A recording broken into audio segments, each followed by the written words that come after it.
Glue by Irvine, Welsh.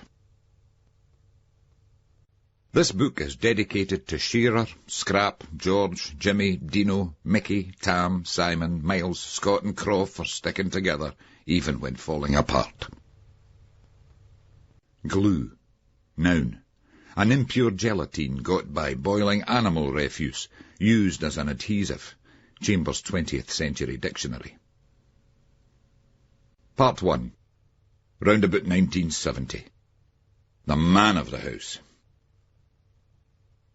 Windows 70. The sun rose up from behind the concrete block of flats opposite, beaming straight into their faces. Davy Galloway was so surprised by its sneaky dazzle, he nearly dropped the table he was struggling to carry. It was hot enough already in the new flat, and Davy felt like a strange, exotic plant wilting in an overheated greenhouse. It was they windies. They were huge, and they sucked in the sun, he thought, as he put the table down and looked out at the scheme below him. Davy felt like a newly crowned emperor, surveying his fiefdom. The new buildings were impressive, all right.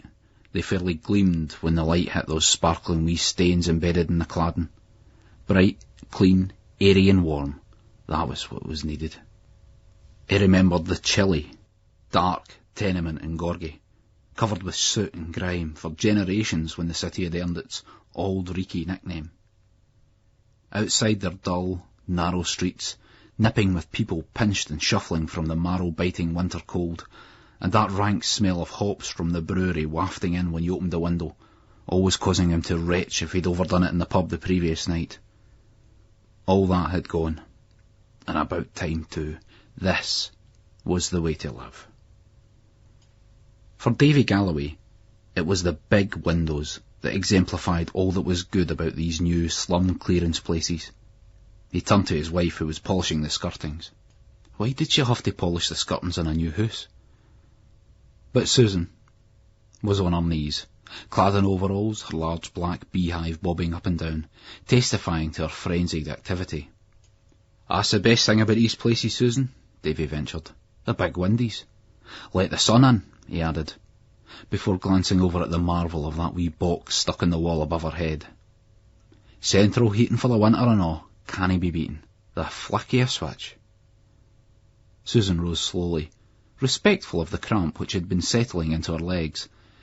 She was sweating as she stamped one numb, tingling foot in order to get the circulation back into it.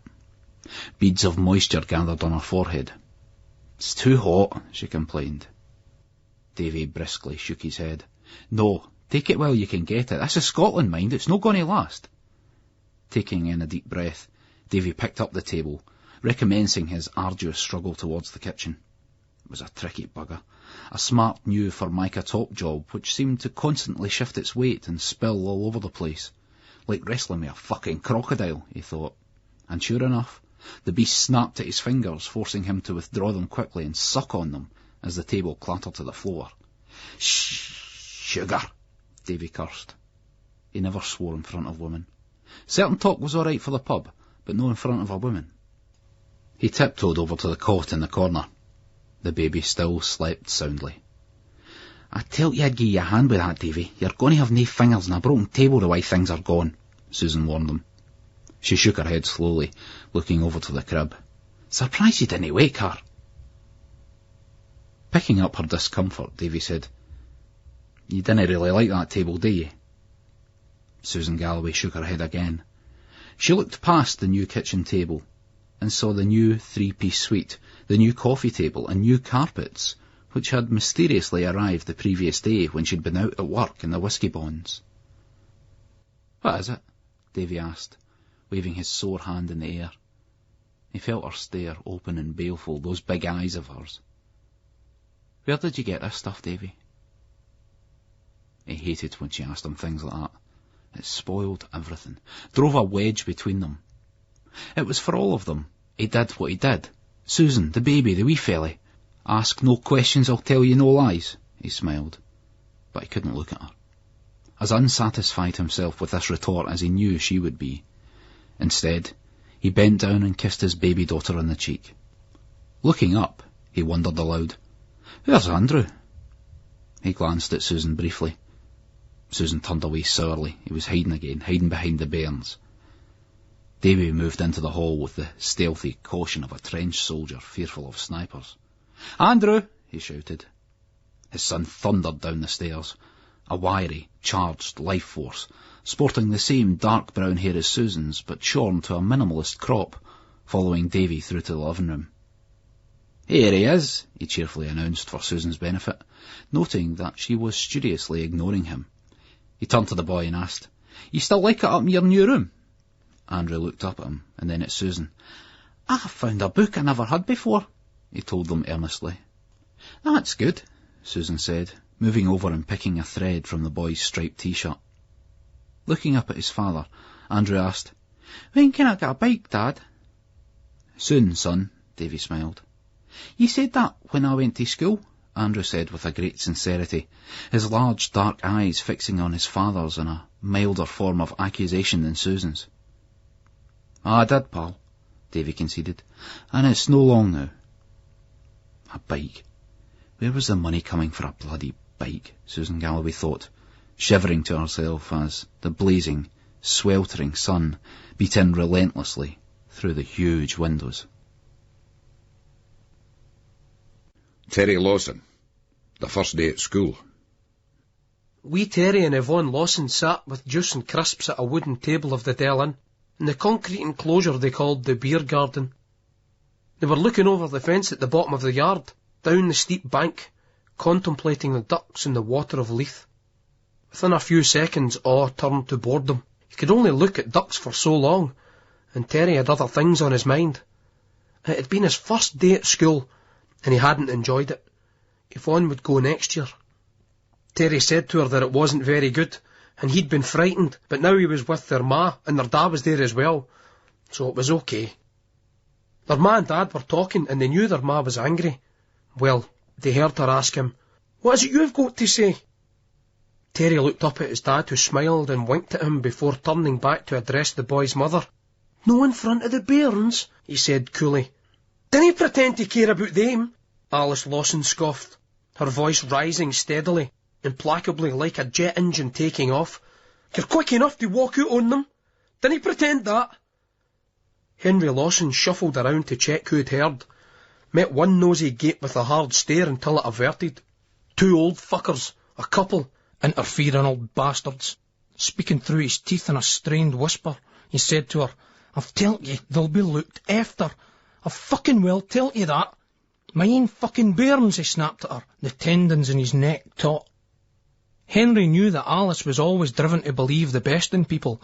He fancied that he could summon enough controlled outrage, enough injured innocence into his tone of voice to suggest that her audacity in believing that he, for all of his faults, of which he'd be the first to admit, could leave his own children unprovided for was overstepping the mark, even accounting for emotions running high in the break-up of their relationship. Indeed, it was just those sort of allegations that had practically driven him into the arms of Paula Mackay, a spinster of the parish of Leith. The fine Paula, a young woman of great virtue and goodness which had repeatedly been called into question by the embittered Alice. Was not Paula the sole carer for her father George, who owned the Port Sunshine Tavern in Leith, and who was stricken with cancer? It would not be long now when Paula would need all the help she could get through this difficult time. Henry would be a tower of strength, and his own name had been continually sullied, but Henry was graciously prepared to accept that people tended to say things they didn't mean in emotionally fraught times. Did he not also know the pain of the breakdown of their relationship? Was it not harder for him, he being the one who had to leave his children? Looking down and across at them, Henry let his eyes glisten and a lump constrict his throat. He hoped Alice caught that gesture, and that it would be enough. It seemed as if it was. "Please stay, Henry," she shuddered, pressing her head into his chest, filling her nostrils with the scent of Old Spice still fragrant on his cheese-grater chin. Henry was not so much of a 5 o'clock shadow man as a lunchtime shadow man, having to shave at least twice a day. There, Henry cooed. "Dinna you be worrying. We've got the bairns, yours and mine," he smiled, reaching over and tussling young Terry's mop of curls, considering that Alice should really take the boy to the barbers more often. He was like Shirley Temple. It could cause the laddie to grow up funny. You never even asked how he got on at school. Alice sat up straight, fused with a new bitterness as she focused again on what was happening. You never gave me the chance, Henry retorted in tetchy impatience. Paula was waiting for his kisses, for that comforting arm that was now round Alice. Crying, puffy, sagging Alice. What a contrast with Paula's youthful body, tight, lithe, unmarked by childbirth. There really could be no contest.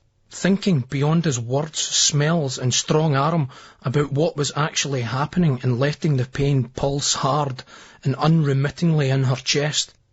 Alice managed to snap. He cried and cried and cried. He grit his eyes out. This angered Henry. Terry was older than the rest of his class, missing a year's schooling due to his meningitis. He should have been the last one to cry. It was Alice's fault. She spoiled him, still treated him like a baby because of his sickness. There was nothing wrong with the boy now. Henry was about to mention Terry's hair, about how she had him looking like a wee lassie. So what else could she expect from him? But Alice was now staring at him, her eyes blazing in accusation. Henry looked away. She stared at his jawline, his heavy growth, and then found herself looking at Terry. The laddie had been so ill just 18 months ago he'd barely survived, and Henry was walking out on all of them, walking out for her, dirty, flighty wee whore. She let the savage realisation just throb in her chest, and didn't try to cower and brace herself for it. Bang! Still, upright and proud, Alice was feeling his arm limp across her shoulders. Surely the next pulse of raking sickness wouldn't be as bad as that one. Bang! When would it get better? When would the horror abate? When would they, be somewhere else? Bang! He was leaving them for her. And then the anchor of his arm was gone, and Alice was drowning in the void of the space around her. In her peripheral vision she could see him, swinging Yvonne in the air, then gathering up the children and huddling them together, whispering important but encouraging instructions, like a school football coach giving his players a half-time pep talk. Your daddy's got a new job, so he'll be working away a lot.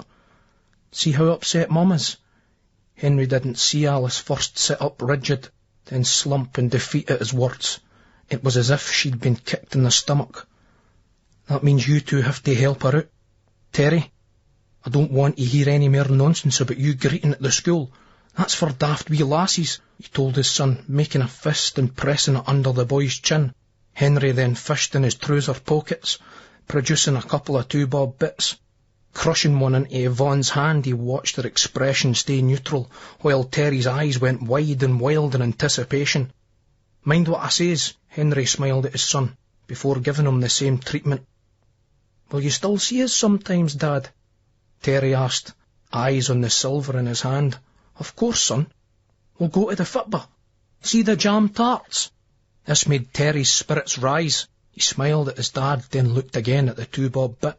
Alice was behaving so strangely, Henry considered, checking that his tie was straight as he planned his exit.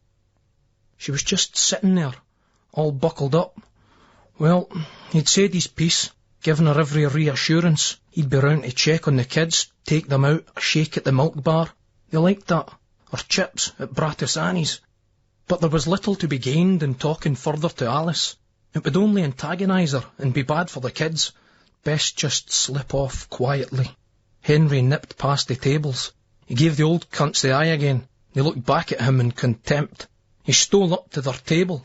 Tapping his nose, Henry told them with a cheery coldness, "Keep that out of other people's business, or you'll get it fucking broke, right?" The old couple were speechless at his audacity. Holding his stare for a second, Henry gave a beaming smile, then headed through the back door to the pub without stopping to look at Alice or the kids. Best not cause a scene. Bloody nerve, Davy Girvan shouted and stood up, making to follow Henry before being restrained by his wife Nessie. "Sit down, Davy. Dinna get involved with rubbish. That's just trash, that." Davy reluctantly took his seat. He didn't fear the man, but he didn't want to make a scene in front of Nessie. In the bar on his way out the front of the pub, Henry exchanged a few nods and how's it gones. Old Doyle was there with one of his laddies, Duke he thought, and some other nutter. What a clan of gangsters. The old boy bald, fat and twisted like a psychotic Buddha. Duke Doyle, with his wispy, thinning hair still teased up teddy boy style, his blackened teeth and the big rings on his finger, giving Henry a slow, shark-like nod as he passed. Aye, Henry considered the best place for that crowd was out here. The scheme's loss was the toon's gain. The reverence the other drinkers had for the men at the table hung heavily in the air, with more money changing hands for a casual game of dominoes than most of them made at the local building sites and factories in a month. This had been the pub Henry had used since they'd moved out here. Not the nearest, but his preference. He got a decent pint of tartan special, but this would be his last visit for a long time. He'd never really liked it out here, he thought, as he headed out the door, stuck in the middle of nowhere, but no, he wouldn't be coming back. Back outside, Nessie Girvin was recalling the images of Biafran famine on the telly last night. They wee souls, it would break your heart. And there was that rubbish, and there were loads like him. She couldn't understand why some people had kids. That bloody animal, she said to her Davy. Davy was wishing he'd reacted quicker, had followed the bastard into the pub. The man had been a real rogue, mind you, olive-skinned with hard, shifty eyes. Davy had taken on a lot harder before, but it was all some time ago. If our Phil or Alfie had been there, he wouldn't have been so bloody smart, Davy said. When I see rubbish like that, I wish I was younger myself. For 5 minutes, that's all it would take. Christ. Davy Girvin stopped in his tracks, unable to believe his eyes. The wee kids has got through a hole in the wire fence and were scrambling down the bank towards the river. It was shallow at this stretch, but it had a sloping gradient and the odd treacherous pocket of depth. "Missus!" he shouted at the woman on the seat, pointing frantically at the space in the wire meshing. "Mind your bairns, by Christ!" Her bairns. Bang! In blind terror, Alice looked at the space to her side, saw the gap in the fence and ran towards it. She saw them standing halfway down the steep bank. "Yvonne, come here!" she pleaded with as much composure as she could. Yvonne looked up and giggled. "Nah," she shouted. Bang! Terry had a stick. He was lashing at the long grass on the bank, chopping it down. Alice implored, "You're missing all this sweeties and juice. There's ice cream here." A light of recognition filled the children's eyes. They scrambled eagerly up the bank and through the fence towards her. Alice wanted to batter them. She wanted to thrash them. She wanted to thrash him. Alice Lawson exploded in a sob and hugged her children in a crushing grip, anxiously kneading at their clothes and hair. "Where's the ice cream, Ma?" Terry asked. "We're just going to get it, son," Alice gasped. "We're just going to get it." Davy and Nessie Girvin watched the broken woman stagger away with her children, each one gripped firmly by the hand, as jerky and full of life as she was soundly crushed. Carol Ewart, The Works. The particles of filed metal hung in the air, as thick as dust. Duncan Ewart could feel them in his lungs and nostrils. You got used to the smell, though. It was only when it had competition that you became aware of it. Now it was duelling with the more welcome scent of sponge and custard which wafted through the machine shop from the canteen. Every time the swing doors of the kitchen flew open, Duncan was reminded that lunch was closer and that the weekend was approaching. He worked the lathe deftly, cheating a bit by lifting the guard slightly to get a better edge on the metal he was turning. It was perverse, he thought, but in his role as shop steward he'd bawl out anybody who tried to cut corners by flouting the safety regulations in this way. Risk losing some fingers for a bonus for a bunch of rich shareholders living in Surrey or somewhere? Fuck that. He was mad. But it was the job, the process of actually doing it. It was your own world, and you lived almost exclusively in it from 9 till 5:30. You strived to make it better, in every way. A blur pulled into focus from the edge of his sightline as Tony Radden walked past, goggles and gloves off. Duncan glanced at his new space-age watch, 12:47. What the fuck was that? Nearly 10 too. Almost lunch hour. Duncan considered again the dilemma he faced. It was one he'd encountered many Friday mornings. The new single from Elvis, The Wonder of You, was out today. It had been constantly previewed this week on Radio 1. Aye, the King was back big time. In the Ghetto and Suspicious Minds were better, but they'd both peaked at number 2. This one was more commercial, a sing-along ballad, and Duncan fancied it to go to the top spot. In his head he could hear people drunkenly singing along with it, see them slow dancing to it. If you could make the people sing and dance, you were on a winner. Dinner hour was 60 poxy minutes, and the number 1 bus to Leith and Ard's record shop took 15 minutes there and the same back. Sufficient time to buy the record and get a filled roll and a cup of tea from the canasta. It had been a straight choice between purchase of the single or the leisurely enjoyment of a pie and pint up at Spears Bar, the nearest pub to the factory. But now the teasing canteen smells announced that it was Friday and the big nosh was coming into the picture. They always made a special effort on a Friday, because you were more inclined to go to the pub at dinner time then, which made high productivity in the final afternoon of the week uneasy bedfellows. Duncan clicked the machine off. Elvis Aaron Presley. The King. No contest. The record it would be. Looking at his watch again, he elected to head straight out in his overalls, impatiently punching the clock and sprinting to catch the bus outside the factory gates. Duncan had negotiated with the management to provide lockers so that workers could travel in civvies and change into their working gear. In practice, few, including himself, bothered, except if they were heading straight out into town on Friday after work. Settling down upstairs at the back and recovering his puff, Duncan lit up a Regal, thinking that if he got a copy of The Wonder of You, he'd play it tonight up at the Tartan Club with Maria. The purr from the engine of the vehicle seemed to echo his own contentment as he basked in the warm fug. Aye, it was shaping up to be a good weekend. Killie were over at Dunfermline in the morning, and Tommy McLean was fit again. The wee man would provide the crosses that Eddie Morrison and this new boy Matthew thrived on. Matthew and that other young guy, McSherry they called him, they both looked promising players. Duncan had always liked going to Dunfermline, considering them a sort of East Coast version of Kilmarnock, both teams from small towns and mining areas who'd achieved real glory in the last 10 years and had battled with some of Europe's finest. These bloody buses are useless, an old guy in a bunnet puffing on a capstan shouted over at him, breaking his thoughts. 25 minutes I've waited. They should never have taken off the trams. Aye, right enough, Duncan smiled, easing slowly back into his anticipation of the weekend. Never have taken off the trams, the old guy repeated to himself. Since his Edinburgh exile, Duncan generally divided his Saturday afternoon time between Easter Road and Tynecastle. He'd always preferred the latter, not for convenience, but because it always brought back memories of that great day back in 1964 when, on the last game of the season, Hearts only had to draw with Killie at home to win the championship. They could even afford to lose 1-0. Kilmarnock needed to win by 2 goals to lift the flag for the first time in their history. Nobody outside Ayrshire gave them much of a chance, but when Bobby Ferguson made that great save from Alan Gordon, Duncan knew it was going to be their day. And when he stayed out drinking for 3 days after they won, Maria didn't complain. They'd just got engaged, so it was out of order, but she took it well. And that was the marvel of her. She understood that, knew what it meant to him without him having to say, knew that he wasn't a liberty-taker. The wonder of you. Duncan thought of Maria, how touched by magic he was, how blessed he was to have found her, how he'd play the song to her tonight, her and the wee man. Alighting at Junction Street, Duncan considered how music had always been the fulcrum of his life, how he always throbbed with a childlike excitement when it came to buying a record. It was Christmas morning every week, that sense of anticipation. You didn't know if what you wanted would be in, or sold out, or whatever.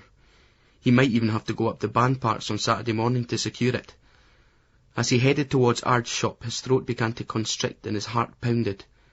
Pulling on the door handle, he got inside and made for the counter. Big Liz was there, thick makeup and helmet of stiff, lacquered hair, her face lighting up in recognition. She held up a copy of The Wonder of You. "Thought you might be looking for this, Duncan," she said, then whispered, "I kept it back for you." "Oh, brilliant, Liz. You're a genius," he smiled, eagerly parting with his 10-bob note. "That's a drink you owe me," she said, raising her eyebrows, a serious underlay to her flirty banter. Duncan forced a non-committal smile. "If it gets to number 1, he replied, trying not to sound as disconcerted as he felt. They said you always got to come on more when you were married, and it was true, he reflected. Or maybe you just noticed more. Liz laughed far too enthusiastically at his throwaway line, making Duncan all the more keen to leave the shop. As he went out the door, he heard her say, "I'll remind you about that drink." Duncan felt a bit uncomfortable for another couple of minutes. He thought about Liz, but even here, just in the street outside the record shop, he couldn't remember what she looked like. Now he could only see Maria. But he'd got the record. It was a good omen. Kelly would surely win, although with these power cuts you didn't know for how long football would be on as the nights would start to draw in soon. It was a small price to pay, though, for getting rid of that bastard Heath and the Tories. It was brilliant that those wankers couldn't take the piss out of the working man any longer. His parents had made sacrifices, determined that he wouldn't follow his father down the pit. They insisted that he was apprenticed, that he got a trade behind him. So Duncan had been sent to live with an aunt in Glasgow while he served his time in a machine shop in Kinning Park. Glasgow was big, brash, vibrant and violent to his small-town sensibilities, but he was easy-going and popular in the factory. His best pal at work was a guy called Matt Muir from Govan, who was a fanatical Rangers supporter and a card-carrying communist. Everybody at his factory supported Rangers, and as a socialist he knew and was shamed by the fact that he, like his workmates, had obtained his apprenticeship through his family's Masonic connections. His own father saw no contradiction between Freemasonry and socialism, and many of the Ibrox regulars from the factory floor were active socialists, even in some cases, like Matt, card-carrying communists. The first bastards that would get it would be those cunts in the Vatican, he enthusiastically explained. Right up against the wall with they fuckers. Matt kept Duncan right about the things that mattered: how to dress, what dance halls to go to, who the Razor Boys were, and importantly, who their girlfriends were, and who, therefore, to avoid dancing with. Then there was a trip to Edinburgh, on a night out with some mates, when they went to that Tollcross dance hall and he saw the girl in the blue dress. Every time he looked at her, it seemed that his breath was being crushed out of him. Even though Edinburgh appeared more relaxed than Glasgow, Matt claiming that razors and knives were a rarity, there had been a brawl. One burly guy had punched another man and wanted to follow up. Duncan and Matt intervened and managed to help calm things down. Fortunately, one of the grateful benefactors of their intervention was a guy in the same company as the girl Duncan had been hypnotised by all night, but had been too shy to ask to dance. He could see Maria then, the cut of her cheekbones and her habit of lowering her eyes giving an appearance of arrogance which conversation with her quickly dispelled. It was even better. The guy he befriended was called Lenny, and he was Maria's brother. Maria was nominally a Catholic, though her father had an unexplained bitterness towards priests and had stopped going to church. Eventually his wife and their children followed suit. Nonetheless, Duncan worried about his own family's reaction to the marriage, and was moved to go down to Ayrshire to discuss it with them. Duncan's father was a quiet and thoughtful man. Often his shyness was confused with gruffness, an impression accentuated by his size. He was well over 6 foot tall, which Duncan had inherited along with his straw-blonde hair. His father listened in silence to his deposition, giving the occasional nod in support. When he did speak, his tone was that of a man who felt he had been grossly misrepresented. "I don't hate Catholics, son," his father insisted. "I've nothing against anybody's religion. It's those swines in the Vatican who keep people down, keep them in ignorance so that they can keep filling their coffers. That's the scum I hate." Reassured on this point, Duncan decided to keep his Freemasonry from Maria's father, who seemed to detest Masons as much as he did priests. They married in the Register Office in Edinburgh's Victoria Buildings and had a reception in the upstairs room of a Cowgate pub. Duncan was worried about an orange or even a red speech from Matt Muir, so he asked his best pal from school back in Ayrshire, Ronnie Lammy, to do the honours.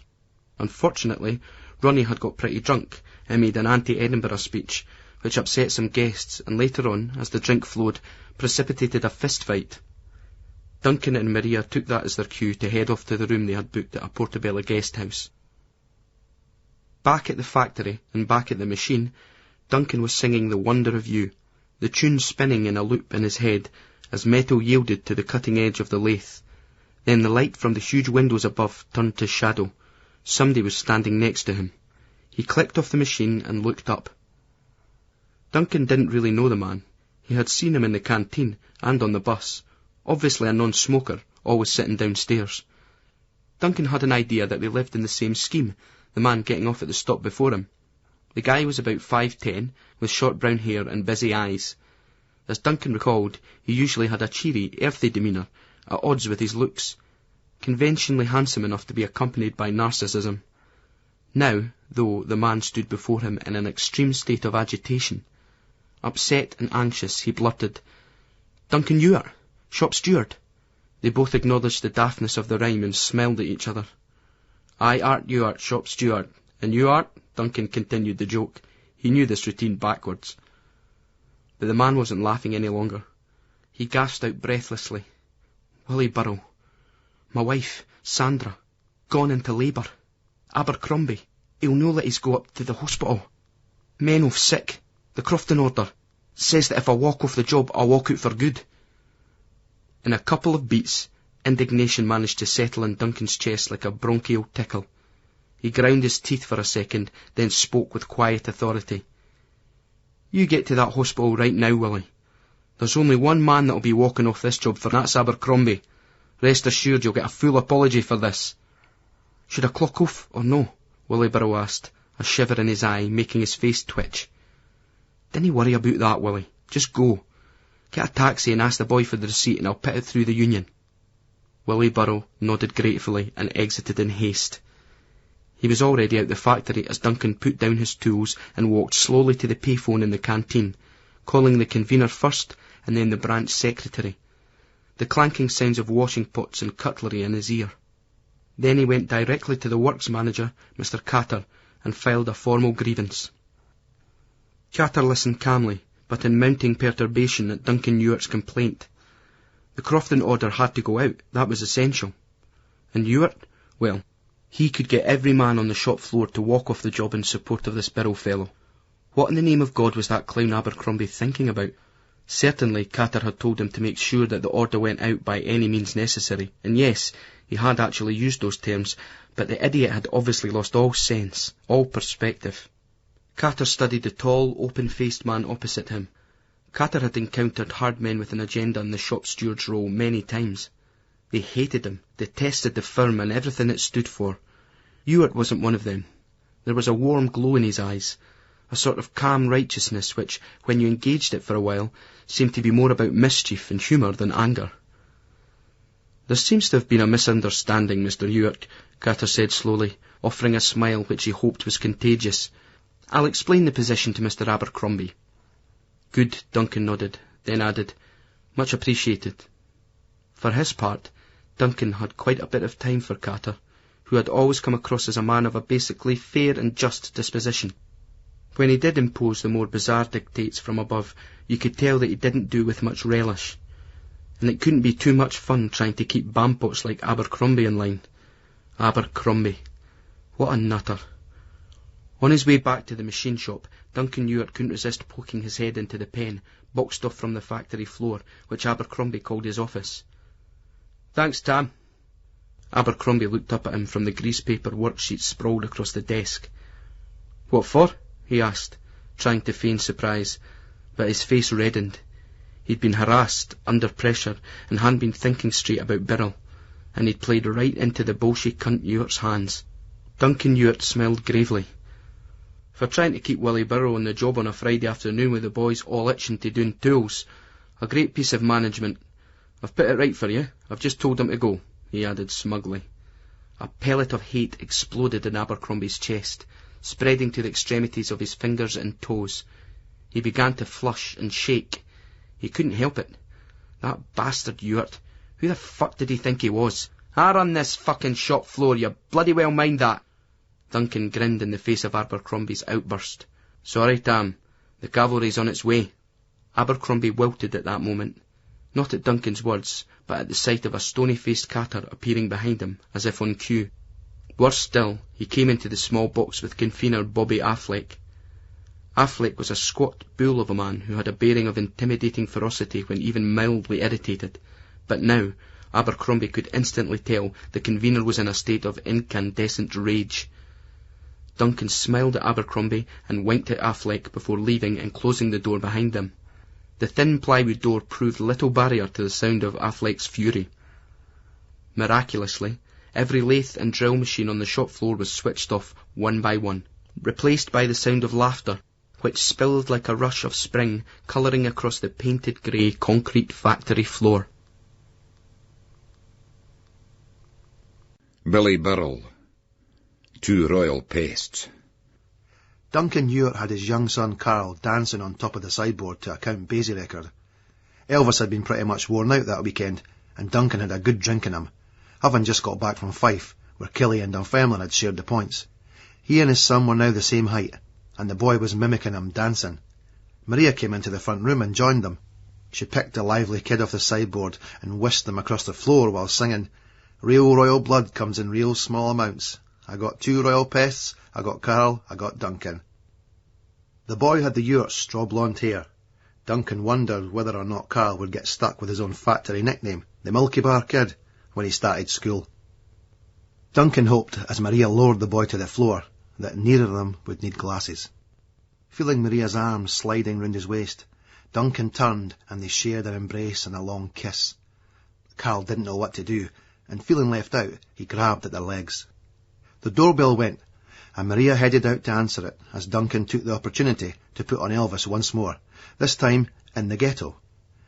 Maria saw a slightly startled-looking, square-jawed man on the step. He was a stranger to her, and he was clutching a bottle of whiskey and a picture, which seemed to be drawn by a child.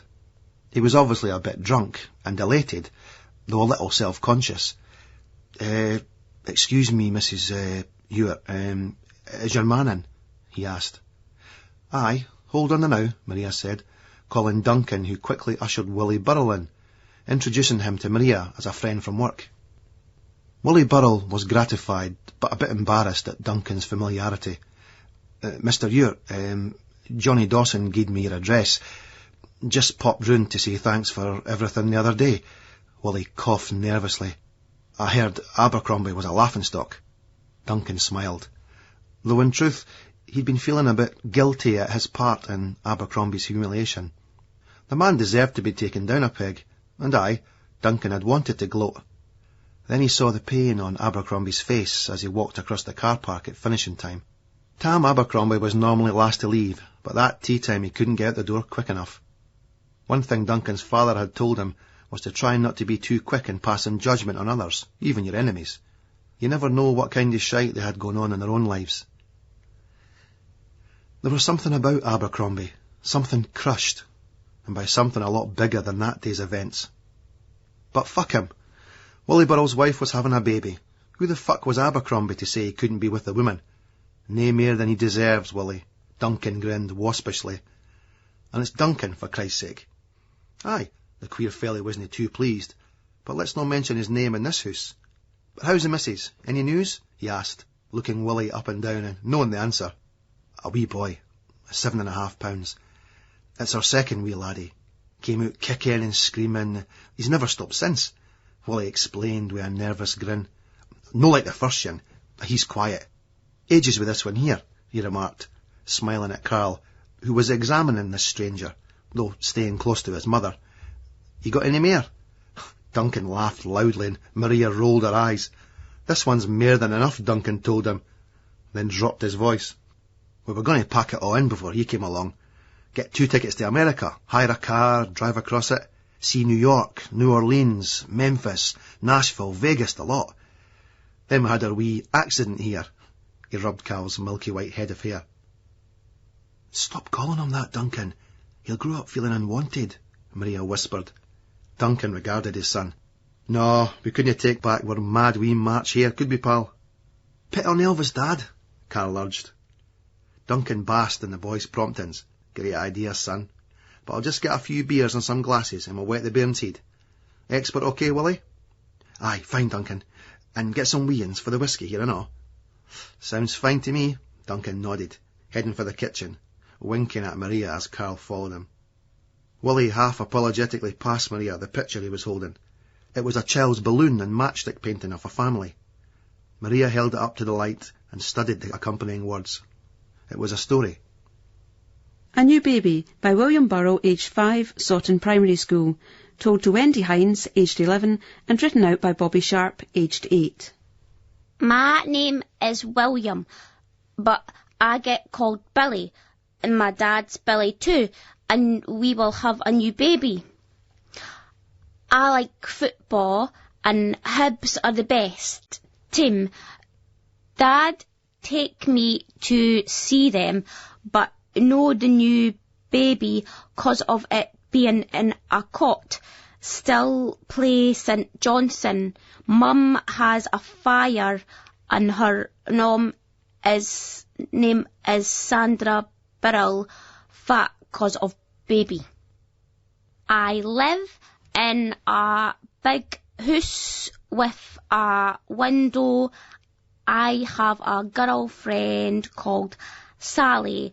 She is age 7 in a big class. Mr. Collins next door is old. It's great, Maria said to him. They're brilliant at that school. They get all the different ages to help the teachers help the wee uns, Willie explained. That's good, 'cause Urian's gone at the end of the summer, Maria told him. Your eldest, eh? Must be a bright kid, she cooed. Pride and drink conspired to lend Willie's face a healthy flush. He had it done for me coming back from the hospital. Aye, I think Billy's going to be the brainy one. And this new un, Robert we're calling him, he'll be the fighter. Aye, he came out kicking and screaming, tore the wife bad, Willie said, then blushed in Maria's presence. Maria just laughed heartily, waving him away as Duncan returned with the drinks on a younger's tray. He'd taken one drunken night from the tartan club. Billy Birrell had started to school last year. Willie was proud of his son, though he had to constantly watch him with the matches. The laddie seemed obsessed with fire, lighting them in the garden, on the waste ground, anywhere he could. He'd almost set the house ablaze one night. It's good that he likes fire, though, Willie, Duncan said, the drink taking effect, topping up what he'd already had. Apollo, the god of fire, is also the god of light. Good, 'cause it'd have been light all right if the curtains had gone up. It's that revolutionary impulse, though, Willie. Sometimes you've got to destroy it all. Just burn the bloody lot down before you can start again. Duncan laughed as he poured more whiskey. Nonsense, Maria scoffed, looking grimly at the large measure Duncan had poured, splashing lemonade into the glass to dilute the spirit. Duncan passed another tumbler over to Willie. I'm just saying, the sun's about fire, but it's about light and healing as well. Maria was having none of it. Willie'd need healing all right if he woke up with third-degree burns, she told him. Willie was feeling guilty that he was being unintentionally a bit hard on his son, in front of people he hardly knew. He's a good wee fella, but, you tried to teach him right for wrong, he slurred, himself now feeling the drink and the tiredness. It's a difficult world now, no like the yin we grew up in, Duncan said. You never know what to teach them. There's the basic stuff, like back up your mates, never cross a picket line, never hit a lassie, Willie nodded. Definitely, Duncan agreed sternly, as Maria looked at him with a you just try it, pal expression. Never shop anybody to the police. Neither friend nor foe, Willie added. That's what I think I'll do. Replace the 10 Commandments with my own 10 Commandments. They'd be better for kids than that Spock or any of them. Buy a record every week, that'd be one of mine. You can't go a week without a good tune to look forward to. If you want to give your son some kind of code to live by, what about trying not to line the pockets of the brewers and the bookies too much? Maria laughed. Some things are a lot harder than others, Duncan ventured to Willie, who nodded sagely. They sat up most of the night drinking, reminiscing about where they'd come from before the slum clearance flats. They all agreed that they were the best thing that had happened to the working classes. Maria was a Tollcross girl, while Willie and his wife came from Leith via the West Granton prefabs. They'd been offered Muirhouse, but they went for this because it was nearer Sandra's mother, who had been ill and who lived in Cheshire. We're across in the older part of the scheme, but, Willie said, semi-apologetically, it isn't as smart as this. Duncan tried not to feel superior, but that was the consensus in the area. The newer flats were the best deal. The Ewarts, like other families in the area, enjoyed their airy flat. All their neighbours commented on the underfloor heating, where you could heat up the whole flat with just a click of the switch. Maria's dad had recently died of TB from Tollcross's damp tenements, and now all that was a thing of the past. Duncan loved those big warm tiles under the carpet. You put your feet under that fireside rug, and it was sheer luxury. Then, as winter set in and the first bills came through the post, the central heating systems in the scheme clicked off, synchronised to such a degree it was almost like they were operated by one master switch. Andrew Galloway, the man of the house. It was when it was one of the best times, when I'm kneeling on the flare, and I had the beano on one of the big chairs so as that nobody could bother me, and I've got a chocolate biscuit and a glass of milk on the wee stool, and my dad's sitting in the other chair, reading his paper, and my ma's making the tea, and my ma, she's the best cook in the world, 'cause she can make the best chips, and my dad's the best dad in the world, 'cause he could batter anybody, and he was once going to batter Paul McCartney, 'cause my ma likes him, and he was going to marry ma, but my dad married her first, and if he hadn't, I'd have been the Beatles. Sheena's in her cot, making a noise, her face all red. Cry, cry, cry. That's her, and she's sometimes always greeting, just like Christmas, my dad says. Not like me, 'cause I'm big. I'm at the school now. I was in the war. Terry gret at the school stay, and I never gret, but Terry did. Greeting face, Terry. Sitting on the platform where Miss Munro has her desk, and he gret and gret. Miss Munro had him on her knee, and that was lucky for Terry. I'm going to marry Miss Munro 'cause she smells nice and is kind, and I put my arm round Terry 'cause he's my pa, and I tell him to try and be a big boy 'cause Terry's feared that his ma wouldn't come back, but I can't minds would 'cause she said we'd go for a cone at Mr. Whippy's. Auntie Mary had a canary. Paul McCartney's getting battered. He's getting battered right up by me and my dad. Bang! Pow! Miss Munro said it's all right, Terry, you've got Andrew here. I was being big. Up the leg of drawers. Battery's hidden. If I got my temper up, I could batter all the Beatles. Dennis the Menace, my dad calls me, 'cause I want a dog like his one, but my ma says no till Sheena gets bigger 'cause some dogs eat babies. That must be why their breath is very bad, 'cause babies smell of pee and sick. Ducks should eat vegetables and chips and good beef burgers. No the cheap ones. It wouldn't come down till the month of June. I ate my biscuit. Ate it all 'cause it's one of the good ones that taste of wheat with the chocolate nice and thick. The cheap ones never taste so good. There was a knock at the door and my dad went and got it. Then when he came back in, 2 men came with him, 'cause they were policemen, and one looked bad, and the other one was nice 'cause he smiled at me and patted my head. My dad's saying that he had to go. He had to go and help the policeman, but he'd be back soon. Paul McCartney and my ma can't make a baby 'cause there's Sheena now, and she's in her cot. She sat on the gas and burnt her arse. My ma's greeting. But Dad says it's all right. He says to me, I've got to go and help the policeman. You look after your ma now, and days your telt. Mind, you're the man of the house. And that was the end of her drawers. When he went away, my ma sat his on her knee and held me, and I could hear her greeting. But I didn't greet, 'cause I was a big boy, and I never greet.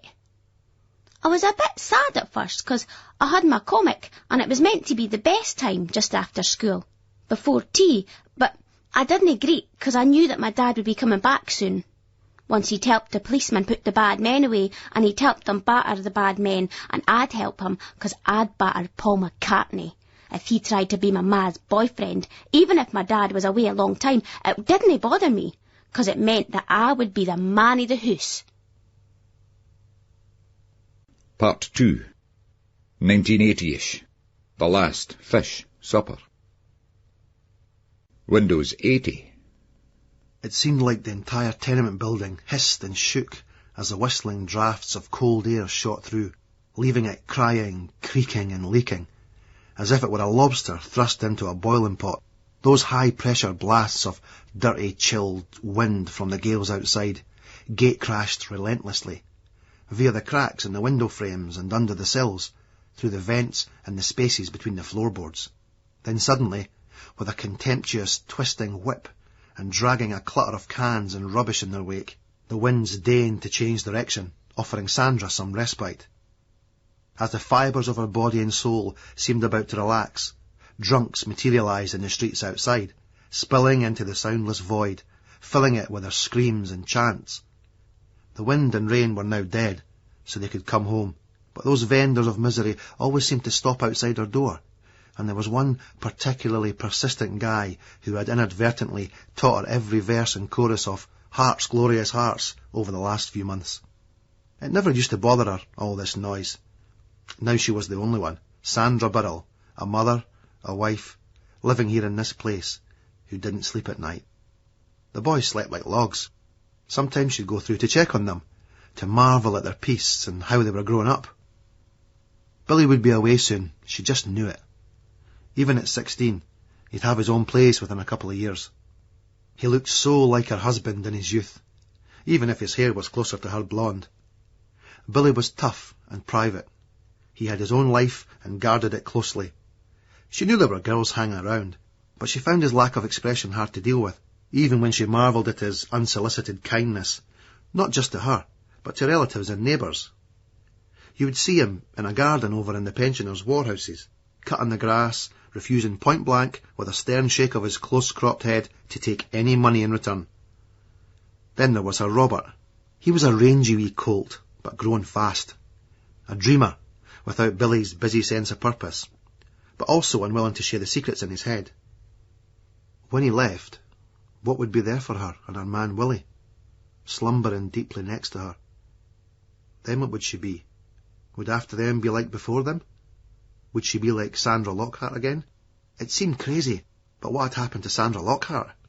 The pretty blonde who was good at school, who'd gone to Leith Academy when the rest of her family, the Lockharts of Tennant Street, had all went to DK, David Kilpatrick's, or Daft Kids, as the locals cruelly called it. Sandra was the youngest of the clan, the one child from that parish-booted band of widos who seemed to be going places, vivacious, bubbly and spoiled. She had always seemed a bit too big for those boots, continually appearing to look down on everybody in the tenemented streets of the old port her family came from. Everybody except one, and he lay next to her. The drunks are gone now, their voices tailing off into the night, but only to herald the return of the flagellating winds. Another ferocious blast, and the window bellied in like Rolf Harris's wobbleboard, briefly teasing her with a possible drama of fracture, the one event that would surely waken her dozing husband beside her and force him to act, to do something, anything, just to show her that they were in this together. Sandra looked at him, sleeping as soundly as the boys next door. He was fleshier now, and his hair was thinning, but he hadn't let himself go like some, and he still suggested Rock Hudson in Written on the Wind, the first proper film she'd seen as a girl. She tried to think about how she looked, and she felt her flab and cellulite, the touch of her hands on her body bringing both comfort and revulsion. She doubted if she put people in mind of Dorothy Malone any more. That was what they had called her then, the Hollywood blonde. Marilyn Monroe, Doris Day, Vera Ellen. She'd hinted at them all with one hairdo after another, but none more than Dorothy Malone in Written on the Wind. What a joke. Of course, she'd never known about this moniker at the time, at the Cappy concert and places like that. If she had, she'd have been so insufferable, Sandra conceded to herself. It was only Willie that had told her, not long after they started going out, that he was dating the lassie all the other guys knew as the Hollywood blonde. With sudden violence, the rain thrashed like stones on the window, so hard that her heart seemed to split in two, one part rushing for her mouth, the other to her stomach. There was a time, she thought, when it all meant nothing. The wind, the rain, the drunks outside. If only Willie would wake up and take her in his arms and hold her and make love to her like they used to, sometimes all through the night. If only she could close the distance between them, just shake him awake and ask him to embrace her. But somehow, these were not the words either of them expected to come from her tongue. How had the few inches between them become such a chasm? Lying in the bed, gazing at the featureless ceiling, with panic slicing through her in waves, a dazzling fissure opened up in Sandra's mind. Through it, she could almost feel her sanity sliding into an abyss, leaving her a zombified shell. And she was on the verge of embracing it, comfortably, just to be like her husband Willie, who would sleep and sleep and sleep right through the mayhem until morning. Terry Lawson, juiced up. Stevie Bannerman can be as wide as fuck. It's all right for him sitting in the van all day. It's me that's out in all weathers humping fucking crates off the back of this lorry in the rain, stopping at the pubs and clubs, then door to door back round the schemes here. Can't complain, mind you. There's loads of birds gone past. And being out here in the fresh air, checking them out, it's the spice of life. Too right. They wanted us to stay on as well. Says I could do a couple of O grades if I put my mind to it. But what do you want to stay on at school for when you've already rode just about every bird there that'll go? Waste of fucking time. I'll have to get my mate, the Milky Bar Kid, tell about that. Got the horn big time this morning. I was the same after I've been up the classic the night before, watching the dirty movies. I wanted to go down to Lucy's after, but her old man will no let me stay over. Supposed to be fucking well engaged and all. Time enough for that when yous are married, the cunt goes. Aye, like him and Lucy's ma are banging away all day. That'll be right. We're back at the scheme and Stevie stopped the lorry at the west. A couple of old fuckers come up to us. They've got they toothless mouths that put us in mind of that pair of worn-out old Desi boots I've got in my wardrobe, the ones with stitching burst in them. I bought a new pair with my first week's wages, but you can't bring yourself to chuck the onions out. 2 bottles of orange, son, one wifey says. I pull out a couple of bottles of Henry's for the top crate and take the pound and gie the change back. Sorry, missus, I ken the juice you're needing pumped into you and it doesn't come in fucking bottles. You're no getting it off of me anyway, missus. They get on their way, and then I see yin that might be getting it off of us. I ken yon bright wee face next to us. It's Maggie Orr. She's with her mate, another ride who I've seen about but who I dinna ken. Well, no yet anyway. A bottle of lemonade and a bottle of Coke, wee Maggie says. The year below is at the school. Mere meat on a butcher's knife. Used to feed her up when I was monitor on the school dinners. My mate Carl, the Milky Bar Kid, he's got the hots for her big time. Thought he was in there 'cause he was hanging about with her and Topsy with that daft band that they're meant to be in, and all that crowd for the Hertz bus. Heard he made a bit of a cunt himself in front of her last Saturday. Maybe that's how he's keen to come with us to the Hibs on Saturday. You ken the way his mind works, that cunt. They tell us you like your Coke right enough, I goes to her. She says now, doesn't really get the joke, but blushes a bit anyway. Her mate does an all, but makes out she's squinting in the sun, putting her horn up to her face. Long black hair, dark eyes and thick, full, red lips. Aye, good bit of tit on it. You should be at the school, I goes. Wait till Blackie hears about this. Maggie frowns at the mentions of that cunt's name. No wonder. Aye, I goes, me and Blackie still keep in touch, you ken. Good buddies now that we're both working men together. I always asks us to keep him informed about which of his pupils aren't behaving themselves. I'll keep my mouth shut 'cause it's you, but it's going to cost you, mind. Her mate's laughing at this, but poor Maggie's half sort of looking at me as if I'm serious. I'm off sick. I'm just out for some juice, but, she goes, like I'm gonna grass her up to a fucking truancy officer or something. Oh aye, I laughs and looks at her pal. This is a barry bit of tit there, all right. And you're sick and all, eh? No, she's left. She was at Augie's, Maggie explains before her mate can answer. She's all nervous and bothered looking about to see who's watching her being out. Her mate's much cooler. I like they big eyes and that long black hair. No working doll? I asked the lassie.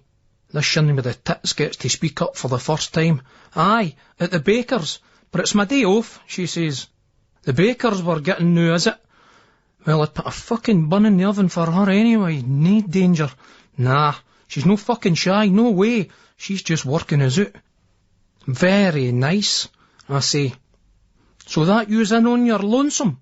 I asked them both. Aye, my Uncle Alex out and my ma and da are down at Blackpool, Maggie tells me. Blackpool? Fucking Barry down there on that Golden Mile. All the pubs and that. Plenty fucking shagging down there. Me and that bird fae Huddersfield and the yin fae Lincoln and all. The Huddersfield yin, Philippa, she was the best, but banged that much we broke the fucking bed. Cheeky bastard wanted to charge us for it, and old chipboard Kiphoff smashed the fuck already. I tell the wanker to fucking blow. Malky Carson wanted to knock his cunt in. The breakfast was shite and all. They gied us a sausage on my plate like wee Gally's Tadger. That pleasure beach was brilliant, but I was right up the tower and all. The third thing I got right up when I was down there. Fucking cold though. That wind off the sea, and the scabby oars went south and left wee Maggie on her Todd. They no take you down there with them? I ask. Nup. Aye, I smiles. They ken they tough to keep an eye on you. I've heard all about you. Get away, she laughs, and her mate does and all. So I turns to this black-haired one. So she's looking after you then, Maggie, eh? Aye. I winks at her mate, then turns back to Maggie. Well, I'll need to come by later this Effie when I'm finished. Visit the sick patient likes. Bring my own special remedies. Maggie just shrugs. Up to you, eh? Aye, but, I tells her. Thorough examination, second opinion, I says, and points at myself. Doctor. Then at her with the black hair. Nurse. Then at Maggie. Patient. The black-haired one's all hot and bothered 'cause she's jumping on the spot and she's got the tits jiggling away in that lilac top when she moves.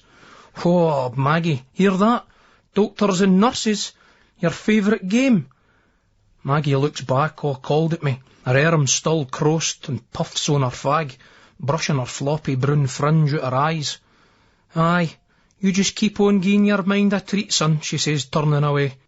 They walk away all snooty for a bit, but you can tell the way they're looking back sniggering that the wee cunts are as shag-happy as fuck. Both of them are getting it later on. That's fucking well guaranteed. Aye, I can do that all right. Just thinking about you fine ladies, I laugh. Then I shout, see yous later, but just for a fag and a wee cup of tea, but eh? Aye, right, Maggie shouts back, but she's laughing now. See yous, girls. I wave, watching them go. That Maggie, if they Biafran cunts saw pictures of her on their news, they'd be having a whip round to get some crates of rice shipped to her here. Tidy arse on that mate of hers, but it's like two bairns fighting in a pillowcase in they white trousers. A total fucking pump. That Stevie's some fucker. Can't he pass a bookies? All he does is flick through the racing pages. He's an edgy cunt with a big dago moustache. One of the boys that's all serious and nippy at work and doesn't let hisself go until he's finished and he's in the boozer. I dinna had with that sort of patter, as if you have to be all torn-faced to drive a fucking lorry the right way. I'm wanting to take my test and get myself a motor, just for the shagging likes. Birds I always go for the guy with a motor. Not that I need one to get my hole, unlike some I could mention. A van's I was useful, but when we knock off Stevie wants to go to the Busy Bee for a pint. Nah, I've got other plans, I tell him. Suit yourself, he goes. He starts going on again about the round no making money. Who gives a fuck about that?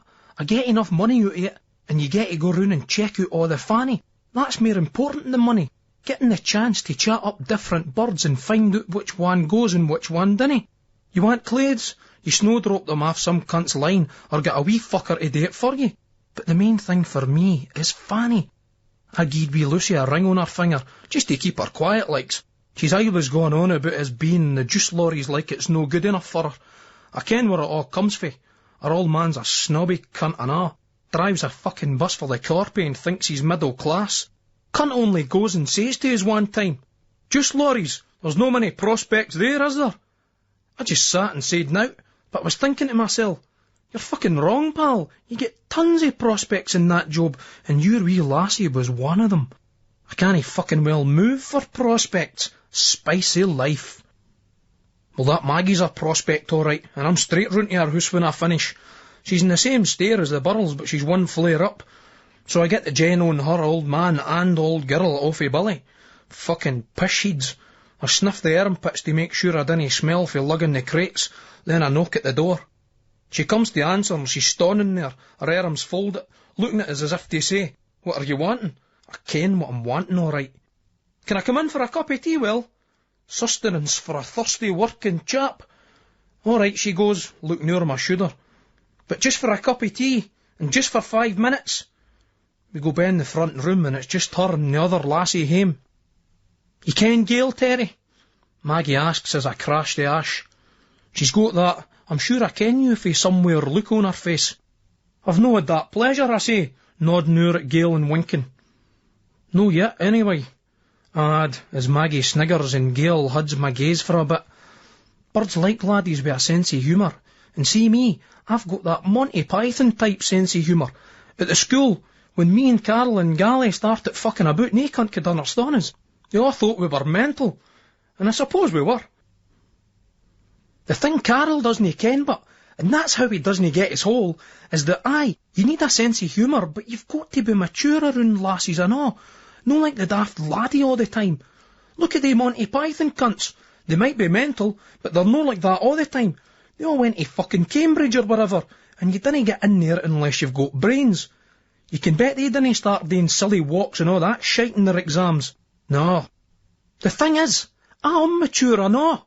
I minded that one teacher in art, that Miss Ormond. She says to us, "You're the most immature young man I've ever taught." I had to just tell her straight. I'm mature, miss. I've been fucking Welsh shagging for years, and I've shagged more birds than the other cunt in this school. Nippy cow only went and sent us to Blackies for the fucking web. They've got the afternoon telly on. Some repeats of the saint. It's the other cunt, the one that looks like the real saint's wee brother. I settle down onto the couch, and Gail sits in one armchair and Maggie on the arm with the other. I'm looking at the showy thigh coming from under Maggie's wee tartan skirt, and I'm thinking about that American Express advert. That'll do nicely. So, tell us all your adventures, girls, I ask, taking a long draw of my MB Regal. What he's been up to? More importantly, are yous gone out with anybody? I'm wanting all the scandalous gossip, mind. She was gone out with Alan Leighton, Maggie says, pointing to the Gail bird. No, though, I hate him, Gail goes. Didn't really ken the boy, I smiles, thinking that Leighton's a mate of that Larry Wiley, so she's double bound to take the dodie if she's been knocking about with yon crowd. He's a wanker, Gail says, in a way which should be daft not to read as, I'm no shagging him anymore, but I need a lengthy coke pretty bad, so come ahead, big yin. This is Terence Henry Lawson interpreting for the badly needing shagged. Spicy life. Funny about this Gail lassie, I'm still trying to place her. I think she might be one of they Bankses. I'm sure she's a mate of Doyle's sister, and I'm sure she used to wear glasses, nice gold-rimmed glasses that make her look even dirtier and sexier than she is now, if that's possible. Maybe it was her mate I'm thinking about. But aye, she'll go, nae bother, you've just got so's you can tell. I turns to Maggie, who's looking a bit left out. Surprised that you're no spoken for, Maggie, I say, watching her blush a bit again. I mean, I'm not complaining, mind you, it's great news for me. See, if I was fancied you. Gail throws back her head and laughs. Then she rolls her eyes and goes, "Way hey!" Wee Maggie, though, she sort of joins her hands together and lowers her eyes all shy and says, her voice gone all low, "But you're gone out with Lucy Wilson." Fuck me, it was like she was in church or something. She's full of nae cunt with that shite. She's a proddy, which means you never go to church. Nah, that's all past now. So if I was to ask you to go out with me, would you? She looks all crimson. She turns to Gail and laughs. No sure whether I'm taking the piss or no. "Terry's asking you a question, Maggie," Gail says all loud. "I dinna ken," she says back all irritated, but a wee bit coy at the same time. The thing is that there's gone out and gone out. Sometimes when you say you're gone out with somebody, it just means that you're riding them. Other times, it's a bit like gone steady. That's fucking daft, like you were gone crooked before. Nah, Lucy's a bird you go out with. I was well dressed and a virgin until I got a hold of her. There's birds like her and ones you go out with, and there's ones like Maggie and that Gail, ones you just ride. "Well, if you dinna, nobody else does, eh, Terry?" Gail says and gives me a wee wink. She's a fucking ride, all right. I'm really no that bothered about Maggie now. You always go with the goer, and even though they'll both go, that Gail's defo. You can tell right away. The thing is, but, it's Maggie's house, and we're no wanting flung out. "Maybe I could convince you," I says to her. "You no gonna sit on my knee?" She looks all doubtful. "Come here," I say. "Come on," I twist my head. Gail looks up at her, egging her on. "He's no gonna bite you, Maggie," she tells her. I like this lassie, full of mischief, exactly my type. Mind you, they're all my fucking type. Dinna kid yourself. I laugh at them. Come on, Maggie, I say, a wee bit more impatient. A lassie gone all shy's nice for a wee while, but then it becomes boring and you want them stripped for action. Nobody loves a cock teaser after all. She comes over and I pull her down onto my knee and start moving my legs, rocking her thin wee body up and down. I gie her a wee kiss on the mouth. There, that wasn't so bad. I've wanted to do that for a long time, I can tell you that. Tiny fucking mouth that is. Humping crates all day when you should be humping Fanny. Maggie's into it. She puts her hand round my neck and runs her fingers through the hair at the back of my head. I'm looking at the old tiled fireplace with a gas fire that all these scruffy old tenement houses have got. No all modern and electric like us, the snobs out in the new flats. I like the way you've got your hair, she goes. I smile, that wee shy smile that I've practised in the mirror every day, and I kiss her again, a longer, slower one this time. You can hear a loud breath as Gail stands up. We break off for a bit. Since you two are getting all lovey-dovey, I'm going upstairs for a bit to play that tape, Gail says all snooty. But it's sort of put on, 'cause you can tell that she kens that her length is as good as guaranteed, which it is, if no now, then after. You see, I ken every baker's shop in West Edinburgh. That's the beauty of working on the juice lorries. Maggie sort of half-heartedly protested as Gail goes. Go and put the kettle on, she asks, but Gail's already out the door. 'Cause I watched that tight arse and they white trousers vanish out of my sight, and all I was thinking about was getting a hoodie later on. First things first, but that was one thing I did learn at the school, way back in the primary. They daft sayings that they gied you. A bird in the hand is worth two in the bush. I make it different, but a bird's bush in your hand is worth two with their clothes on. I'll put the kettle on, I says to her, but only if I get another kiss first. Get away, she goes. One wee kiss, go on, I whisper. One wee kiss, that'll be right. After snogging for about 10 minutes, I've got that daft cardio off, then her top and bra off, and her wee tits are bouncing up and down in the palms of my hands, and she's looking at them like she's never seen them before. Way hey, ya cunt that you are. I'm fucking guaranteed here.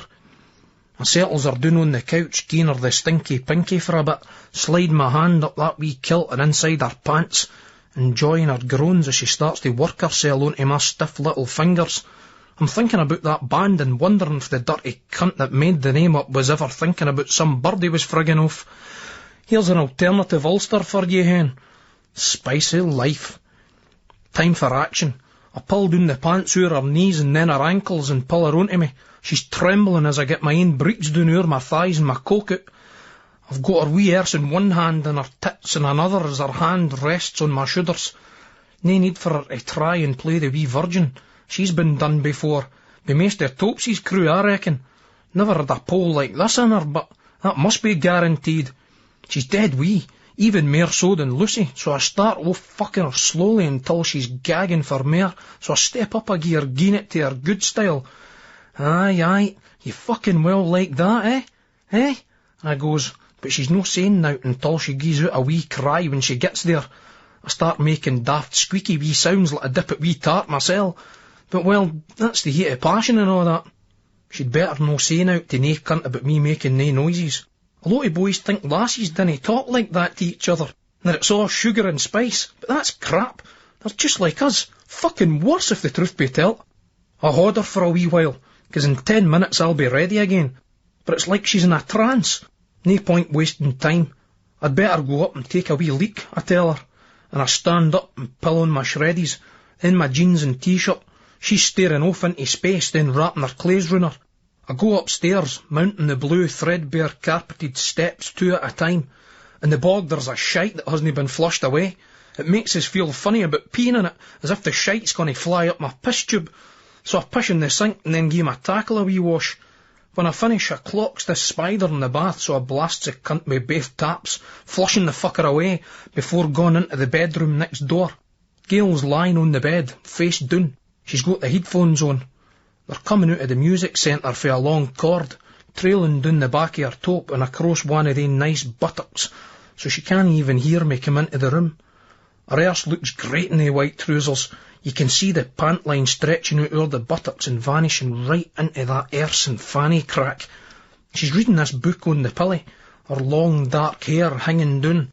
She's got a good body all right, chunkier than Maggie's, much more fucking womanish. There's a big poster of Gary Glitter on the wall above her. That cunt's Barry. I like the bit when he goes, "I'm the man that put the bang in gangs." He's the fucking boy. I mean, I like the Jam and the Pistols now, but him and Slade are the only cunts for the old days I still go for.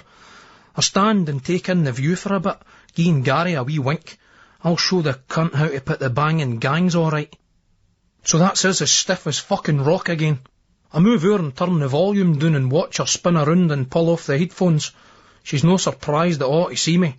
I'm surprised to see her, 'cause she's wearing nae gold-rimmed glasses. That should turn you off, but it just makes me hornier than ever. "All right, Four Eyes," I goes. "I'm just wearing them for reading," she says, taking them off. "Well, I think they're sexy as anything," I say, moving right out of the bed, thinking that if I grab her and she kicks up fuck, I'll just let go and tell her I was only joking. But there's nought to worry about here, 'cause my tongue's in her mouth and there's nae resistance, so I've got my coke out and she's got her horn on it. Well fucking game. "No here, we cannae now," she goes. But she isn't in any big hurry to let go of my knob. "Fuck it, come on, Maggie kens the score," I tell her. She looks at us for a second, but I'm getting my gear off and she's no far behind. We're right under the covers. I'm feeling great, and it's Barry that my coke's still hard, even though I shot a fair old bit of wad into Maggie. The likes of Carl or wee Gally, they'd be up in the Royal in intensive care after a wank, never mind a bird. Doesn't bother me, I could fuck all day. I'm impressed by this girl's attitude. Nae fucking about, the kecks and the bra are off straight away. A lot of birds leave on their kecks as sort of insurance that they'll get a bit of foreplay, but it's only a toss bag who'd just try and stuff it straight between a lassie's legs when there's plenty other fun to be had first. So old Gary Glitter's looking down at us as I've got my tongue between Gail's legs. She's trying to push my head away at first, but it becomes a rub on my scalp, then a tug on my hair as I start lapping her up and she relaxes her grip and she's right fucking into it. I've got my hands under her buttocks, getting a good grope of her arse cheeks, then I slide my finger inside her and start giving her fanny a wee frig. I'm trying to twist round, 'cause they big lips of hers were meant for sucking on my knob, but the covers are slipping off us. The trick is to keep her on the boil, but to make it so's she's got to take my cock in her mouth. She's into that though. She's still running her hand the length of it, pulling the foreskin back. "That's great, Terry. This is mad. We're mental," she gasps. "Spicy life," I grunt back at her. "I want my tongue right up your holes, one after the other," I tell her. That was what this boy said in the dirty video that Donnie Ness had. I was trying to mind all the best lines and the best moves. So there's me straddling her 69 style, and she's got my cock in her mouth and she's sucking hard on it, and by Christ the lassie can gam. I'm pulling her wee flaps apart and giving it big postage stamp licks and fingering her cunt first, then her arsehole which smells all moist and earthy. Then I'm back onto her clit which feels big and stiff enough to be a mini cock, and she pulls my knob out of her mouth, and there was me thinking she was gasping for air, but no, it's her coming in jagged shocked spasms, my finger jammed onto that wee love button of hers like it was stuck on the dial of a good radio station. So she's gasping as her shudders run down, but I'm no finished with her yet, and I twist her round and pull her up, and her face is in a wide mental shock, and I'm on the bed, but I've got her head down on my cock, and she's gamming us like fuck, her big eyes looking up and watching us, spilling with gratitude, 'cause she kens that was just the starter, and she's getting well fucked in a second or two. I've got her hair in my hands, twisting nae dark locks, and I'm pulling her to me, then away from me, adjusting the pace and range so she gets it right, and aye, she kens what she's doing, 'cause her head settles into the right rhythm, and I didn't even need to thrust my own pelvis in time or nought like that. She's gagging a bit and she pulls away, which is a good thing, 'cause I was deciding whether or no I wanted to blow it in her mouth and save fucking her in the fanny till later on. Keep the wee hoo raw hot and bothered. But I think, nah, I'll gear it fine style right now. I'm on top of her and getting in, and she's saying, Oh, Terry, we shouldn't be doing this, no the new. I've heard that song before. Want us to stop then? I gasp. You didn't have to be that Bamber Gascoigne cunt out of that university challenge to ken the answer to that. All I get is another, oh, Terry, in reply, and I take that as my fucking starter for 10, alright. So there's me right up, and I'm starting to get into my stride now, and this Gail looks away and tenses up briefly, then lets out a low laugh and pulls my head to her, and there's a strange expression on her face, and I look up and sees that Maggie's come into the room. Maggie pulls her arms in the shape of a cross over her chest. It's like she's just been shot. She stands there for a bit saying nout, her wee mouth all twisted. You'll need to go. My Uncle Alex here. She finally whispers at us, looking all uptight and worried. Gail turns away again, facing the wall, and goes, oh God, I can't fucking stand this. She's gripping the bedclothes, then clawing them like she's a fucking cat. I'm still fucking solid, but nae cunt's gone nowhere till I've blown my muck. Shut up the new, I goes to Maggie, but still looking at Gail as I keep thrusting. You go down and see your Uncle Alec. We'll be...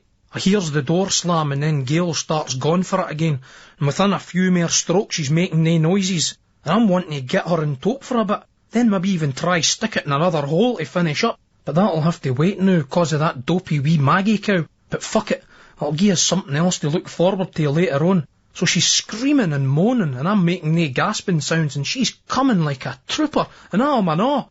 And thank fuck Maggie's taking the hump and went out the room as we explode, 'cause yon Gail's gone off like a pint of milk left out in the Sahara Desert. Oh, Terry, you're a fucking animal, she screams.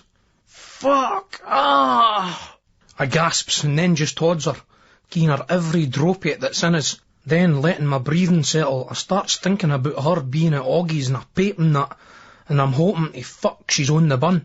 I gives her a slobbery kiss on nae big lips, then I arch myself up on my arms and look her in the eye. We've got fucking chemistry, doll. You dinna turn your back on that. Ken what I'm saying? She nods. That's a great line. It came from one of the films I saw at the classic Nicholson Street. Percy's Progress, I think it was. The one about the white boy that got the darkies coke bit on him. I got over and we start getting dressed. Then Maggie's back in. You's have to go, she nearly squeals at us, her eyes all red, twisting a lock of her own hair in her fingers. Gail's looking for her knickers, but I'd got there first and done a sneaky and put them in my pocket. Souvenir.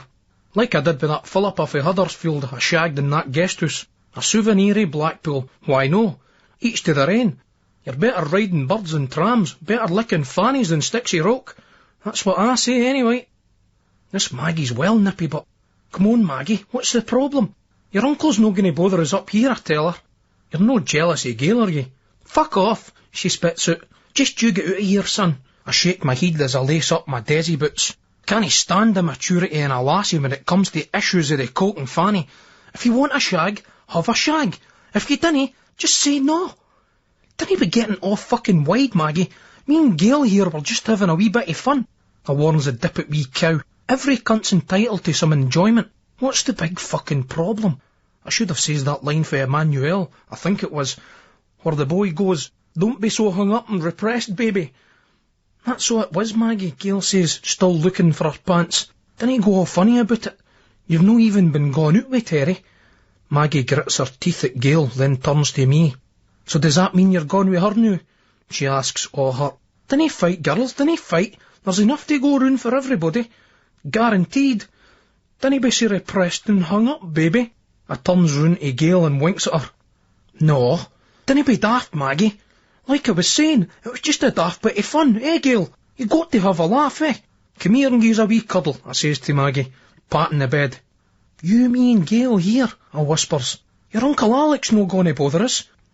She stands her grin, looking all hard at us. I mind when me and Carl Ewart were monitors at the school dinners, serving up the grub to our table. 'Cause he fancied her, the milky bars were on him all right, and Carol used to make sure she got a good load, seconds as well. We probably kept the scruffy wee cow alive, Carl and me, and this is the fucking thanks I get. Bet ye, our Mr. Ewart would have liked to have served up the wee hangout with the portion that I just did. Guaranteed. Terry, you seen my pants? Gail asks. I can't find my fucking pants. No, they're no my size, I laughs.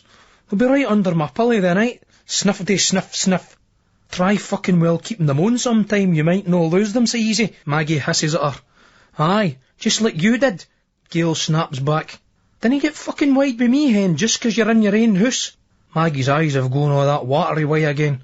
Every cunt kens that Gail would batter fuck out of her in a square go. This is some wee show right enough. I've got my kicks on and I'm out to Maggie, and I've got my arms round her. She's trying to push us away, but she's no trying that hard, if you ken what I mean. We were just mucking about, I tells her. Now let's just all sit down and relax. I can't relax. How can I relax? My man Dad's down in Blackpool and my Uncle Alex here. He's always drunk and he's already set his own house on fire. I've got to watch him all the time. It's no fair, she greets, and she's really blubbering away now. I tries to comfort her while watching Gail pull her breeks on with nae knickers. She might try to steal a pair for Maggie later, 'cause I think that big black bushy of hers might just show through they thin cotton trousers otherwise. Mind you, I dinna think she's that far to get home. Never mind your Uncle Alec, Maggie, Gail shakes her head. All she's interested in is her pants. Mind you, that makes two of us. Maggie's a bit feared of her Uncle Alec. She'll no go down and face him, even to make us a cup of tea. You dinna ken him, Gail. He's always drunk, she slobbers. Maybe it's an excuse. Maybe she kens that as soon as she goes out the door, I'll be right up yon Gail again. All right, I'll go down and say hiya and make some tea, bring it up here. With a wee biscuit I goes, imitating the wee Glasgow laddie on the British Rail advert. Poor wee cunt thought it was a big deal to get a biscuit on a train. Probably is through there though. They'll be like gold dust for they fucking scruffs. Aye, Glasgow patter, you can't beat it, or so they keep telling any cunt daft enough to listen. I head downstairs hoping that the boys know one of they psycho cunts. Thing is, it's nice to be nice, and I find that most cunts are usually alright by you if you're alright by them. Uncle Alec. It's a mock at fucking house this, it has to be said. My ma's no got much money, but even when she was on her own, before she took up with that German cunt, she had our place a palace compared to this. Maggie's room is the best in the place. It's like it belongs in a different house. It's funny, but when I get down the stairs into the front room, I find that I recognise the boy. Alec Connolly. A right tea-leaf he is, I know. This Alec boy looks at us with what my ma calls a real drinker's face, all flushed and with liver spots crawling up the neck. Still, I'd rather have somebody like that round than that yon German cunt that she goes with. Stays in all the time, never drinks, and grumbles at me if I come in steaming out of my heat. The sooner me and Lucy get a place of her own, the better. Aye, aye, the Alec Gadge goes, all sort of frosty. I just winks at the old cunt. All right, mate? How's it gone? Just up the stair with Maggie and her pal there playing some records? So that's what you call it now, is it? He says, but it's a sort of laugh. This cunt's all right. He doesn't give a fuck, really. I'm sure this room's got even more boggin since I was last in it. My soul's stick to the cracked lino and to the fusty square of carpet in the middle of it. Alec's sitting in a battered armchair trying to roll a fag with shaking hands. On the coffee table in front of him there's piles of cans, a half-empty half bottle of whiskey and a big glass ashtray. He's wearing a worn blue suit and tie. It's nearly the same colour as the cunt's eyes, which stand out in his ruddy coupon. I just shrug. You're Alec, eh? I'm Terry. I ken who you are. I've seen you on the lorries. You Henry Lawson's laddie? Uh-oh. He kens the old cunt. Aye. You ken him? I ken him. But he's got a few years on me. Drinks in Leith, eh? How's he doing? Who gives a fuck about that cunt? All right. I mean, I dinna ken. Seems to be fine. We didn't really get on, I tell this Alec Gadge. But I think he tippled that as soon as the old bastard's name was mentioned. This Alec grunts something. It's like he's clearing his throat. Aye, he says after a bit. Families, that's where all the problems come fae. But what can you do, eh? You tell me, he goes, spreading his horns out, the rolled fag stuck in one mitt. There's nowt you can say to that. So I just nods and goes, I'm just making your niece and her friend a wee cup of tea. You want yin? Fuck the tea. He lights the fag and points at the stack of cans on the table. Have a beer. Go on, help yourself. I will later on, Alec, a wee beer and blether likes, but I didn't want to be rude to my company up the stairs. I explains to him. Alec shrugs and looks away as if to say, "Oh, the mayor for me. There's something about this old fucker. I like the cunt, and I will have a bit of a chinwag with him later. Aye, keep him sweet so's I can keep on getting up Maggie and Gail round here. And they all say up the busy that he does a lot of ducking and diving around. Useful cunt to ken, the sort of felly, contacts and that. I gets through into the kitchen nearly falling and breaking my neck on a bit of loose lino. Starts to boil the kettle. It's not a plug engine, so you have to do it on the gas. After a bit I head back up the stairs with a pot of tea, while these dirty wee cows are waiting for us. Maggie's sitting with a cassette case, writing the tracks onto the card for this album she'd been taping. She's making a meal of it. It's an excuse not to talk to Gail. "Tea up," I goes. Then as Maggie looks up at us, I says, "Dinna ken what you're worried about, Maggie. That Alec boy's sound." "Aye, but you dinna ken him like I do." She warns us again. Gail's still harping on about her knickers. "This is Dane Matt Heedon," she says. "She'll no be needing them if she's gonna be hanging about with me. That's fucking well guaranteed." Sally and Sid James. I wake up in the bed, sweating like fuck, and I realise I'm on my own. I looks and sees the two of them lying sleeping on the flare. It all comes back to us. In the night I managed to get in the middle of them, thinking about threes up like in the films. I tried to give them a wee frig, the pair of them at the same time, but they both got a bit funny. Neither of them would let us up them after that, too shy in front of the other one, so I'll just need to keep doing them separately for a while. Then they'll be into a threes up, guaranteed. Aye, I tried it on all night, but they wouldn't have it. So after trying to kick us out of bed, and there was no fucking chance of that, they both gave up and went on to the flare to kip. So I just had a good fucking wank to myself and drifted off to sleep. It was a wee bit of a frustrating night, but a good kip suited us 'cause it's the football the day and the dancing the night. Spicy life. It wasn't easy to get out of bed in the morning, but the route I've got on, the two of them just lying there dozing on the flare. I has another wee wank over them, catching most of it on the carpet, though a bit of it went on the air of my Gail's blouse. Then I creeps downstairs and sees Alec, still in the same armchair, watching that Tiz was, her with the barry tits on it. That Sally James, a fucking ride, eh? I goes. "Sally James," Alec slurs. It could be fucking well Sid James for all that old cunt kens. The whiskey bottle's empty now, and I think most of the cans are enough. "You want some tea?" he asks. "Well, Alec, I was wondering if that wee offer of a drink was still on." "Off to be the pub," he goes, pointing to the pile of empties on the coffee table. "Sound by me," I tell him. So we head down the road towards the wheat sheaf. It's a brammer day, and I'm looking forward to the football. There's been a lot of talk about getting a wee mob together for the scheme the day, with Doyle and all that bunch. Most of the boys in our scheme support Herts, it being this end of the town, but there's a good few Hibbies sprinkled around. If you could get all the local Hibs together, it'd be quite a wee team, 'cause you got the likes of Doyle and Gentleman and me and Burrell that's Hibs. There's always talk, but that's usually all it is. Whatever happens though, we'll have a laugh. That's one thing about Doyle, he's a crazy cunt, but you've always got a tale to tell with him. Like that time we choried all that copper wire, that was fucking raj. Cunt still no paid us for that, but I turns to Alec as we pass by the park, the pub coming into sight. "So, you're making sure that Maggie doesn't get up to any nonsense while her ma and dad's down in Blackpool?" "Aye, and I'm not doing a very good job with it, am I?" "Oh, all sarcastic." "I'm a gentleman, Alec. We just sat up and blethered all night. I left them to crash. Maggie's a nice lassie, she's no like that." "Aye, right," he goes, no believing a word. "No, that's Jen up likes. I think her mate might be a bit of a raver on the quiet, but no wee Maggie," I explains. "It's best not to let the cunt think that you're taking the pish. He's thinking about this, 'cause there's a bit of silence as we get into the pub. Orders a couple of pints and that puts a smile back on his face. You can tell that Alec's a right peeve artist to the first degree. "So how long are you staying there for?" I ask him. He stares off into the distance. "Dinna ken.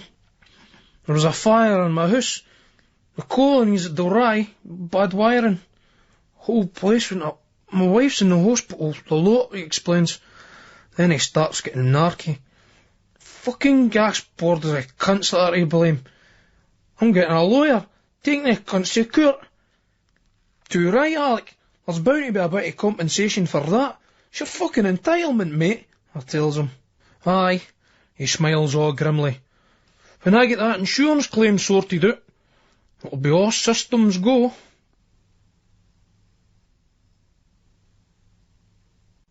Billy Birrell. Sex as a football substitute. I hears the rattling of bottles in their crates, so I goes to the window and pulls back the curtain. It's Terry's juice lorry, and I can hear him gieing at the patter. Just when I think about shouting out the window or going down for a blether, I see that he's talking to Maggie Orr and this other lassie. That's just brutal, so I didn't think I'll bother. No that I've nought against Maggie, I mean she's alright, but I had this shouting match with her old man the other week. The tosser always comes back pissed with his wife for the boozer, and they have a big fight in the street. It keeps my ma awake. My old man will no day out, so I goes to the door and has a word. The boy got wide, says I was just a daft wee laddie. I tell him I'd show him what a daft wee laddie was if he came outside. He was gunny and all, till his wife stepped in and pulled him back. When I saw Maggie there, I left it, 'cause she was upset and I didn't want to embarrass her. It's no fair, she's done nought wrong. Terry's gien her and her mate the chat. I kinda doesn't like it that I've been doing it with Yvonne. It's alright for him to shag anything that moves, when he's meant to be engaged and all, but if his sister does it, he gets all stroppy. That's Terry Lawson, but brutal. Yvonne's alright, a good lassie to be Terry's sister, and Terry's my mate, but you wouldn't like to go out with a lassie that was like him, if he hadn't existed. Know that I'm gone out with Yvonne, like I've tried to tell her. Have to stop messing with her though. That's 3 times now, and only once with a flunky and all. Brutal. What a thought. Bearing in Yvonne and being stuck with Terry for a brother-in-law. Brutal beyond belief. No, you didn't want tie doon. No to a lassie who just stays a couple of streets away. Maybe to some bird for Spain, or California, or Brazil. Even fucking Leith or somewhere. But no for round here. Up the top of my stair the first time. A knee trembler. Nay, why would she be up the stick for that? 'Cause all the spunk just falls out. I was a chance mind, 'cause you're right up them when it scooshes out. The next time was down Collin and Dell, up against the wall again, down the tunnel. And the third was in our bedroom, when we took the afternoon off school. He's the rubber Johnny there, but we had loads of time, a whole packet. But I just did it the once, 'cause I was told that it fucks up your legs for the training. It's Barry sitting here in the house on my own. I love Friday dinner times, coming home and having the place to myself. Rab at the school dinners, my ma and father both at work. It gives you time to think. Maggie and her mate go away, and Terry's lorry drives off. There's some wee first-year lassie gone past now.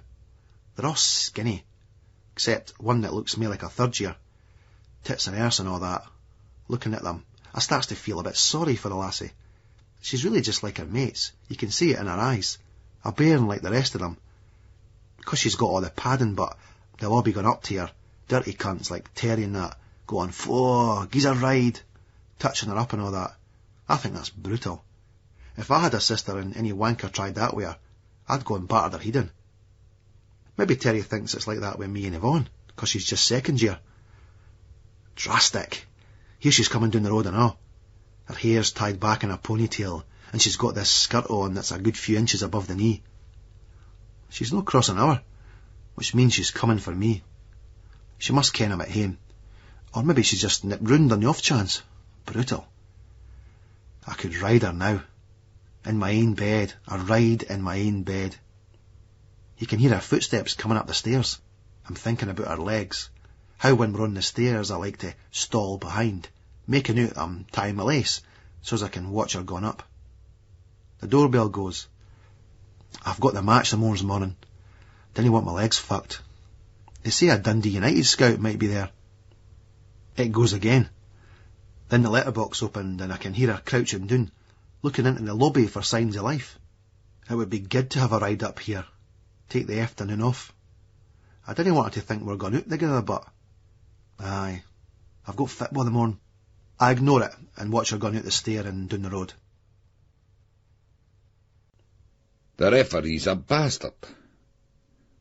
I'm moving on to a crossfield ball for Kenny, and I try and trap it without killing the ball right. It runs on a bit, and there's a fat boy going for it. We clatter into each other, and I gets right up, and he's still on the deck. The referee's blowing and gied a foul against me. What a rage. You were showing studs, son, and knowing my game, you didn't. He squeaks at his. You got that? I walk away. It was a 50-50 ball. That's brutal. Got that, he repeats. I'm nearly going to say it was a 50-50 ball, but no. I'm not going to even talk to a toss like that. These wankers think that they're great, but they're just old naymates types that like to order young boys around. You ken this sort. You just ignore them, never speak to them. They hate that. Like that wank Blackie at the school. That tossback was out of order yesterday. What he did to me, Carl and Gally. If he'd have been caught by MacDonald or Forbes, it would have been him in trouble, no us. If they behaved with anybody their own age like that, they ken that they'd get a burst mouth. So they get involved with the likes of us to make them feel all big and smart. You ken the type. Anyway, the whistle goes again and it's over. We've cuffed him and we're 6 points clear now, 'cause Salvey didn't play until midweek. Back in the pavilion, I'm dressing quick, 'cause it's Hibs Rangers a day and there's bound to be a good atmosphere. We're gone battling. That's if nobody shites out. When I gets out, I sees my bra Rab and his mates, still hanging about after the game. That big Alex is some size, a boy, for to be still at primary. Setterington. I think he's Martin Gentleman's cousin or something. So being a big bastard must run in the family. They're at that age where they're starting to think that they're wide, but they're just wee laddies. I'm glad that I've left the secondary school just before Rab starts next year. Your wee brother at the school. That's dead embarrassing, in front of your mates and lasses and that. To Falkirk with all that. All right, I say to him. The wee wank's got that old jacket of mine's on. Mind you, I think I says he could have it. It's still too big for him, but it's hanging. You going to the football this afternoon? He asks. Dunno, I goes, fingering the jacket lapel on him. Still no bad quality. I'm sure I was pissed when I said he could have it. You standing here to frighten the craws away? His mates laugh at this. These wee radges are brutal. Funny, he goes. Then he points to my jacket pocket and says, How have you got your scarf in your pocket then? Aye. We weren't sure if we were gone or no. I took it just in case. Listen, I need to go straight up the toon to meet Terry and Carl and wee Gally. You going to take this bag back home for us? Rab's squinting in the sun. Carl's a Hert supporter. What's he gone to Hibs for? Mr. Questions, that wee Raj. It's how is it this and how is it that all the time with him? Day out, eh? Hertz are at Montrose or somewhere in that daft league and he can't afford it, so he's gone with us. We're gone in Orab, that Alex Setterington laddie goes. Then the wee Raj turns to me and asks, Are yous gone fighting me boys for Glasgow? I stare back hard at this freckle-faced wee hardo. Cheeky wee Wido just stands there smiling back at us. I look at Rab, then back to the Setterington boy. Over his shoulder I sees Mackie gone down the road with Keith Simon, Doogie Wilson. They're crawling up his arse.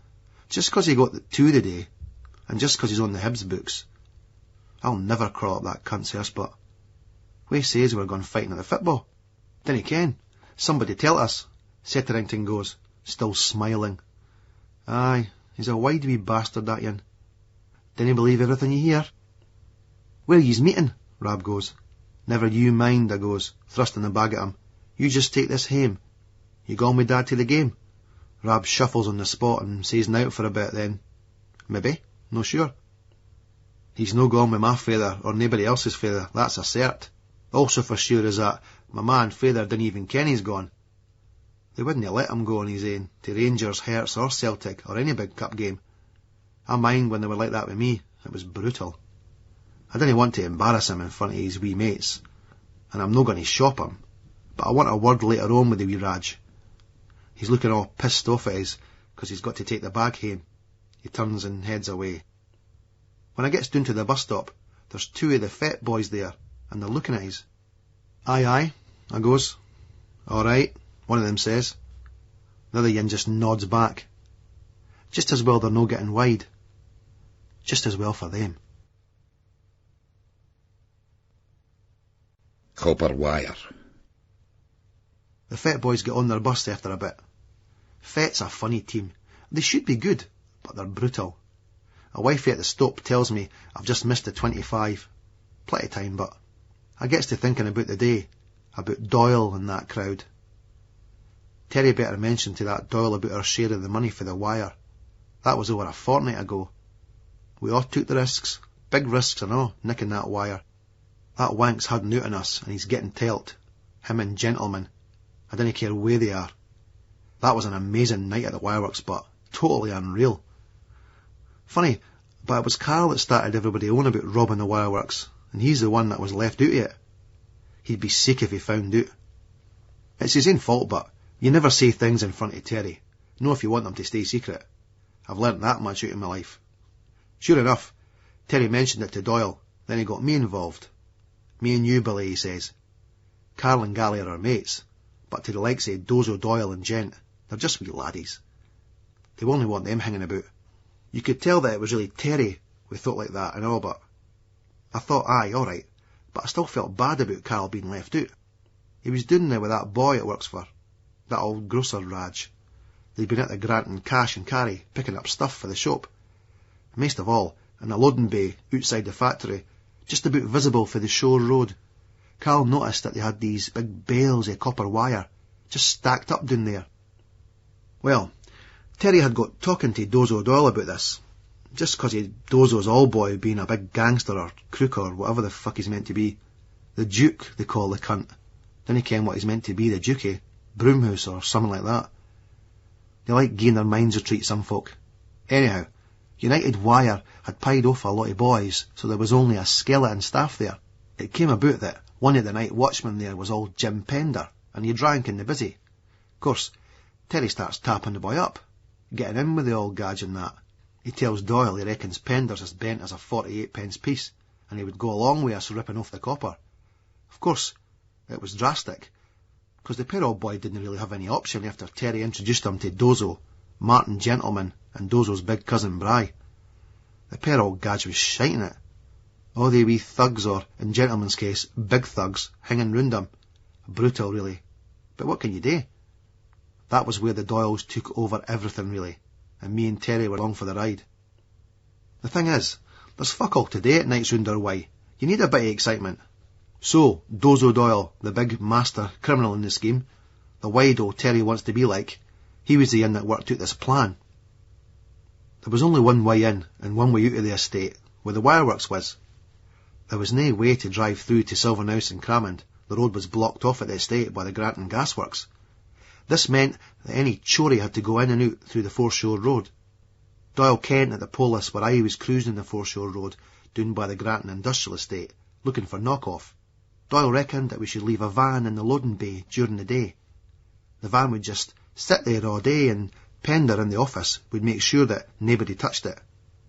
We'd wait till the week when Pender changed from day shift to back shift and worked right through the double shift.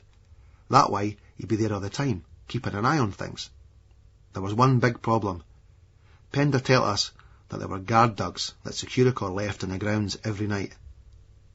Of course, they couldn't get into his office, which looked out onto the loading bay. But we'd be right in there with him if we did it Doyle's way. If the dogs raised the alarm, Pender was meant to call the police. That was the least of our worries, but they things were trained to go for you. Doyle wasn't bothered. When anybody brought it up, he'd just run his hand slowly through his black hair, letting it fall forward in layers. We'll take care of they cunts. Most guard dogs are shiters. Their bark's worse than their bite. That's where that saying comes from. Terry was unconvinced. I didn't ken about dogs. Leave the fucking dogs to us, Doyle smiled, looking over at big Marty Gentleman. The big Raj looked back in a way that made you feel sorry for the Alsatians. I'm fair to nobody, but I'd rather pagger with 2 Doyles than Gentleman. The size of him. He's a monster, a freak. 15, that? No way. There's a golden rule in the scheme. You go up against Doyle, and you go up against Gentleman. And doesn't that wanker Dozo Doyle ken it and all?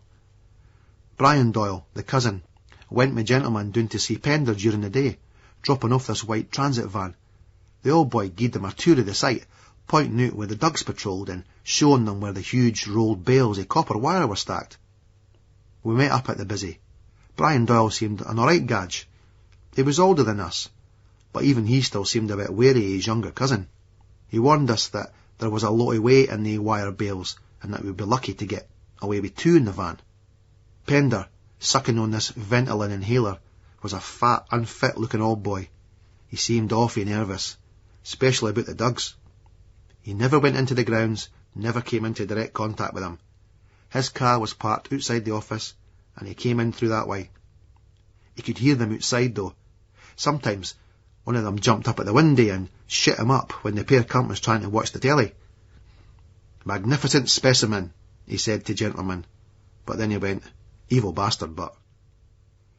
The other cunt involved was a boy called McMurray, but everybody kent him as Polmont, because he'd been in the approved school there. There was something funny about that Rajworks. He'd been at our school once and tried to get wide with a wee mate of mine called Arthur Breslin. Wee Arthur was a good gadge, harmless like. I pulled up this Polmont boy and he shat it. That was yonks ago, back in first year. But these things stick with you. So me, Dozo Doyle, Terry and this Polmont cunt went down to Granton later that night to check out how we were going to get in. We hung round the chippy down there, the Jubilee. We stood at the bus stop eating our chips, looking into the grounds the factory stood in. I didn't like the look of the big sign in the grounds. It had the darkened outline of an Alsatian head with a notice, "Securicor warning, guard dogs patrol these premises." "That fence looks fucking high," Terry said. "And there's houses opposite. Some nosy cunts bound to see us. All the old-age pensioners that can't get to sleep." "Aye, I ken. That's how we're no gone over it. We're going through it," Dozo Doyle goes, eating his fish and clocking a couple of boys that went into the chippy. Me and Terry were all ears. "I've got the big industrial wire cutters. They go right through that." He ran his hand along the fence. "They're huge cunts. They snap the big padlock chains. You need to use both arms," he smiled, demonstrating for us. I wasn't sure about that brutal wanker at all. But it's a bit of a laugh though, eh? Something today that isn't too boring. "Aye, we cut it just here," he went, pointing to a section of the fence.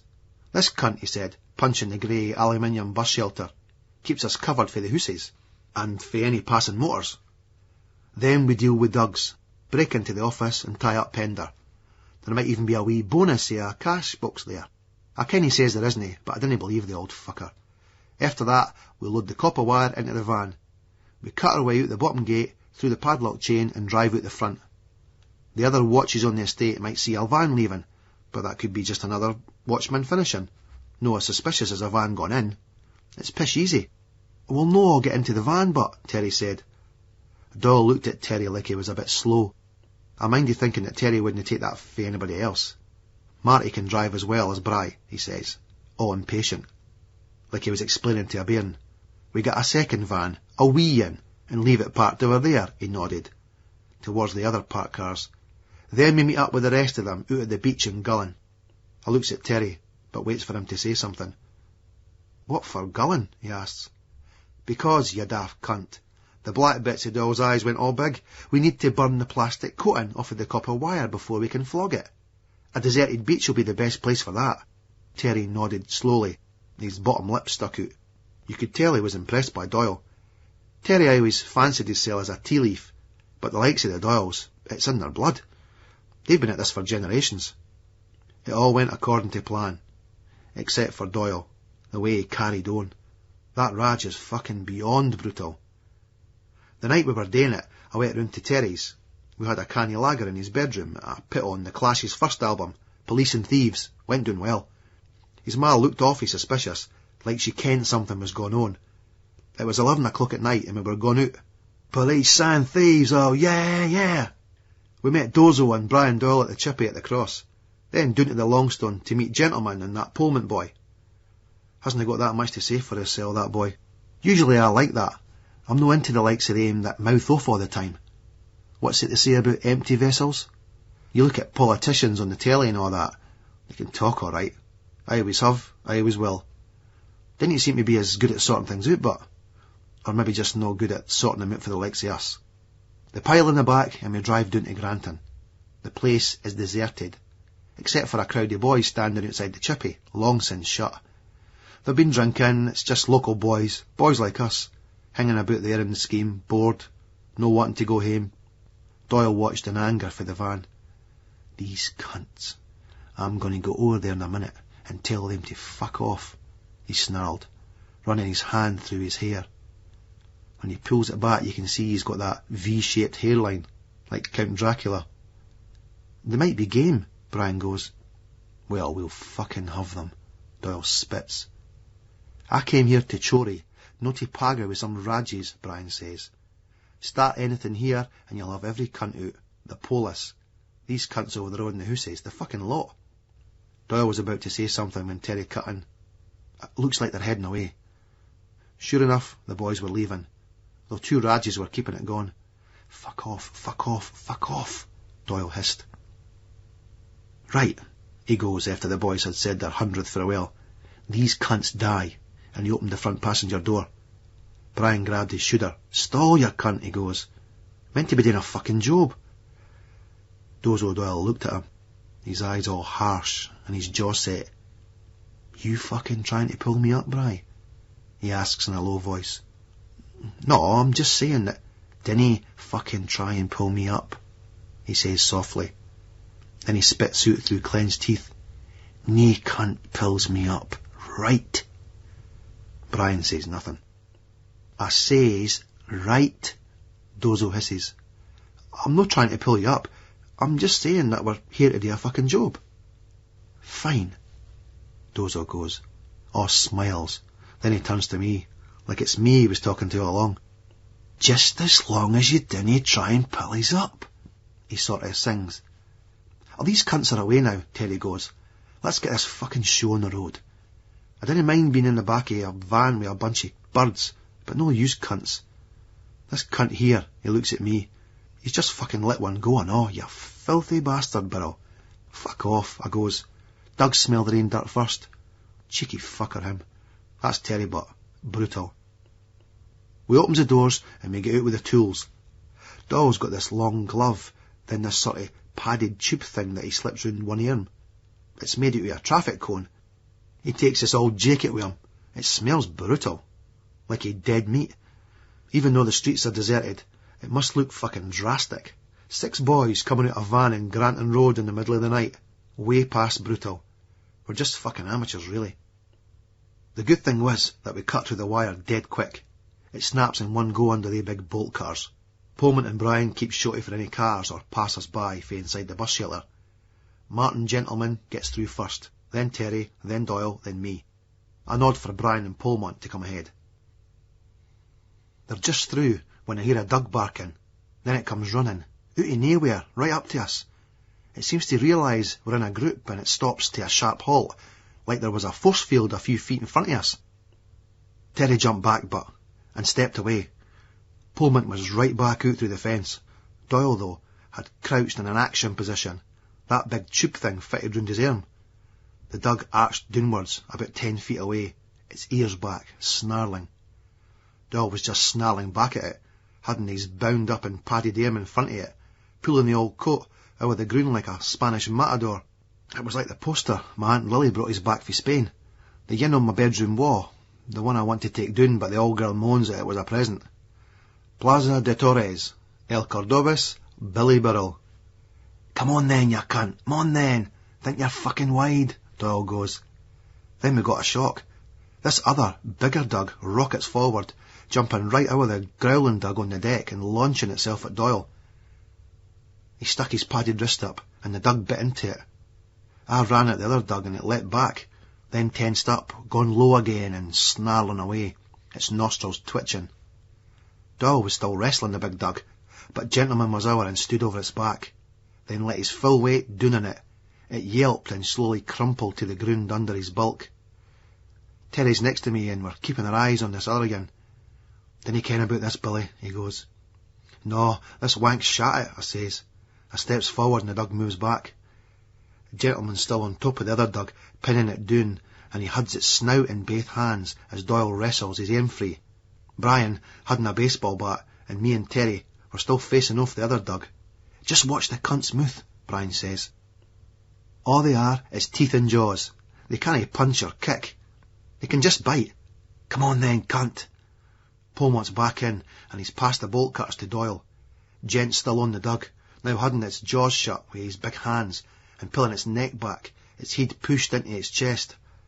Doyle puts the bolt cutter over one of the dog's front legs, and there's a horrible snap, followed by a muffled yelp.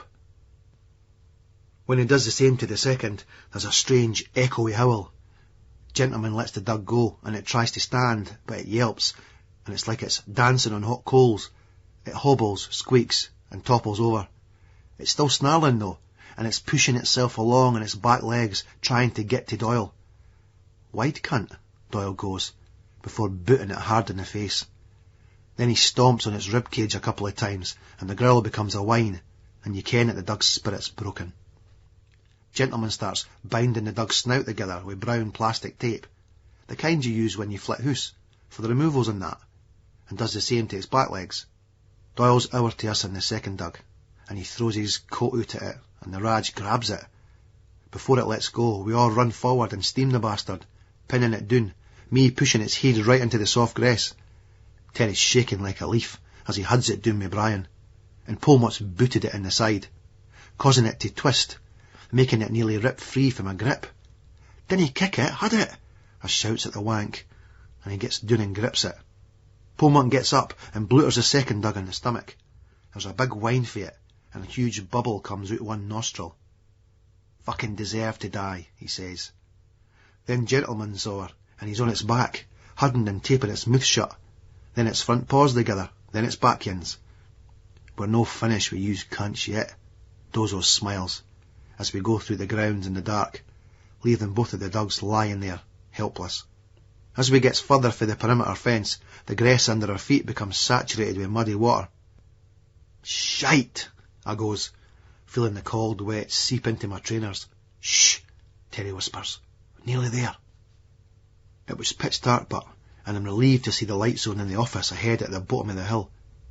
It starts to get steep as the bank descends to the car park by the foreshore road. Suddenly, I hears a scream. I tensed up, but it was only Polmont, who's fell over. Gentleman silently yanks the toss bag to his feet with one tug. After a bit, we're squelching through the mud, and by the time we hit the concrete of the loading bay, my feet are soaked right through. It still feels Barry, but like a Bond film or some commando movie where they break into the enemy HQ. We get down to the office, and Pender won't let Doyle in. "Open that fucking door, you old cunt," he's shouting in the window. "I can't. If I let you in the office, they'll ken I was in on it," Pender whinges. Gentleman stands back, then runs at the door, booting it in with 2 kicks. "Aye," he goes. "Best make it like we got in for the outside." "You didn't need to be in here," Pender goes, shiting it. "Everything you need's outside." Gentleman's right in though, looking around like that lurch out of the Addams family. Polmont throws a load of papers off the desk and tries to yank the phone out by the socket, like they did in the films. Only the cunt doesn't budge. Once. Twice. Gentleman shakes his head, tears it for his hands and rips it out. Terry's gone through all the drawers. All Pender's doing his nut. "Dinny, Terry, you'll get me my fucking books." "Now we'll have to tie you up and all," he goes. "So's they'll no suspect now." The old boy sees that he's no joking, and he nearly went into a panic attack. I can't. I've got a bad hurt," he bleats, and I saw that Polmont sneer at that. I went to speak up on the old boy's behalf, 'cause he was terrified. "Just leave him," I goes. Doyle looks slowly round at us. So does Gent. Terry stops his rummaging and puts his hand on my shoulder. "Nae cunt's going to hurt old Jim, Billy. We're doing it to keep him out of bother. If they see him like that, they'll ken he was in on it," he says, turning to Pender. "We'll no do it till we're ready to leave, Jim. And the Securicor guys will find you soon after when they come to pick up the dugs." "But the door's broken. The dugs might get in and get us." We all laughed at that. "No," Doyle said. "There'll be nae dugs around." Terry looks over at Pender. "So there's nae cash in there then, Jim?" No in here. It's all just admin. As I says, there's hardly anybody working here now." Terry and Doyle seem to accept that. Terry clocks my trainers, our muddy trail right into the office and right across the car park. "What have I told you about sensible footwear, Birrell? The correct footwear for the job. You wouldn't play soccer in slippers, would you, boy?" he goes, in a teacher's voice. The yin him and Carl always do. Doyle laughs along at this. So does that Polmont wanker. Every other Raji's got boots on. It's only me wearing trainers, and I feel a bit of a toss, and it's fucking brutal. I mind I wasn't happy with that, with Terry getting all wide, showing off to Doyle. The cunt could have been on a burst smooth if he kept that up. But we were in. We did it. That was what counted. Gentleman and Brian start lifting the big bales, and we managed to get 2 in the back of the transit van. We cut off some strips for a third bale and load that and all. Then Gent does the chain of the gates with the wire cutters, which are covered in the Doug's blood. We pull the gates open. Before we go, we take old Jim inside. The poor old cunt's sort of in shock, as we bind him to the chair with a plastic tape. You can tell, when he was sitting up the busy, being bought pints by Terry and Doyle, that he never bargained for this. It's dead brutal for the poor boy. He's slavering on about all the men that used to work there, how many there were, where they came from and the like. Well, that's all gone now, Pender, Doyle goes, along with the copper wire. Right, boys? We nod, and Terry and Pullman are laughing their heads off. Pullman takes the baseball bat and wields it, kung fu style, slowly moving up to old Jim. We'll make it realistic, Pender, like you were a fucking hero that put up a struggle. I grabs the wanker's arm, and Gentleman had moved forward and all, to be fair to him. You want that bat over your head, I says. I was only joking, he goes. Like fuck he was. Any encouragement off of us, and old Pender's head was split open. Dozo was looking at us, as if he was going to say something. Then I were at Pullman, as if he should have stuck up for himself. He really looked at Pullman like that wanker had embarrassed him. Jim, Dozo says to Pender, when they Securicorps cunts come, if they ask where the Dugs are, just tell them that they've escaped. But, how could they escape? He goes. Through your hole in the fucking fence, your Raj, Doyle tells him. But they're still tied up. Back up there, Brian goes, pointing to the top of the road. Aye, now they are. Dozo Doyle winked. I saw what Doyle meant as we made our way back. Terry, Brian and Pullman drove straight out the front gates, along the shore road with a wire. That was the riskiest way, I supposed, but me, Gentleman and Doyle, we had the next hassle, having to go back through the grounds in the darkness and the mud. The Dugs were where we left them, still struggling. The vicious one bleeding heavily for its leg wounds. We could hear their soft whines through the tape. Doyle bent down beside the uninjured Alsatian and stroked it all reassuringly. There, boy. What a lot of fuss, he cooed, then in sort of baby talk. Daughter, dotty dus. Then Gentleman came over, and he and Doll picked up an end each of the Dug, its front and back legs, and took it through the fence. Gent had parked the white Ford, and he let go of his end of the Dug to open the back doors. Then they slung the Dug into the van, and it squealed in pain through the tape as it hit the floor. I waited as they went back in and got the second Dug, Gent holding it by the collar to save its injured forelegs, and Doyle taking the back legs. In it went with the other yin. I wasn't into all this. What got me was that nobody had tell us what all this shite with the Dugs was about. What the fuck's going on here? I asked. This is fucking brutal. What, he's playing it? Hostages, mate, Doyle winked. Then he started laughing out at Gent, who just creased up. Gentleman looked that weird when he laughed, like a real mad axe maniac. Doyle goes, these cunts ken too much. They might gab, grass us all up. All you need today is to get one of the Dr. Doolittle fuckers on the case, and we all go doon. Come on, Burrell, you sit in the front with Marty. I'll keep my boys company in the back. I go in, and Gentleman says to me, never liked Alsatians. No a Dug you can take to. If I was getting a Dug, it would be a border collie. I didn't say now, 'cause Doyle starts up again. No Alsatians. German shepherds, eh, boy? He purrs away for a bit, before sneering. Shiting cunts, but a fucking Rottweiler or a Pitbull wouldn't have got taken that easy. He's been at the speed, and he passes some round. I just take a wee dab, 'cause he's school in the morn, but most of it comes away for the silver foil and Gentleman's big wet fingers. We motored down to Gullen, still all that chuffed way, but having to listen to Doyle's sick banter with the Dugs in the back. He was a psycho. The way I saw it, he wasn't right in the head. Ken what they say, they fucking tribes in Africa and that, he goes, grinding his jaw, his eyes popping out of his head. They say that if you kill some cunt, you take their power. It's the fucking hunter thing. That means that we'll have the power of they fucking Dugs. We fucking well did, they cunts. Gentleman just said now, sat ahead, driving. That Police and Thieves song keeps going round in my head. It was like Doyle never expected him to speak, and he was directing everything towards me, which I didn't like. You're sound, Burrell. You didn't say much, like Marty here. Aye, you didn't say much, but you ken the fucking score. There's nae fucking bullshit about you. Lawson, on the other hand, he's a different story. I ken he's your mate, and dinna get me wrong, I like the boy, but he's a bullshitter. Where's that wee mate of yours, that cunt that chibbed that boy in the hand at school? Galley, I goes. No that I'd call that a chibbing, just a wee man showing off to some cunt that got wide. They things get all exaggerated. Galley, that's it. He seems a good wee cunt. Seems game. I saw him once at the football. It's Hibs Rangers at Easter Road in a couple of weeks. We should all go. I'll mobby us for the scheme and any other cunt that's game. I ken some boys for Leith. That would be Barry. Get a few tidy cunts together and pagger with some Glasgow boys. Aye, your own, I says, 'cause it certainly would. You need your entertainment. Life gets too boring otherwise. Gentleman still driving in silence. Passes us a piece of chewing gum. Dozo starts telling jokes. What do you call it in Glasgow when you get two cunts on drugs having a knife fight with each other? He asks, then nods to Gent. Didn't tell him, Marty. Didn't ken, I goes. A square go. Doyle laughs loudly, lifting one of the Dug's heads up and looking at it in the eye. A square go, boy. That's a fucking good one, pal? That's a fucking beauty. It was a relief to get down to Gullen and team up with the rest of the boys. They were unloading the copper wire, Terry and Pullman rolling one wheel down onto the beach. They got a shock when we slung out the two Dugs and dragged them whimpering along the car park.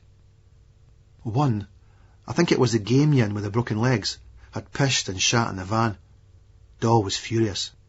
You're gonna die, you dirty cunt, he rasped, bending right over it. Then he just suddenly changed, impersonating that Barbara Woodhouse woman, and goes, Walkies! Once we got the bales into position, Doyle doused them in paraffin and set them alight. As the wooden core and wheels started to catch, the plastic really began to melt, and a brilliant, huge flame flew up, coming off the copper. All these poisonous vapours filled the air, and every cunt moved downwind, except that Pullman, who didn't seem to bother. The blaze started to burn green, and it was an amazing sight. You could look at it all night. It was like in school, where they tell you that the blue bit of the flame in the Bunsen burner is called. You felt you could just walk into the green flame and it would feel like magic. I was trying not to think how tired I was. I could feel it, even through the speed and excitement, and how I had the school in the morning, and I'd get it for the old lady when I sneaked back in. Then Doll went into the transit and came back with his lengths of washing line rope. He got it round the collar of one Dug, then the other, and flung the other end out of the branch of a tree. He strung them up, hoisting them with Pullmont and Gentleman helping him. As he struggled, choking in the air, Pullmont thrashed one with the bat. Terry was shaking his head, but he had a big smirk on his face. Doyle came forward with a paraffin can. I felt disgusted, but excited and all, 'cause I'd always wondered what it would be like to see something living burnt to death. The Dugs kicked as Doyle poured paraffin over them. He held one's jaws and crudely slashed the tape open with his Stanley, drawing blood as he slashed through a bit of the gum and all. Let's hear this cunt scream, he laughed, doing the same to the other. The Dugs were choking and howling. Brian, who had been quiet, stepped forward and said, Oh, that's enough, I'm telling you. Dozo went up to his cousin, extending his palms, hands in the air, like he was going to plead with him. Then he rammed his head onto the boy's nose. There was a snap, and blood spurted.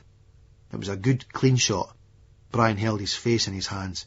You could see the fear and shock in his eyes, through his fingers. You kent that there was going to be nae comebacks. Is that good enough, Bri? Is that enough? He paced around Brian, around the car park, then took a step towards his cousin again. Terry looked away, as if he didn't want to witness now. I looked at Gentleman. All right, he said, no bothering. Aye, sound, I goes. Is this okay with you, Burrell? Doll smiles, looking over at the Dugs. One isn't struggling anymore. Its eyes are open and it's still breathing, but just hanging for its collar, bound and covered in paraffin.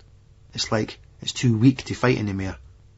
The other yin with the broken legs is still bucking away. One of its legs is really bent over, all deformed. It would be kinder now for them to die. Nobody would take them now. They'd have to get put down anyway.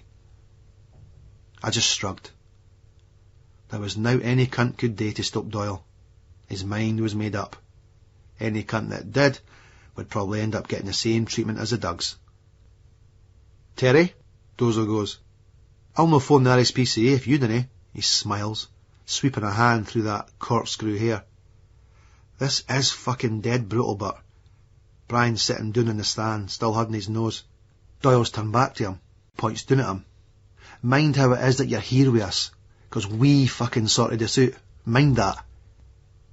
Dinna tell other cunts what to do and what not to do. Dinna think you can just come in here and run this fucking show. Doyle torched one Dug, then the other. They screamed and kicked as the flames wrapped round them. After a bit, I can't watch, so I turns upwind away from them and looks down the deserted beach.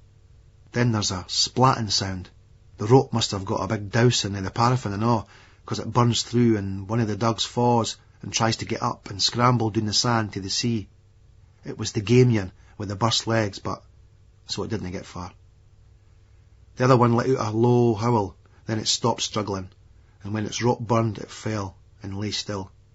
You can't have a fucking proper beach barbecue without the hot dogs, Terry smiled, but he didn't look comfortable. Then him and Polmont and Doyle started laughing, all that hysterical way. Me and Gentleman said no, neither did Brian. Later, when we all went home, Terry and me agreed that we wouldn't talk about that night to anybody. I took the next day off school. When my ma asked where I was, I just told her I was at Terry's. She raised her eyes. I had got Rab to say that I'd got in earlier than when I did. He's all right that way, your Rab. I thought about the Dugs a bit. It was a shame. These Dugs were killers, aye, trained to show nae mercy. You can't do that to a Dug, but kill the thing, aye, fair enough. But to do what Doyle did shows that you aren't right in the head. That's the all but, eh? I wanted to keep away from him after that, and I wish I hadn't said that we'd all go to the football together. Thing is, I never really liked the bastard. Nor that sneaky Polmont wanker. Gentleman, I didn't ken about. He's done out to me, but him and Doyle are as tight as a duck's hole. I'm fucking dreaming here, and my bus is coming. I'm not going to go to war with a nutterlit Doyle over a few quid for a copper. But he's getting tell all the same. I get on the bus and climb upstairs. It's turning out no a bad day. You get a barry view of the castle for the top of a bus going down Princess Street. Traffic's brutal, but you can see how it is Glasgow people get all upset about Edinburgh, 'cause they've now liked the castle, the gardens and shops and that. People say there's slums in Edinburgh, and that's true. But the whole of Glasgow's a slum, and that's the difference. That's how they're like Apaches. Nutters like Doyle stand out like a sore thumb round here. But you'd never notice him in Glasgow. Ronnie Allison for the boxing club gets on. I've turned away, but he's seen me and he comes out and sits beside us. He's clocked the Hibs scarf hanging out my pocket right away. Aye. Ronnie. He nods down at the scarf. You'd be better spending an afternoon doing the boxing club than on the terraces. I'm here now. Aye, but you're just saying that 'cause you're a jam tart. I sort of half jokes. Ronnie shakes his head. No, listen to me, Billy. I ken you play football as well, and like watching it and all that. Your real talent is a fighter, though. Mark my words. Maybe. Aye, you've got talent as a boxer, son. Dinna throw that away. I want to play football. For Hibs. Just to walk out in the colours at Easter Road. Alan Mackey'll never make it. They'll see through him. Too flowery. A pattern merchant. This is my stop, Ronnie, I says, rising and making him get up to let us out. He looks at us like he's an actor in that Crossroads, the bit where they come back at the end for a one-liner, after you think it's all finished. Mind what I says. See you, Ronnie, I goes, turning and spinning down the staircase to the bottom deck at the doors. It wasn't really my stop. I'd be better staying on to the next one, but it was good to be on my own. With all the traffic on Princess Street, I'd be nearly as quick walking down to the Wimpy. Andrew Galloway. Lateness. In a way, it was Caroline Urquhart's fault that we were late. Yesterday in Reggie, she was wearing that brown skirt with the wee holes and buttons up the side, and they tights with the big patterned holes that go up the inside and outside your leg, and I was thinking about it when my ma woke us up with tea and toast. "Hurry up, Andrew, the boys will be round in a minute," she said, as she always did. I let the tea go cold, 'cause I was thinking about it, the holes in her tights, and if they went right round, there would be one where her fanny was, and if she was wearing nae pants, and all I'd need to do would be lift that skirt and poke my cock in, fuck her across the desk in English when nae other cunt would be able to see her here, like one of they films or dreams when they'd all just be looking at the board, and the soak that I kept under my mattress has come out and it's ruined my stiff coat, and Caroline's got eye makeup and lip gloss on, and her face is set in that strict superior way, like when we're on our bikes down Colleton Dale and we see her hand in hand with that lucky big old dirty cunt that's about 30 or something. But no, she's with me now and she wants it right, and my soak's filled up again. It took us a minute to come to my senses. My new earring was still in for the night before. I had it on again at the club at the table tennis last Friday, but I minded to take it out, 'cause Miss Drew sends you to that cunt Blackie if you've got it on at the school. I dug out my chinos, the cunt band Levi's and all, the Desi boots, the blue Fred Perry, and the yellow and black zipper baseball top. Gulping back the tea, I ran through a quick wash in my face. I could hear the cunts downstairs at the door, Billy and Carol. My ma's moaning again, so I had a quick splash, face, armpits, balls and ears, and I piled on the clothes, still munching at the toast. "Come on, laddie," she shouted. I checked my drawer by the bed, making sure the knife was still there. I minded picking it up and stabbing that cunt for the jam in the poster on the wall. I regretted it a wee bit, 'cause it's a good poster and that boy's alright. Cunts in the jam wear Barry Clays, English poofs, but I can't stop taking the blade out to look at it. Friday I was tempted to take it to school, but I didn't want any more bother. I sticks it in the drawer. Ma shouted at us again. Running down the stairs I nearly tripped over the Doug. He was just lying there in my way, no moving. "Out my fucking road, Cropley," I roared at him. And he sprung up and we're out the door and heading down the road. Billy was gnashing like fuck that morning, and he wasn't happy at all, but I didn't say no at first. We crossed out the dual carriageway. "Can you no get a fucking bend on?" Carol went to us, but our cunt's not really bothered about being late. He was just trying to wind up Burrell. "See if Blackie's on late duty," Billy went, biting his bottom lip. "Blackie's never on fucking late duty on a Friday. He was on yesterday when he nabbed Davy Leslie," I told him. It was a dull morning, even though it was summer, and it looked like it was going to pish down later. Still, it was as close as fuck, and I was sweating like a pig, just 'cause of the rate they were walking at. We heard this horn for a lorry just as we crossed the slip road. We looked up, and it was a juice lorry, and there was Terry in the passenger seat, that mop of curly hair sticking out the window. "Hurry along there, boys, you'll be late for school," he goes in a high, put-on posh voice. We give him the V's back. "Just you there the morn for the game," Billy shouted. Terry made a wanker sign out the window. Thinking about the morn made us feel good. So we had a bit of a laugh the rest of the way to school. Saturday in the morn, fucking Barry. But Blackie was on the fucking late duty when we got to school. We peeped round to check behind the hedges that grew up alongside the school fence. A cunt was there alright, standing around on the steps with his hands behind his back. Billy couldn't resist it. He pushed Carol out into his view. Carol jumped back and the cunt clocked us and shouted, "You boys, I see you, come here, Carol Urt, come here." Carol looked back at us and walked out, that feart and sleekit way, like a dog when it's got out and stayed out for ages chasing the bitches in heat.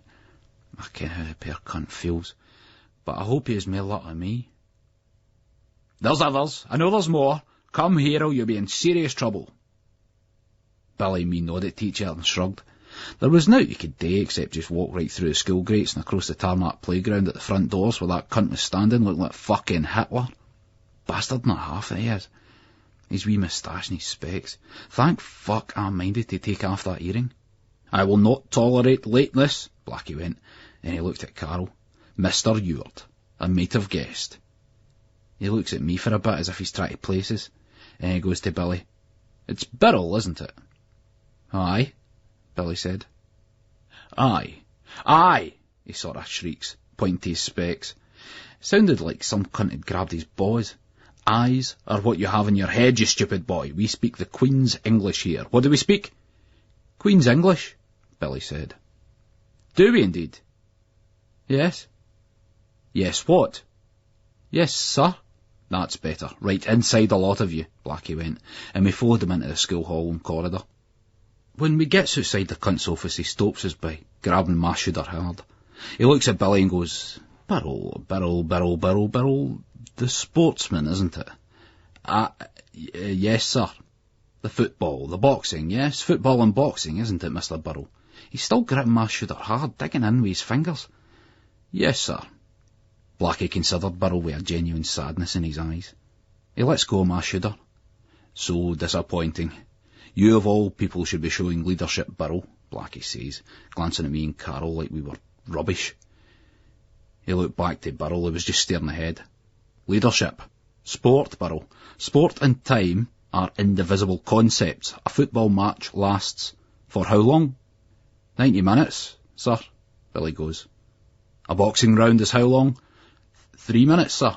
Yes, and school also functions on the concept of time. When does registration commence? 8:50, sir. 8:50, Mr. Burrow, he says, and he turns to Carol. 8:50, Mr. Ewart. Then he looks at me. What's your name, boy? Andrew Galloway, sir, I goes. The dressing down the cunt was gieing us was fucking mortifying, 'cause there was gadgets going past for the other classes, and lassies and all, and they were all laughing at us. Spell sir, will you, Mr. Galloway, he asks. Eh? I goes. Wrong, there is no A. Spell sir. S-I-R. Correct. S-I-R, not S-U-R, he says. Andrew Galloway. He looks at his watch. Well, Mr. Galloway, registration, as your associates tell me, commences at 8:50, not 8:51. He sticks his watch in my face and taps it. Certainly not 9:06. For a while I thought that cunt was just going to let us go without giving us the web, 'cause he'd been strutting around like he'd made a big point. One of us should have said, sorry, sir, or some shite like that, 'cause it was like he was waiting on us to say something. But no, we were saying out like that. No for that wanker. So he marched us into his office. There's a web sitting on the desk. It's the first thing I see. I got a sinking feeling in my guts. Blackie slapped his hands together and rubbed them. There was big chalk marks on his blue suit jacket. We're standing in line. I've got my hands on the radiator behind my back, warming them up for what's to come. Blackie gives the web sare. He's rated one of the top 3 behind Bruce for techie, and maybe Masterson, the science cunt, although Carol reckons he's had it sairer off Blackie than he did off Masterson. Our society is founded on responsibilities. One of the cornerstones of responsibility is punctuality. The late never achieve anything, he says, looking at Billy. In sport, Burrell, or in anything else, a school which tolerates lateness is by definition a failed school. It is a failed school because it has failed to prepare its pupils for a life of work. Carol was going to say something. He always speaks up for himself, that cunt. You've got to give it to him. You could see him sort of hesitating, getting ready. Then Blackie looked at him, with his neck jutting forward and his eyes bulging out. Do you have something to say, Mr. Ewart? Speak up then, boy. Please, sir, Carol goes. It's just that there isn't really any jobs now. Like where my dad works at Ferranti's, they just paid off a lot of them. Blackie looked at Carol in sheer disgust. The fucking coupon on a specky cunt. You can see that he thinks the likes of us are now. That got me going. United Wire have paid off people in Ossa, and Burton's Biscuits on the estate. Quiet! Blackie snapped. You'll speak when you're spoken to, Galloway. Insolent young man, he says, looking us up and down like we were sodgers on report. There's plenty of work for those that are prepared to work, always has been, always will be. The lazy and the work shy, on the other hand, they will always find an excuse for their indolence and sloth. Funny, but him saying indolence and sloth made us think of Terry, and he's just about the only one we ken who is working, even if he's just on the juice lorries. I was trying not to look at Billy and Carol, as though I could tell that Carol was starting to snigger. You just can, and I could feel myself going as well. I kept my head down. What would have happened, Blackie asked us, now pacing up and down and looking idly out the window, and picking up the web off his desk and swinging it about, if Jesus had been late for the Last Supper? He would have got fuck all to eat, Carol spat out the side of his mouth. Blackie goes spare. What? Who just said that, you little animals? His eyes just bulged out like the cunts in the cartoons when they see a ghost like Nat Casper. He starts chasing us round the table, swinging a fucking lash. It was like the fucking bit at the end of Benny Hill, and we were all laughing like fuck, shiting it in a way, but laughing. But then he gets Carol and starts thrashing at him. And Carol's protecting his face, but Blackie's going mad. Billy jumped in and grabbed Blackie's wrist. "Let me go, Burrell. Take your hands off me, you fool of a boy." "You're no supposed to hit him like that," Billy said, standing his ground. Blackie stares at Billy, then lowers his arms and Billy lets go. "Put your hands out, Burrell." Billy looks at him for a bit. Blackie goes, "Now!" Billy puts his hands out. Blackie gives him 3, but no too hard. Billy doesn't even flinch. And he does the same to me. But no Carol, who's rubbing his leg through his ice blue jam tart stay press where Blackie's web caught him. "Well done, lads. You've taken your punishment like men," he went, all nervous. The cunt, Kent, he was out of order. He nodded to the door. And as we went out, we heard him say, "Like Jesus would have done." And we got the fuck out of there and up to Regicless before we all cracked up again. Up there, the first thing I saw was Caroline Urquhart going out the door. She's not got the brown skirt on. It's a long, tight blacking. I watched her go down the corridor with Amy Connor. "Right," Burrell went. Miss Drew looked at us and ticked our names off in the register. I gave her the thumbs up and we headed after our classes. The Sporting Life. First load of them came out of the Waverley. We were sitting in the wimpy opposite, nae colours, except for Billy, who'd taken the scarf out of his pocket and made a big show of putting it on. Carol was a jambo, he wasn't bothered, but me and Terry never had our scarves on. "Take the scarf off, Billy. These cunts will be out of here," I tell him. "Fuck off, you shiting wank. I'm no fear of the Glasgow wankers." Burrell's fucking things up for every cunt. "This wasn't what we agreed." I looks over at Terry. "That wasn't what we said, Billy," Terry tells him. "These cunts got the numbers.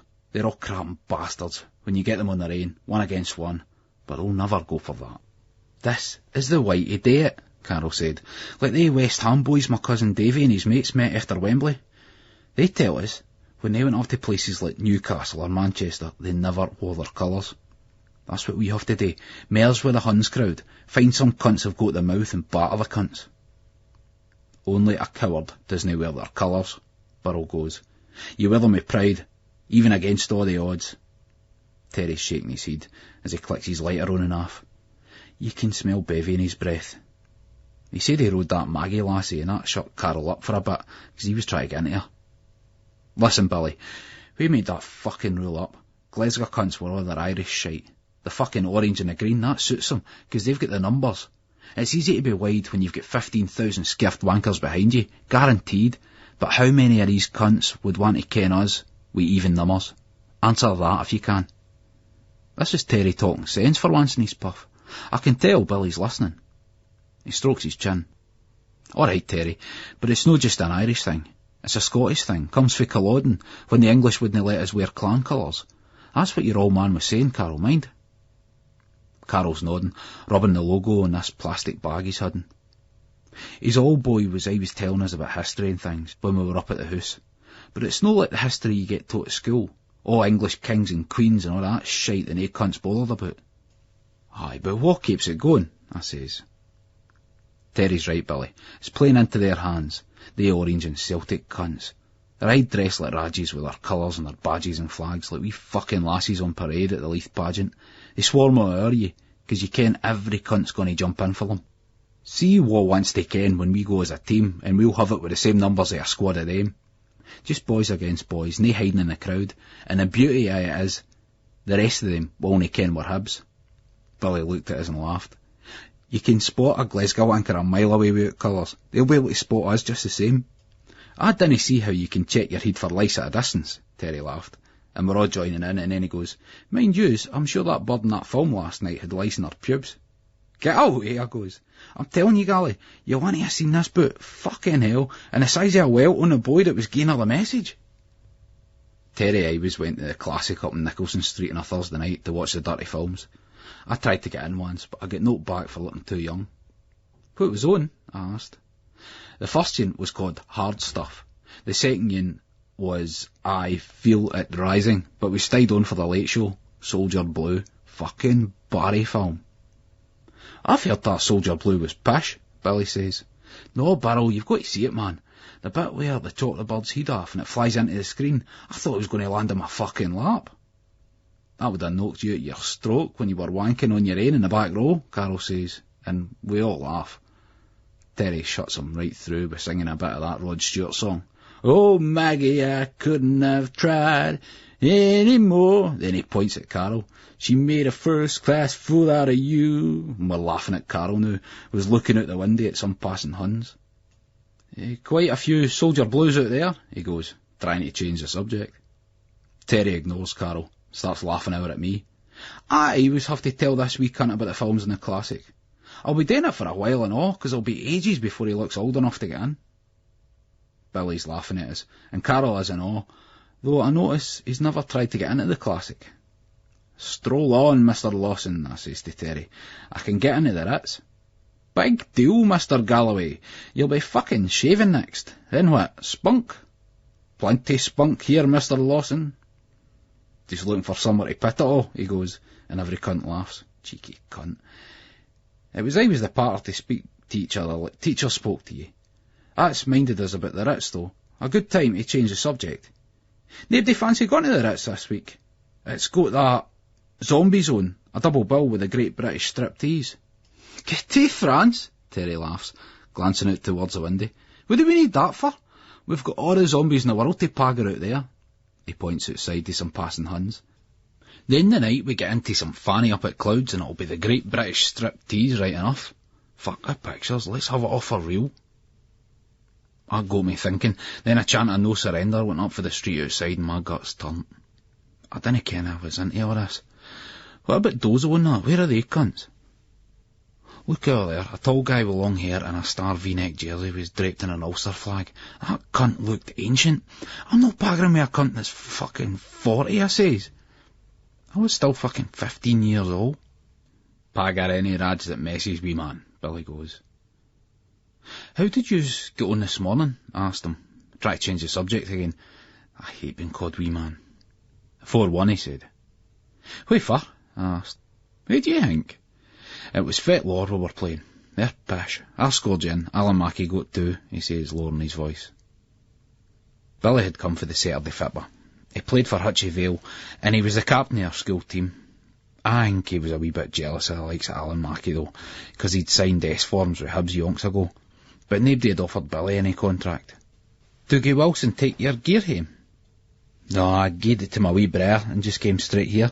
Didn't want to miss anything, he says, nodding to me to look across to the next table, then out to Terry and Carol, who are staying across. It was these 2 lassies sitting at a table across from us. One of them's all right, big teeth and long brown hair. Quite a tall lassie. She's got a red hooded Wrangler top on. The Aryan's weird, but with short black hair. She's wearing an imitation leather jacket and she's smoking a fag. Terry's looking out at them. They're looking back, laughing to each other. Hey, my mate fancies you, he shouts out at one point at Carol. Carol was cooler. He didn't get a beamer. I would have.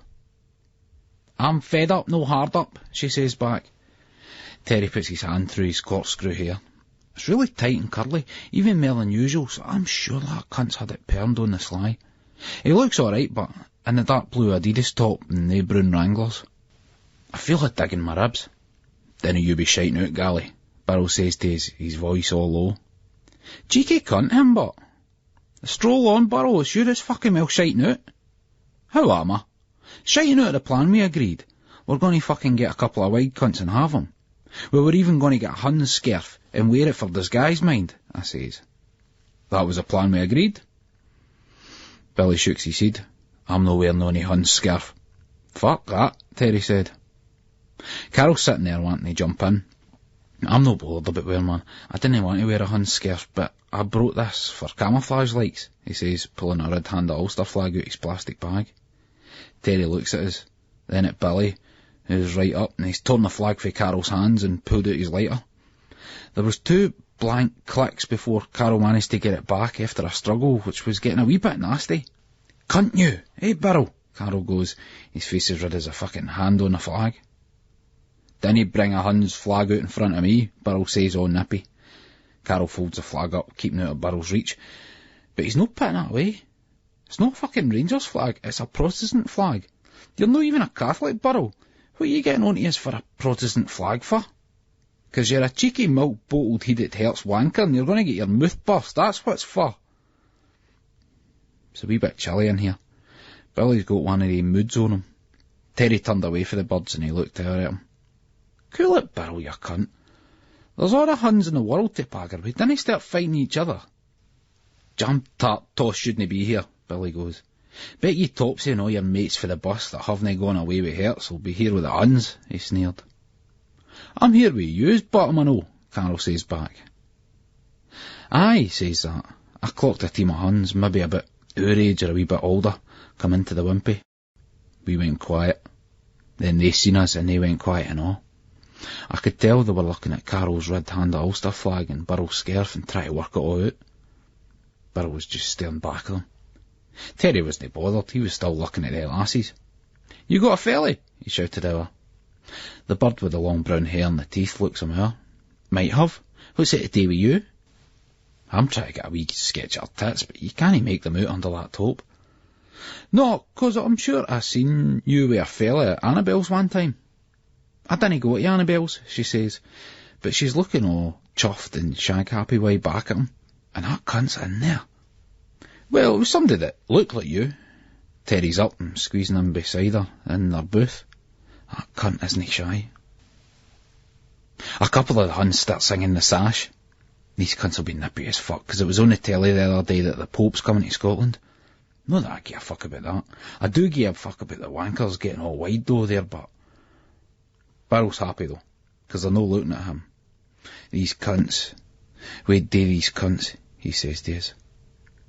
There was a guy with a Mohican and a rash spots down the side of his face, and a fat cunt with blonde curls. I felt the chib in my pocket. I cut a cunt at school one time, even if it wasn't really much I cut. Glenn Henderson. It was out of order, the boy wasn't being that wide. I minded the cunt twisting my arm back in the first year when I was one of the cunts he'd been at primary with. So I owed him. But really it was me that was just showing off this time. I hadn't meant it to happen like that. It was his hand, I stuck it in his hand. I shot my pants for days in case it went back to the police, the teachers, or him to my ma.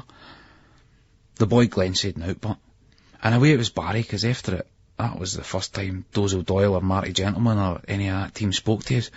But I shot my pants still about what I'd done. Here though, it'd be different. No comebacks, just some Glasgow cunt you'd never see again. I didn't like the idea of carrying a blade, no really, but every cunt kens these slummy wankers carry knives. Mind you, half these glory-hunting cunts aren't real Glasgow, they're from fucking Perth and Dumfries and places like that, speaking in a fake Ouija accent. They want to be seen as Glasgow so that every cunt will think they're hard. Want us all to think that they're all like that boy for the special unit or something? My fucking hole? No, I didn't like carrying a knife, but it makes you feel good to have that extra backup. Just to scare cunts with, like. You take your scarf off and I'm game. I'll follow you after them, I said to Burrell. Burrell ignores me, takes a paper plate and sets it on fire with a lighter, holding it all carefully, letting it burn down. There's a lassie in a wimpy uniform tidying up, and she's seen him, but she doesn't seem that bothered. Billy's getting as wide as fuck. He's rated the third hardest cunt in our school, behind Dozo and Gent, ever since he battered Topsy in the second year.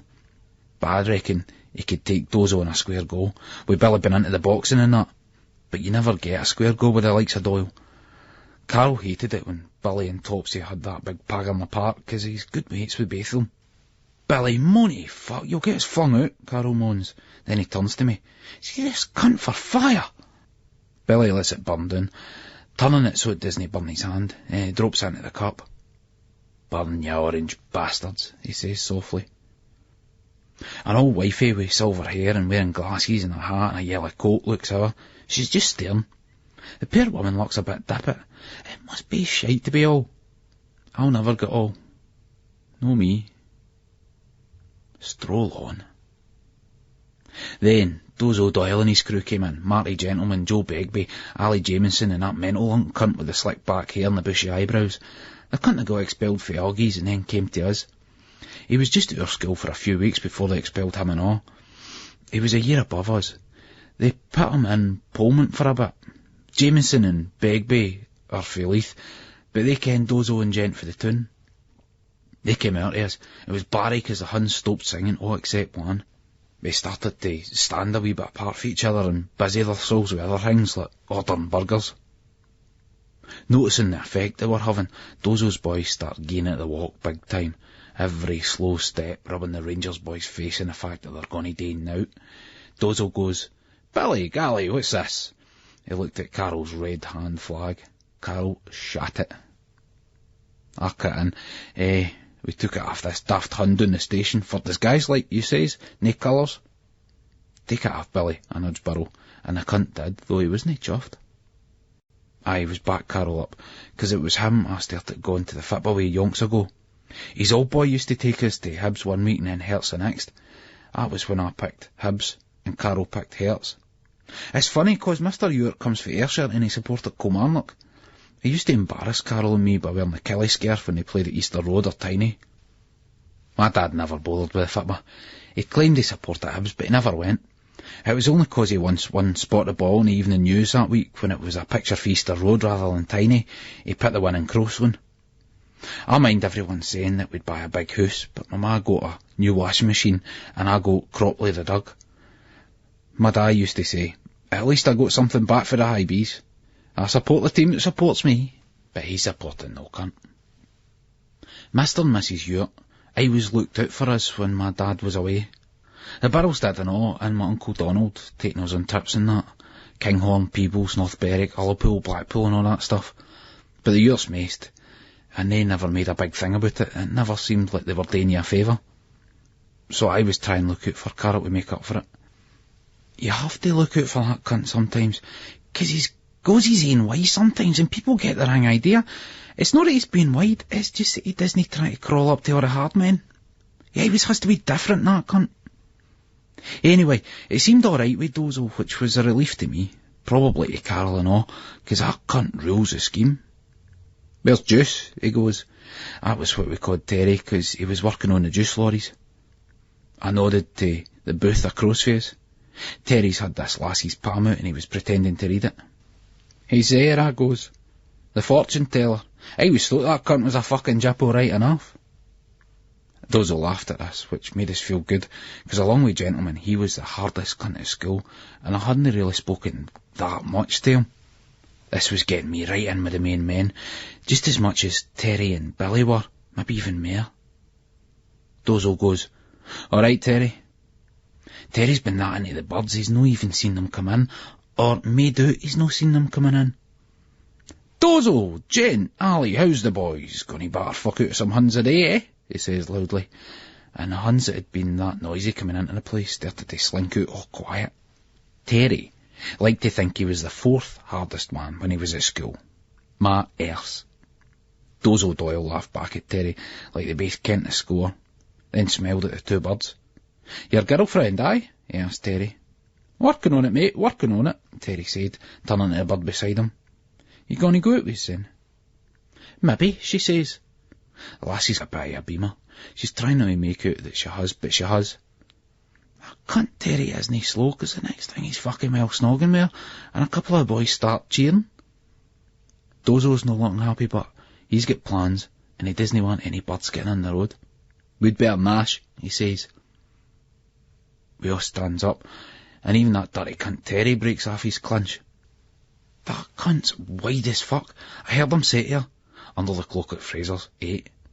"Aye, in your dreams," the lassie goes back. "Maybe see you in clouds, but," Terry insists. "Aye, maybe," she goes. "But the dirty cunt will be riding her the night, now sure. Sometimes I wish that I was like Terry. I was kenning the right things to say, kenning how to act. I worry sometimes that with me looking that young, that I just hold back the likes of him and Billy, and even Carol. Just makes us more determined but to show them, and the likes of Dozo and Gentleman, that'll not be holding back when we meet some Glasgow cunts." We piled out the wimpy, feeling the strength that being part of a crowd gave you. There's always been cunts that fight at the football. We can do it in a mob, but shite out in a square goal. You can't have too many of them. You feel good being with these cunts here though, 'cause it's some of the hardest cunts for the school in the scheme here. You ken they'll no shite out, even against your widest fuckers for the Gorbals or wherever these thieving blade merchant scruffs come fae. Even against men, cunts that are fucking like 21 and all that. I'm glad I kept my earring out. If some cunt grabs it, you're fucked. We're off. My hair's going fucking boom, boom, boom, but I'm trying not to show it. I sees Doyle slip something to Billy. It looks like some notes. He says something about coppers and nicked. So maybe it's for fines if we get done. That'll be it, planning ahead. Real gangsters. Us and the Doyles and that. Carol's all funny about this, so you ken he wants to ken what's going on. He kens better than to ask in front of Doyle, but... Down Rose Street first. We're walking in wee groups of 3 and 4. I'm with Dozo and Terry and Martin Gentleman. I call him Marty, 'cause only his real mates call him Gent.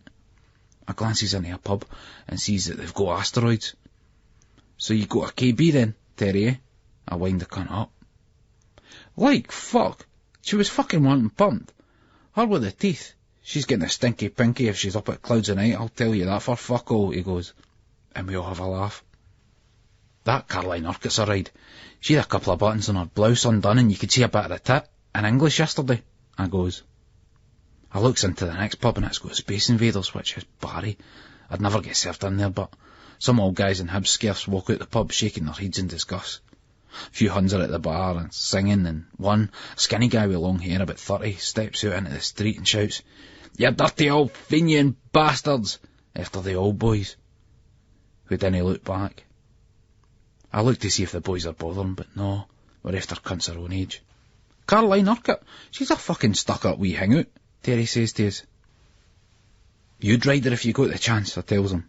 No, I wouldn't, Terry goes. And he says it like he means it. I'd fucking ride her in a minute, Marty Gentleman goes. But I'd shag that Amy Connor first. Gentleman could probably bag off with Amy Connor, 'cause he looks older and he's a big hard cunt. No with Caroline Urquhart, but she's mere snobby. Well, I wouldn't say snobby, but like say classier.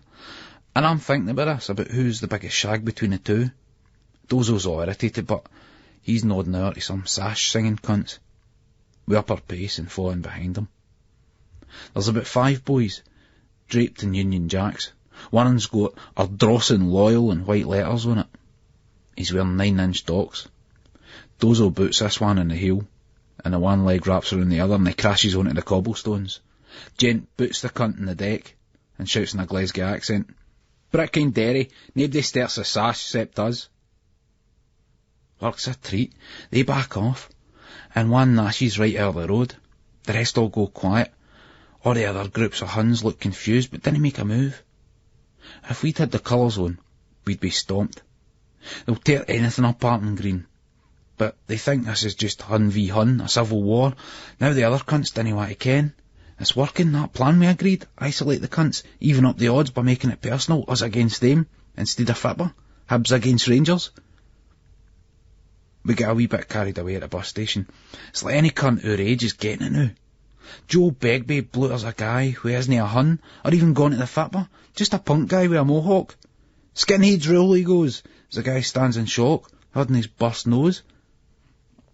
I agree with this, though, 'cause I didn't like punks. I mean, it was alright for a laugh back then to shock every cunt in that, like in the first year, but it's only really posh cunts who want to dress like scruffs. That's the games they play. The punks hang about the gardens in Princess Street fighting in mods and Saturdays. If there's any of them around after, we'll have them on all. I shite myself, though. My heart skips a beat. I see a guard's looking at us, and looking at the punks that we bluttered. He's got this wee lassie with him. It's just staring. It's my Uncle Alan with my wee cousin Lisa. I mind him saying to my ma that he was taking Lisa up the town to get a present for her birthday. I move away behind a bus. I didn't think he saw me, but... Was that no your uncle back there, Gally? Terry teases us.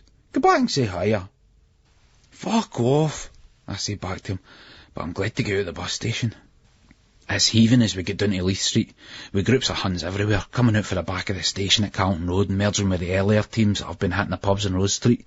There's a few groups of Hibs on the other side of the road taunting them. We've merged with the bulk of the Ranger supporters, but there's too many posts to try and start anything, and it'll be the same story until we get to the ground, so we keep on down to Leith Walk as they cunts all turn off London Road for the away end. It's still early doors, so it's going to be a full house. We head down to the walk, to Pilrig, and there's some Hibs boys standing about, laddies about our age. It's Begbie's bra, Frank I think he's called, and a couple of his mates. One's that boy, Tommy, that I kent for the BBs yonks ago. He's alright, and this boy, Renton, and this other skinny, scruffy cunt I dinna ken. Carol clocks the Renton boy's Hibs scarf. I thought you were a fucking Hearts supporter, mate. I'm a fuck, the Renton boy says. Your brother's a Hearts fan, but I've seen him at the Tiny. Boy Renton just nods. Joe Begbie goes, just 'cause he's cunty a brother's a fucking scumbag doesn't make him a jump tart, eh no, Mark? Boy's entitled to support the team he wants. The Renton boy just shrugs, but it shuts Carol up. Anyhow, that's by the by, 'cause Dozo's giving the orders. Take off your fucking scarves and put them up your duke and come with us. We're going to the Hun's End and we're going to start a paga. We'll get them outside after and all, he smiles. Then he rubs his face with his finger to give himself an imaginary scar. He does a wee dance. Had, man, had. These cunts are fucking well had. Begbie's brer and Tommy do it. Then Renton and the other guy, Murphy I think the boy's name is. The boy's already got something else up his duke. What's this cunt got? Carol asks. Carol's getting a bit wide 'cause he thinks he's hanging about with Dozo and Gent and the Scheme Hard men. Thinks that's him quote it now. He should fucking well mind that he's a Hearts supporter and that cunt tops his mate and he's only here 'cause we're vouching for him. That scruffy cunt pulls something down for his jumper. A packet of frozen peas and a packet of fish fingers. Hey, I choried them for this shop, like say. Fling them away, Spud, for fuck's sake, man, Tommy says to him. Frank Begbie grabs the frozen peas for his hand, tosses the packet into the air and boots it on the volley, splitting it open. Every cunt laughs as the peas scar down the road. Poor root, Franco shouts. This Spud boy jumps back and says, I'm keeping my fish fingers, like. Frank Begbie looks at the boy Spud, like the cunt's his mate and he's embarrassed him. Fucking scruff. It's the only fucking tea these cunts get. That's one fucking fish finger for each of they fucking jippo cunts, he goes. Then he laughs at Tommy and Renton. That's a fucking Murphy's for you. Joe Begbie's alright, but his wee brother that fancies himself as a wide cunt since he gave one of the Sutherlands a doing. Everybody heard about it. What you might call a shock result. Leave him alone, Joe says. At least the boys showed up. No like that lot of cunts that were saying they were going to be here and then didn't turn up. Nelly and Larry and that crew. Where the fuck are they cunts? He looks at his bra. Where's the Leith going before the game? Peasbo was saying they're going to Middleton's, Frank Begbie goes.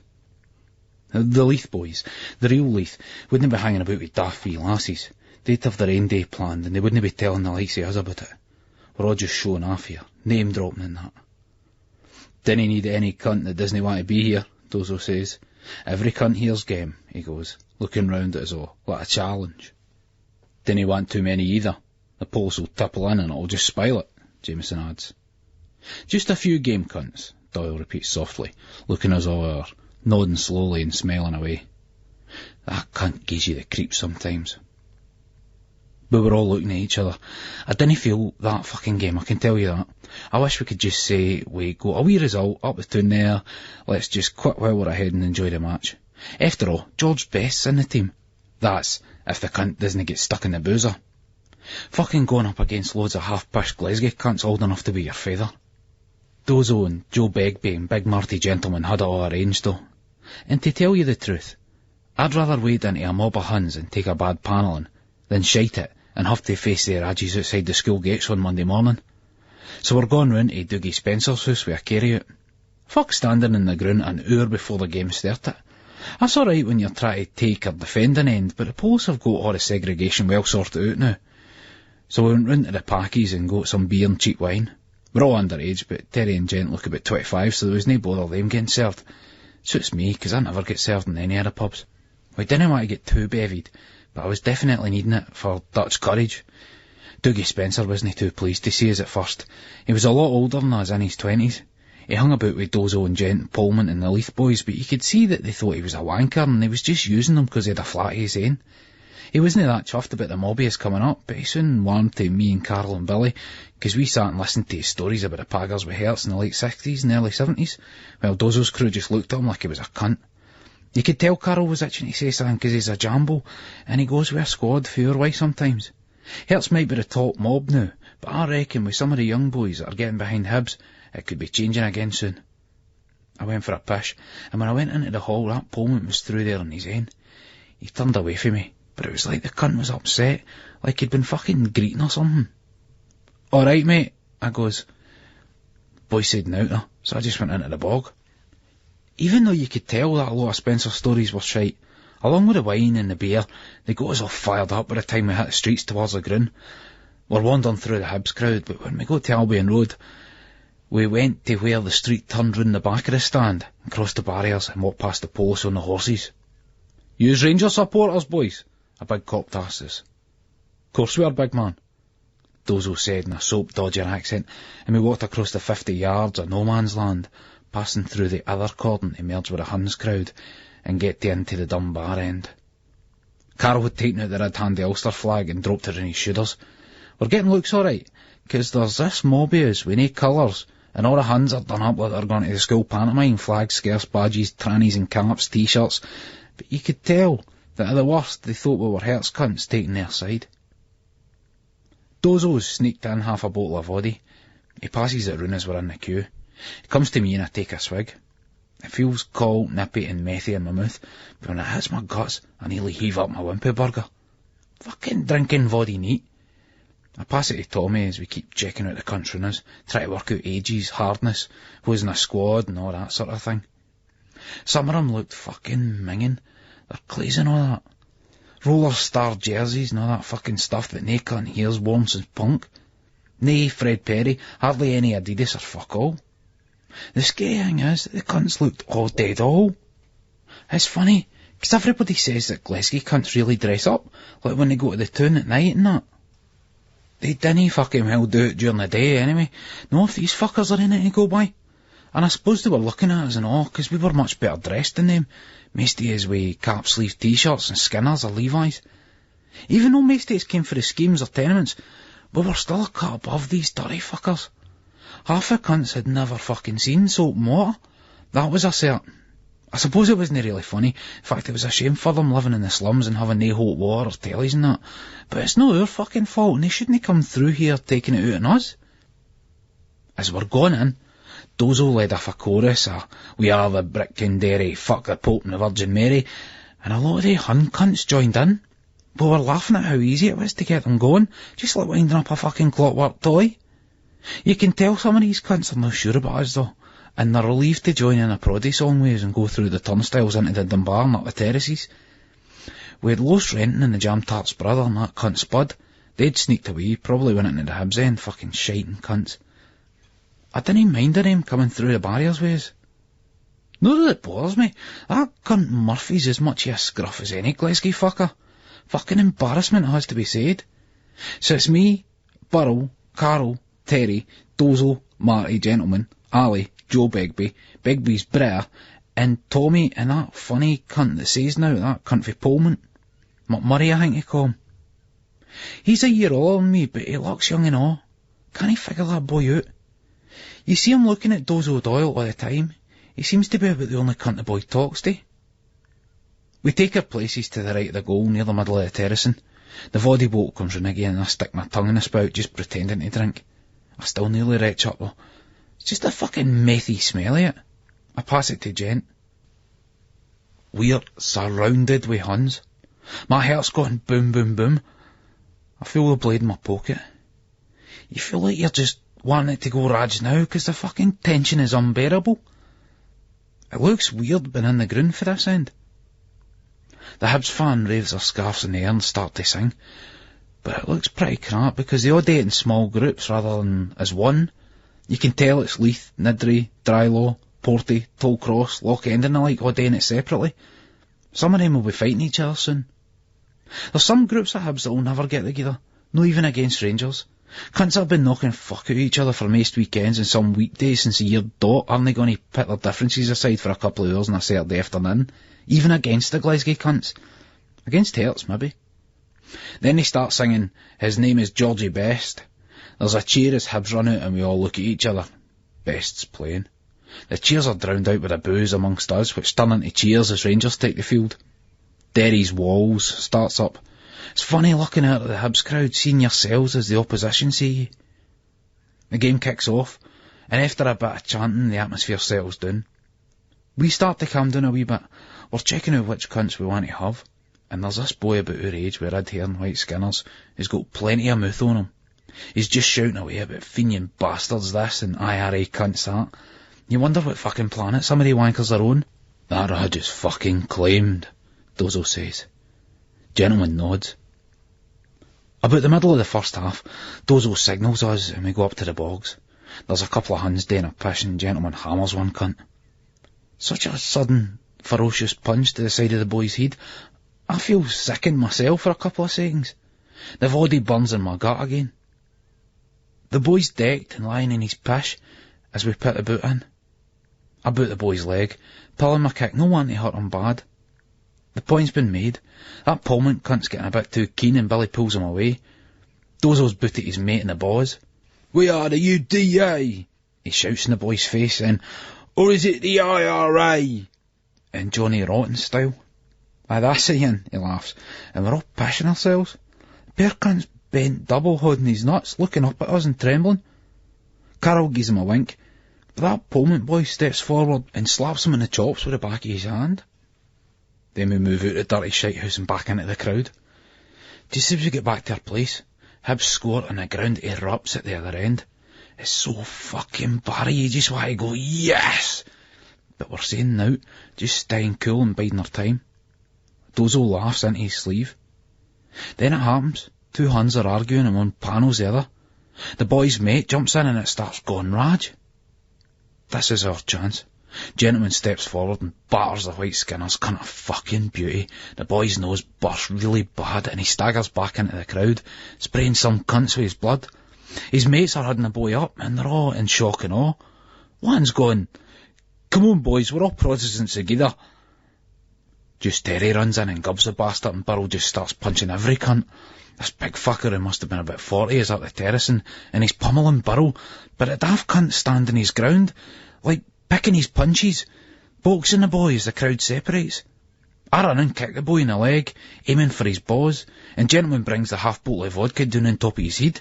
He sort of hit the boy face base, and the bottle's no broken, but the cunt felt it alright and he staggered back. We're all gone fucking mental now, and Doyle's right in the thick of things, charging into a load of boys. Bigby's briar elbows a boy a sneaky cracker on the side of the head. This Raj is screaming at me a few feet away, and he's running his finger down the side of his face in a slash mark, and I hear all the Glasgow accents going, "Out of order," and "fucking animals." And it feels terrifying but Barry when you think of all the times they've chased us and battered us. And I'm going up and down like a fucking yo-yo with the surges in the crowd, trying to swing and charge and keep my balance. You're surrounded by flying bodies one second, and the next you're an island of space which opens up out of nowhere. I smack one cunt in the chops. The daft fucker's arms are pinned to his side with the crowd pushing him forward against the crash barrier. The Huns are in a mess. None of the cunts near us wants to come ahead, but while they're just standing there and mouthing it, they're stopping a load of big fucking bastards who want to get through to fucking getting to us. Carol gets splattered in the face with gob, and the cunt goes mad, runs forward and batters this one boy. It's funny, but none of the boy's mates are trying to stop him, they're just standing there watching him leather the laddie. I see what's surging towards us, and to be honest, I'm fucking well chuffed when the police get there first. A bottle flies past my face, but it hits a Hun behind me. Another Ian smashes on a crash barrier in front of Tommy, showering us with all with broken glass. It's like the Huns are finally sussed out what we're up to, and we're going to be trampled underfoot with the sheer weight of numbers. Thank fuck the police are in there, forming a wedge. I never thought I'd be so chuffed to see they cunts. There's fucking chaos with every cunt pointing the finger at every cunt else, and the cops have got Gentleman, Juice Terry and Frank Begbie. They get dragged down the terrace steps and there's cunts spitting at them and trying to put the boot into them as they go past. The Begbie brothers snarling at them and they're trying to get free for the policeman to get at them. His Harrington jacket all ripped at the end. Gentleman shouting, "IRA!" and Terry's just laughing and blowing kisses to the Huns. Mere bottles and cans fly, and there's paggers breaking out all over the place. One bottle goes towards George Best on the pitch, just falling short. He picks it up and makes out to drink for it, The Hibs crowd cheer and some of the Rangers are laughing and all. They talk about players winding up the crowd, but I reckon at best, just by doing that, stoked a major riot. The atmosphere was pure poison before. We're off, Billy, Carl and me heading one way and the rest sloping after rainways. Joe's away with Dozo and the Pullman boy. Pullman did fuck all. Never flung a punch. Just stood there in the space looking all nervous when every other cunt was firing in. I was surprised at Terry wading in all keen, 'cause the cunt never seemed that bothered earlier on. Asked Terry though, anything for a laugh and a bit of sport. We get through the crowd to a space near the scoreboard where we see that Marty Gentleman, Juice Terry and Frank Begway are getting marched along the track by the side of the pitch. A huge cheer goes up, 'cause Terry's managed to pull out his scarf and he's waving it and the Hibs fans are going daft. The postman's just watching him like a dippet cunt, not even taking it off him. Then an air cop comes up and snatches it for him. Wee Begbie's strutting like a gangster, looking like that James Cagney boy going to get the electric chair and no giving a fuck, and Marty Gentleman's got his face hard and set and all. Terry, but he's grinning like that Bob Monkhouse cunt on the Golden Shot. An old boy next to us says that they're animals, and I goes, aye, too right they are, Jimmy, in a Glasgow accent. We're watching the rest of the game in a satisfied silence. Then George Bess waltzed through some Rangers players in the middle of the park. It's no Hibs v Rangers, it's Best v Rangers. They can't get the ball off of him. Best changes direction, storms towards the Huns' goal and smashes it into the net. I'm standing there biting the skin on my fingertips till it stings and bleeds. Seems like a fucking age, but a whistle goes. We've won. We've beaten the cunts. Carl keeps spitting out gob onto the ground, coughing like he's trying to make himself sick. It was funny as fuck seeing him wade into that boy, 'cause he says he wasn't bothered. He was just gone for the atmosphere. We head out, and we're walking with a load of numpty Huns up to the station. It's almost like we can't look at each other. I'm shiting it in case any cunt we done sees us, and I want away for this mass of red, white and blue as soon as possible. They're wild as fuck, and they're calling Best a traitor, saying that he's an Ulster president and he plays for Fenian teams, first Man United then Hibs. How can he say Man United's a fucking Fenian team? Fucking spazwits. The cops are rerouting everybody by Abbey Hill, but we veer off up London Road, heading for Leith Walk. First it's a fucking relief to be out of that crowd of blue bodies, but we find we've walked right into a battlefield. It's gone off everywhere at the top of the walk. We groups of cunts having it with each other. Some Hibs boys are attacking a couple of Huns buses that have been daft enough to park in the wasteland beside the playhouse. Then a bunch of game as fuck Huns for the buses come storming up the hill, only be forced back by the stains and bricks flung at them. It's mental. One guy's got his head split open beside a big poster of Max Bygraves advertising his festival show in the playhouse.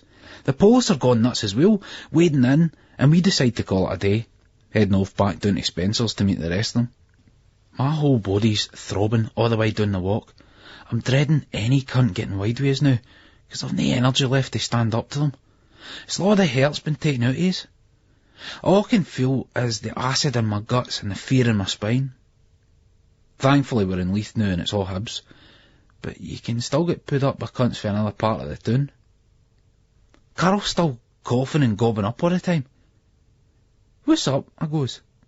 That dirty Glasgow cunt gobbed it is, and I could feel something going into my mouth and down my throat, big fucking greaser and all. We're laughing, but he's no joking. That's fucking dangerous, Gally. You can get hepatitis for that. That's what happened to Joe Strummer once. He was in the hospital, the lot, nearly fucking well died. Carol's really upset, but you can't help laughing. Thankfully we get down to Spencer's without any more bother. Everybody's high as fuck. That Pullman cunt's the only one that's no saying much. Terry and some of them getting at the pub, the man with the Space Invaders. I try and do a sneaky in, but the boy behind the bar clocks us and starts shouting, "I've told you before, you wee cunt, get fucking out of here. You'll lose me my fucking licence." Terry laughs, but Billy comes out with us. I gives him some cash and he gets us a bottle of cider. We had on down in Leith, waiting for the pink news to come out. Billy and me's sharing the bottle of cider, but we're not wanting to get too pissed for the night. We're all hanging about this pub, half of us inside, the other half outside. We get some chips, which helps to settle the guts. There's loads of drunks around singing Hibs songs, and his name is Georgie Best. After a bit, Carol goes to a newsagent's and comes back with a pink, and it's Barry, 'cause there's a mention about us in the match report. This miss was the cue which sparked off a serious disturbance at the away end. It seems as if some Hibs supporters were in the wrong section of the ground. Police moved in quickly to remove the troublemakers. Then, in a stop pressed, it said that there was 8 arrests inside the ground and another 42 outside. Could have been better, Dozo said. We were chuffed though. I even gave that poppin' cunt Carol some of the cider. Clouds. We got the bus back to the scheme, sitting in the wido seat right at the back in the top deck, giving the eye to any gadgets that come on. We're pumped up to fuck. All the more 'cause we're heading back to our own bit. When we got off, Burrell cut down the avenue to get back to his bit down the old houses. But me and Carol had to go past Terry's.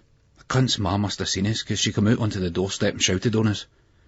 As we're going up the path to meet her, she's coming down it towards us with her arms folded across her chest. Terry's wee sister's come out and she's standing behind her. She's got the Barry sky blue hope pants on, the yins with a bib that I've had a wank about. I'd shag Yvonne if she didn't look so much like Terry. Never bothered Burrell, but... Yvonne, inside, her ma goes, and she troops in. So what happened then? Me and Carol look at each other. Before we can speak, she goes, I got a phone call for the police. They phoned us at Mrs. Jevenson's next door. They charged them with breach of the peace and assault. Said you was on the wrong end. What happened? It wasn't like that, Mrs. Ulrich, I goes. I keep forgetting that she's Mrs. Ulrich now 'cause she went and married that German gage. Wasn't it Terry's fault, all the other boys? Gin up, Carol says. We got down there late and we just went to the end so's we wouldn't miss the kick-off. Took our scarves off and we never cheered Hibs, Andrew? That must be the first time he's ever called me Andrew. And it's no even his fucking team. He's meant to be a jam tart. Still, he's trying to help, so I backs him up. No, but these boys heard their accents and they started on us spitting and that. One of them punched Terry and Terry punched them back, then they all started. The other boys just went to help Terry.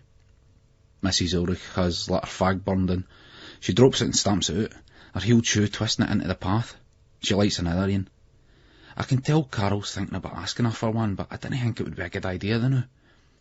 He thinks it's all right for him 'cause he's working. But what does he give me for his keep? Where's it I'll have to pay the fines? Me, it's I was me. Where am I going to get the money to pay bloody court fines? It's no one. It's just no one. She shook her head looking at us like she expected us to say something. It's just no good enough, she said, taking a drag of her fag and shaking her head. This was supposed to be what him going to the boxing with Billy was all about, to stop all this, to all this sort of nonsense. It was meant to give him discipline. That was what they says to me. Discipline, by Christ, she started at us and laughed. Oh, that nasty way, like. I bet Billy didn't get lifted, eh? No, Carol goes. No him, she says, all knowing and bitter. It was funny, right enough, that Terry went to the boxing with Billy, and he was the only one that got done. This really seems to have done his ma's head in. Yvonne comes back out behind her. She's got a bit of her hair in her mouth, and she's sucking at it and picking it. Billy didn't get done, did he, Carol? She asks. No, he's just away home, we just left him. Mrs. Ulrich turns round to Yvonne. I tell you, Yvonne, inside. Can stand here if I like, Yvonne goes. Asking after Billy bloody Burrell when your own brother's in the bloody jail, by Christ, Terry's ma goes. Then Mr. Ulrich comes out. Come inside, Alice, this will solve nothing, he goes. It is no good. There can be naught that will be achieved. Yvonne, come indoors, come. Yvonne goes in, then Terry's ma shivers and goes inside, slamming the door. Carol and me look at each other, stretching our mouths as wide open as they'll go. When I get in, my ma's got the tea on, fish and chips, which is Barry. I gets the heels of bread, butters them, and has most of my tea stuck between them, smothered in brown sauce. My ma always gives us a row for taking the heel for the bottom of the bread packet, but you have to if you want to make a right piece. The ordinary slice gets too soggy with the melted butter and just falls to bits. Sheena's had hers. She's sitting on the couch watching telly with her pal Tessa. There wasn't any bother at that match, my ma asks as she pours some tea for the pot. I was about to say what I usually say, which is, I didn't see ony. You always say that whether there's a full-scale riot or just fuck all. Then I mind that Terry's maybe going to be on the telly and in the papers, so I tell her that I got lost for Terry, but he ended up going to the wrong end by mistake and getting lifted. You want to keep away from him, he's a troublemaker, she said, just the same as his father. They're worth out, none of them. Alan was on the phone, she said. He was with wee Lisa and... Oh, the football hooligans were all running about the town. Oh, fuck. She smells something on her breath. Have you been drinking? It's only cider. Fuck that cunt Alan. She looks at me and shakes her head, then starts to tidy up the plates. Aye, she goes, Alan was saying that it was all animals at the Fitba now, and he wouldn't let Raymond go. Thank fuck, he didn't see us. I thought she was just saying that to draw us out. Fuck Alan and Raymond and torn-faced wee Lisa, the snobby bastards. That cunt Thatcher's on the telly. Heard like the English voted in. Can't he fucking stand her, that fucking voice? Who the fuck would vote for a cunt like that? You couldn't vote for anybody with that fucking voice. Still, Mr. Ewart says that the miners will get rid of her soon. So I'm sitting in for a bit, getting comfortable, watching the telly. Starsky and Hutch comes on, and I'm just getting into the mood where I'm not really bothered about going out or no, when the door went and it was Billy and Carol. They come in, but they're wanting us out for Clouds.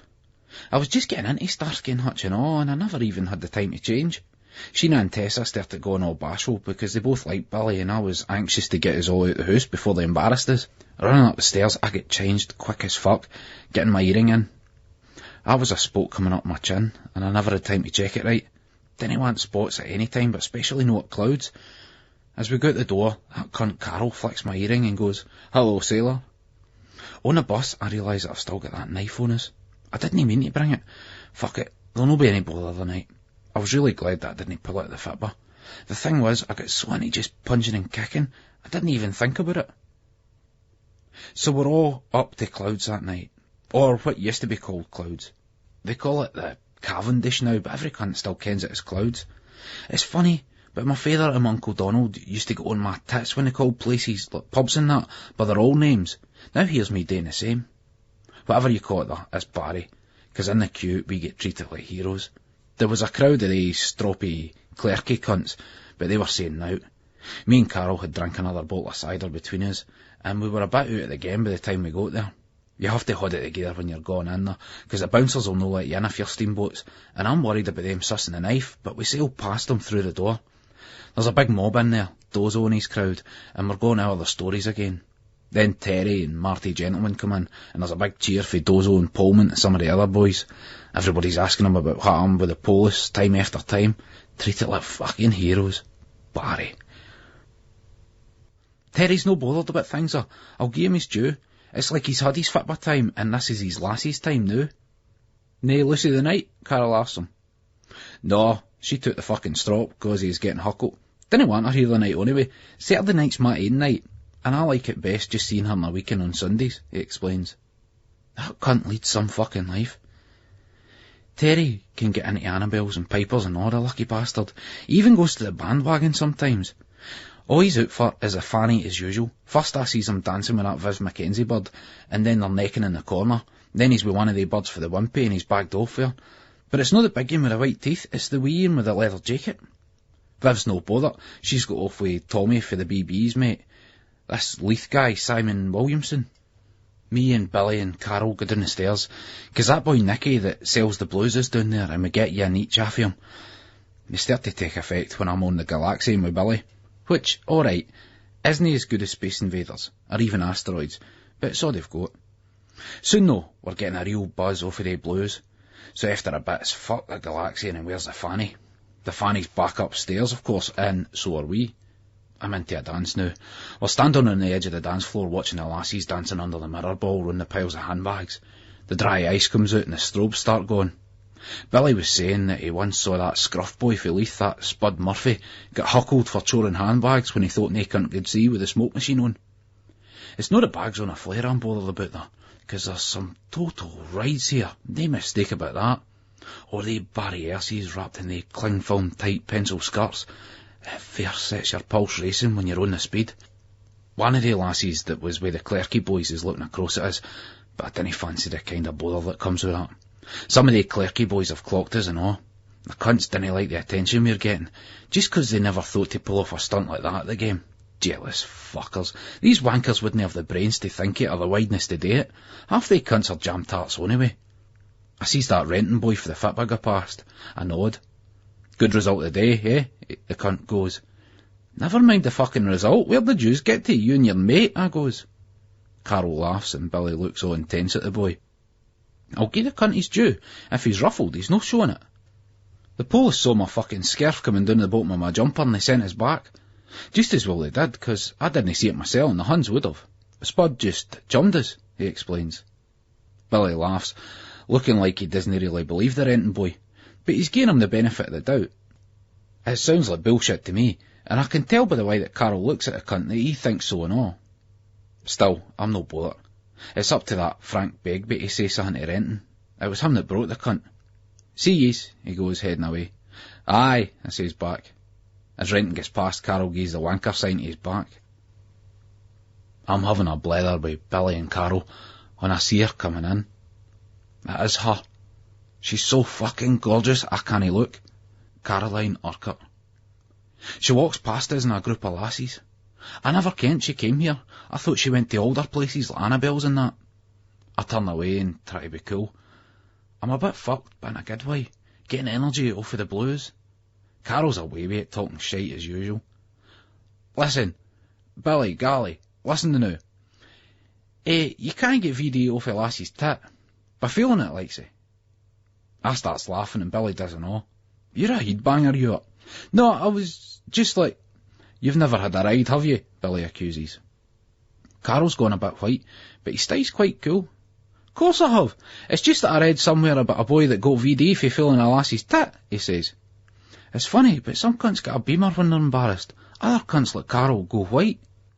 Get the Falkirk. He never rode her, Billy scoffs. No, it was just after feeling her tit. That's garbage. Piss off, you Raj. Hear him, Gally, Billy says to us, shaking his head. Carol likes to act like the big fanny merchant, but I doubt he's ever had a ride in his puff. He's knocked about with quite a few lassies, and he was going out with that Alison Lewis for a bit, but I doubt he got anything off her. No, he's not had a ride. Neither have I, mind you.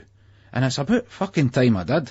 I've had the tit, gied the finger, been wanked off, and had my cock gammed, so I'm dying to get it proper. The lassie I used to go with, Karen Moore, she didn't want to go all the way, but, so fuck that, I packed her in. You can only get cocktails for so long. She was a nice lassie, but, and my ma liked her. In fact, she went on narky when I told her I'd packed her in. I felt like saying to her, you fucking well go out with her then, you've probably got more chance of getting your hole off her than I have. Anyway, I'm up for it tonight. That Odyssey's on, that use it up or wear it out, and I deep Caroline Urquhart up in the flare dancing with her mate. She's wearing a Barry red dress with black tights.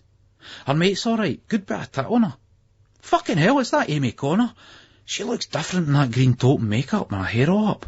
Older. Billy's seen them and all. Brides, he goes. Then he looks at us and says, fancy moving in there? I feel a bit funny, a bit nervous. I rubs it where I felt that pluke coming up, and it seems to have gone up into a head. A pluke under the strobe lights with Caroline Urquhart. If I make a cunt of myself and get KB'd, I'll have to face her every day at school. No wanting half of the bird for school, I gasps. Bit too quick. Billy lets us off it, but Terry wouldn't have. Mind you, he's away with his new mates now. His hard, wide mates. I mean, that's shite, ad. Popeye, Burrow says. No, but listen, Billy, there's stacks of fanny here. I point out to two other birds dancing in the rain. One's got straight blonde hair, she's a ride. The other's got long, dark hair, and her arse looks good in that pencil skirt. See they rides, but... Tidy, Billy agrees, and we move in, dancing away in front of them. I nods to the blonde bird, and she does to me and all. I'd like to smile at her, but my mates might think I'm a poof. We did they fucking Huns a day, so you can't go acting all poofy with birds and showing every cunt up. The likes of Terry can get away with it because he's got that kind of personality. That Atomic by Blondie comes on, so I take that as my excuse to chat the bird up. That's you, eh, Blondie? The blonde hair and that, I goes, feeling her hair for a bit. She just smiles, but in a way that makes you feel like a wanker. That cunt Terry, if he did the same thing, they'd be all like, ooh, ooh, type away. I was at Fitba the day at Easter Road. Took the fucking Huns, eh? I shout in her ear. She smells dead nice. Didn't like the Fitba, she goes. You're not a fucking jam tart, are you? Didn't like Fitba. My dad supports Motherwell. Motherwell's fucking shite, I goes. Maybe I shouldn't have been so fucking nippy there, but they are nothing, and she has to be told. We're going off the flare, and she goes back towards where our mates are sitting. See you well, I goes. Aye, right, she says, going away and sitting down with her mates. Billy comes there. Bag off. I'm fucking well in there, I goes. She's fucking well ganting on it. He's no bagged off with the other one, though. Hudding his back. Then start, but the jam comes on. The one that knocked Bowie's Ashes to Ashes off number 1. I like it though, and we're singing, but it's like we're singing about Huns. If I ever see you, it will be a start. Do do do do do do do do do do. Oh, fucking Brahma. See they blues. Before I ken it, the last slow number's on.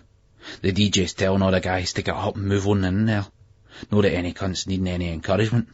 I fires up into that wee blonde lassie again. It's an old song, but that Olivia Newton-John doing that Hopelessly Devoted to You for Grease. We snog for a bit, but I get a hardo and I can feel her buckling away. I'm like Cropley the Doug here. When the music stops, we pull apart and she smiles. She squeezes my hand and looks at me, but I sort of freeze, no kenning what to say. See you in a minute, she goes, heading back off the flare, where I sees Billy talking to that Renton and that Matty boy for Leith. I can't see Carol. The blonde lassies are with her mates. They've got the lights up and the music off and they're chucking us out. We're trying to check on every cunt. Carol seems to have bagged off with some fat gingerbird. Billy says he saw him sneaking away with her. Must have been a right fucking muck bucket for him to take a snide about it. I'm trying to be cool, but I'm looking for her. No Caroline Urquhart, but that wee blonde piece. I see her after as we're going out into the foyer. The wee blonde. Her mates come up to us and nods over at her, and she goes, she fancies you. I looks at her and sees her face, all hard and serious and cocky, and I just wish she would maybe smile like she was doing earlier, and no look like she was going to offer us a square go. But I can't smile either, because there's too many cunts around that would take the pish. So I nods to the door and we head out round the corner to the alley round the back, Clouds just behind the toll cross, and we're down there and I'm necking her and trying to get the tit, but she's pulling my hand away and she's no even going to gaze the fucking tit, and that's no fucking use to me. I've got to get a real bag off. I didn't want to be a virgin. Didn't be a fucking lesbian then, I goes. I'm not a fucking lesbian, right son? What's fucking wrong with you then? She pulls away from us and starts going out to where her mates are, and I start saying something and she just turns round and goes, piss off you, right? Her mate looks like a fucking wide lassie, hard face, dark hair, the type with mental briars, you can just tell. She looks at me and goes, fucking beat it son, right? Just fucking well beat it. Just then Caroline Urquhart and her mate Amy are coming out with Terry and that Simon Williamson boy, this Gadge for Leith. It seems that he's a mate of that Renton and Tommy and Matty, as well as Joe Begbie's brother. Terry's laughing and he's got his arms round Caroline, and she looks at us like I was fucking out. Then I hears this shouting, and everybody looks across to where this beggar's taking place, and it gives me the excuse to get the fuck away, and I'm moving over. Billy grabs my wrist and goes, leave it, Gally, this is those old Doyle with they clerky cunts. They're nowt to do with us. Fuck off, I pushes past them, and I pull out the fucking jib and I'm out. And I stop and think, what the fuck am I doing here? I just stand there, Dozo's peggering the clerky boy, and the guy's mates clock the knife and they're off down the road. The blade did the trick. That Pullman's just standing doing out, the clerky boy's down and Dozo's booting him. Then Pullman nods at me and takes the chib off us, and I just gate to him, and he bends down, and he rips the other Gadge's face apart with it.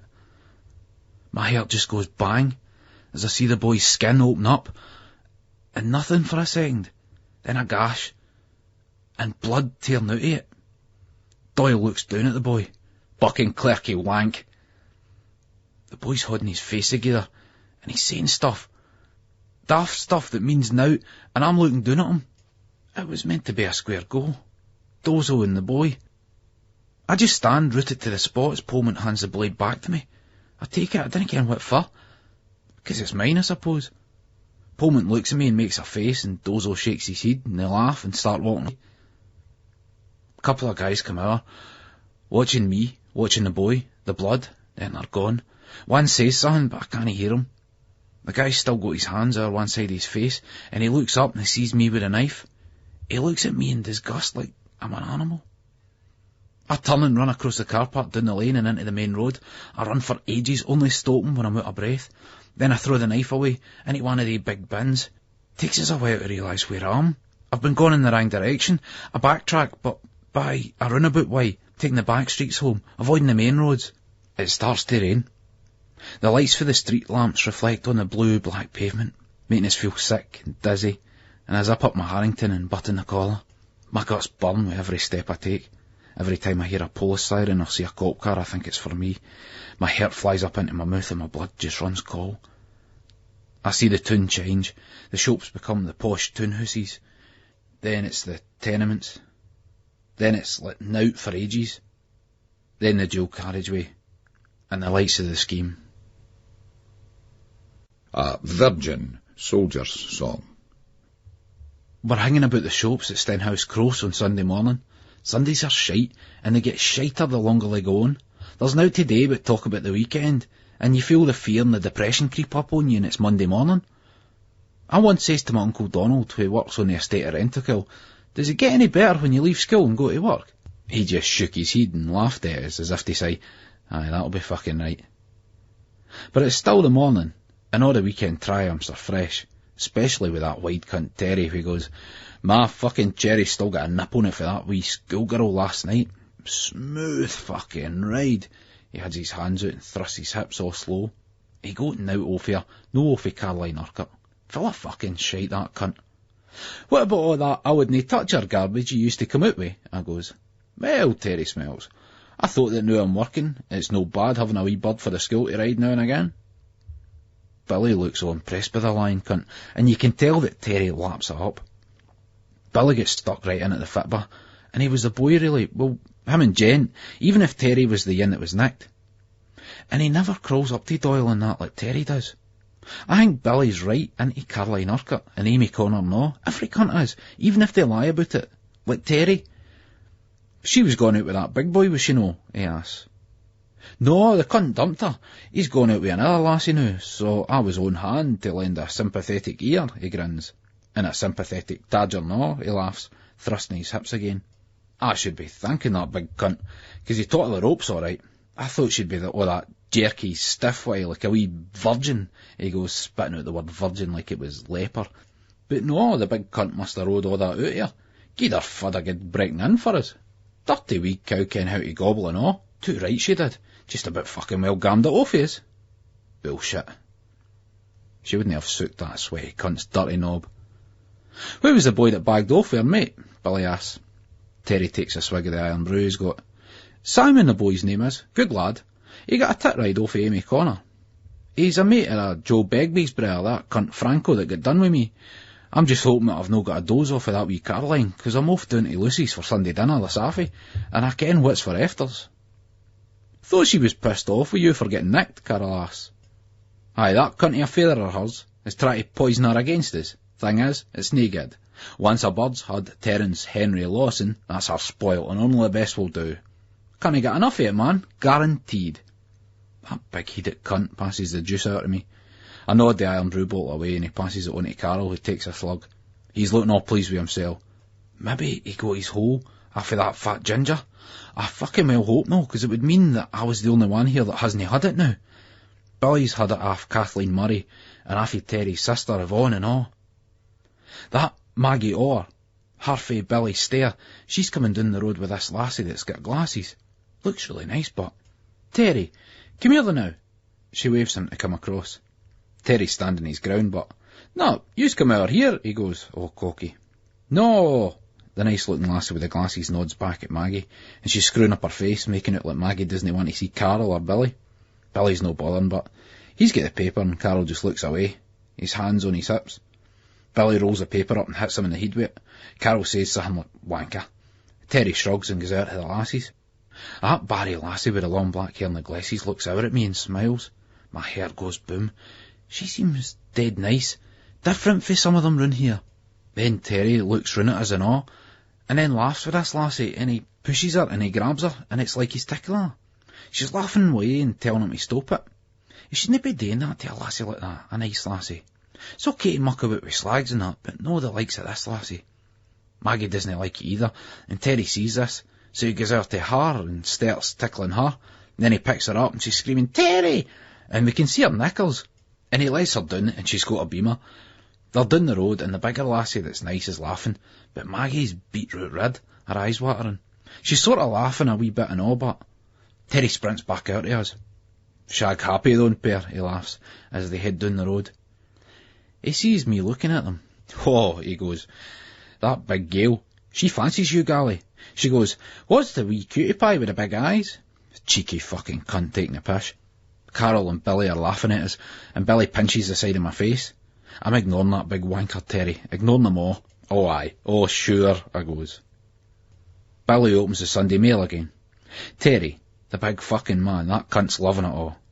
They made a huge fucking deal about that shite at the match. They fucking Glasgow papers. They never bother when the scruffs run riot through there. Terry's fucking stupid face and that fucking stupid hair, all over the paper. Cunt thinks he's a fucking star. It's all fucking bullshit." We name Hibs thug.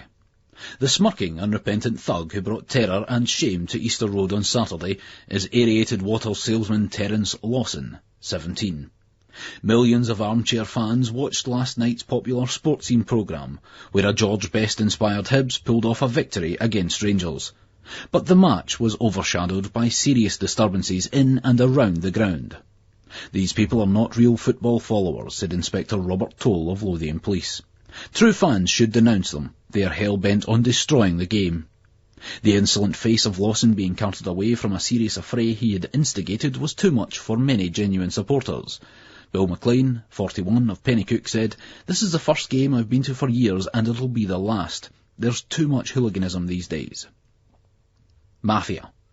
Lawson is reputed to be the ringleader of a notorious Edinburgh football hooligans gang known as the Emerald Mafia, because of their attachment to the Hibs Football Club and their extreme ruthlessness.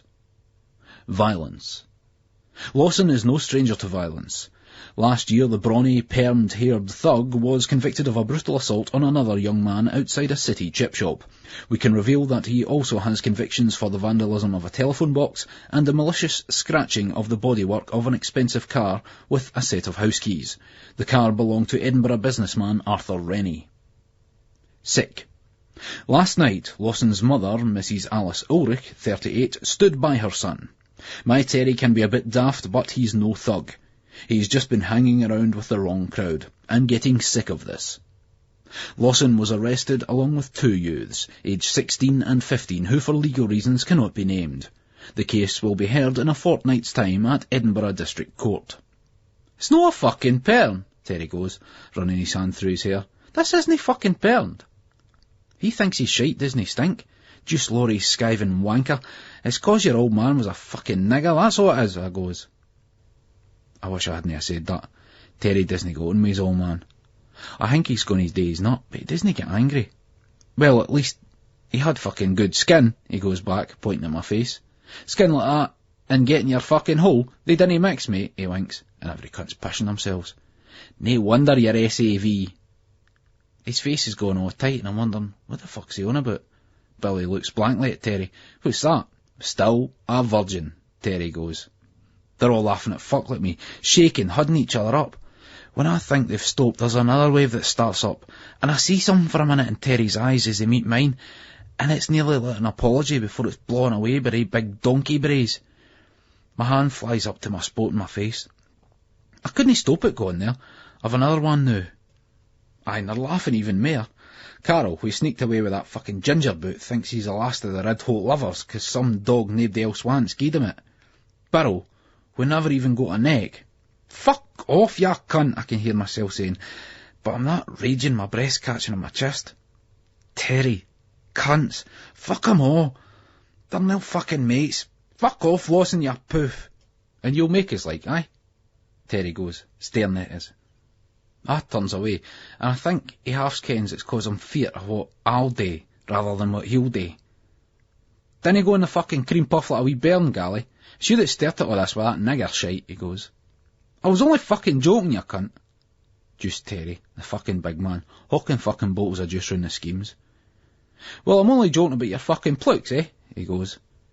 And Ewart and Burrell are laughing again. Wankers. I takes a step forward and squares up to Terry. I'm no fucking well feared of that cunt. Never fucking well have been. They all think he's big and hard now, but I ken him better. That cunt forgets that I fucking grew up with him. He's standing his ground alright, but there's a weariness about him. Billy's in between us. "Stop getting wide with each other, right? We're supposed to be mates. You two are brutal." We're still facing each other, glaring at each other, or Billy should have. I says, "Stop getting wide, right?" Burrell goes, his palm pushing against my chest. The cunt's getting on my nerves as much as Terry. I was out order saying that, right, but the cunt should have took it as a joke. I feel myself leaning forward into Burrell's shove, making it so as he either has to really push his back, or he's off. He nods to me and he eases off. Come on, Gally, he says, firm but reasonable. Aye, come on, boys, simmer down, eh? Carol goes, wrapping an arm round Terry, and then pulling at the cunt, forcing him to break his stare at me. Terry protests, but Carol's play wrestling him, forcing him to join in. Fuck off, you milk bottle-headed cunt. And then I says, meant it as a fucking joke. Dinna go fucking thinking you're the big wido 'cause you get lifted at the fitba, Terry. Dinna go fucking well thinking that, I tell the cunt. Terry pushes Carol aside and looks at us. Dinna you fucking well go thinking that you're the big wido 'cause you've been carrying a fucking knife. A knife. The boy's face. I feel cold. I feel that I'm alone, and that they all hate us. Burrell's backing the cunt up and all. Aye, you pack that shite in, 'cause you're going to get in big bother, I'm telling you, Gally. And I'm saying that 'cause I'm your mate. Your patter's getting brutal. Telling me, fucking, every cunt, fucking telling me. The boy's face, that Bowman cunt, never flung a fucking punch at the football. That fucking shiting cunt, greeting on his ain like a wee lassie down at Spencer's, never jumped in for Dozo when they clerky boys were ready to go until they saw me with the blade. And what he did to that boy was taking real liberties. Dozo was panelling the boy, there was fucking nae need, and I just stood there and let him hand his back the blade. I took it like a fucking tube. I'm fucking shiting myself. I turns to Carol. What's all this? You're out of order, Gally, Carol goes, pointing at us. Nae fucking chibs. You're the fucking Hertz cunt, telling me I'm out of order. Oh aye, oh sure, Billy's staring at us. The police came last night, after you legged it, asking everybody what went on. I'm looking at them all. They're all looking at me the same way, like's a blackie and all they cunts at school day. Supposed to be your fucking mates. Aye, and what did you fucking well say to them? Bet he's fucking well grassed us. Oh aye, alright, aye, days a favour, Billy goes. Terry just looks at us like he hates us. Carol's standing back a bit, shaking his head. Yous ken now, I goes, and I turns and starts walking away. Carol shouts, come on, Gally. Billy goes, just leave him. I hear that cunt Lawson shouting in an American voice, oh hi, cutie pie, bye-bye cutie pie, and my fucking blood's boiling. He's fucking getting it. I goes down the road, past the church and the Burrow stair, then I were into our scheme. I sees old Mr. Pender coming down the hill for the busy bee pub, and I shout, hiya, but he ignores us, looking away quickly. What's up with him now? I've never done nought to him. When I pass Terry Square, I look out at his bit to see if Yvonne or only her mates are around. You wonder how it is that Terry's such a cunt and Yvonne's that nice. Yvonne's lovely. There's nobody about but, and I goes out of my own square, not the stairs. I was just in time, 'cause I sees a big bunch of Hertz boys, Topsy and that heading this way. Topsy's alright, and he's Carol's mate, but there's some of them there that would be bound to get wide if they saw that I was on my own. I'm no in the mood for any cunt getting wide now. There's graffiti there on the stair wall in red felt pen. Leanne Halcrow for Terry Lawson, true by both. Cunt probably wrote it himself. I splatter it with gob watching the colour run down the wall. Cheap fucking ink. Fucking Terry thinks he's that wide with his fucking nigger hair, and the cunt's fucking mad shagging a fucking Nazi now. Fucking wide, fat, stupid fucking tube. Supposed to have rode every fucking bird and battered every fucking laddie in the scheme. Like fuck, the hard man, like fuck. And fucking Burrell and fucking Ewart, backing him up. Cunts.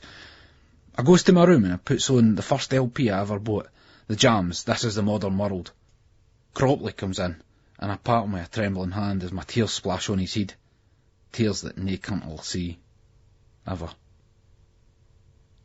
I'll never stay on at school. I'll never get a job.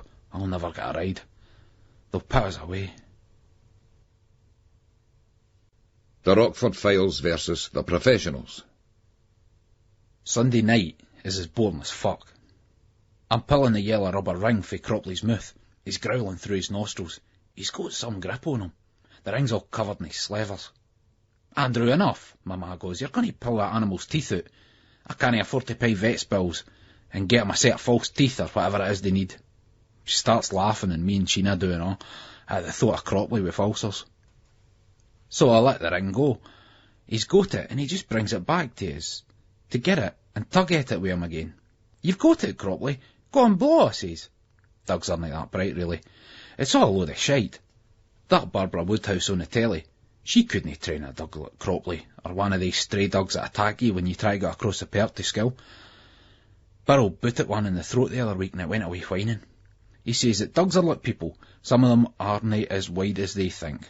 Carol says it was going to start bringing his air gun to school for protection. I tell him he'd better no shoot my fucking Doug, or I'd shoot him, mates or no.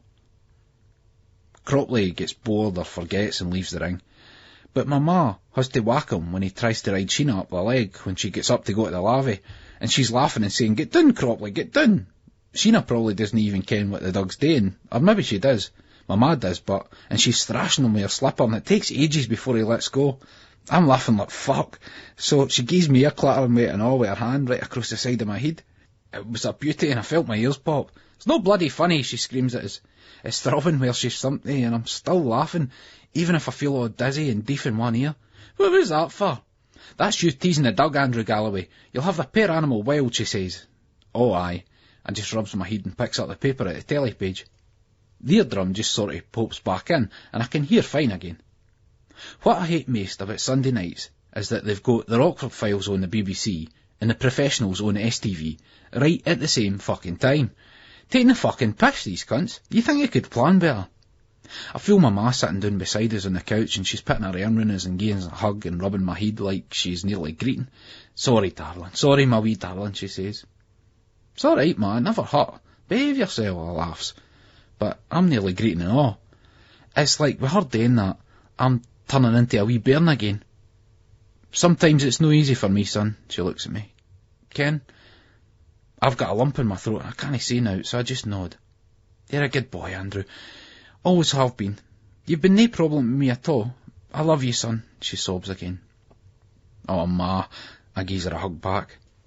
Sheena comes ben for the lavvy, and me and my ma pull away from each other on the couch, like we're a young couple having a sly snog and having to quickly sit up straight. "What's wrong?" Sheena goes off here. "It's all right, darling," she says, "just having a wee blether. Come and sit down on the couch with us." She pats the seat next to her, but Sheena sits down on the flare at her feet, and ma's got an arm round me and the other one round Sheena, stroking her hair, saying daft things like, "My wee bairns," and I feel nice but embarrassed at the same time, 'cause I'm a bit fucking old for this. But, well, she's upset, so I say now, and Sheena's got one of her hands, and she's hiding it in both hers, and I'm glad that my ma can't see me now. We settle down to the telly, and the bell goes after a bit, and it's Carol. "Why come round to my bit and watch the Professionals?" he asks, his eyes all eager. I look at him, sort of hesitating for a wee second. He can tell that I didn't want to come, but I didn't want him thinking it's because I didn't want to leave my ma the now. So I switches it onto Terry in this afternoon. That Terry's a wide cunt. He's getting his fucking mouth burst. "Aye," Carol says, all weary. He kens that Terry and me are the best of mates, even if we get on each other's tits sometimes. "Come on to mine's and watch the Professionals." "All right," I goes. I wanted to watch the Rockford Files with my man Sheena, but fuck it, it'll be good to get out of the house. I tell my ma I'm going round to Carol's, feeling a wee bit guilty about leaving her and Sheena, a bit awkward about no staying. But she'll be all right. It's just women for you, as my Uncle Donald says. My ma's fine about it, but she never bothers if it's Carol or Billy, but she doesn't like us going down to Terry's. Sometimes when we go to Terry's to do glue or have a bevy, I tell my ma we're down at Carol's or Billy's and it's just cider. I think my ma and Mrs. Burrell and Mrs. Ewart really ken we're all down at Terry's, but. So we go round to Carol's bit. I like it at Carol's because it always feels warmer than our house, but I think that's just because of the fitted carpets that go wall to wall. It gives you the feeling that it's more sealed. Like in ours, we've just got the old carpets that my uncle had, and they didn't go all the way to the wall. There's new furniture and all, sort of big comfy chairs and a light wood frame that you just sink into. Carol says that they come from Sweden. Aye, here's the other fit by hooligan. Carol's old man says, but he's just joking. That's the thing about Carol's old boy. He always has a crack with you, and he doesn't go all mumpy like the other old cunts. "No us, Mr. Ewart, that's just Terry, eh, Carol?" I goes. I couldn't resist that, Ian. "That laddie's going to get himself into big trouble one of these days. You mark my words," Mrs. Ewart goes. Carol looks at her and says, "I tell you before, ma, it wasn't Terry's fault. It was now to do with him, really." That's the one thing about Carol. He always backs everybody up. I saw him on the telly, walking round that pitch with a big daft grin on his face. Poor Alice must have been affronted, Mrs. Ewart says, heading off into the kitchen. Mr. Ewart shouts after her. It was all a bit silly, but all the boy was doing was laughing. When they make a law against that, we're right up the Swanee, he says. But Mrs. Ewart's no responding. I lowers my voice and looks out at him. Did you ever get into bother at football, Mr. Ewart, I goes. You can say they kind of things to Carol's father, even though I expect him to say, didn't be bloody cheeky or that sort of thing, didn't happen in my day. He just smiles at me and winks. Oh, aye. That's always going on, he says.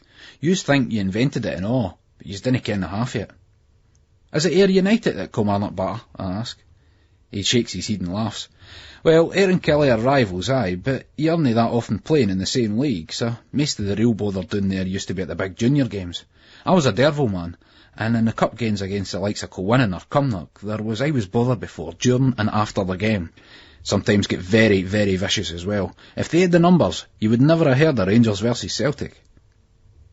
Mrs. Ewart's made some tea, and she brings it through on a tray. Quiet, Duncan, you shouldn't be encouraging the laddies. She's laughing though. Mr. Ewart grins, like he's winding her up.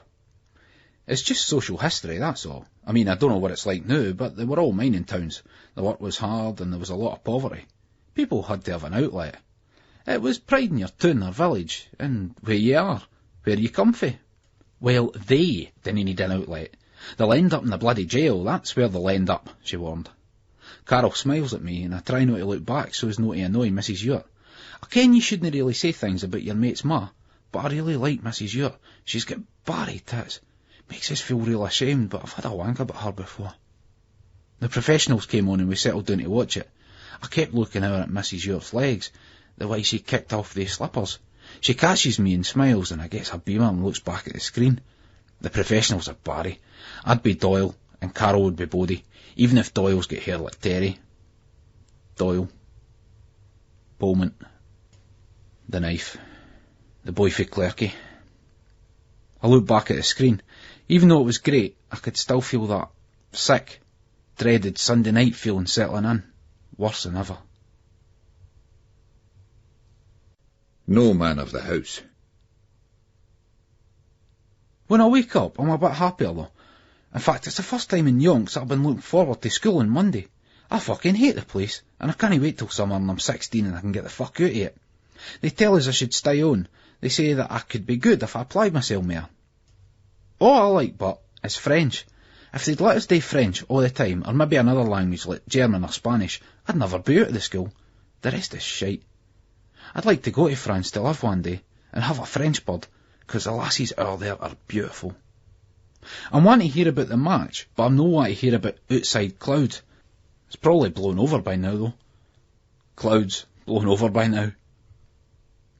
But it worries us when I think about it. Sometimes I feel that things are alright, then I get this shudder that nearly stops my heart. My ma kens that something's up with us. I find it hard to meet her eyes, and I'm up right away and out early, calling round for Billy and Carol first, which never usually happens. We gets to school and it's Monday assembly in the gym hall. MacDonald, the heady, he's sitting up there on the platform looking all grave and serious. There's a lot of chattering which stops as soon as he gets up. It is indeed unfortunate that we have to start our week on a sour note. Mr. Black, he says, nodding to Blackie, who stands up, setting off another buzz of whispers round the hall. That cunt looks really angry. There's red strips down each side of his face. He clears his throat and we all shut up again. In all my years of teaching experience, I have never, ever been ashamed to say I was a member of this school. Raj never went to this school. What's he on about? Billy whispers to us. Until I witnessed some sickening behaviour at the football game at Easter Road on Saturday. There was a group of youths, obviously hell-bent on causing trouble, who dragged the name of this whole city, he swings his arms wide, right through the dirt, he moans. As usual, the cunt stops for effect. Everybody's heads go down, but it's only a few sooky, snobby wee cunts and one or two lassies that have hung them in shame. With just about everybody else, it's to stop him seeing that we're all about to burst out laughing. And it pains me to say this, he carries on, but some of those involved were pupils at this school. One of them is known to many of you. He left last summer, a fool of a boy known as Terence Lawson. There were a lot of stifled giggles. I wish Terry was here to hear this. A fool of a boy, that's Terry. The other young idiot was not known to me. But there was one thug, strutting boldly as you like, being frog-marched by police officers around the track for the television cameras, for the whole world to see. One boy from this school. Blackie's fucking trembling now with his anger. Step forward, Martin Gentleman. What do you have to say for yourself? I couldn't see Marty Gentleman at first.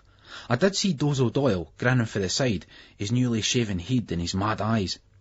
Then I sees Hillier, the PE boy, signal to Gentleman to leave the line, and I can see him now. He's no easy to miss. Stick your fucking school up your hole, you raj, Gentleman said as he stepped out the row. There was a lot of laughter and oohs coming for the rows. In fact, it was deadly when my Uncle Donald used to take us to the pantomime and the Kings at Toll Cross to see Stanley Baxter and Ronnie Corbett and Cinderella and that. Hillier tried to grab his arm, but Marty brushed him off and stared him down. The cunt shut it. This is the mentality. Do you see? Do you see? Blackie sweeps his hand forward towards Gent, who's walking to the door and giving the cunt a V's. This is the mentality. This is what we're up against. We're trying to teach. We're trying to teach. Blackie squawked for the stage. Gentleman turned round to the stage and shouted so much that he nearly cowed her, rocking forward on his tays. Fuck off, ya Raj. Stick your fucking Jesus up your arse. You'll never set foot in this school again, Blackie howls. Mere ooze, mere laughter. It's the best fucking panto any cunt here's ever seen, that was for sure. Dinna well fucking worry about that, ya cunt. Too fucking right I'll know, Gentleman roared, then turned his back and walked out for good. A lassie called Marjorie Phillips started going into a laughing fit and bit her finger to stop herself. Billy and Carol were nearly greeting. I goes, a gentleman but not a scholar. No, anyway, and the cunts start laughing and it spreads down the line. Barry. Blackie's rabbiting on, but he's off his fucking head, and MacDonald's telling the cunt to sit down. Then we're dismissed. It's all going round the school. Every cunt's about wearing themselves. Gentleman was right to do what he did. That cunt Blackie was out of order. It was outside the school hours. Fuck all to do with him. The way I see it is that we should have got a fucking medal for standing up to they cunts. But Gentleman would be leaving the school in a month or so anyway, so it makes no fucking odds if you expel him or no. Lucky cunt getting lifted, 'cause that's him offski for good. That's what would be great about going to work. You're not going to get hassled just for fighting at the fucking football. You get treated like a wee bairn here. When I gets back home, I goes down the chippy for my ma. I'm staying in the night and watching the telly. Wives go to the chippy on Monday 'cause my ma doesn't finish her cleaning job till late, and she's no time to make something. I gets a fish supper, 2 pickled onions, a pickled egg, a roll and a can of Coke, and I'm sitting watching the news. And I've just finished eating when there's a knock on the door. My ma gets it and I hear the voices. It's men's voices. Hers is all high, theirs is low. It's the police. I just ken.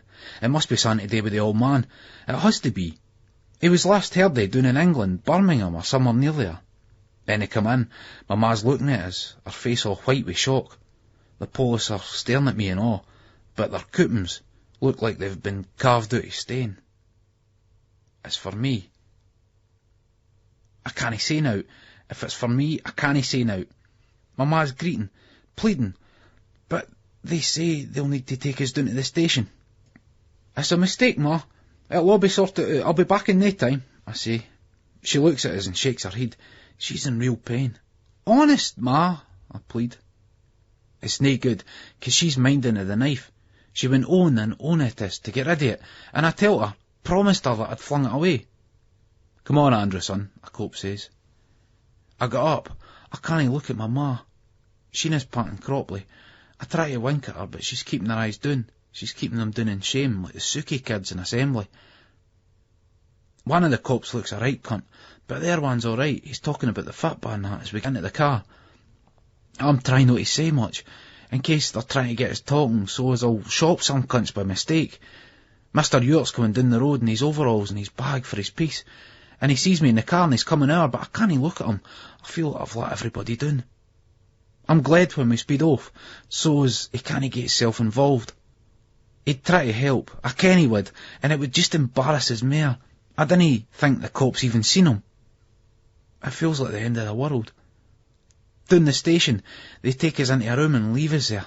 It's got 2 orange plastic chairs with the black metal legs like in the school, a green formica top table and yellow cream walls. I dinna ken how long I'm there for. Seems like hours. All I can do is think about Saturday night.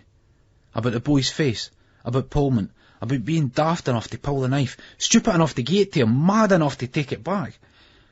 What the fuck was I thinking about? 3 times stupid in the space of about as many seconds. The 2 Poles come back into the room with this other guy in plain clothes.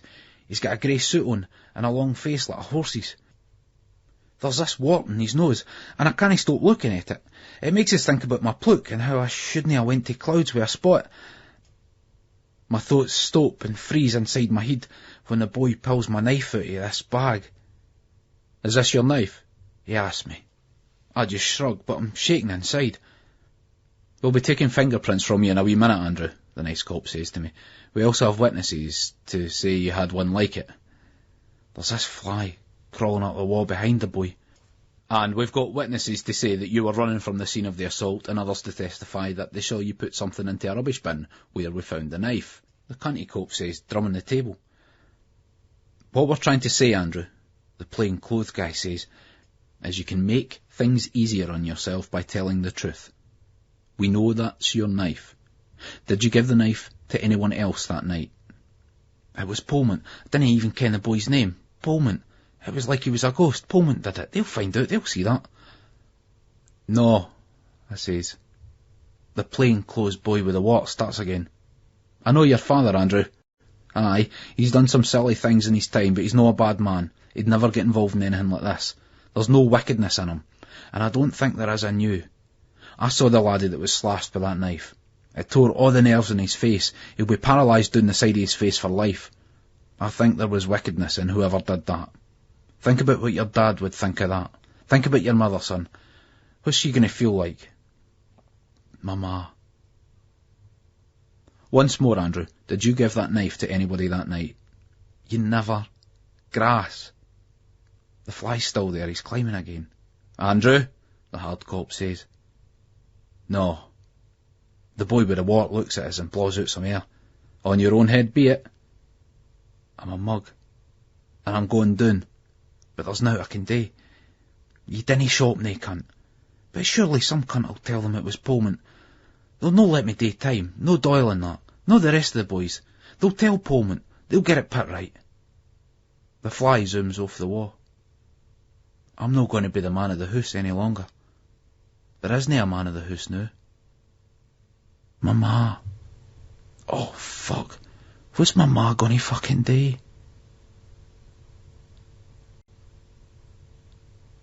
Carol Ewart. Sex education. These things just happen in their own time, son, my old man said through a blue haze of regal smoke, obviously embarrassed.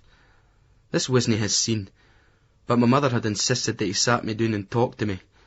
She'd seen that I was all anxious and depressed, as she put it, but this was purgatory to my poor feather. I'd seldom seen him lost for words, but this was doing it all right. These things just happen in their own time. Just the news I wanted, Dad, thanks for that. I didn't need to say, oh aye, and what time is that then? Because it was written all over my face. He knew it was bullshit. I knew it was bullshit. Things didn't happen. You have to make them happen. The question was, and we both kent it, how the fuck do you make them happen? I mean, he coughed, now looking really disturbed as the smoke cleared from my eyes. You get all that kind of stuff at school. I mean, we got out like that when we were at school. It was fucking useless though. There's sex education lessons. Gallagher for science showing you all the diagrams of cocks and balls cut in half and the insides of lassies' fannies, canals and tubes and unborn babies and all that sort of stuff. Stuff that would put you off having a ride. Made me feel squeamish. The way a lassie's tit looks inside, like it's full of seaweed. I used to like tits. I do like tits, and I want to keep liking them. I didn't want to think of them as being filled with seaweed. This is the worst time ever. All I want to ken is, how do I get my hole? 'Cause it's driving me fucking mental. Then after the slideshow and the advert for Rubber Johnnies, they tell you, go to a teacher you feel you can talk to if you have any problems. I should go to Blackie. After all, he's the yin I've got most connection with. I'm always getting sent to his office for the web. That would be Raj. Excuse me, sir. How do I go about getting my hole? Did Jesus get his hole, or did he die a virgin like Mary? Did God shag Mary? And if so, did that mean that he broke one of the 10 Commandments? Thou shalt not covet thy neighbour's wife. Or is there a different rule for him? Fucking Barry, that would be. I dinna think. What you want to ken is 1. How do I chat up a bird? 2. How do I get her horny? What steps do I take? Do I go for the tip first, or feel the fanny? Do I stick my finger up it and burst the hymen, like the cunts a year above me who've obviously never had a ride in their life tell you? Or is there another way of going about it? 3. Do I pee when my cock's up a bird's fanny, or just shoot spunk like when I'm having a wank, and hope it's the second, 'cause it's hard to pish with a hard yin? 4. What does the bird do during all this? It's just so's you ken what to expect. 5. Do I wear a rubber johnny? If so, no problem. I've started trying them on so I ken how to fit them. 6. What about VD? No just off of feeling a lassie's tit, surely. Alright, Gallagher's sex education classes did come in a bit useful. Cleared that yin up. I was stupid as fuck to repeat that nonsense at Clouds that Donny came out with at Tynecastle the other week. Of course, Birrell and Gally gied his nae break at all. And Blackie's going to say, "Well, Mr. Ewart, I'm glad you came to me to discuss those matters. I think the best way forward for us to sort out this problem is for you to come home with me where my wife, a former page 3 girl, and much younger than me, will show you the ropes." Nah, I'd say, "I couldn't possibly, Mr. Black." Sir. Well, you could do me a good turn, Mr. Ewart.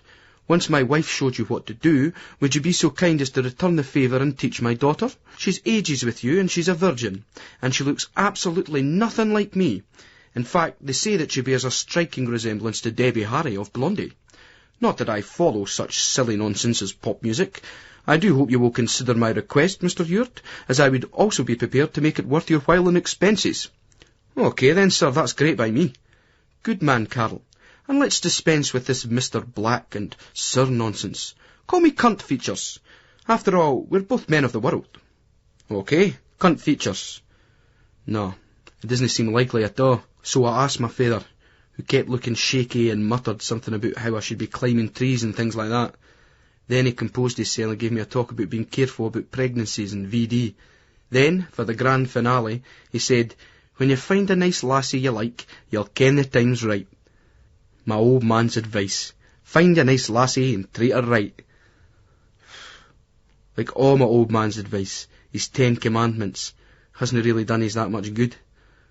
There's nowt about getting a lassie, just about no hitting lassies. I ken no to hit a lassie. What I ken is how to ride yin. My old man's useless rules.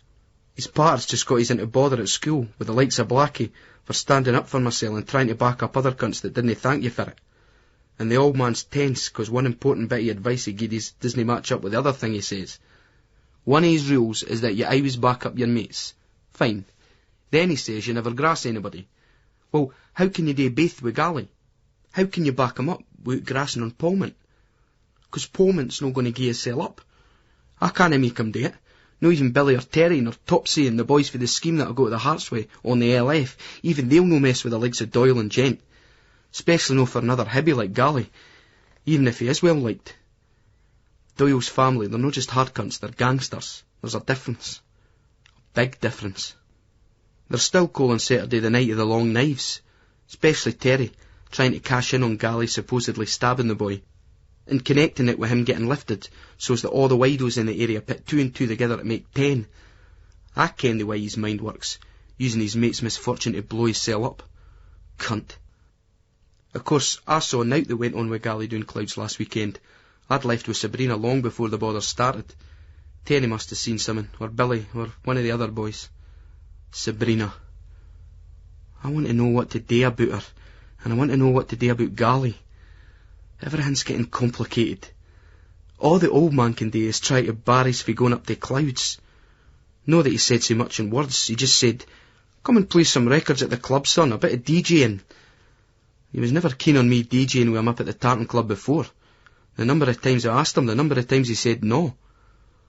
The old man and old lady heard about the bother that weekend with the football and then at the disco. I reckon they think it's all Terry's fault, with him getting done at the match. But we were hardly with Terry that night. Billy thinks that Gally just lost it after that bird KB'd him. But it was either Polmont or Doyle that slashed the guy. Defo. Gally wouldn't. He's no got that in him. He stabbed that boy Glenn in the hand at the school, and that was daft, but it's different from slashing some cunt's face. Now Gally's going to be put away. It's his birthday on Christmas Day. I mind when I used to ask if he got 2 sets of presents, one for his Christmas and one for his birthday. Now he's going to get out, the wee man. He's the best pal you could ever have and all. My old man. Find a nice lassie, he says. Easy. Like Sabrina, and every lassie I talk to, nae bother, but what next? What happens down here, down below? I felt like saying that I find a nice lassie I like at least fucking 10 times a day. Doesn't mean any good at all, I've still no had it. Maybe you just have to fire in. But if I'm no seeing Sabrina this weekend, fuck knows how I'll do that. Make me smile. Come up and see me. She's a really nice lassie. A brilliant lassie. If only I fancied her a bit more. Terry once said that you cannae fuck a personality, after Gally had said that this bird at school had a nice one. We had met in the record shop at first, Golden Oldies at Haymarket. She was asking the boy if he had a copy of that old Steve Harley and Cockney Rebel song, Come Up and See Me, Make Me Smile. Sorry, he said. I don't know why, but I went up to her and said, that's the best record ever made. She looked at me for a bit like she was going to tell me to fuck off. Then she said, aye, my brother had it, but he's moved out the house and he's taking his copy with him. You'll no geese it, she said to me, raising the eyebrows of her so fine, soft and fair. Go up to the Sweet Inspiration in Toll Cross, I tell her. They've definitely got it up there, that's a cert. I mind you seeing it the other week, I lied. I'll get you up there if you like, I tell her. OK, she smiled back at me, and I felt a wee ping inside. When she smiled, her mouth went pure crescent-shaped and totally changed the shape of her face. Sometimes she looked really lovely. The problem was that she was quite a fat lassie. Well, no fat, but big, and she had blondish, sort of gingerish hair. We went down the road, me all shy in case anybody saw and thought that we were going out together. Meeting Juice Terry knew it would be the worst thing on earth. Wasn't it that I didn't like her? It was that she wasn't really skinny with big tits like the lassies in the wank mags, and they were normally the type of bird I went for. All the way up the road, it was sounds, sounds, sounds, and she really kent her stuff. It was Barry to be able to talk about music to a lassie that kens what it's about. There was none at my school. Well, there must have been really, but I just hadn't met them. I mean, they ken what's in the charts and all that shite, but they just look at you when you try and talk albums. I was chuffed when there was no Steve Harley in Tollcross either, and we had to walk down to the south side, and then right down to the top of Leith Walk before we finally got a copy. I thought her name Sabrina was really nice, but I didn't like it when she said she got called Sab. I liked Sabrina the best. More exotic and mysterious, no so much like a car, I tell her.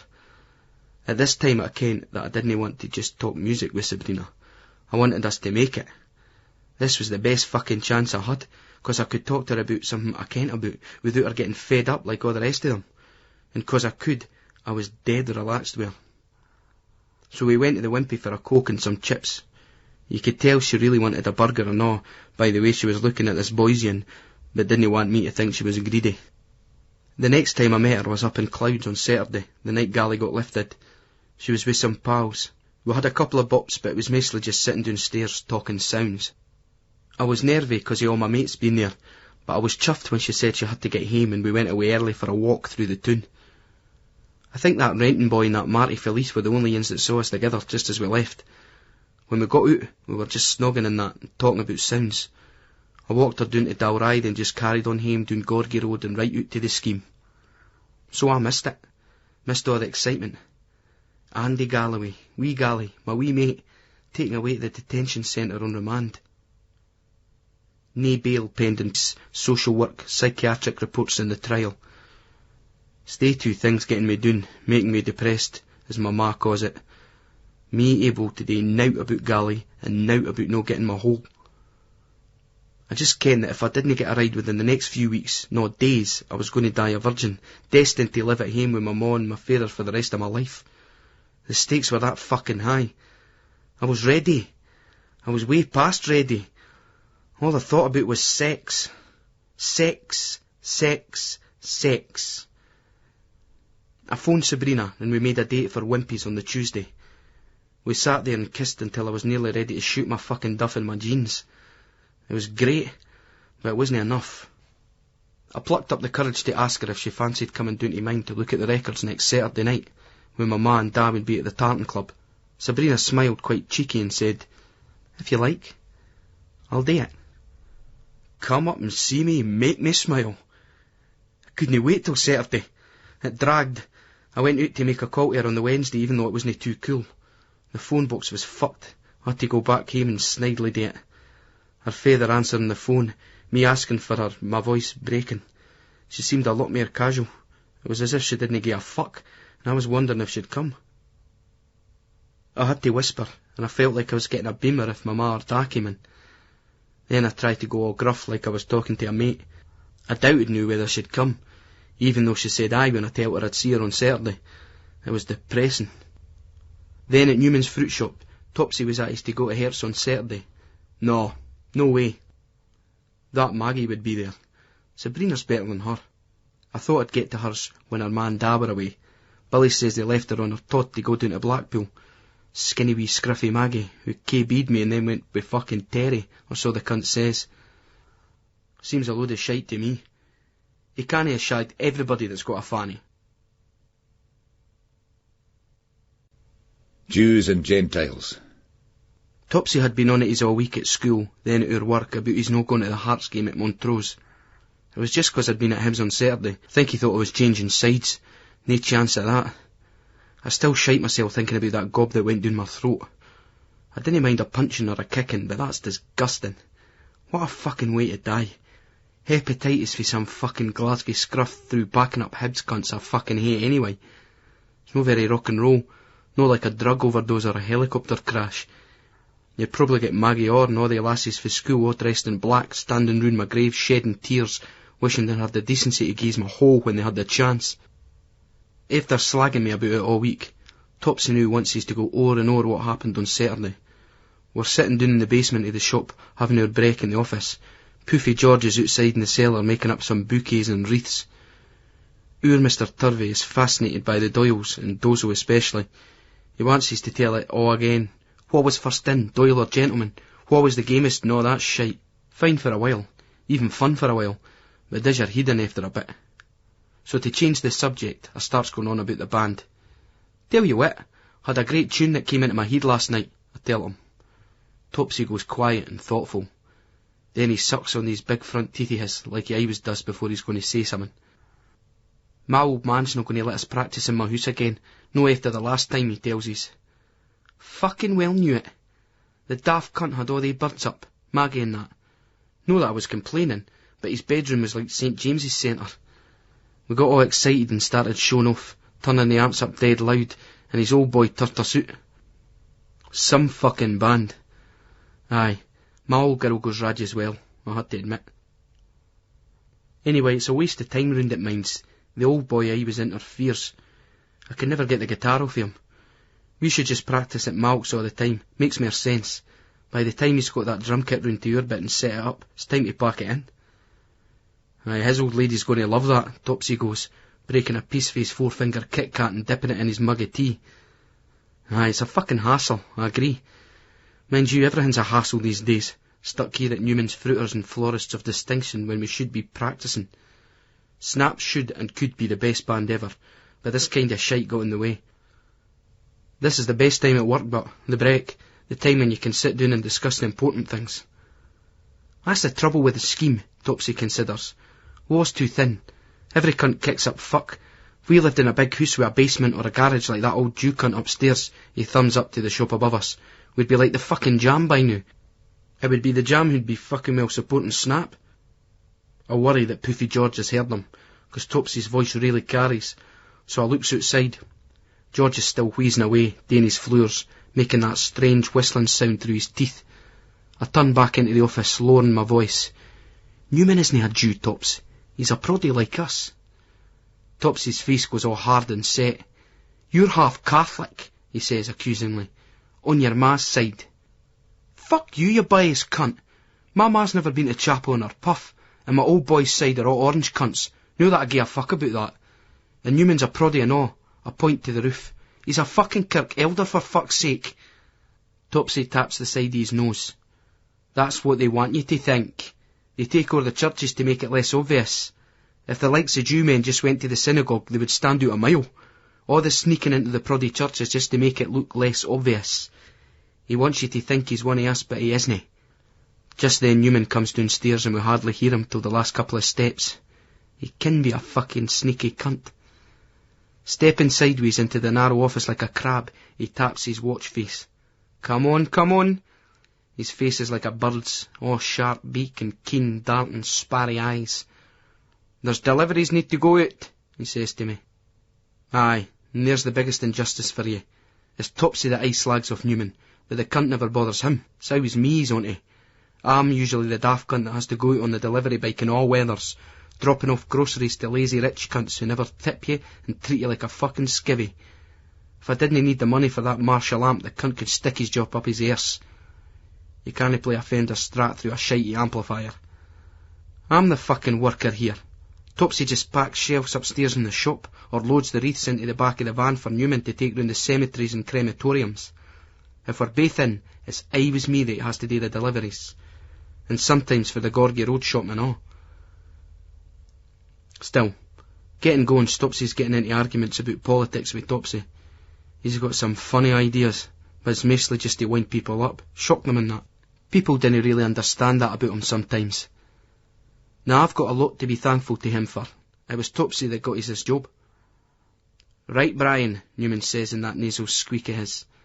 Up you come and see what needs filled. You'll want a box of pineapple chunks, I can tell you that already, and some garden peas.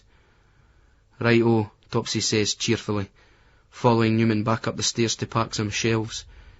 He gives the cunt the V's behind his back. Tough life for some. That fucker will be in a nice warm shop chatting up Deborah or Vicky, whoever's on with old Mrs. Baxter. Meanwhile, I'll have to risk my life going through heavy traffic on an overloaded bike round Merchiston and Collington. The grocery boxes are spread over the cellar flare where the whistling Poof, clad in his green overalls, is making up his floral displays. He's good at it as well. His hands twist and tease these wires and a real worky art is created in minutes. I wouldn't ken where to start. I take a look at the order slips stuck to each box and starts planning out my route. It's not too bad today. You're best starting at the furthest away inns at Collington and working your way in. It's more encouraging. The worst time is on Saturday morning, when it's me on one week and Topsy the next. There's been a few times that one or other of us has missed the Hertz bus, especially if it's a faraway game and they have to leave early. Topsy warned us about Poofy George when I started. He's an old poof alright. I mean, he doesn't grab your arse or out like that, but you ken he's a poof by the way he talks and minces about. Sure enough, old George lisps, spraying my face with gob like he sprays his displays with his water gun. Pointing to one order he tells us, "Take that yen out to Mrs. Rost first, son. She was on the phone demanding it. An awful palaver." So I start loading up the old black-framed delivery bike, and fae up the stairs I can already hear Topsy and Deborah, that Barry-looking student bird, laughing loudly at someone. Drinking to forget. I'm running late, and this boot Mrs. Ross has this wee poodle with a tartan collar that aye nips at my heels. This time he's really got a hold of me. His teeth have broke my skin and my trousers might be ripped. I've had this up to my fucking eyeballs, so I drops the heavy box on top of it. There's a yelp, and the bastard whimpers and whines, struggling to free itself under the weight of the box. Hope I broke the cunt's back. That fat old sow comes to the door. "What's happened?" she screeches. "What have you done to him?" She pulls the box off, and this fucking thing scrambles back inside. "Sorry, but it was an accident," I smile. "He bit my leg and I dropped the box in fright." You stupid! I always find that the best thing to do in that position is to stay cool and just repeat yourself. The old boy tells us that that's how the union taught them to negotiate. He bit my leg and I got a shock and I dropped the box by mistake." She looks at me in sheer hate, then turns and lumbers in after the Doug. Pipper, my wee laddie." I wasn't exactly recking my chances of a tip, because that tight old cunt, though full of shite, still wouldn't part with a fart. On the Slateford Road I got my lungs pumped with crap for the fucked exhaust of a Corpy bus. Thanks, Lothian Region Transport. I did get a 10-bob bit for Mrs. Bryan later on, which cheered us up, but it was past closing time when I got back to the shop at Shandon. They were standing outside waiting to lock up. Newman was looking at his watch, a face like some cunt had let one go under his nose. Come on, he cheeps away. Topsy and Deborah are sniggering, and that Mrs. Baxter's looking all humpty, checking her watch in imitation of her boss. The cunts are acting like it's my fault they're held back late. Me that does all the fucking real work and all. I'm thinking that it would be great to see some cunt burst that fucking Newman's mouth. Or better still, see him trying to go that bike on his own, and watch a corpy bus crush him and it into the tarmac on the Slateford Road. Topsy and me watched that Deborah go away down the road. Imagine going out with a bird like that. We watch her go over the bridge at Shandon. Ride that any day of the week, Topsy goes. She's got a felly butt. I'll fucking bet she has, I nod, admiring the way her ankles on those high shoes tapered up to their calves. Her skirt went to below the knee, but it was that tight you could tell her thighs and arse were barry. We had a great system for getting a deek at her and Vicky.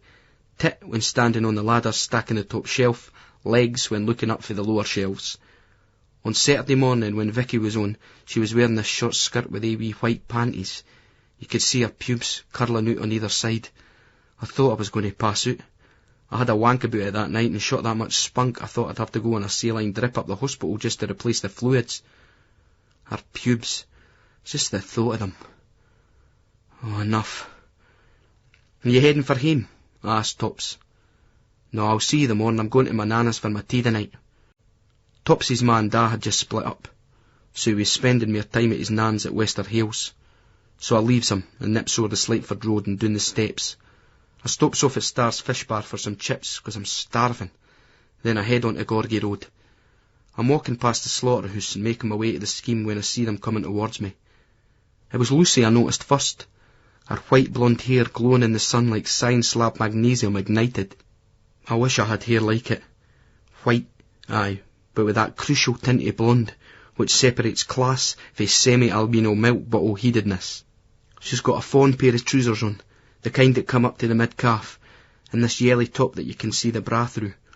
There's a white jacket draped over her wrist. Then I looks to her right, and there's that familiar big mass of corkscrew curls. They're walking a bit apart from each other, like they've been arguing. Lucy's face is set in that harsh, determined way. The beauty and the beast, right enough. She could do better, that's for sure. Mind you, that's just jealousy talking, and I suppose it means that she should be with me, not with that cunt. They see me, and they start to pull together a wee bit. Luce, Des! Lucy's got her hair tied back, and her skin looks as smooth as your granny's best china. That's if my granny had any best china. All right, she goes, her eyes sharp and her bottom lip turned down all sour. Terry makes a big fuss of his. You ken he wants something. Hey, Mr. Ewart, it's the Milky Bar Kid. Then, like he's just thought of something. Just the man, tell her, Carl, he says, nodding at Lucy. Dinna start, Terry, Lucy hisses at him. Just drop it. No, never mind, dinna start, it's you that's been making accusations about me. Dinna go making accusations about people if you can't listen to the truth.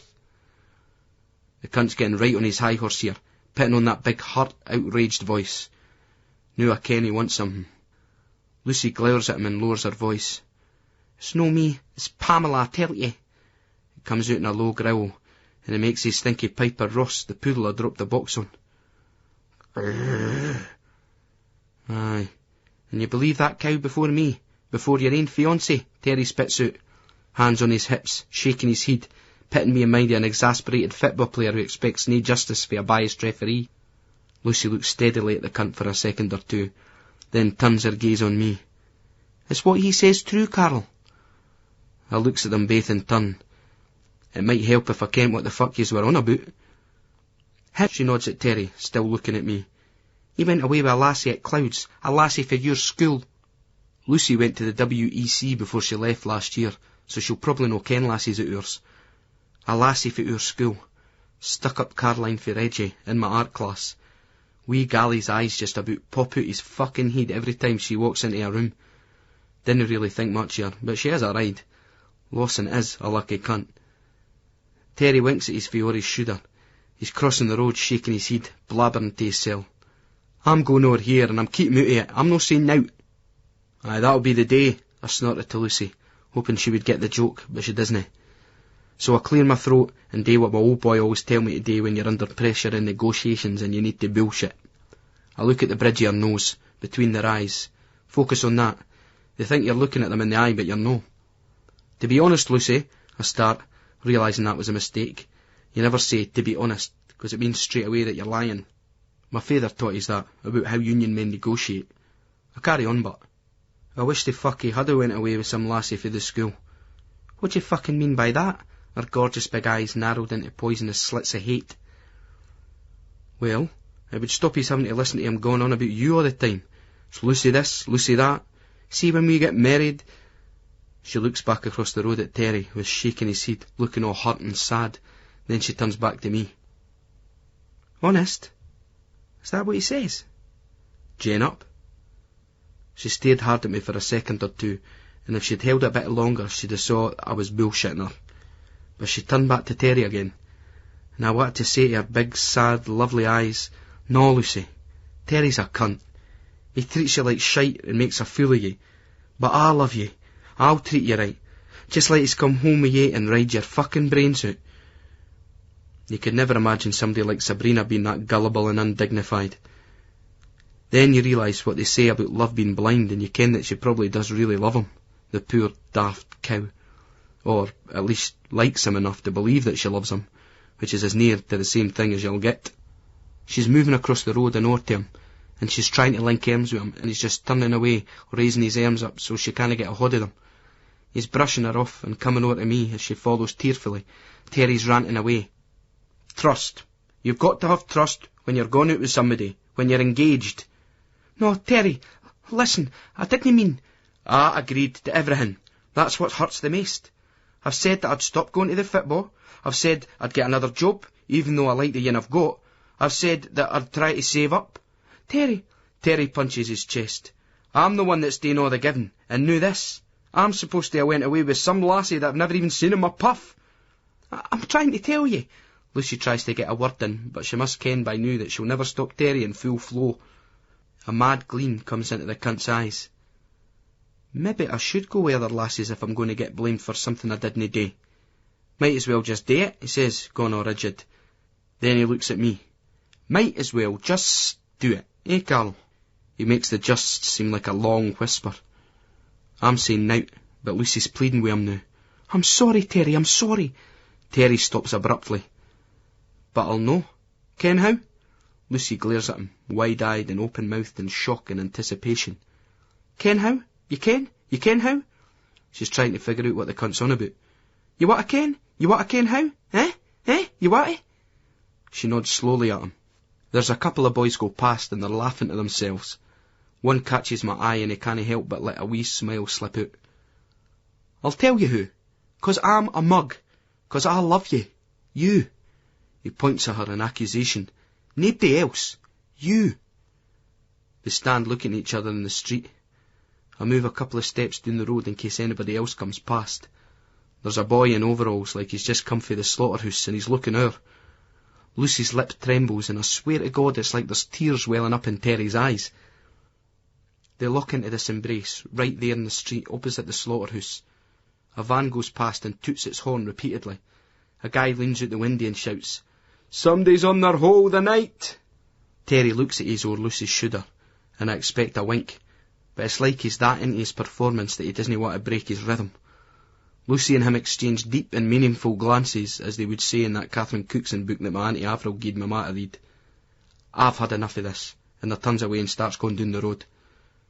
"Carl, stall the new," Terry roars. In the distance, I see them kiss. When they break off, words are exchanged.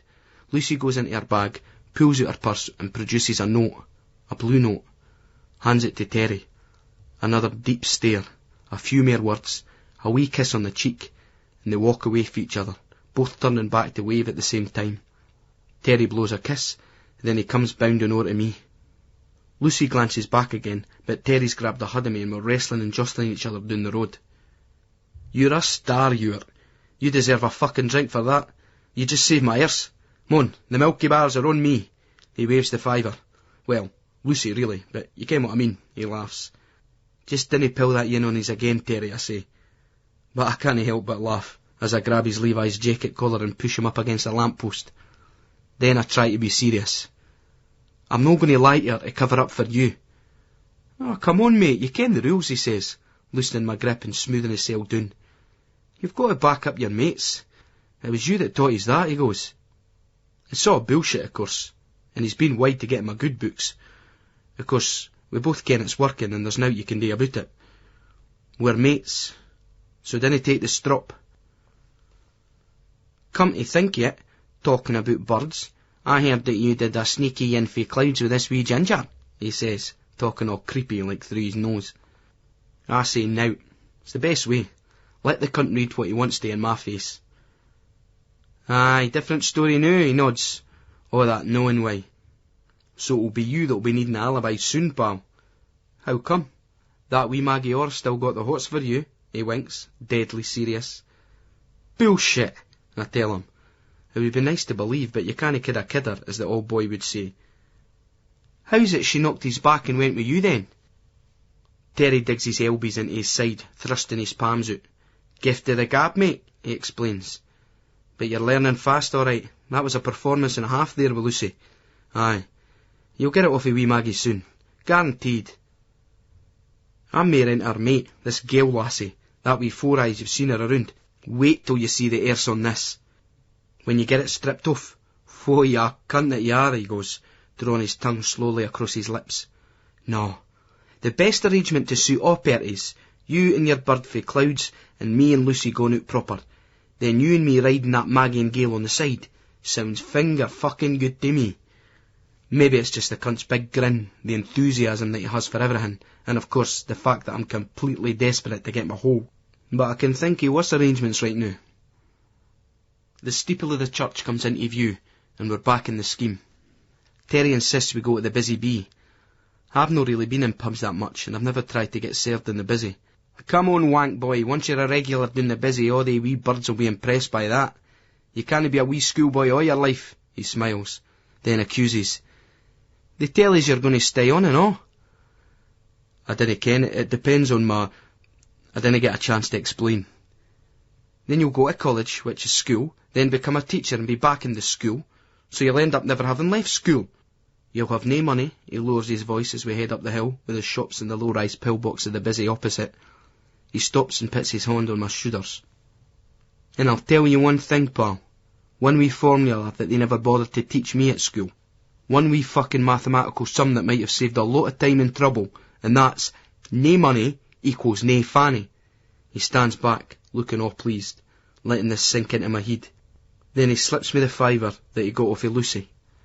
Go up to the bar and ask for 2 pints of lager. That's 2 pints of lager, he goes in a deep voice. No, 2 pints of lager, he goes again, this time in a high, shrill tone. Dinna embarrass me like that wanker Gally did when I took him in there. He goes up to the bar and says, 2 pints of beer, please, mister, like he was asking for sweeties. I've been in pubs, and I've been up the tartan club loads. I ken how to order a drink, you fucking wank. So I strides in with him, and up to the bar. Seems a long walk, and every cunt's looking at me like they're saying, he's never 18. And by the time I gets there, the barman's nodding at me, and I feel like my voice is going to crack. 2 pints of lager, mate, I goes, all gruff. Got a sore throat, pal, the barman laughs, and so does Terry and another couple of boys that are standing at the bar. No, it's just... It goes all high, and every cunt's pissing theirselves. The guy serves his butt, and Terry sits in the corner. My hands are shaking and I've spilt half the pint before I gets to the seat. Cheers, Carol. Nice one, mate. He toasts his, taking a big gulp, then he shakes his head. That fucking Pamela cunt, giving Lucy all that shite about me. All she's doing is backing up her mate, but Terry. It's the same for lassies. Terry shakes his head. No. Lassies are different. You didn't understand that cow's game, Carl. She's fucking well ganting on it, and nae cunt's gain at it, so she's getting all spiteful just 'cause of Lucy getting engaged. But it's my own fucking fault. I should have sorted her out. How? Should have gave her a length on the QT just to shut her fucking mouth. Needs road, that's her problem. That's the difference between men and women. Any bird that isn't getting it makes them all spiteful and jealous. We're no like that, he goes, taking another big gulp for his lager. Gi's that change, you cheeky cunt, and I'll get them in. I hand over the notes and coins, and he bounds up to the bar, gulping hard. I try to force the pint down, or at least make some reasonable progress before he comes back with more. When he reappears with the drinks, he's obviously had an idea. So, Carl, I was thinking, I've either got to gie that Pamela in, or get some other cunt to. You're spoken for now, so maybe I should send for Beryl. If nought else, it'll keep the cunt away from Irvine for a bit. Imagine that wanker's chat-up lines, but, Terry goes, doing a brilliant exaggerated Beryl impression, talking in terse, clipped tones. I am Billy, I live in Stenhouse, I play football and I box. I have to train very hard, it is brutal, the weather is nice, do you want to have sexual intercourse with me? We are sitting there pissing ourselves and we're doing it over and over again for ages. Me and Terry could write comedy strips for Monty Python when we get like this. After the third pint, I phone home and tell my ma to keep my tea and I'll get it later. I tell her that I had some chips for stars. She doesn't say anything, but I can tell she's no too chuffed. When I sits back down, this old boy comes in. Terry gives a beamer by saying that he's Maggie's Orr's uncle, and he introduces me as a close friend of his niece's. Nudge, nudge, wink, wink, say no more, he goes, impersonating the boy out of Monty Python. Cheeky cunt, Terry. It's him that shagged her and it's me who's trying to get the blame for it. This Alec gadge isn't bothered, but seems a bit drunk. The beers keep coming, and my face goes all flushed and heavy. The next time I go up, the barman's smiling away like he kens I'm already pissed. When we get out of the pub, I'm fucked for a bit as the air hits us. I mind he singing Glorious Hearts and Terry singing Glory to the high bees at each other as we're going down the road. Then nout. It's morning, and I wake up on Terry's bed, on the outside of the covers, and fully clothed, thank fuck, in his ma's house. There was this noise in my head like a drill, and it's Terry snoring his head off. I look up, and I see that mop of corkscrew curls. He's right in the bed, bit at the other end of it for me. His feet's next to my head, and although they didn't smell, the room's bogging. It's filly as fart gas. I woke up with a hardo, which is maybe because I need a pish, and maybe because I had this strange dream about Sabrina and Lucy and Maggie last night. It wasn't through being in the same fucking bed as Terry anyway. I hear footsteps on the stairs, and Terry's ma comes through with a cup of tea in each hand. I'm kidding on I'm asleep, but I can hear a gagging, choking noise and the mad, uncontrolled rattling of cup on saucer. My God, what have yous been eating? She puts the saucers on the bedside table. Made a bloody mess in the bathroom, which I had to clean up. It's not good enough, Terry, it's just not good enough. Geez fucking peace, Terry groans. I open my eyes and sees Terry's ma standing at the door, fanning her hand in front of her screwed up face. Oh, hiya, Mrs. Mrs. Ulrich. Your mother and father are worried about you, Carol Ewart. I phoned up from next door and told them you were here. I said that I would make sure you got some breakfast and got off to school. As for this one, she looks at Terry, you have to get up for your work. You're late. You'll miss that lorry. Aye, Terry moans as Mrs. Ulrich leaves the room. I gives my nuts a scratch. I get up and nip through to the bathroom, shielding my hard cock, clathed but still worried in case somebody catches me in the hall. In the bogs I do a long pish, having to bend my cock really sore so as I didn't pish on the flare which smells of sick and disinfectant. I'll go back through and Terry's asleep again, the lazy cunt. Doesn't like a kip much, that cunt, no? I head downstairs for the front room. Terry's ma's there, sitting in a chair, smoking a fag. All right, Mrs. Ulrich, I goes. She says nout, but just nods to us. Another night on the tiles, this voice goes. I jumps. I didn't see Walter, Terry's stepfather, sitting there in the corner reading the Daily Record. Terry doesn't get on with the boy, but I think he's okay. He cracks his up the way he talks that German accent in a mixture of ordinary Scottish and posh formal English. Terry hates the poor bastard though. Oh aye, Mr. Ulrich. Terry comes ben, probably worried that we'd start talking about the cunt behind his back, which I suppose would be fucking well would if he hadn't come through. He goes past his ma into the kitchen and opens the door of the fridge and pulls out a pint of milk and starts drinking it. Terry, his ma goes, use a glass. She shakes her head all disgusted, then asks him if he wants an egg roll and a sausage roll. Aye, Terry says. Same for you, Carol? She asks us. Sound, Mrs. Ulrich, I say, giving her a wee smile, all cheery likes, but I didn't get one back for her. You go round and see your mum before you go to school, she warns. I laughs a wee bit, 'cause I'm still pissed for the other night. Drinking in the busy, me and Terry. Pissed. I can tell that Terry's ma's no too chuffed and that she's working up to say something. She's all tense, Terry's ma is. You can feel the fucking atmosphere a mile away. Sure enough, she lets rip. Just when you think you might have got away with it. Oh, ma's do that. Mine's really good at it. Think you're going to get away with getting your head nipped, then boom! The fucking knockout punch. That's you well snookered. Your ma's the best friend you'll ever have in your life, but I could never say who I loved the best, my mum or my da. It must be pretty horrible for Terry, having another guy sitting where his real da should be. It would just kill me. That was a terrible bloody racket you made last night, Mrs. Ulrich says to Terry. Woke up the whole bloody block with your nonsense. Aye, Terry says. Mr. Jeevons next door was banging through. He's getting fucking blootered, that cunt, Terry goes under his breath. What? She pops back out for the kitchen like a fucking jack-in-the-box. Now. It's just not good enough, Terry, Mrs. Ulrich goes, then heads back into the kitchen. Aye, all right then, Terry snaps. Doesn't like his head being nipped. Terry doesn't, and you can see his point 'cause we're feeling rough here. You just want to take it easy for a bit. She's well out of order showing Terry up when he's got his mates in the house. Terry's hands are white, gripping the chair arms. His ma's back out again. This isn't a doss house, Terry. This is a home. Terry looks around, hacked off, like he doesn't believe this. Aye, some fucking hen. Mrs. Ulrich comes out, her hands on her hips. Terry must have got that off her, 'cause he stands like that a lot and all. Aye, I'm still well pissed for last night. It's funny the things that you notice when you're pissed. No like actually drinking, but recovering for the drink likes. We're only trying to get a wee bit of peace, your stepfather and I. She turns to Jerry boy. Walter. Oh, leave the malice. They're just bloody daft, he says. Just shut the fuck up and gi's a wee bit of peace then, Terry shouts, looking up for the paper. My head's fucking nipping. She turns on him screaming. This is your mother speaking, she points at herself. Your mother, Terry. She sort of implores, like she wants him to ken what she's going on about. And he does in a way, but she's well out of order embarrassing Terry like that in front of a mate. Al looks at him and nods over at her, as if to say, didn't he take that shite?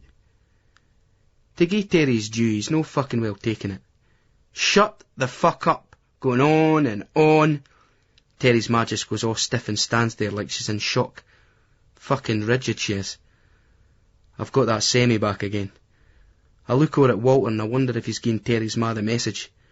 I'm thinking to myself, would I shag Terry's ma? Maybe aye, maybe no. But I'd like to watch her on the job, just to see what she acted like when she was getting rode. She vanishes back into the kitchen. Terry's stepfather pitches in, 'cause he feels he has to back up Mrs. Ulrich, but you can tell he doesn't give a fuck. Terry would take him in a square go, easy. Walter kens that Terry's getting bigger and stronger, and he's getting older and weaker, so it's no for him to try anything on. It's no that we object to your drinking, Terry, Mr. Ulrich goes. I mean, I also like a drink. It's this excessive drinking all the time that I cannot understand.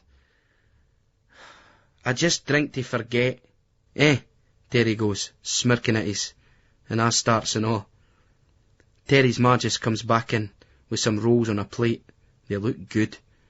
She goes, don't be so bloody stupid, Terry. What do you mean forget? What the hell do you have to forget? Fuck knows. Can't remember, but must be working. Terry goes, and I gives up the thumbs up. Yeah, beauty. She fucking well walked right into that, yin. I'm wishing Gally was here now to see that. A fucking classic. The best ever. You can laugh, Terry, but it'll catch up with you. His stepfather goes, it's no as if we're drinking all the time, Terry laughs. Sometimes we're on drugs and all, I start sniggering away, a low-level laugh, vibrating like that new electric shaver my old boy got for his Christmas. The Remington, as advertised by Victor Khayyam, the cunt that bought the fucking company.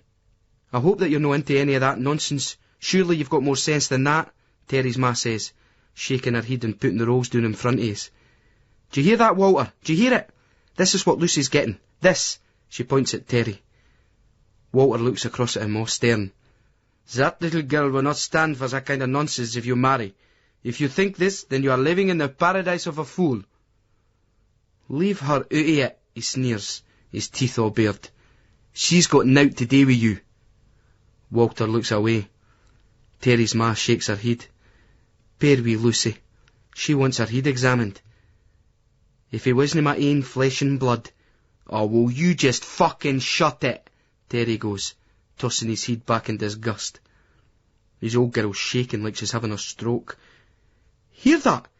Do you hear that, Walter? The old boy's just nodding his head from behind the paper, using it like a shield to black out the scene in the room. Mrs. Ulrich turns to Terry. This is your mother speaking. Your mother. Then she turns to me. Do you talk to your mother like that, Carl? Then before I can say anything, no, I bet you didn't. She looks at Terry. And I'll tell you why. 'Cause he shows some respect, that's why. That's why. Terry just shakes his head. He bites into the egg roll and the yolk squidges out over the carpet. Look at the mess, Walter! His ma's raging. Walter looks across and does a pathetic tut, but he's got a what the fuck do you expect me to do look on his face. You should have fucking well cooked them better, Terry sniffs. I got some on my new cords. It's no my fault if you can't fucking well cook an egg. Try cooking them yourself. Try that. Aye, that'll be the day. Terry laughs. Walter looks over. Aye, I am thinking that the sea would be the life for you, Terry. You could at least learn how to bloody cook there. That would be the making of you and would be giving you the discipline that is needed. I'm not going to sea. Fuck that. That's a poof's game, that. Stuck on a fucking boat with all the other guys. Aye, sure. Terry scoffs, mopping up some of the yolk on his plate with a roll. Trying to keep it all light and pally, Walter goes, No. It's not like that.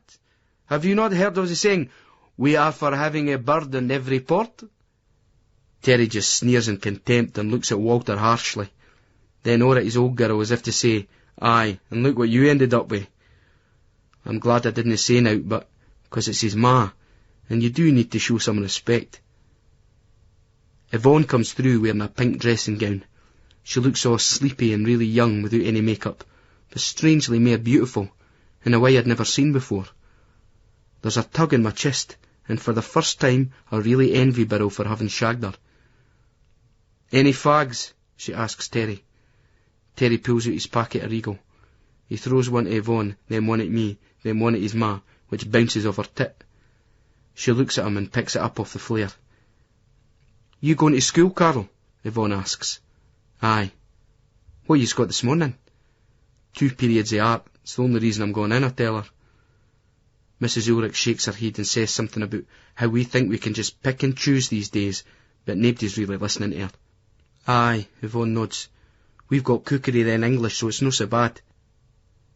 She pulls her dressing gown tight to her, in case I got a flashy tit. Yvonne's not got that much tit, but barry legs though.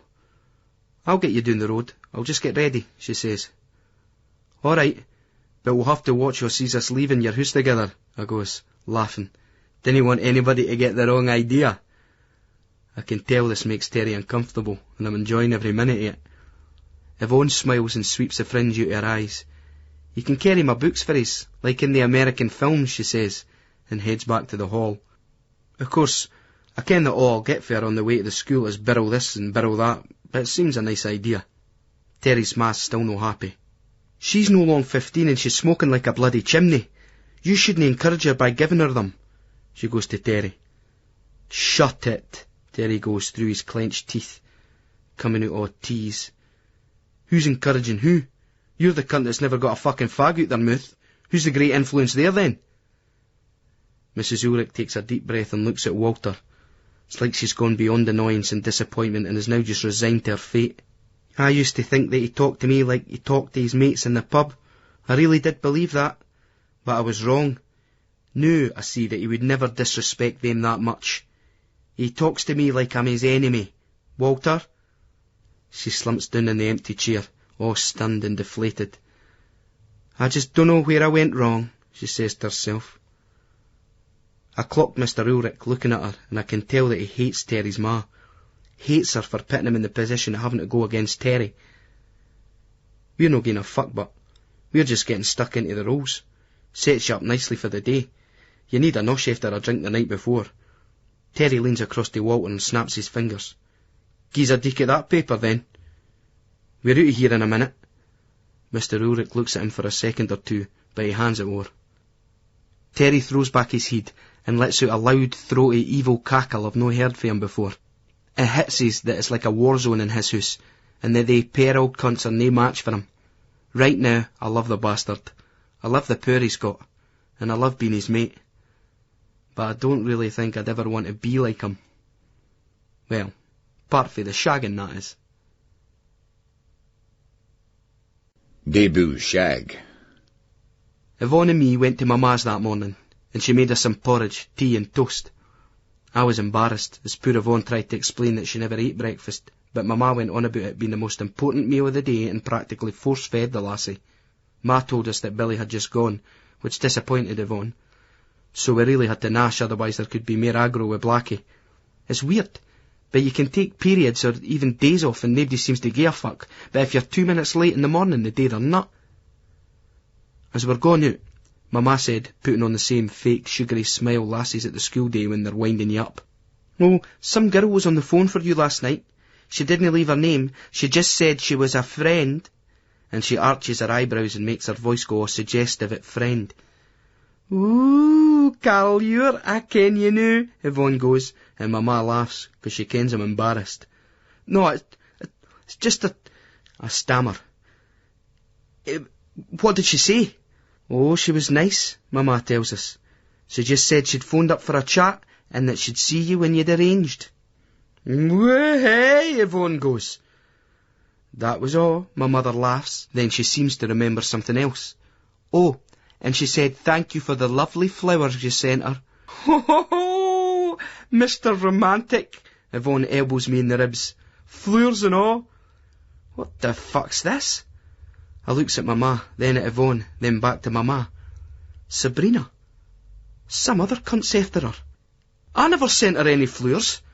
But, I didn't send her any flowers." I whinge.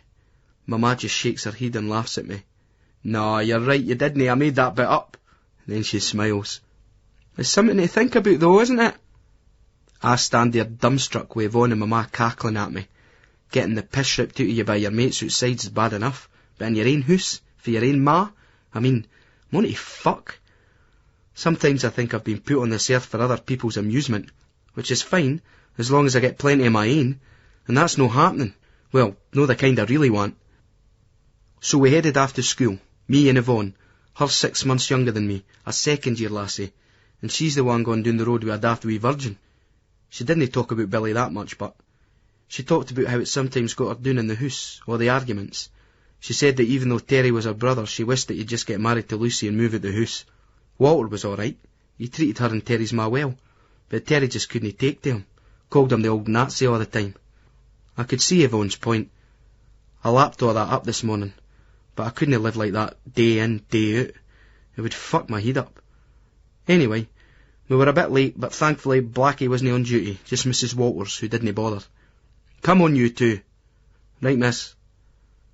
I got up to Reggie and I was still half pissed at the school most of the morning. Billy was there, and it was strange that there was nae galley. I farted around in the art class, showing off to all the lassies there. Funny thing was, I'd always been quite quiet and conscientious in that class before, always keen to get on with my paintings or pottery.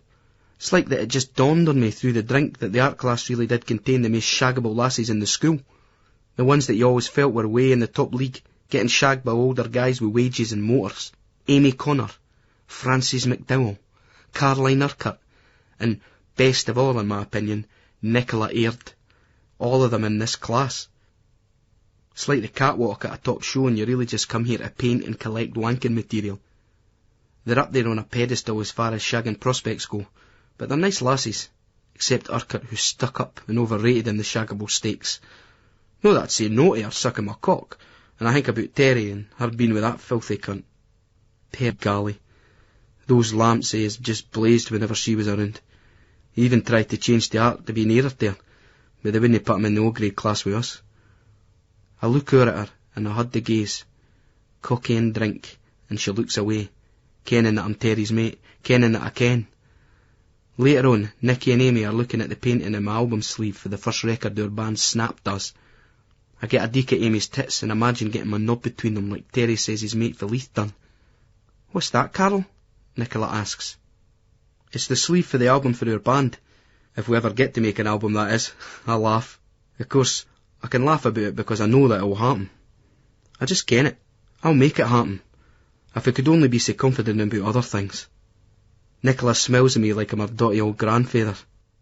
"I seen you with your guitar the other day," Amy goes. "That Malcolm Taylor's in your band, Angela Taylor's brother."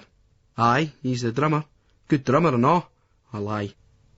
"Malky can barely play." "Still, you'll learn." Amy looks at me, pushes in closer. Her hair is almost brushing my cheek. Nicky gets in as well and she puts her arm on my shoulder. I can smell the perfume from them and that crazy fresh girl smell, and I feel like the oxygen is gone from the air, 'cause there's certainly none in my brain.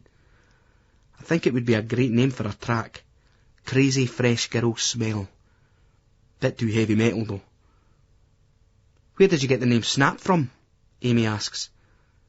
I'm worried that if I start talking now, my lips will just flap together like an old gate in the wind.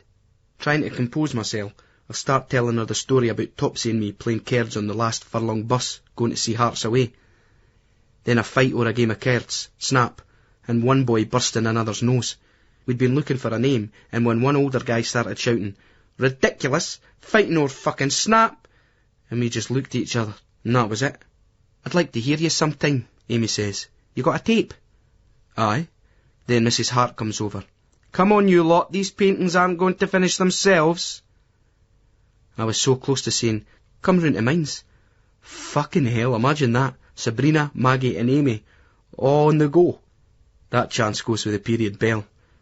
But later on, I would ask her, and I ken she'd just say, aye, or no, or just bring the tape in here. Her mates would all be cool. They wouldn't go all that woo-hoo way that some birds would. And I'd be cool and all. If I could just get my fucking hole just once, then the pressure would be off, and I'd rule this fucking world. In geography, I forgot about the Ganges Delta in order to pen some lyrics for a new song. And geography's the best subject ever. All the places to go and see. One day I'll visit them all. But now I'm in a songwriting mood. I start off thinking about crazy fresh girl smell. But I'm getting a hardo. After some lyrical composition, McClymont catches me. "Well, Carl Ewart, would you like to share with us what you've been doing?" "All right," I shrug. "It's just a song I'm working on for the band I'm in, Snap. It's called No Grades. It goes, I don't want O grades, I don't want low grades, 'cause all my friends get by with no grades. You see, SCE ain't my SCENE. There's a bit of laughter, though most of it goes to McClymont to give the cunt his due. He goes, "Well, Carl, I was going to advise you never make it big in geography, but after hearing your attempts at songwriting, I reckon you should really stick to this." We all had a laugh. McClymont's all right. Used to hate the cunt when he was first year, but when you get older he has merry a crack with you. I've seen him at Tiny and all before. It's good to get a good laugh at school. By the afternoon though, my confidence had gone, and I was feeling shite, tired, edgy and fear to my own shadow. Doyle gave us the eye in the corridor, and I didn't ken if it was like being mates, or maybe he's found that I was Hertz. Either way, I didn't make eye contact. Spooky as fuck, that cunt. On Friday night I just stayed in, watching the telly, then taping some sounds and practising guitar. When my ma and da went to the cinema, I was on the phone to Malky, our drummer. I wanted to tell him that the fanny were sniffing around like fuck, and that was a sure sign that people were hearing about the band. That got him excited. "Amy Connor wanted to hear us," he gasps, all excited. Then I tell him that we'd have to practice more at his, and he went a bit quieter. The old man and old lady were a bit suspicious of me hanging around the house on Saturday morning. If I wasn't working at the fruit shop or going to an away game, I was usually up the town, round the record shops. My dad asked me if I wanted to come with him to the Kilmarnock game at Brockville, but I wasn't keen on that. When it got to Saturday night and I came back home, I was a bundle of nerves as they got ready to go out. Really fucking taking their time. They were still nipped at us for staying out on Thursday night. They didn't mind us staying out at my mate's, but I'd broken 2 rules. The first one was, never went off school in the morning. The second one was that I hadn't phoned to tell them where I was going to be. That's a daft yin, but, 'cause you never ken until you get there. and they're usually too pissed to phone by that time. I had to promise my ma and dad that I wasn't going to go to Clouds with the boys or up the Toon. I told them I was going to have a night in, go up the chippy and bring back a mince pie supper, 2 pickled onions and a bottle of brew. Then I'd hollow out a bit of the mince and fill part of the crust with chips, and eat it that way while watching a late night horror film. Yep, I might even go for a pickled egg as well. I think they kent that someone was up, but eventually they went, and I was straight out after them, doing the chippy right enough, but to meet Sabrina. My heart was racing when the first number 6 came and she never got off. I felt shite, but relieved as well, then shite again, then all excited, 'cause there's another straight behind. She gets off the bus, draped in this black jacket. It makes her look so cool, so much older. She's got more makeup on and all. Prove alright, it makes her look like a fucking top shag. She was never done up like that at Clouds, and she kens how to wear makeup alright. It is a shock, but, and for a minute I feel like a wee boy with a grown-up woman. I'm totally into her now though, and we have a quick hug and a kiss. Then it dawns on us that I'm on the edge of the scheme, and I can't be seen here where, if Terry clocked her looking like that, he'd have her away for us in seconds. But I want people to see and all, see the bird I've got off with here. So I steer her towards the house. Oh no, the first cunt I see is Beryl, coming out the newsagents with a pink and some rolls and milk. "Carl," he goes. "Billy," I nod, letting out a breath of air. "That's Sabrina. That's Billy." Billy smiles at her and then does something really weird and dead ordinary at the same time. He touches her arm. "Hiya, Sabrina," he says. "Thought I recognised you for Clouds." You can tell she's a wee bit surprised, but he makes it seem dead natural. "Hiya, Billy. How you doing?" "No bad. Thought I'd have a quiet night after last weekend." He half laughs, turning to me. "Hibs got beat. Andy Ritchie got 2 for Morton. Hearts were garbage as well, I heard. Did you go?" "No, I'm taking it easy, like you says. Maybe go up the ice rink in the week, but Aye, sound. Come down for us." "Alright. See you, Billy. Cheers, Carol. Cheers, Sabrina." And off he went down the road, leaving us thinking, what the fuck was I so worried about? Behave yourself, you mug. Billy was cool, he put me to shame. It brought home to us what a Barry Gadge Beryl is. He can be nippy, but he's got a sound heart, and his eye was good to people that didn't bother him. Best cunt I've ever met, really. We went on our way down the road. "Your pal seems nice," she says. "Aye, Billy's sound. The best. I never knew you went ice skating." "Aye, just sometimes," I said, a bit embarrassed. I'd got into going with Billy, 'cause it was the best place in town for Fanny. Some posh wee birds there and all. I just started going with him recently when I sussed out that it was one of his secret wee rendezvous. The rink was our wee secret, kept it for Terry, who'd embarrass you by taking everything over. There was a wee plan in the back of my head that once I'd got my hole for a nice lassie there, I'd introduce Gally to the place and lord it o'er the nervous wee virgin. Wish it could happen now. Mind you, I was shite on the ice, spending most of my time on my arse and coming back soaking. Sporty cunt Beryl was great, of course, and you could tell that the birds were well impressed. He'd just sit back being all cool, making quiet connections for Clouds or busters. I get worried that Sabrina might think I'm a scruff, 'cause I stay in a scheme. Mind you, a tenement flat in Dalry isn't exactly upper class. I keep her talking about sounds, making eye contact, so as that she'll no notice the graffiti on the stairs. I'm no bothered after, 'cause once I get her into the house she'll be able to tell that we're no scruffs. There's something I can do now about though, and that's the stinky pish in the stair. These cunts up the stairs, the Barclays, they just let that dug out and it runs down the stairs to do its stuff on the waste. The thing is, that if the stair door's shut, it just pishes and sometimes even shites in the stair. When we get up to my bit, I remember that my key is on a bit of string round my neck, like a wee bairn, and it's so stupid and embarrassing I have to fish it out and fumble getting it into the lock. How uncool is this? If I can't get a fucking key into the lock, how am I going to... Fuck no. Anyhow, it's better when we're back at mine. I put on Cockney Rebel. Sabrina's fascinated by my old boy's record collection. She's never seen so many tunes. Over 8,000. Most of them's mine, I lie, wishing I hadn't. I show her my guitar and some of the songs I wrote for the band.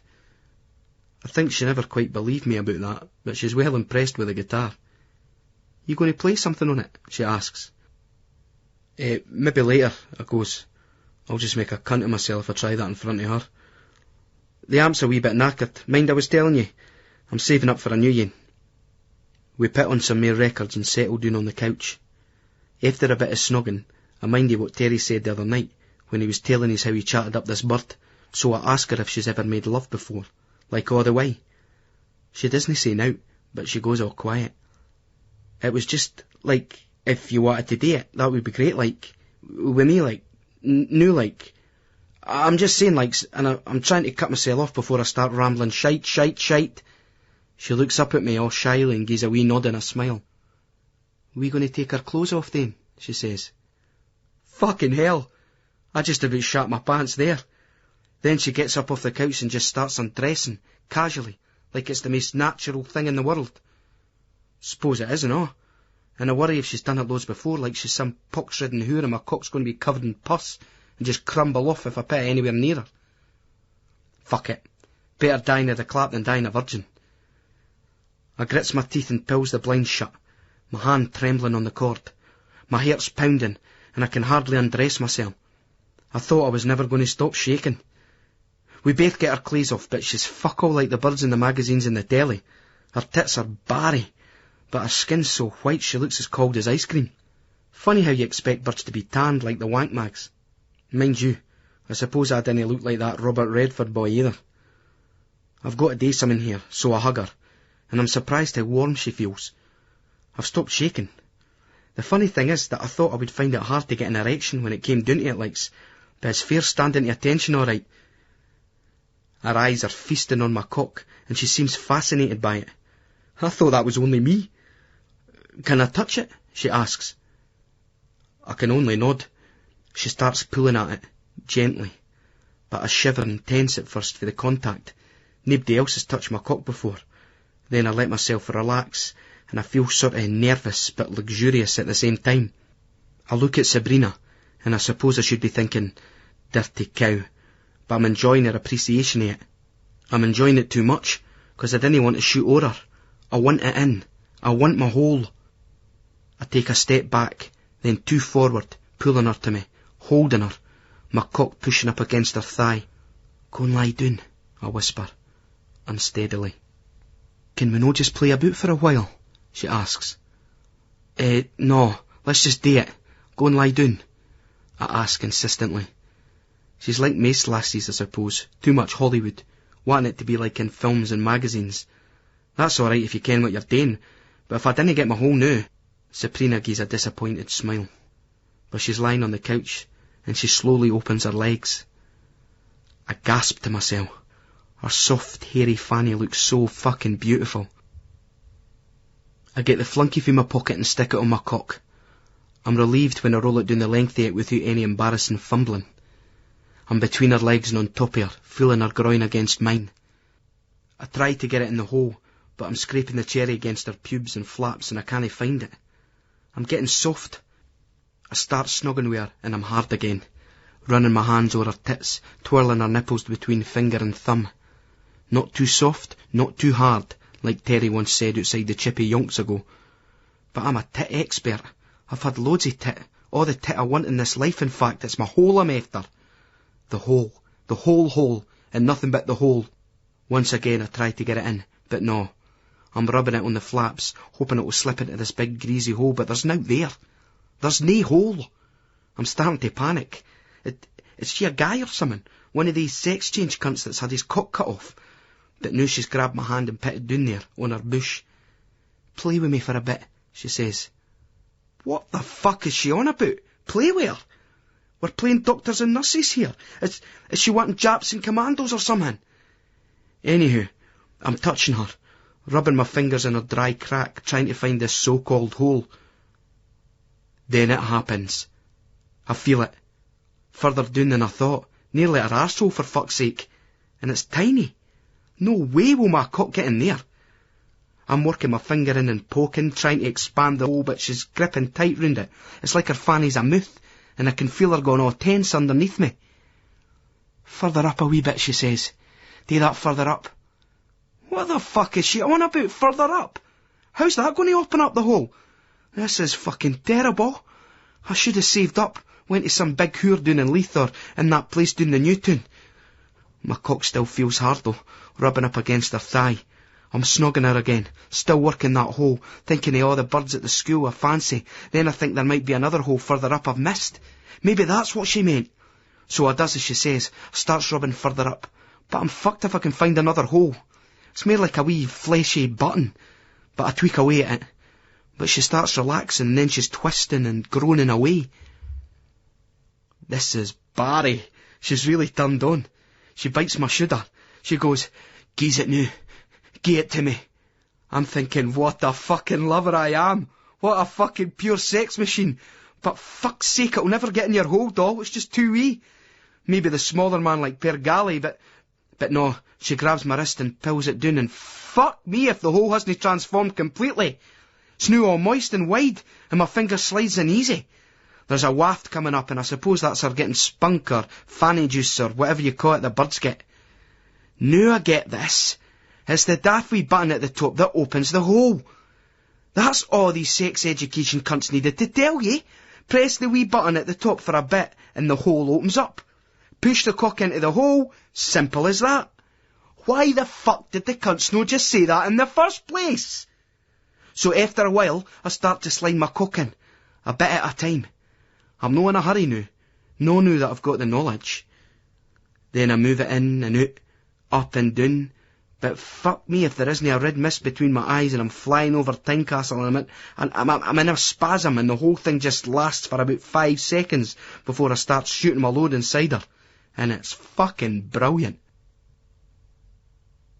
Well, alright, it wasn't that good really, but what a fucking relief. Fucking brilliant. Golly, all they cunts, all they fucking virgins at school. No golly. Per Galley. Fucking brilliant though. 15, still under the age. Juice Terry? It's probably 90% bullshit with that cunt. He's kidding himself on. Imagine being a virgin. The likes of me and Billy though, we ken the score. That was Barry, I say. She's hugging me like a wee laddie, but I didn't feel comfy. I'm all restless in that. I'm thinking about writing to Per Galley in the jail. What can you say but? Didn't want you to be getting all depressed in there, wee man, but me and the boys, we're all getting our hole new out here and it's fucking Barry. Now I want to get my clothes on and get Sabrina home. She's starting to seem fat and there's a funny look on her face. I can't believe I just rode her. Have you done this before? She asks, as I pull away and get my kicks and my jeans on. Aye, tons of times, I tell her, making myself sound as if she's daft. What about you? No, it was my first time. She gets up. There's a bit of blood. It must be 'cause my cock was that big that it hurt her.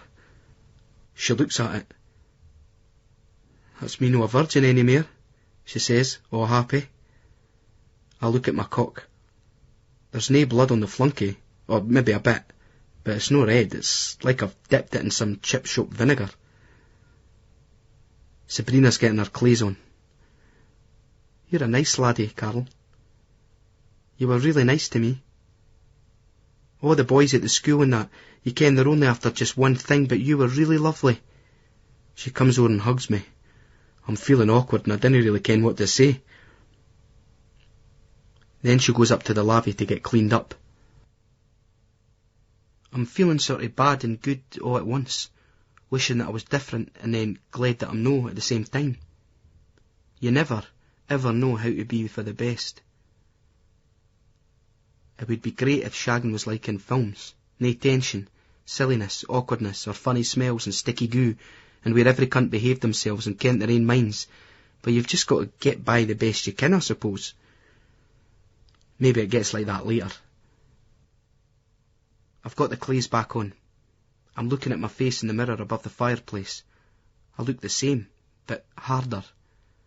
It's like I've got this heavier growth now, not just bum fluff on my chin. It's more like real blonde and milky white. Looking in my eyes, I see something. Something I can't explain, but I haven't seen it before. They say that it happens after you've had your hole. Aye, I'm more like a man now, not just a daft wee boy. I did it. I did it. I did it. Now I've got to get Sabrina out before my man and Dad come back. She's a nice lassie and that, but I didn't want anybody to think we're going out together. The truth is, I want to be like Terry, to have loads of different birds on the go. No wanting tied down, eh? Terry once said that a bird's like a pint. One on its own isn't really much use. I walk her to the bus stop, and she's clinging tightly to me. And part of me kens it's important to her, but I just want her bus to come, so's that I can be on my own and think things through. Another bus stops across the road coming into the scheme, and fuck me, my mother and father get off. I turn away, but I hear my ma drunkenly shout, "Carol!" I wave shyly across the road, and Sabrina asks, "Who's that?" It's my ma and Dad. "Your mum looks really nice. I like the way she's dressed," Sabrina says. This startles me. How the fuck can your ma look nice? I say nothing, but I look over the road and they're fucking coming over and spoiling everything. "Hiya," my ma says to Sabrina. "I'm Maria, Carol's mum." "Sabrina," she says back, all shy. "Beautiful name," my ma goes, looking at her with a real, almost loving smile. "I'm Duncan, Sabrina, and I ken it's hard to believe, a good-looking felly like me, but that's my laddie." He shakes her hand. The cunt can tell I've got a beamer. "We thought we'd walk back and pick up some chips. You two want us to bring you some back?" Sabrina's got to get home. We're just waiting on our bus." "Right then, we'll no cramp your style," he says, and they say goodbye, walking down the road. I can hear my ma's high, drunken laughter as they turn the corner, and a chorus of suspicious minds for my old man. "We can't go on this way with suspicious minds." "Shh, Duncan," my ma laughs. These old fuckers have caused this total embarrassment, and I'm just about to apologise to Sabrina when she turns to me and says, all sincere likes, "Your mum and dad are brilliant. I wish mines were like that." Aye, I goes. "I mean, mines are alright, it's just that they never really go out." Our bus is coming. I kiss her and promise that I'll see her sometime in the week, and I probably will, but you never really ken who you're going to meet. It's a great fucking life. I skip home all excited and nervous, then I think, this is like a wee lassie, so I slow down and start being cool. You can't bounce around like a wee bairn in a primary school playground. Nearly fucking 16. Cunts will never believe that you got your hole unless you act cool, 'cause that's the best part of it. No telling every cunt you've got it, but making sure that they can. Sort of being a quiet authority on the subject. 'Cause the actual riding itself is overrated, that's for sure. You see them in these sex books in all the different positions. Dinna ken how they can be bothered with that. Maybe it gets better, eh? I hope so. What do you think, Mr. Black? Sorry, cunt features. If the Lord wills it so, Mr. Ewart. Anyway, I take it now that you will of course be making an honest woman of the Sabrina girl in a good Christian marriage sanctioned by the Divine Presbyterian Church of Scotland. Of course no, cunt features. I'll be riding everything in sight from now on. Then a wet drizzle starts up, so I'm home, and I'm waiting for my man and dad to come back with the chips. Hope they got me some. I could handle that. That's me done it. Something that's haunted me for ages, and it's now all sorted out. But Gally's gone, and it'll be a long time to wait for him. Part 3. It must have been 1990. Hitler's local. Windows 90. Maria Ewart slipped a foot out of her shoe and let her toes knead the carpet's thick pile. The luxurious furnishings of her friend's home had much in common with their own. The Burrows house, like the Ewarts, was fitted out with optimistic redundancy cash, a statement of confidence, faith, or hope that something would turn up, something to secure this new status quo. The highlight of the room was a huge gold-leafed mirror which hung above the fireplace. It seemed to throw the whole room back at you. Maria found it too big. Maybe she was still vain enough to regard middle age and mirrors as uneasy bedfellows. Sandra broke her reverie by coming over and refilling her glass. Maria found herself marvelling at the manicured perfection of her friend's hands. They looked as if they belonged to a child. They had come round for a meal and a drink. Duncan and Maria Ewart come to see their old friends Willie and Sandra Birrell. It made Maria feel mildly ashamed, but this was the first time she'd been back down to the scheme since they'd moved up to the Babberton Mains nearly 3 years ago. The thing was, most of the people they'd been friendly with had gradually moved out, and Maria was always going on about the people that had moved in to replace them. How they didn't have the same feeling for the area. There was no community spirit left. It was a dumping ground for social problems, and it had gone downhill. She was aware that this line of conversation depressed Duncan. Things had changed so much, but the Ewarts and the Birrells remained close friends. The two couples had never been great ones for going to each other's houses. It was usually New Year or special occasions only. They generally went out to socialise, meeting in some lounge bar or in the Tartan Club or the BMC. Duncan had to admire the changes Willie had made since he'd bought the house from the council. The replacement windows and doors were predictable enough, but Willie and Sandra had seemed to have acquired a style that you associated with younger people. The glazed wash on the walls had replaced woodchip, and habitat functionalism had replaced teak, but it strangely seemed to fit them. Willie had stalled in buying the house until such resistance became an empty and futile gesture. Rents rose and the discounted purchase price for tenants fell until he was, as many told him, cutting off his nose to spite his face. Eventually growing weary of being openly stigmatised by others on his side of the short road that split the old tenements from the flats, Willie reluctantly joined in the replacement doors and windows party. It was hinted that he and Sandra would be better off over the roads in the flats, leaving the solid old tenements for those who wanted to get on. Willie had quite enjoyed being obstinate and holding out for a while, until Sandra had started on him, adding her voice to the others. Now Willie was glad he'd relented.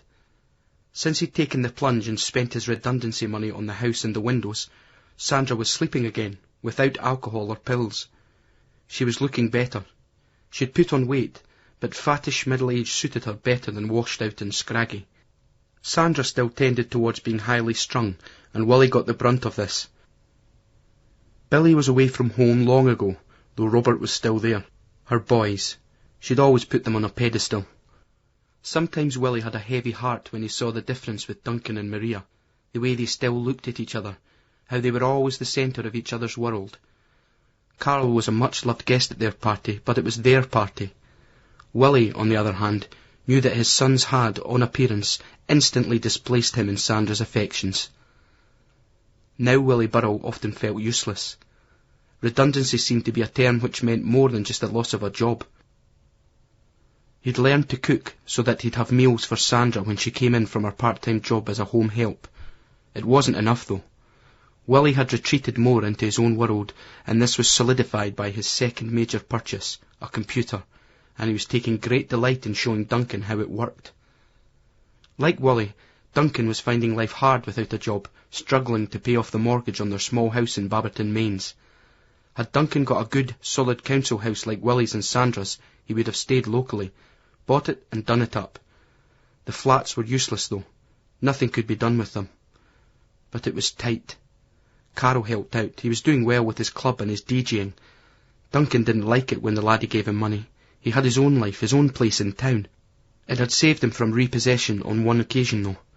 But that music... The problem was that the stuff he played wasn't real music. It was just a flash in the pan, and soon people would want the real thing again. It wasn't a proper job, and it wouldn't last. But then again, what jobs were proper jobs now? In some ways, Willie and Duncan both admitted that they were glad to see the back of work. The old plant still struggled along as a high-tech unit, employing only a handful of people. Paradoxically, conditions had got a lot worse, and most of all, the few surviving older hands agreed, the fun had gone out of it. There was an arrogance and smugness about the organisation, and it felt like being back at school. Maria was in the kitchen, helping Sandra with the lasagna. The mothers shared a concern for their sons. The world now had a greater superficial wealth than the one they grew up in, yet something had been lost. It seemed to them a crueler, harsher place, devoid of values. Worse, it seemed that young people, despite their fundamental decency, now had to buy into a mindset which made viciousness and treachery come easy. The woman brought the food to the table, then the bottles of wine, though Duncan and Willie looked at each other and clung reassuringly to the red tins of McEwen's export. They all sat down to their meal. "It's all you hear about at raves and clubs. Drugs, drugs, drugs." Maria shook her head. Sandra nodded in empathy. Duncan had heard all this before. LSD and cannabis were supposed to be destroying the world back in the 60s, yet here they all were. But LSD hadn't shut down factories and mines and shipyards. It hadn't destroyed communities. Drug abuse seemed like one of the symptoms of a disease rather than the illness itself. He hadn't told Maria, but Carl had been on it to try one of those ecstasy pills, and he'd been a lot more tempted than he'd led his son to believe. Maybe he still would. But Duncan was far more concerned about what he saw as the poor quality of music today. "That's no music, it's nonsense. Stealing other people's stuff and selling it back to them. Theft. Thatcherite music, that's what that is. Thatcher's bloody children right enough," he grumbled. Sandra was thinking about Billy. He wasn't into drugs, but her wee boy, battering people for a living. She didn't want him to turn pro at the boxing, but he was doing well and making it big. His last fight was featured on STV's Fight Night. An explosive victory, the pundit had called it. But she worried. You couldn't go on battering people because eventually you got battered back. Even when they're no around drugs, you still worry. I mean, Billy with that boxing, he could be killed with just one punch. But he's fit. He isn't around drugs, Maria argued. That has to be good in this day and age. Aye, I suppose, Sandra agreed, but I still worry. One punch. She shivered, lifting a forkful of food to her mouth. "That's what mothers are for," Willie said cheerfully to Duncan, getting the frozen eye treatment from Sandra as a result. What was her husband on about? Had he not seen his idol Muhammad Ali? Had he not seen what boxing had done to the man? Maria sat indignantly erect in her seat. "See, they're all going to Munich with wee Andrew and," her eyes and voice lowered, "that Terry Lawson." "Terry's all right," Duncan said. "He's not a bad laddie. He's got that new lassie now, and she seems nice. I ran into them up the tune, he told them." Duncan always stuck up for Terry. Granted, the boy was a bit of a rogue, but he hadn't had an easy life, and he was a big-hearted laddie. "I don't know," Sandra said. "That Terry can be a wild bugger." "No, it's like your Robert," Willie contended. "All that stuff with the casuals and that, it's just part of growing up. The Jubilee gang, the Valder boys, then the young Leith team and the young mental dry law. Now it's the casuals. Social history. Young boys growing up." "That's the trouble though, eh? He's grown up just like that Lawson." "That's what he looks up to," Sandra spat. "He got arrested for football trouble as well. I mind all right." "They just pick up anybody at these games now though, Sandra," Duncan assured her, as he felt anger well in his own breast. "It's like your Carl with that stupid bloody idiot, with that daft Nazi salute in the paper. It's just silly. Stupid boys showing off with their mates. They mean no harm. They've all been demonised out of all proportion to take people's minds off what the government's been doing for years. The real hooliganism. Hooliganism to the health service. Hooliganism to education." Duncan caught Maria and Sandra's raised eyes and Willie's laugh. "Sorry, folks. That's me getting on my soapbox again," he said sheepishly. "But what I'm trying to say, Sandra, is that your Rab's a rare laddie. And he's got a good head on his shoulders. He's a lot more sense than to get involved in anything really bad." "That's right, Sandra. Listen to Duncan," Willie implored. Sandra was having none of it. She put her fork down. "I've got one son beating up men in the ring for a living, and the other doing it in the streets for fun. What is it with you stupid, daft, bloody men?" She sniffed and rose tearfully, storming into the kitchen, followed by Maria, who turned back and pointed at Duncan. "And your son acting like a fascist black shirt. Aye, that Terry's had a hard life, so's Yvonne, and she's turned out all right. So's wee Sheena Galloway, and she's never been in the jail, or out her head on drugs like the Galloway laddie." Maria followed Sandra. Willie and Duncan rolled their eyes at each other. 1-0 to the girls. "Well," Duncan said sardonically. "Dinna mind Sandra," Willie apologised to his friend.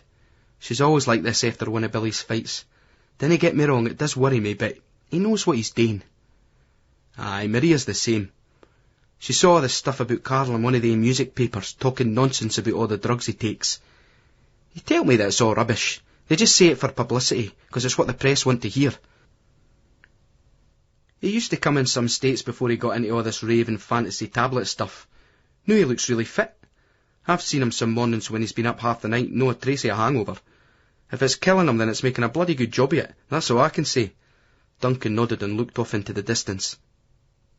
I'll tell you though, Willie, I could have killed him that time with that salute in the record. I mean, my father down in Ayrshire, Willie, he lost half his fucking leg fighting they bastards. Aye, I took a drive down there and I didn't say nothing, but I knew he'd seen it. My old father. The disappointment on his face would have broke your heart. Duncan seemed almost ready to cry himself. Never mind, he laughed, steeling himself and pointing through to the kitchen. Let them hear a wee snivel. You got Billy's fight on video? Aye, Willie said, picking up the handset. Watch this. The image flicked onto the screen. There was Billy Birrell, face set in hard concentration, staring across at Coventry's Bobby Archer. Then the bell went and he flew out of his corner. Billy Birrell, The Hills. I'm flying here now, even though there's a fair wind up. I'm running right into the bugger, straight up the hill, always getting the hills in, day in the distance, like Ronnie says. Always like Ronnie says. We get the hills in, we do the distance, we build up stamina. Always we. It's brutal. And in the ring as well. We can hit harder than that boy. His punches can't worry us. But I've never seen Ronnie take a punch in the ring after the bell, or without a head guard. Nope. Sorry, Ron. We're always alone in the ring. It's steepening, and I can see the top and all the obstacles in my path. Almost all of them. Morgan's coming up, but I can't even look at him. I'm going right through him, and I think we both know it. Just like Bobby Archer lying by the side of the road behind me. All they are is stepping stones to Cliff Cook. I'm coming for you, Cookie, and you're going to get well done. Old Cookie, Custom House's finest. I like the boy as well, probably more than I can afford to. But by the time we get to each other in the ring, we won't like each other. Whoever wins, we'll have a drink and a chat about after. That'll be right. We'll never speak to each other again outside threats and insults. No, we will. It'll get better. It did the last time, when I'd done him as an amateur. I left it late to go pro, but no too late, Cookie. I'll dare you again. The incline's rising, and I'm feeling it now in the calves. Ronnie's got a thing about calves, legs, feet. The best punch comes not from the soul, but the soles, he keeps telling me. Right up through the body, arm, down to the hand, and onto the chin. He's had me doing a lot of combination work as Ronnie. He reckons I rely too much on the one big shot to put them out. I feel it paying off, but it has to be said. Also my defences worry him. I'm always going forward, always cutting off the ring, using my power, stalking, hunting them down. Ronnie tells me that when I come up against real class, I'll need to backpedal sometimes. I nod, but I ken the kind of fighter I am. When I start going backwards, it'll be time to wrap it. I'm never going to be that kind of fighter. When my reflexes go and I start taking shots, that's it. I'm right away for the game. 'Cause the real courage is to put your own ego on hold and stop at the right time. The most pathetic sight in the world is a scabby old fighter being tortured like a wounded bull by some youngster he'd have whipped in his sleep a few years earlier. Make the top and onto the slow decline of the back road down towards the car. Taking care not to pull any muscles on the way downhill. The sun's dazzling my eyes. As the ground levels off in front of us, I finish on a sprint, crashing through the sporting high, making me feel like I'm coming up on a pill. I've stopped, and I'm filling my lungs with cool air, thinking that if Cookie tries to do the same in Custom House, or Morgan in Port Talbot, the poor cunts will not last long enough to get into the ring with me, and Ronnie's toweling the sweat off me, helping me wrap up like he's a new mother and I'm his firstborn. We're off in the car, back down the club. There's a lot of silences with Ronnie. I like that, 'cause I like time to get my head right. I don't like it when the shite in modern life flies through your nut. It's brutal, and it drains your energy. The real fights are fought in your head. That always has to be right. And you can train yourself in your head as well as your body. Train yourself to sift out or bury all the shite you get bombarded with daily. Focus. Concentrate. Dinna let them in. Ever. Of course, you can take the easy way out and fill yourself with smack or bevy like some of them round here. They gave up years ago, the sad losers. You lose pride in yourself and you've got nowt. I hope Gally's off that shite for good. These are different, but nobody kens what they'll do to you in the long term. Mind you, everybody kens what fags and beer'll do in the long run. They'll kill you, and nobody's in a hurry to ban these. So what are these going to do that's so different? Kill you twice? Ronnie's still no speaking. Suits me fine. The world looks good if you're on one, up dancing to Carl's music at his club, although he's got a bit too robotic. That's what he calls it. Too techno-heated for me. I liked it better when he was on that mere soulful trip. Still, it's his tunes and he's doing alright. Getting noticed, getting respect. Going round the shops with him, the clubs, and you can see it's no two schemies anymore. It's Ensign, the DJ, and Business Birrell, the boxer. All we're getting is the same respect that our fathers got for being tradesmen, for working in a factory. Now people like that, punters that were once seen as the salt of the earth, are taken for mugs. Ronnie's one of that breed. Pied off for the dockyards in Rosyth years ago. The fight game's his life now. Maybe it always was. Me and Carl are not taken for mugs though. But see with these, we need to cool it. We all do too much. Maybe no Terry, to be fair to him, which people seldom are. Aye, the world looks good when you're Eid. But maybe the junkie ways smack, or the jakey ways purple tinny tenants, or his bottley cheap wine said the same thing at the start. Silence is golden, eh, Ronnie boy? This is different from most of Ronnie's silences, though. There's something on his mind, and I ken what it is. I turned to face him, his silver hair, his coupon red like a real drinker's face. The laugh is that Ronnie's a teetotaler, and it's all high blood pressure. No luck at all. You'd never think it, 'cause Ronnie's a man of few words. It must all be gone on inside. Maybe he'll go the same way. They say we're similar, often taken for father and son. Ronnie says, I don't like hearing that. He's no my father, and he never will be. But think it though, running 8 miles every day, and Juice Terry's going to have a better complexion than me in a few years' time. No luck. But to Falkirk with that, brutal. And Ronnie speaks. Had that front page right enough. I wish you'd consider about this holiday, Billy, he says. We need to make sacrifices, son. That we again. I'm booked up, I tell him.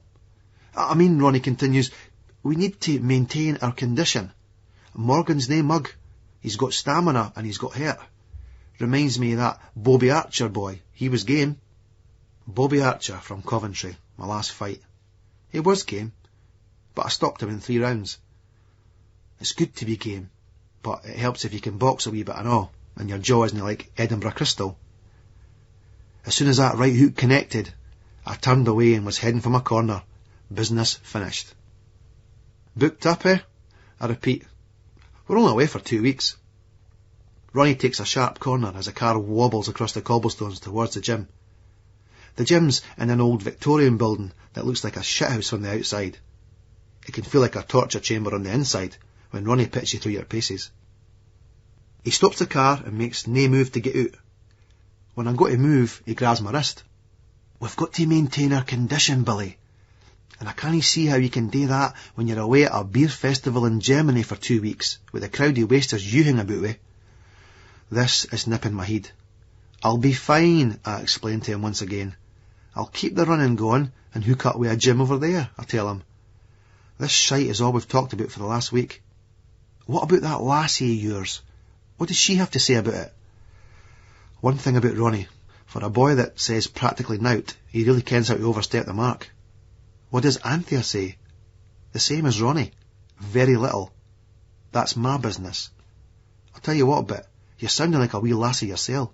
Get a rest. Ronnie frowns. Then goes all that wistful way, looking ahead out the windscreen. I didn't like talking to him like that. It doesn't do either of us any good. You make your own decisions in life. People can give advice, aye, fair enough. But they should have the sense to ken that once your mind's made up, that's it. So just shut up. If I'd had you 2 years earlier, he'd have been European champion by now. And you'd have been up for a title shot at the big yin, Ronnie says. Aye, I say quite coldly, cutting him off. I'm not getting into this nonsense again. To me it's disrespecting my old man and my old lady. My father got me that apprenticeship, and it meant a lot to him. My ma didn't want me to box, ever, full stop. And turning pro, fighting for money, that was really crossing the line for her. Ronnie kept at me to turn pro though. We have to follow our dreams, he said. The we again.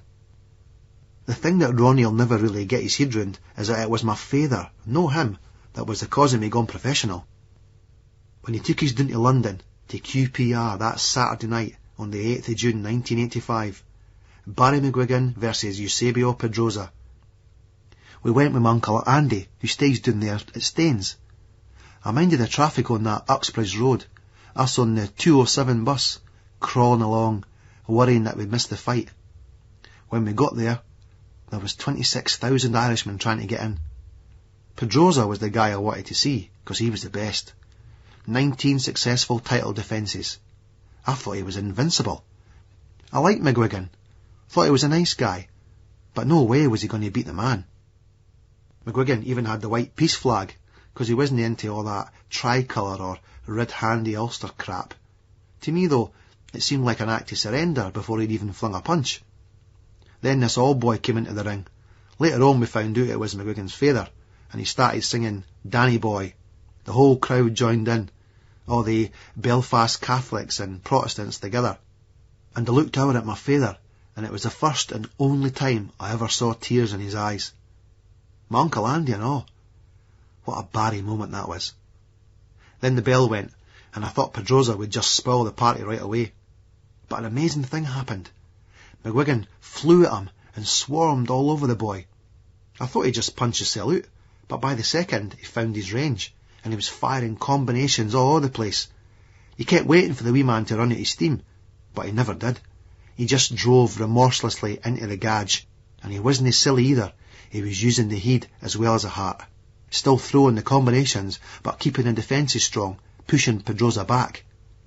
McGuigan's long arms, his awkward stance, trying to hit him must have been like trying to get the ball off Kenny Dalglish in the penalty box. Pedrosa had been a great champion, but I watched him age like fuck that night at Loftus Road. After the fight, we sat with a carry-out my Uncle Andy had got for a rammed pub which had stayed open all night. We just sat there, under some trees in Shepherd's Bush Green, enjoying the atmosphere, talking about the fight, the incredible night we'd been part of. That was when I thought, well, I wouldn't mind a bit of all that. I'd been boxing for years and gone to fights for ages. It was always a football first for me though. Even when it was obvious I was a better boxer. Football gave his nout though. One scabby trial for Dunfermline, a year in the East Seniors with Craig Royston. It was a wasted time. Well, no really, 'cause I enjoyed it, but I wanted more. So now we're certainly following Ronnie's dreams, and maybe I did wait too long. The money's been alright, but it's the respect you get that does it for me. I like it now when people call me the business. At first it was brutal, it used to embarrass us, but now it's starting to fit. It's starting to fit like a glove. We get out the car and into the club, where I shower and change, coming out all fresh and watching wee Eddie Nichol in the ring, sparring with some monkeys pissing all over. I don't know about Eddie though. Excellent ring craft. Aye, when he's good, but you sense a tentativeness about him sometimes. It's as if he knows that really soon somebody is going to banjo him, and that this latest boy in front of him might just be the one. There's a guy talking to Ronnie in a cream summer suit of light but expensive cloth. He's got a number 1 shaved head, and he's wearing light reactive shades. As I'm approaching him, I'm thinking that the suit would look good on a better man. Business, he says, extending his hand. It's Gilfillan. And he's wide as they come. He's Powers Man, who's also a sponsor, as Ronnie keeps reminding me. He gives me the kind of hard grip that older Raj types like to give you as a daft wido test. You pull them up about it, and they go, "It's just a handshake," as if to say, "We're all men together," and all that shite. This wanker's really digging in, though. I point at it with my free hand. "You got an engagement ring in the other hand. What's all this about?" I ask. He breaks off his grip. "It's just a handshake," he laughs. I let my hand fall. "My hands are for a jobby work. They're no for somebody to try and show how wide they are," I say, looking straight at him. "Settle down, Billy," Ronnie says. Gilfillan punches me lightly on the shoulder. "Dinna settle him down too much, Ronnie. That's what makes him business barrel. That's what's going to make him champ, eh, Billy? Take no bullshit," he smiles. I'm still looking at the tosser, right in his eye, the black bit. It expands and his lips quiver a fraction. "Aye, I'm glad we're agreed that's all this was," I say. He doesn't like that. Then he smiles again and winks and points and says, "I hope you've been thinking about my proposition, Billy. The business bar. Like it or no, you're a name now in the city. A celebrity. Your fights have captured the imagination. I'm away on holiday next week. We'll talk when I get back," I tell him. Gilfillan nods slowly. No, I really think we should talk now, Billy.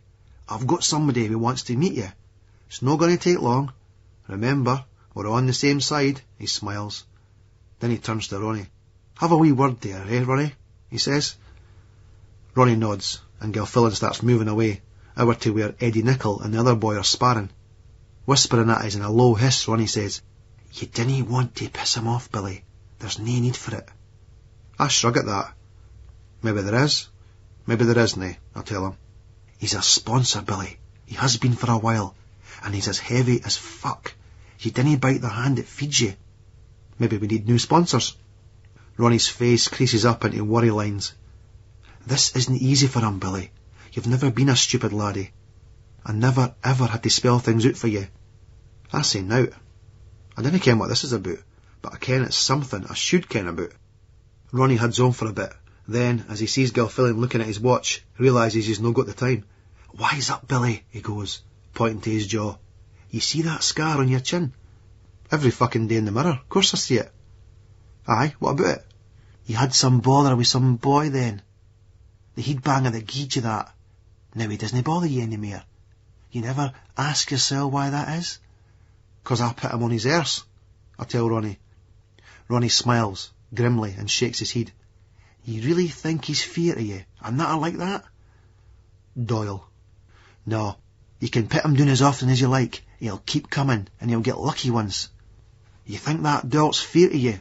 Ronnie repeats, this time naming the name. "No. I didn't think he was, and I always wondered why there'd been nae comebacks." Ronnie smiles sadly and grits my arm. "There's a reason that Doyle's no been giving you grief. That's 'cause he associates you with the likes of Gilfillan in power." So it was Gilfillan in power that put the brakes on Doyle.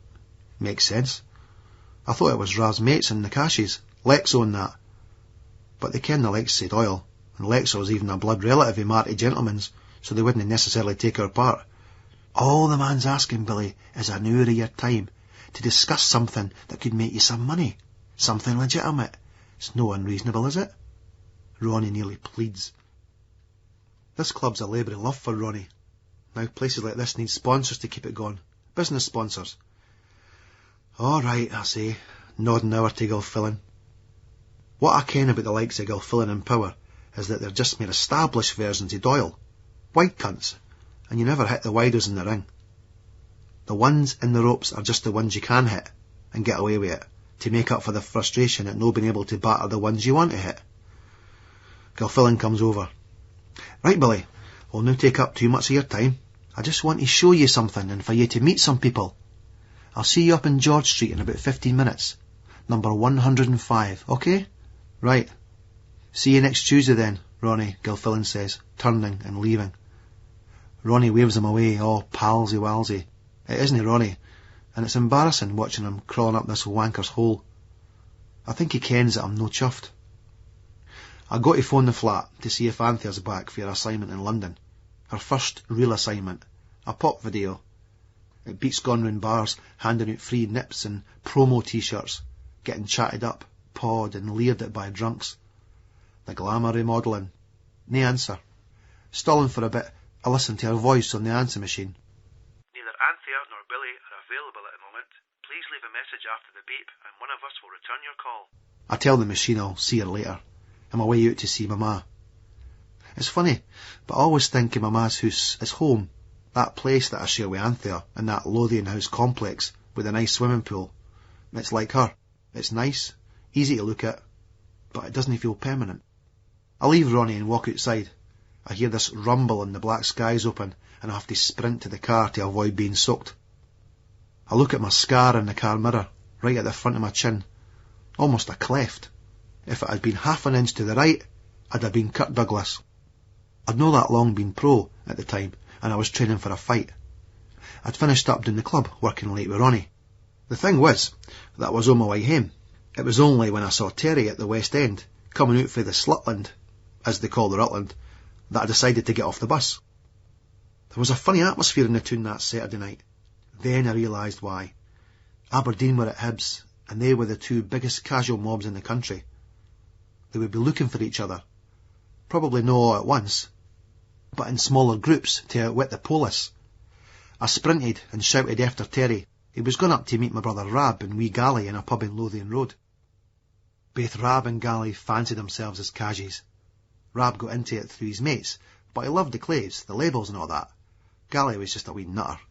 Things with him and his wife, that Gail, they were brutal. She'd been seeing Polmont of all people. Gally and Gail had that fight, and wee Jacqueline was badly hurt in the crossfire. At the time, the case was still pending in court, and Jacqueline was still in hospital, getting that reconstructive surgery on her face. A wee lassie, about 5. Beyond brutal. Gally had gone into the hospital to see her, in defiance of a court order. He glanced at her for a wee bit, couldn't face her, and walked out. When Terry and me got up to the pub, it was teeming with Hibs boys. There were the casuals, trying to work out where Aberdeen had gone, and the other, older boys for the old Scarfer days. The older boys were just hanging around drinking. A lot of them would probably have got involved if Aberdeen had come through the door, but they came from a different era, and wouldn't be into the idea of traipsing round the streets looking for younger guys. They were just beer monstering out, like Terry. Rab, Gally, and Gally's mate Gareth were sitting drinking Becks at the bar, with a few other boys I didn't ken. It was mobbed out. Boys kept coming in saying Aberdeen were in William Street, or Haymarket, or Rose Street, or were on their way here. There was a real buzzy, pent-up violence. So it was a volatile mix already. Then I saw them, sitting drinking in a far corner of the bar.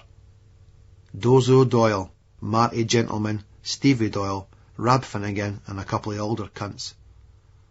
They were all schemy gangsters, rather than proper Hibs boys. I'd always detected a bit of jealousy for boys my age and older towards the Cagies. While our age groups had been battering each other in the toon and round the schemes, the Cagies had united their generation and taken the show on the road. Doyle and that were checking them out, and older boys like Finnegan, you could tell they just didn't get it. Now they're in the pub, and Polmont was with them. Gally hadn't seen them, they'd no that long come in. I hoped he wouldn't, nor they him. It was Saturday, and it was absolutely chock-a-block. But then he clocked him. For a bit, he just sat there, mumbling under his breath. Terry saw this first. "Didn't he start out in here, Gally?" he said. Gally was up for it. But he heard what Terry was saying. He was in enough bother because of the court case pending. We took him out to the furthest corner of the pub, the inn by the door, and sat down with him. When I looked over at them, I could see Doyle egging Pullman on. I thought that we should drink up, because if any cunt started here, the whole place would go up. And there was no way of working out which way the cards would fall. It was too late. Pullman was over, and Dozo and Stevie Doyle weren't far behind. I was looking beyond them, but to the huge shaped gentleman which was slowly rising out the chair. Pullman stood a few feet from where Gally sat. "I hope you're fucking well satisfied, Galloway," he says. "A bairn, your ain bairn in hospital because of you. You go anywhere near Gail or Jackie again and you'd die." Gally's knuckles went white on the pint glass he was hudding. He stood up. "Me and you outside," he said quietly. Pullmans took a step back. If any cunt was killing Gally, it wasn't going to be him. He wasn't even into a square go. Dozo Doyle came forward, looked at me, at Terry. "Yous with this wee piece of trash?" This is their business, Dozo. It's no ours and it's no yours, Terry said. What he fucking says, eh? Dozo looked at Terry.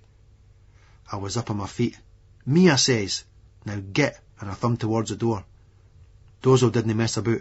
I'll give him that. He just came at me. A table went over. He caught his on the chin with one blow. But I knew I'd go through him, and that was the only one he got in. I hit him with a couple of punches, and he fell back on his arse, and I followed up with a boot. Terry had smacked Pullman, who picked up a glass.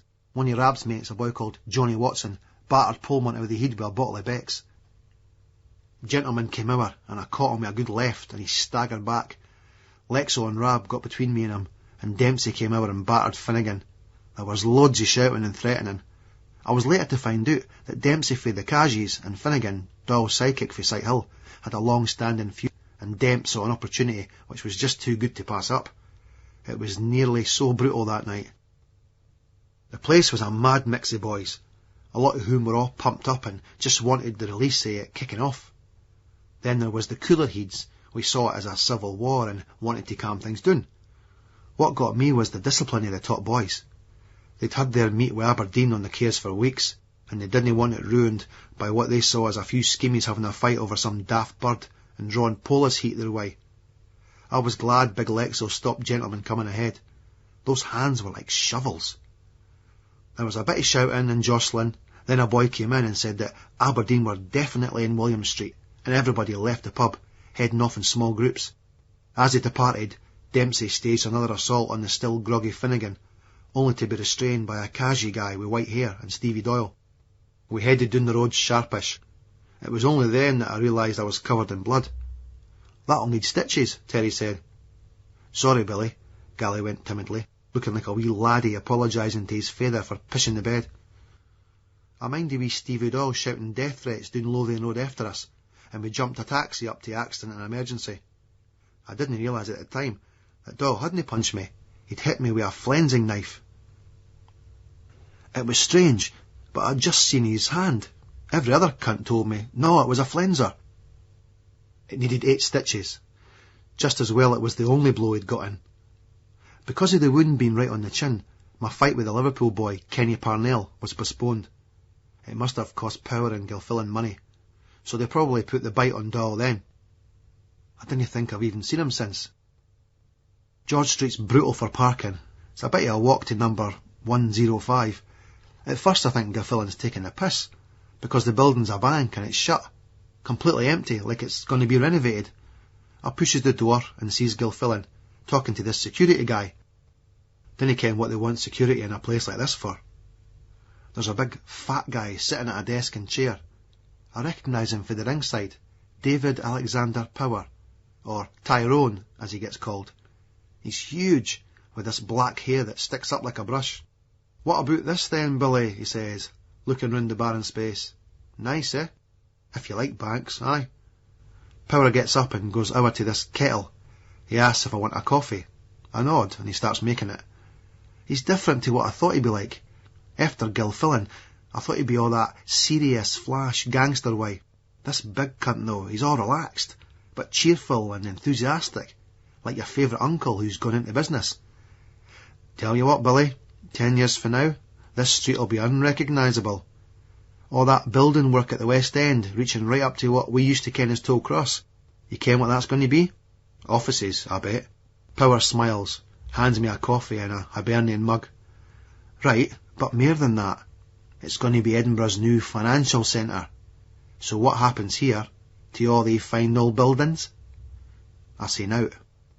This place changes, he explains. Becomes an entertainment centre. No like Rose Street, where it's tacky, touristy pubs and places for the suburbanites to have a toon pub crawled in. No, all these punters that go out raving now, they'll be 10 years older down the line, and they'll want their creature comforts. I think about all the people dancing in the fields and in sweaty warehouses. I can't see them wanting that, I say. Oh, but they will. Big Power grins. We all do it sometime, and George Street's the place. You've got the West End for the meat markets, and the cool, clubby East End. What you need is something in the middle. He stops and spreads his arms. George Street. A street of nice pre-club bars, housed in all these classic old bank buildings. smart enough for a classy clientele, big enough to be something else when licensing laws move with the times. And none bigger or classier than the business bar. He nods round the room. Then he pats his big gut. But it's yawn time. What do you say to continuing this conversation over lunch at the Café Royal? Why not, I say, responding to the big man's grin. So we're in the oyster bar, me, Power and Gilfillan. I'm sticking to mineral water, but Power's putting away the Bollinger fine style. It's the first time I've had oysters before, and they're not up to much. It must show. An acquired taste, Billy, Power smiles. Gilfillan says very little. Power's obviously the man. Unlike Gilfillan, Power doesn't play the gangster, which probably means he's comfortable enough not to have to bother. Thinking about this, I decide to come out with it, see how he reacts when we stop skirting round things. I touch my scar. You put Doyle in the picture, eh? I ask. Power screws up his nose and looks mildly irritated for the first time, like I've broken some protocol by being direct. Then he laughs. Schemies, eh? Where would we be without them? I come for a scheme, I say to him. Power grins widely. But for the first time, I see it in his eyes, that look, no hardness or badness even, but that other place. Somewhere he can go and be comfortable and when he needs to be. Somewhere very few people can. So do I, Billy. So do I. And a real one as well. No some tatty wee jambo homestead like Stenhouse. He laughs at that. And to be honest, I do a bit of know. I should be more specific here. It's no schemmies like us here, but the schemy mentality I'm talking about.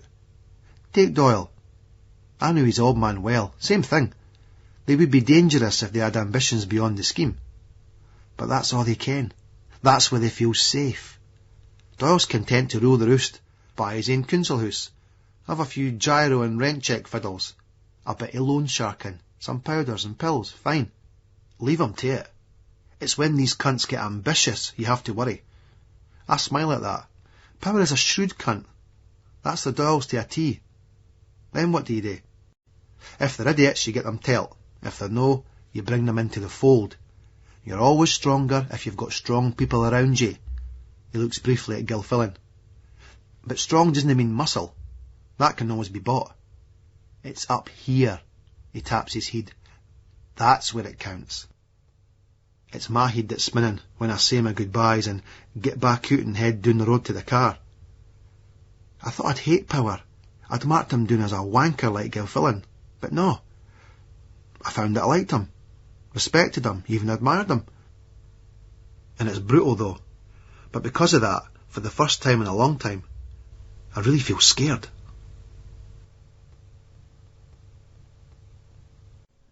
Memories of Italia. I go for a hurl in the motor, trying to clear my head. I head along the bypass and down to Musselburgh, stopping at Luca's Cafe for a coffee. The Café Royal's food's heavy in my guts. Ronnie might not have been pleased, but, well, it was his idea. I'm drastic with grub. The more I have, the more I want. Even now I'm tempted to have a Luca's ice cream. My old man used to take me here for them when we were young. You never forget a taste like that. Nah, it'll no taste the same now. The ice cream might, but my taste buds will be different. Things change. Me, having my own bar, my own business. Sounds good. It's the only way to make money, having your own business, buying and selling. And having money is the only way to get respect. Desperate, but that's the world we live in now. You hear the likes of Kinnock and the Labour Party going on about the doctors and nurses and teachers, the people that care for the sick and educate the kids, and everybody's nodding away. But they're thinking all the time, I would never do that kind of job. Just give me money. It's drastic, but you'll never change it. You try to be decent to people close to you, but everybody else can piss off, and that's the way it. I finish my coffee and head back to the motor. Driving home, I spy a familiar figure walking in the rain. I'd ken that walk anywhere. They sloping shooters, the arms thrusting out, the head gone from side to side, all shifty. But most of all, that corkscrew hair flying about, like a rooster with bad piles. I curb crawl behind the toss bag and pull up alongside him. "Terence Lawson, Lothian and Borders Police," I shout, as the Raj turns round slowly, trying to act all cool, but you ken he's shit up inside. "Fuck off, Burrell," he goes as he clocks it's me. "A bit out of our area, aren't we, Mr. Lawson?" I was just seeing some bird up here," he goes. "That's bullshit. Terry seeing birds. Aye, all right. That was well believable, but no here in the Grange. Apart from that wee break in Italy where he saw how the other half shagged. He's never been with a lassie in his life whose ma didn't have an Edinburgh District Council rent book. Didn't he geese it, Lawson? You're casing some gaff in the neighbourhood. You're brutal, man." "Fuck off, Billy," he laughs. "Oh, it's like that, is it? You'll no be wanting a lift then, I take it." Sure he isn't. It's pissing down and Terry gets into the car. His white cord jacket's soaked wet across the shoulders. He rubs his hands together. "Right, Burrell, my good man. The municipal housing scheme that we both know and love so well, there's a chap," he goes, adding, "pronto." We start talking about Italia 90. I mind when we went onto the steps at the Vatican. Terry looked over St. Peter's Square and started singing, "No Pope in Rome, no chapels to sadden my eyes." Then the Vatican security pounced, grabbed a hoodie of the Raj, and Muggins here had to smooth it over. Beyond brutal. "You're supposed to be Hibs, Lawson," I tell him. "Aye, but you've got to take the piss out of the cunts," he said. "Biggest fucking racket gone." I mind him buying that glass ashtray in the gift shop, the crucifixion yin. I thought it was in bad taste, so I got a Colosseum one. Aye, that was some crack back in Rome. Terry set his stall out right for the start. I goes, "We can hook up with all the boys we met on the plane, the boys from Fife. They were sound." Mr. Burrell. "Tell you something for now," he goes, eyeing these lassies across for us in this cafe by the river. "The quality of fanny here is absolutely fucking amazing. Scheme Minge doesn't even get to first base. I didn't give a fuck about the football or getting tickets. If Scotland lost every game 6-0, or if they won the fucking World Cup itself, it would make no fucking difference to me at all. I'm here for the shagging. End off. It's a World Cup, for God's sake. Couldn't give a toss. If you think that I'm going to hang around with some hairy-arsed, red-faced trannies in tartan skirts for Fife or anybody else singing Flowery Scotland again and again and again, you can get to fuck right now, Sonny Jim, because this," he sweeps his hand grand style across to where the lasses are sitting, all with shades pushed up to their heads, a gesture he's copied. "This is a canvas that a sexual artiste like Juice Terry Lawson was born to spurt white creamy paint all over." After that, I occasionally bumped into him at the hotel or the railway station, or when he hunted his doon to scrounge cash. Then I couldn't believe my eyes when I saw the hypocritical bastard with a tartan kilt on. "Nicked it for this cunt in this hotel I went back to the other night. He left his door open when he went for a shower. Mug. Fits like a fucking glove and all. The birds love it, man. I should have worked that one out. Why do you think so many ugly cunts go to Scotland games abroad with kilts on?" This wee bird says to us, "What does the Scotsman wear under his kilt?" I lifts it up a wee bit, discreetly like, under the table. Shows her the fucking goods. She goes, "Everything is in order. Now, how does a Scotsman make a love?" "So you went down on the neck of a bottle of grouse?" He makes a farting noise through his lips. "There was nae complaints at all, Burrell, I can assure you that."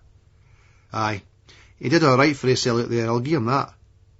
Now that he's got a taste for foreign lasses, he's looking forward to Munich. It's all he talks about. But come to think of it, I am and all. When he gets to the shops just before our bit, Terry clocks Gally arguing with that Pullman boy, that McMurray. Her and the bairn are standing around. It's like they're squaring up to each other in the street. We didn't want that. No with all the history there. We pulls up and gets out, but the wanker's off down the road. Wee Gally's all wired up, and Terry's trying to calm him down. I try as well, until I sees old Mrs. Carlops coming out the supermarket, struggling with 2 heavy bags. I takes them off her and sticks them in the boot of my car. Terry and Gally wanted us to go for a pint, but 1 pint in that company is never 1 pint. And I dare say I'll have enough when I go away with them. I'll make my excuses and get old Mrs. Carlops home. The poor old girl's that grateful and all. Poor old doll. She never asked for much, and she's just over the road for hours. As if I'm going to let her struggle home with that weight. When I gets in, there's nae sign of my ma or dad. Rab's sitting on the couch with this lassie. They're watching Dole Mole afternoon telly. "Where's Ma?" "Up toon with Auntie Brenda. It's her day for the toon." Where's Dad? Rab bends his wrists and lisps, "Is that the cookery cloth?" The lassie beside him bursts into stoned laughter. I thought I could smell the hash, and there's a big joint in Rab's hand. I'm not chuffed at him disrespecting my father in front of some dopey cow. At least the old man's making an effort, and he's disrespecting their hoose, smoking all that rubbish.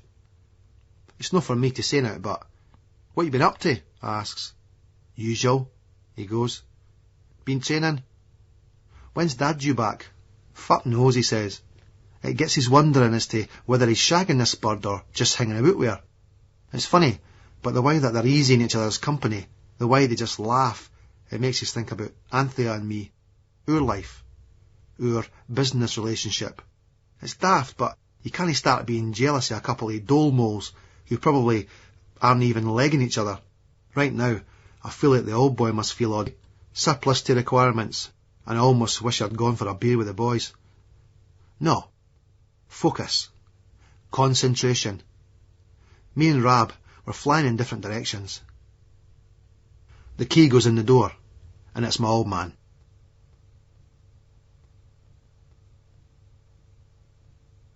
Andrew Galloway. Training. I'd waited 3 weeks for the news. I thought it would be a killer, but there was so much going on, so much other shite, I scarcely noticed. When I thought about it, which I did, especially at nights, I couldn't work out how much it plugged into the anxiety I'd already been feeling for. For how long? Fucking years. They take you in, sit you down and compose you. They ken what they're doing, they're good at it, but there's only so many ways they can say it. "You tested positive," the woman at the clinic told me. I'm not that daft. I ken the difference between HIV and AIDS. I ken just about everything important that there is to ken on the subject. It's weird that you can so studiously ignore something so much that you actually reference it by its omission, and the knowledge of it, surreptitiously, subconsciously just slips in, bit like the virus itself.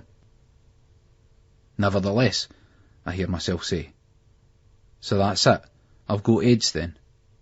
And I said that, chose to say that, because part of me, some bright, optimistic part that'll never let go, craved the whole speech about it no being a death sentence and looking after myself and the treatments and so on and so forth. But my first thought was, well, that's it fucked.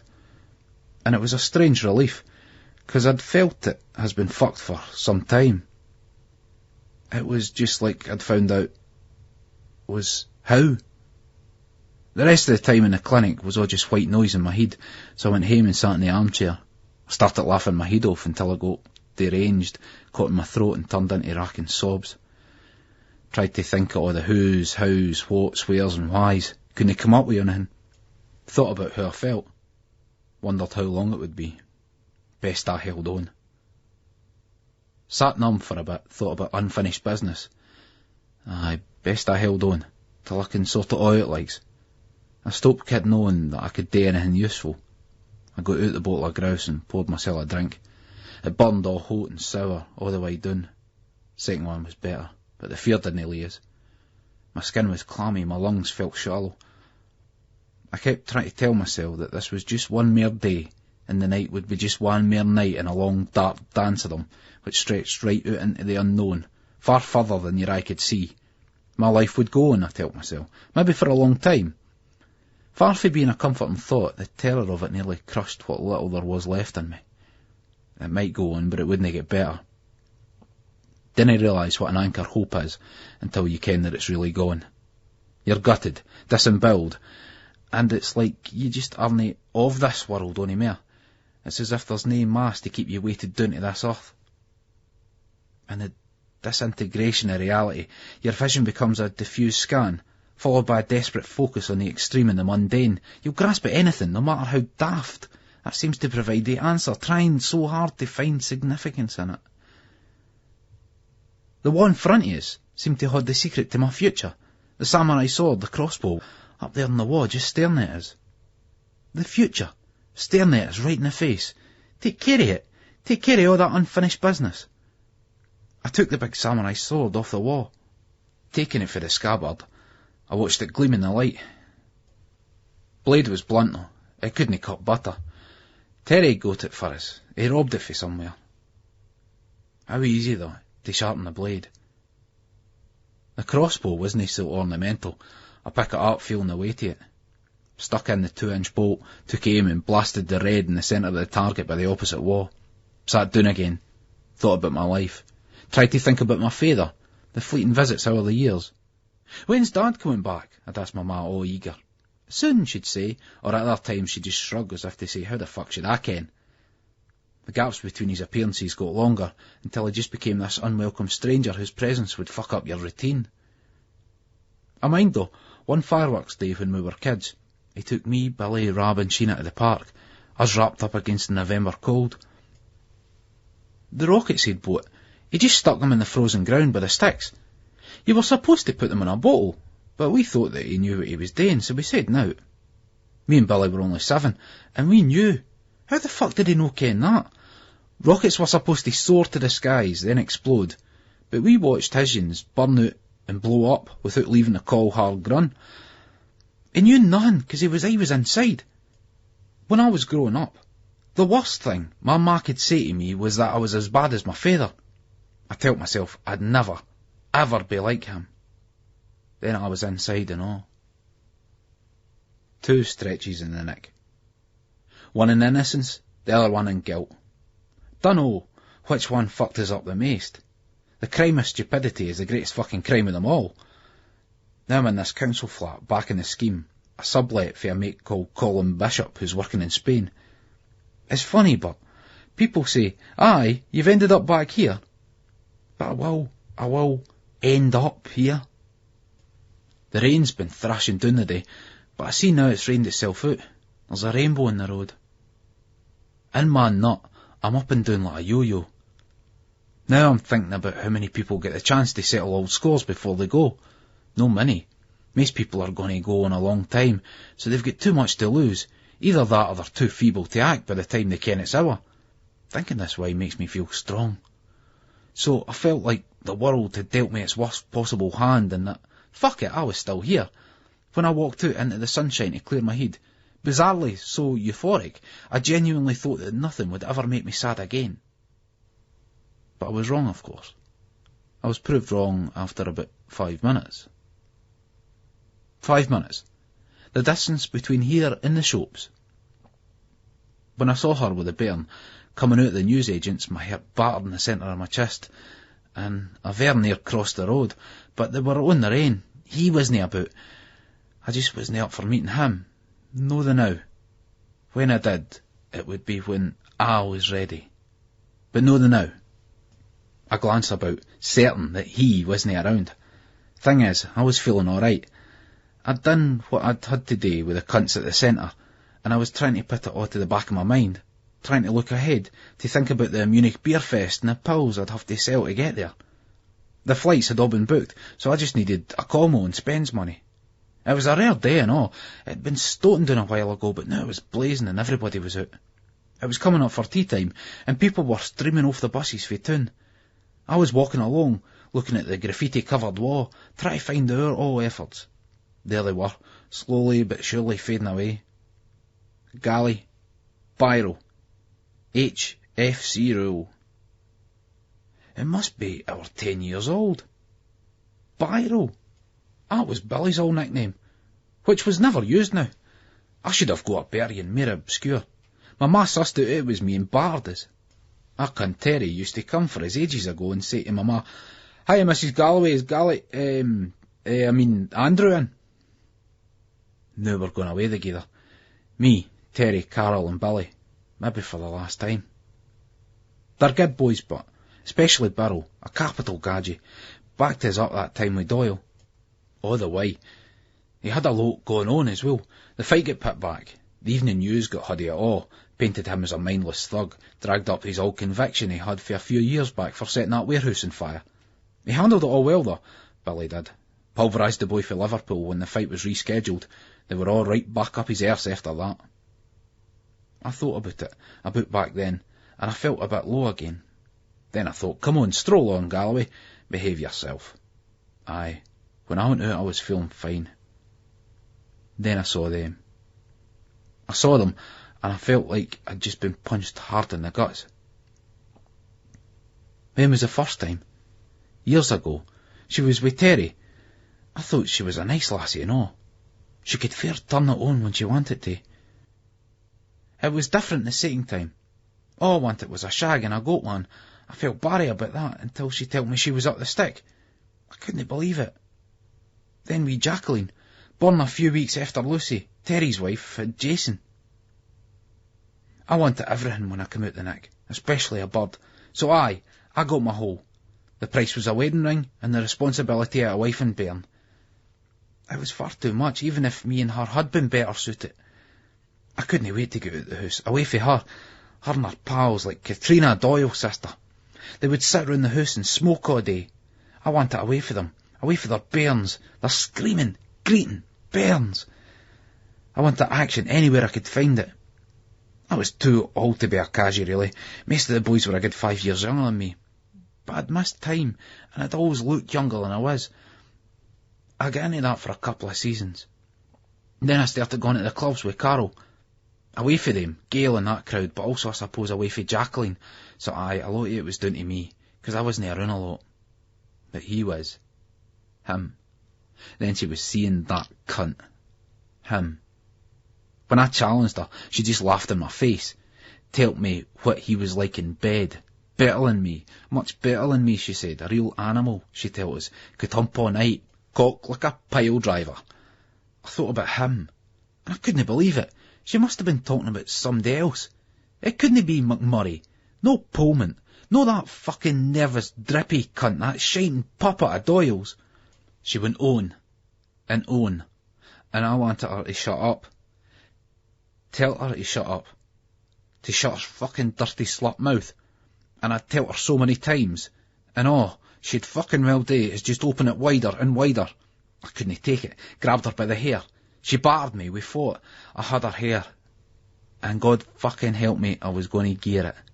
I clenched my fist into a ball, pulled it back, and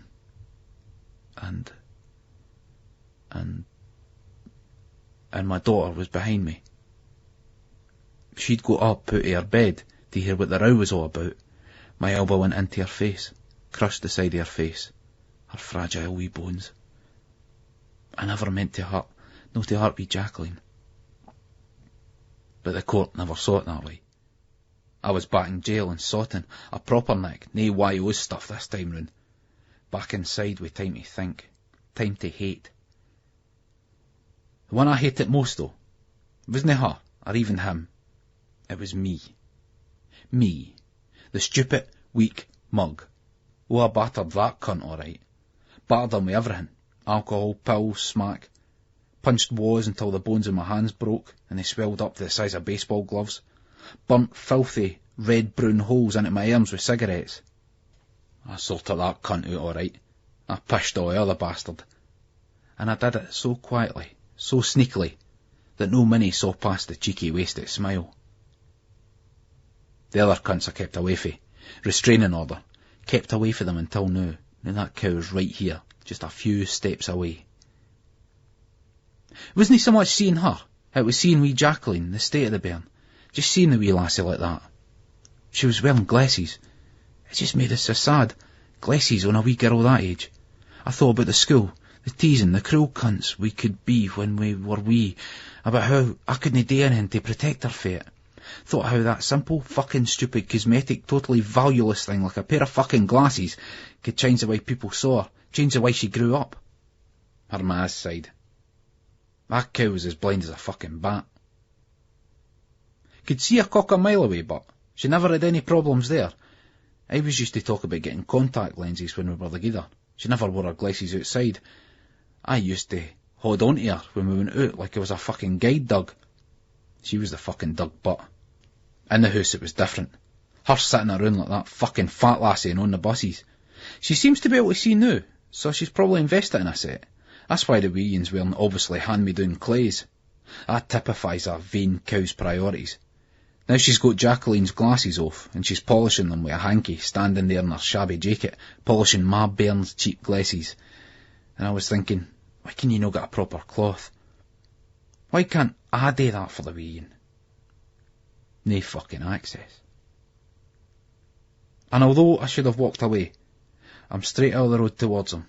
If that cow's got contact lenses, she should take them back, 'cause they're shite. I'm practically right up her arse by the time she looks up. All right, I says to her, and look down at Jacqueline. Hiya, sweetheart. The bairn smiles, but backs away a wee bit. She backs away from me. It's Daddy, I smile at her. I hear the words come out my mouth, and it sounds pathetic, biscuit-earsed and mousy-faced all at the same time. What do you want? The non-person hooer asks. She looks at me like I'm a soft piece of shite, and before I can say anything back, adds, I'm no wanting bother again, Andrew. I fucking well tell you, you should be fucking well ashamed to show your face in front of her. She looks down at the wee. That was a fucking accident. It was her fucking fault. Her fucking mouth. The things she fucking well said. I just want to punch her twisted slut mouth, swearing like the fucking dirty whore she is, right in front of the bairn. But that's exactly what she wants, so I'm trying so hard, so desperately fucking hard to stay cool. Just want to sort something out so I can see her sometimes, so we can agree something. It's been settled, she says. I settled by yous, with me having nae say. I feel myself losing the rag here, and I didn't want to be like this. I just want to talk. Take it to your lawyer if you didn't like it. This has all been settled, she repeats, all slow and precise. A fucking lawyer? What's she on about? Where do I get a fucking lawyer for? Then she looks at this cunt coming down the road. Aye, it's him all right, and pulls on the bairn's hand. Come on, there's Daddy. She twists her mouth at me. Her words turn like a knife. How did I ever fucking go with her? I must have been mad. And he's standing there looking at me, his head cocked to the side.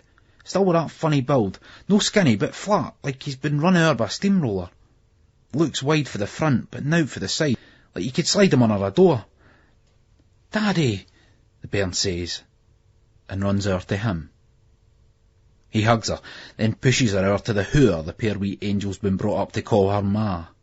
He whispers something in her ear, and she takes the bairn by the hand and they walk a bit down the road. The wee un looks at me and gives me a wee wave. I try to say, "Tata hen," but now it comes out. Raising my hand, I wave back at Jacqueline, watching them go. The wee un asking her questions. Know that ignorant cow would be able to understand them, never mind answer them. And he's come closer and he's nearly in my face. What the fuck do you want? He goes. But it's all for show for her.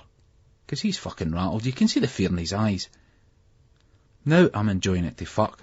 Enjoying this quiet wee moment between us, having real fun for the first time. I look at the cunt. I could fucking just have him, right here and right now. He kens it, I ken it. But we both ken what would happen if I did. The police and the Doyles on my case. A dream ticket, that. There's no just me to think about and all. Billy backed us up and got a flenser in the chin for his trouble. You've been fucking telt. Didn't make us tell you again, he says, pointing at me, then scratching his beak. Nerves. You can see his eyes watering. 1-to-1 isn't his style at all. Like the last time. He shat it, and it's the same now. He's still a freckle-faced cunt at 26 or 27 even. Funny, I seem to mind being more worried the last time. Maybe it was the company you were in. The company you're no in now. I smile looking at him, then out of his shoulder at her in the bane, with a surge of guilt. Wee Jacqueline doesn't need this in her life. She looks at us, and I can't look back at her. I turn away back to him, then a car horn sounds. He looks over my shoulder and says, "Till later," moving away. "Too right, you crapping cunt," I laugh, wondering why he was in such a hurry. Or maybe the cunt thought I'd back down. For a livid second, I take a step forward before stopping. No, it wasn't the time. I turn to see who took it. And it's Billy's car, with Terry in it with him. They get out, and he's right off down the road sharpish, increasing his pace. No wonder. When he gets to her and the bairn, he picks up Jacqueline and sticks her on his shoulders. That cunt sticks my fucking bairn on his shoulders. They head down the road. That fucking Gale hooer's the only one looking back at us. Terry's up alongside me and he's smiling all coolly at her, and she turns away. "What's the story?" Billy asks, nodding to old Mrs. Carlops, who's coming down the road with 2 big bags of messages. I'm no getting Billy or Terry involved in this again. That Pullman's fuck all. He dies. And Doyle. I look at Billy's scar. I've nowt to lose. He can have it and all. Nae story, I tell him. I try to smile at her at Mrs. Carlop's. Poor old cow. She's toiling in the heat with they 2 big bags of shopping. Billy goes out to Mrs. Carlop's and takes the bags off her and sticks them in the boot of his car. He opens the passenger door. You get in there, Mrs. Carlop's, and take the weight off your feet. You sure, son? I'm just going that way, Miss Carlop's. Doon to Mamma's, so it's no bother at all. Trying to carry a wee bit too much, she wheezes, climbing in. I've got our Gordon's family coming up for York, so I thought I'd get some stuff in. Terry's looking at this, as if either Mrs. Carlop's or Billy is a bit daft by being in this situation. Then he turns sharply to me. They cunts fucking you about again, he goes to us. Just leave it, Terry, I tells him, but my voice sounds breathless and I'm digging my nails into the palms of my hands. Terry raises his hands in a defensive posture. He looks like he got caught in that downpour. His hair and jacket are wet. Billy's eyes follow them right down the street, the wee and on his shoulders. The thing is, the worst thing, she really likes him. Some things you can't fake. I take a deep breath and try to swallow this thing that's jammed in my throat. What you's up to? Billy says. I'd just finished training. I was driving past the Grange when I saw this Raj prowling about the streets. He nearly shot a brick when I peeped him. What were you doing prowling around the big hooses up the Grange, as if we didn't ken? I asked Terry. I'm minding my own business, he nods down the road. They're out of sight now. So I'd like you to extend me the same courtesy, Mr. Galloway, he asks. Fair enough, I agree sharpish. You's fancy a pint, he asks. Billy exhales sharply, looking at Terry as if he's just suggested taking up nonsense. No way, I'm going to get all Ginty Carlop's home. Then I'm off to Mamma's for my tea. I've got to keep in shape, I'm in training, mind. Terry starts thrashing his chest with his index finger. So are we, Burrell, for the holiday in Munich at the beer fest? But Billy's no impressed. Right, I'll leave yous to it then. See yous down at Carol's Club the morning's night, he goes, moving to the car. He turns back to me and winks. You take it easy, okay, pal? I smile and force a wink back. Right, cheers, Billy.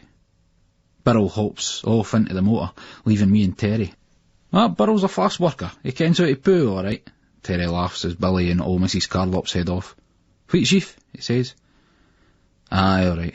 I could do with a bevy, I tell him. I could fucking well do with a few. We head to the wheat sheaf. Terry sets up the beers and pumps up the dookie. I'm still dazed. All I can think about was my crossbow bolt exploding into that Pullman cunt's head, after the samurai sword's taken off his shoulders, that is. Send the contents to Doyle in a box. Aye, you can have it and all, you cunt. The power of no gieing a fuck. Then I think about the bairn. Mamma, Sheena. No, you always gie a fuck. Terry comes back with a couple of pints of lager. Terry's a capital catch, one of the best. He acts a cunt sometimes, but there's no badness in him. You going to sit there in the world of your own? He asks. That cunt with my bairn. Him, I seethe. And her, that fucking whore. They fucking well deserve each other. I ken that loads of cunts gied her the message. Every fucker warned us. Every cunt's been there, they says. I wouldn't listen, but... Terry looks at us all grave, like he's annoyed. That fucking sexist there, Mr. Galloway. Who saw that about? What's wrong with a bird liking a bit of cock? We like Fanny? I think he's trying to wind us up, but he's no always serious. Aye, but when she was meant to be with me, that's what I'm talking about. Terry says nought to this. He looks over and clocks Alec coming into the pub. Shouts over, Alec! Alec looks fucked off. He's walking with a stoop as he comes out to us. What's up with your face? Terry asks. Went to see her the day, he says all morosely. Ethel, he wheezes softly. Oh, Terry goes. Alec means that he's been to the cemetery, or the chapel of rest, I think they call it at the crematorium. Ethel was his wife, the woman that died in the fire. Inhalation of smoke. This was yonks ago, when I first kent him. Alec's son will no talk to him, 'cause they think it was Alec's fault. Some say it was Alec's, with the chip pan, bevied. Others that it was an electrical fault. Whatever it was bad news for him and for her. What yous want to drink? Terry asks Alec, then me. I shrug, so does Alec. Oh, trust me to pick the fun company, he goes. Nightmare on Elm Row. My head was pounding, and my mouth was as dry as a nun's twat as I planned to get a bus back home to chill out a bit before Carol's club starts. As I watched the street lights separate with my movement towards him, I realised that I was near Larry Wiley's new gaff, and I was wondering whether he'd want some of the ease off of me. The entry phone system's broken, but the stair door's open. As I climb the stairs, I'm aware that the e-buzz is running down, and I'm still fucked with a bevy for yesterday. That cunt Terry can fairly piss it up. Training for the beer festival, he says. Well, it's been a long and dedicated training programme for the cunt, but 15 years approximately. If Billy could pursue boxing with the same single-mindedness, he'd have unified the world title by now. I press the doorbell, knowing already that it's going to be a mistake. I'm just propelling towards disaster. There's fuck all you can do about it. The worst has already happened. The rest is just details. Who gives a toss? Larry was even nippier than usual when he answered the door, eventually, after shouting behind it, "Who's that?" "Gally," I told him. Larry looked urgently at me, checking nae cunts coming up the stairs behind us. The fucker looks wired. The paranoia's tearing out of him, so tangible you could stick it between two slices of bread. "Come in quick," he says. "What's up?" I get the question out as he pulls us into the house and slams the door behind me, then bolts it twice, sliding home two industrial-sized fuckers. He pointed through to the room. "Load of bullshit here," he gestured through, looking ahead, lost in focus. "Fat Phil, I stabbed the cunt," he said bitterly. I felt like turning on my heels right then, but that's a lot of metal to get through, and Larry's state of mind was obviously volatile, even by the cunt's own horrendous standards. Besides, I've no fear, I'm just curious. I decided that right then wasn't the time to ask why he stabbed Phil, but... "Is he alright?" Larry looked at us, as if I was being wide for a second, then he burst into a big, beautiful, beaming smile. "Fuck if I can," he went, then changed in a flash into business mode. "You want that base speed?" he goes, with more than just an airy impatience. "I'm here to sell, no to buy." Aye, but I've got some goodies here, Larry," I tell him, but the cunt wasn't listening. I followed Larry ben the front room, then through to the kitchen off it. Fat Phil was sitting at the kitchen table. I nodded to him, but his eyes were staring off into the distance, seemingly focused on something. He kept a fold of sheeting pressed to his stomach. It was a bit bloody, but no really saturated or out like that. Larry was all tense and animated. I wondered if he was speeding. "Which would bring us back to do," he sings, all Sound of Music style, theatrically pleased with himself, thumbs in imaginary braces. Then he gets glasses out of a kitchen cupboard, followed by a bottle of JD, pouring 2 large nips for me and him. "There's a fucking Coca-Cola, eh?" he says, which then he shouts through to the room next door. "Which cunt's nicked the fucking Coke?" I heard footsteps for a bedroom, and Muriel Matthew came through with some bandages and a pair of scissors. She was wearing a guy's checked shirt, which might have been Larry's, and looked at me tensely as she went over to Phil. "Nae Coke?" Larry asked, his face set in a challenging smile. "Nup," she goes. "You going down to the garage for some?" he urges. "It was yous that fucking well drunk it. How might I offer a guest a drink?" Muriel spun round, brandishing the scissors at Larry. The lassie was fairly jolting with rage. "You fucking get it. I've had enough of you, Larry, I'm telling you." Larry looked at me with a smirk on his face. He spread his arms and extended his palms. "I was merely inquiring as to the status of the Coca-Cola," he says. "I'll have to be neat, Gally. Chin chin," he toasts, and we take a swally. Sharon Forsyth came in for the same bedroom and looked over the scene, as excited and as starstruck as some wee starlet who's landed a part in a big movie. "This is mental." "Hi, Andrew," she says, smiling at me. Sharon was wearing a bottle green cotton sleeveless crop top. She had her navel exposed and it had been pierced. I'd never seen that before. It looked cool, sexy, slutty. "Brilliant, Sharon. Sexy," I tell her, pointing to it. "You like it? I think it's just Barry, Mr. McCarry," she giggled. Her hair looked greasy and unkempt. Could do with a wash. I might offer to wash it for her if she's gone up to fluid. Carol doesn't like that crowd in the place, but calls them the schemy element. Fucking cheeky him. Even if he means it as a joke. I've always been into Sharon, and I went away with her when I came out the nick, the proper nick, a few years ago. All I thought about was sex when I was inside, but when I got out, I had loads of shite in my head 'cause of that Gale cow, and I couldn't get it up. Sharon, but she never made me feel bad about it. That's what I call classing a bird. She seemed to accept my prison does a things to a man speech. Was it certain to get done? No really, but you have to keep it clean. But long time no see, come here. We gave each other a euphoric dance floor embrace. Great lassie, Sharon. Even though I could feel the grease for her hair on my face clogging up my own pores. I'm wondering if Larry's shagging her. Probably. He's definitely shagging Muriel. Over her shoulder, I saw Muriel, still tending Phil, steal a quick glance at Larry, who shot her back a challenging stare as if to say what before he started digging around in a drawer. As Sharon and me broke our hug, Fat Phil grunted something. He was breathing heavily, and Muriel was muttering to herself. Got some fucking good skag, Larry smiled. You want a bang? Skag? He's a fucking comedian. No, that's no my thing, I tell him. Isn't what I heard, they winked. I was a while back now, I tell him. Sharon looked at Larry. We'll no get into a club if we're all skagged up, Larry.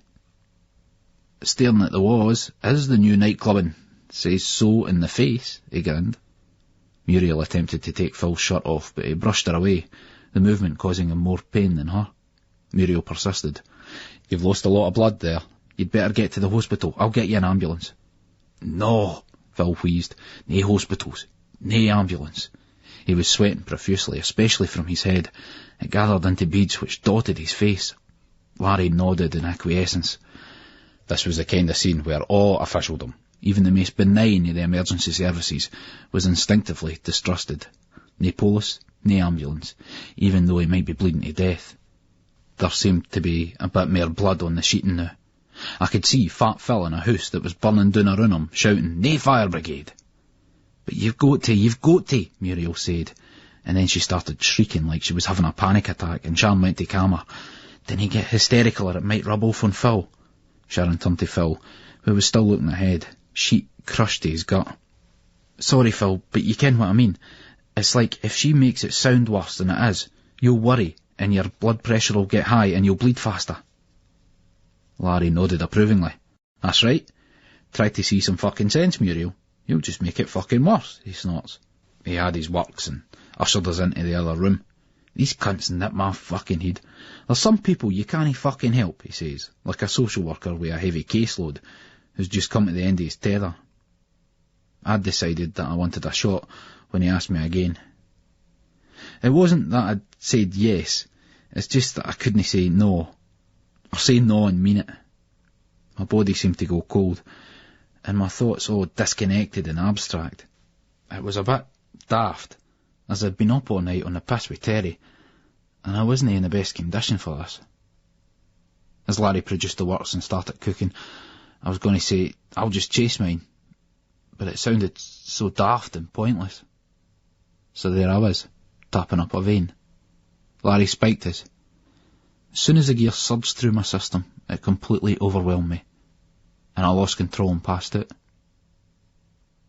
I thought that I'd been fucked for just a few minutes, but Muriel was shaking and slapping me, and she was obviously relieved when I was coming to. I smelt, then saw the sick on my chest. Larry was sitting watching a Jackie Chan video. Surrounded by fucking lightweights, he chuckled without humour. Tell us you could handle the brown and all. I tried to speak, to say that it had been a long time, but I felt the gagging cough, the acrid puke in my throat, and I nodded to Muriel, who had a glass of water by her side. I sipped, almost choking, but it wasn't uncomfortable. It was a slow, smooth, hot caress in my throat and my lungs, because the gear was doing its job. Sharon's sitting on the couch, running her fingers through my hair, then massaging my neck like I'm eat up. You're a bad boy, Andrew Galloway. You had us worried there for a bit, didn't you, Larry? Aye, Larry grunts distractedly, no looking for the box. I gave a wee cackle. Just the prospect of Larry worrying about anybody but himself. I must have lain there for over an hour, zoning in and out of consciousness, with Sharon's fingers working my neck and shoulders and Larry's voice zooming in and out of audio range, like a signal coming through and breaking up. This gear is the best. You can make a few bob shifting it. Every cunt's getting feared with the aids, but if you're careful it's nae bother. Get the smack and the speed mixed up. No the bass mind, fuck that. Phil thought he was wide. Started naming names. I hate it when cunts start name dropping, expecting you to fall into line. Talking about the Doyles. That Katrina. I tell him I ken Franco and Lexo and that, so dinna give me your Doyles. Then he starts all this shite about money. Ken's fuck all. Nowt wrong with him. Thinks that Muriel's gonna feel all sorry for him and let the fat cunt into her cakes.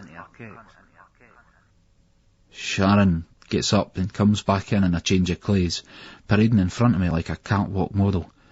She's got on a tight pair of white slacks and a black and white striped taupe. I managed to give her the thumbs up.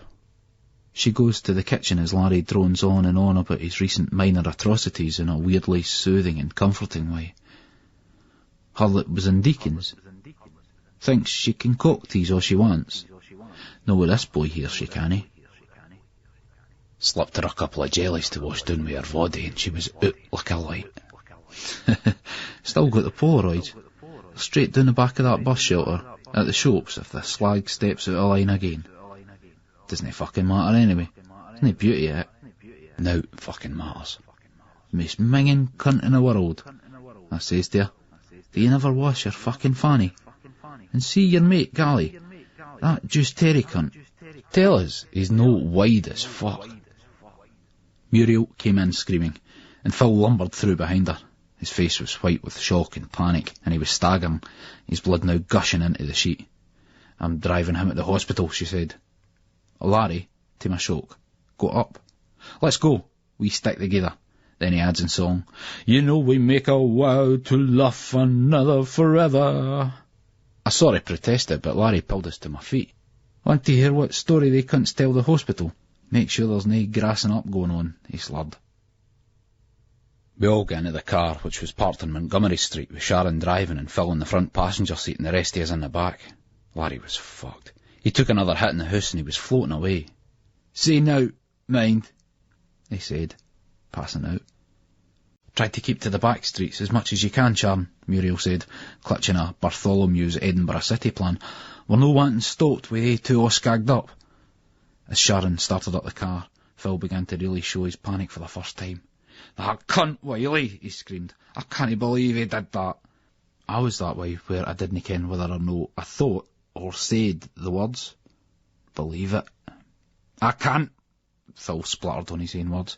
He arched round in the seat and slammed a chunky fist into Larry's face. Larry woke up saying, what's all this about? In a sort of nasal plead. Muriel pushed Phil back and held his shoulders. Phil, for fuck's sake, sit still, you're losing blood, she pleaded. This is pure rage, Sharon said. Try to stay still, Phil, Muriel implored. We'll be there in a bit. And mind, you can't eat grass, Larry, up. I've never grassed any cunt up in my life, Phil squeaked, but he's... that cunt. Phil turned in the seat and tried to have another go at Larry, who just said, come on now, and laughed. But Phil was coming out of the shock of the stabbing. He was fucking livid at Larry. He got round again and battered him in the puss. Larry twisted like a rag doll, his head snapping back under the impact of the blow. He was like one of the nodding thugs in the back of motors. That's right, Phil. That's enough, Muriel said, almost at the same time. I started to laugh. Larry's eye was swelling up, looking like a rotten piece of fruit. Wide old cunt! Phil shrieked, and Sharon went, oh, as more blood, real blood, started coming through onto his lap. Just as we pulled into the A&E, Phil collapses across Sharon. She stopped the car about 50 yards short of the forecourt. Muriel couldn't pull him up, so she just got out and ran across the tarmac. Larry, dazed, fell across my lap. Fucking great shit this, Larry, has to be said, he muttered, his wasted face looking up at me. The ambulance boys were straight out and they had Phil for the motor and they were taking him away. They were struggling like fuck to get him from the ground onto the trolley, even with it folded down. I shouted on Muriel, and she came away, brushing aside this paramedic who was gesturing towards the desk. She got in up front beside Sharon, who did a nifty bit of reversing, and we drove off. Where are we going? She asked. The beach, I suggested. Potty belly. I want to go clubbing, Sharon goes. That suits me, I said, remembering that I wanted to serve up at Carol York's club, get myself sorted with some cash for Munich. We'll no be getting into any club tonight, Muriel scoffed. Aye, Fluid, it's my mate's club. Fluid, we'll get in, I slur. Larry's head is still in my lap. He looks up at us and raises a clenched fist in salute. Clubland! He gasps loudly.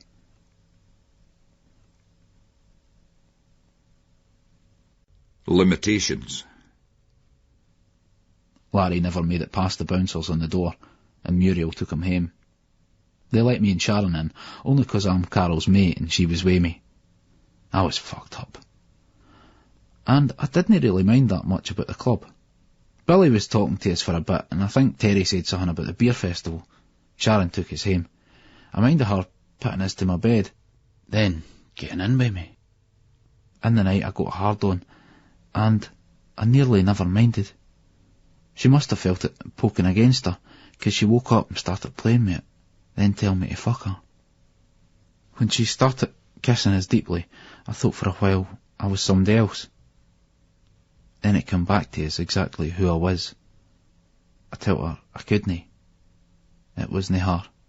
It was me. There was no condom, and I just couldn't.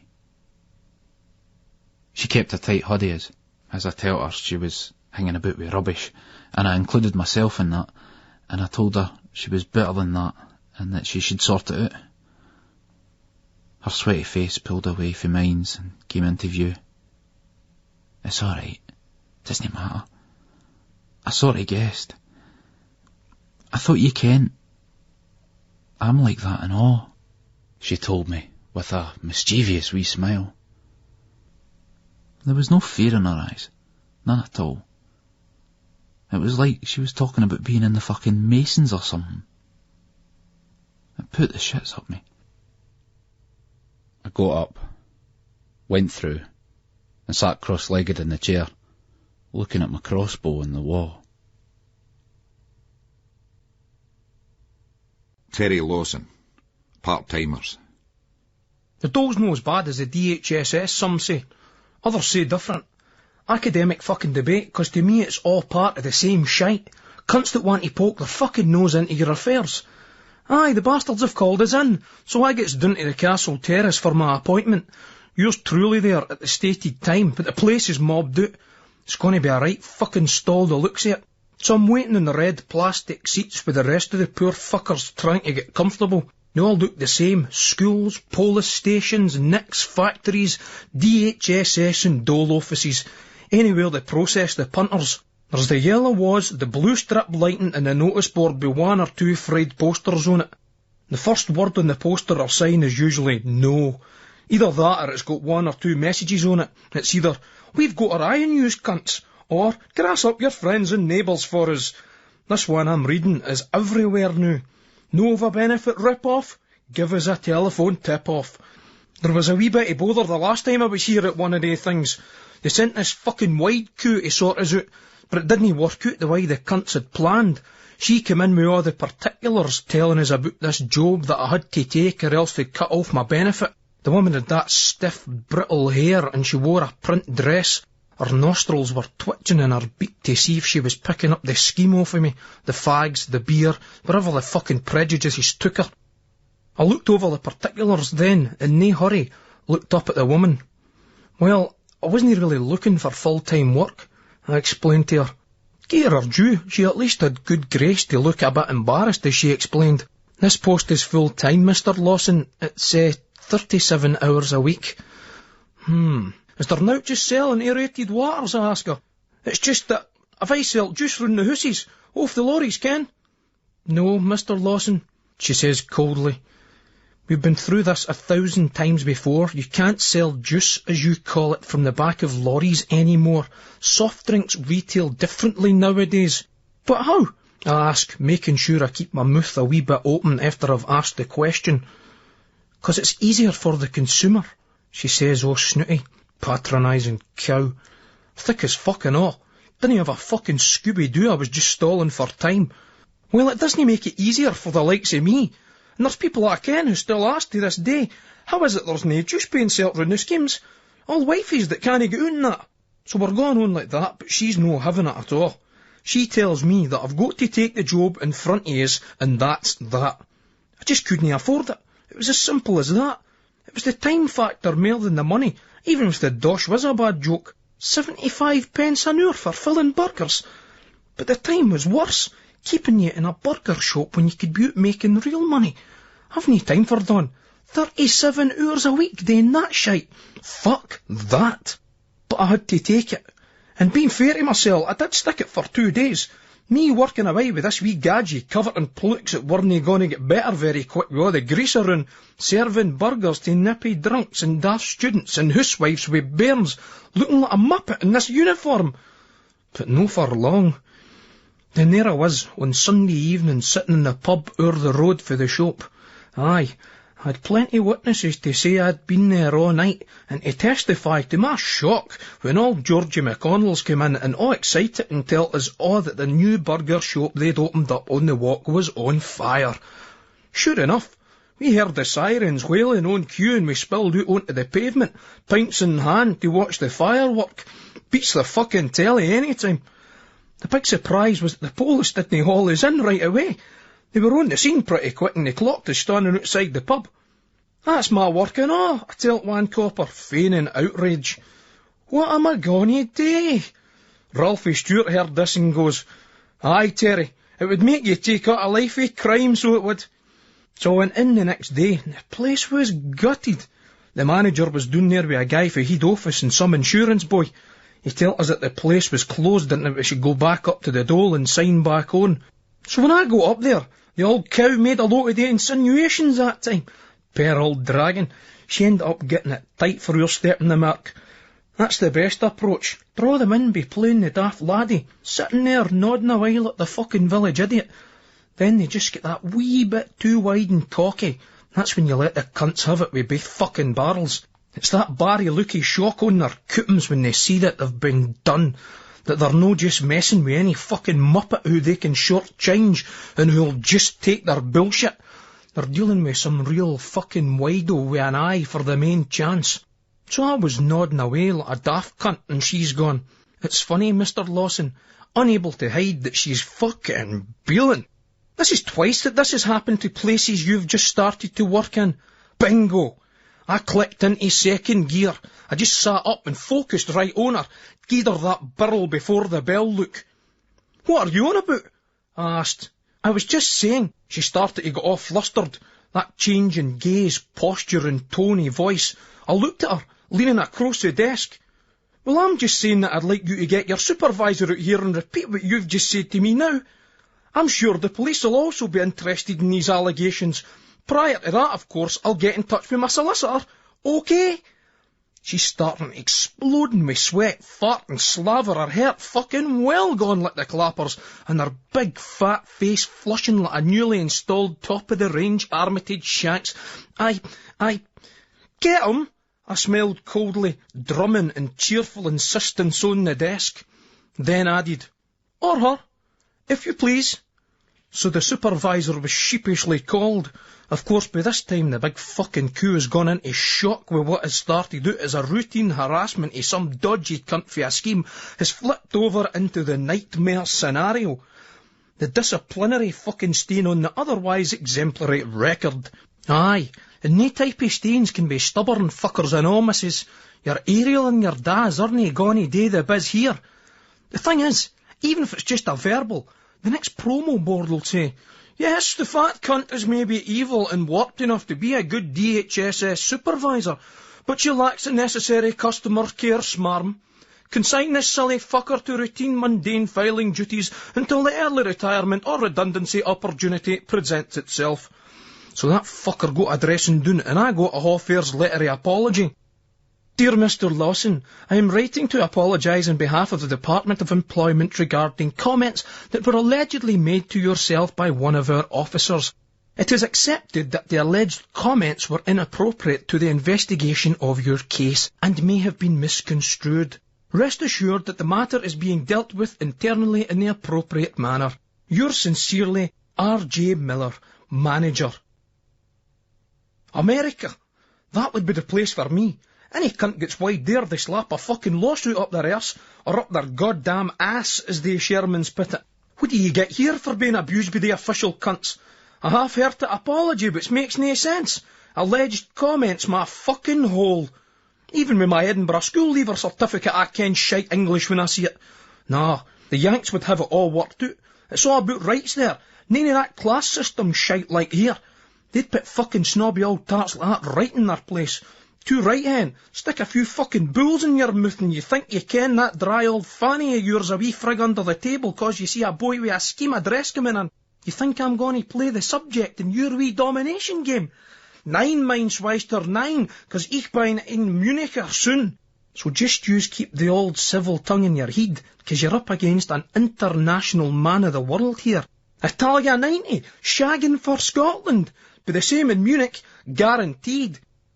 One thing I was right about, though, the Polish weren't interested. I'm surprised they didn't go right to Burrell's house, with his rep for starting fires. No now, but, as I said to that boy in the news when he exposed the cunt's arson convictions, the only fire I start these days are in the ring. See the dole of day, but, well, credit where it's due. I've got to fucking well hand it to the cunts. Lessons have been learnt. Firstly, it's a tidy bird on the counter that calls us up into her booth, and second, she's much cooler. It's the softly approach. This is the third time that's happened to me, I explain, trying to keep a smirk off my face. The last place I started in only went and caught fire. The one before it had to shut with flood damage. I'm starting to think I'm cursed. The flood damage one was for Italia 90 back in the summer there. Aye, I'm really going to sit in a piazza in Rome surrounded by fine vino and grade A fanny when I could be working in the blazing hot kitchen of a restaurant at the beck and call of some red-faced, frustrated Alco art school reject called a chef, and at the height of summer for 20 pence a week. Aye, alright. Why did I not think of that yet? But this wee in here on the desk just smiles back at us. Aye, this lassie's cool alright. As her eyes go to the forums, I'm getting a deek at her tits, but surprisingly she's not that well stocked in that department. It's funny, but she looks like she should have a good bit of tit on her. It's the smile, and the kind of confidence, that fucking vivaciousness. Still, it takes all sorts, and I wouldn't say no if it was put in front of us on a plate. I'll tell you that for now. You've got to. It's a spicy life. That's what I always say. This lassie's as sweet as an unexpected tax rebate. We agree that we'll just have to keep up the good fight until they can send us along to do something suitable. It was when the juice lorry's finished. That's what snookered me, I explained to her.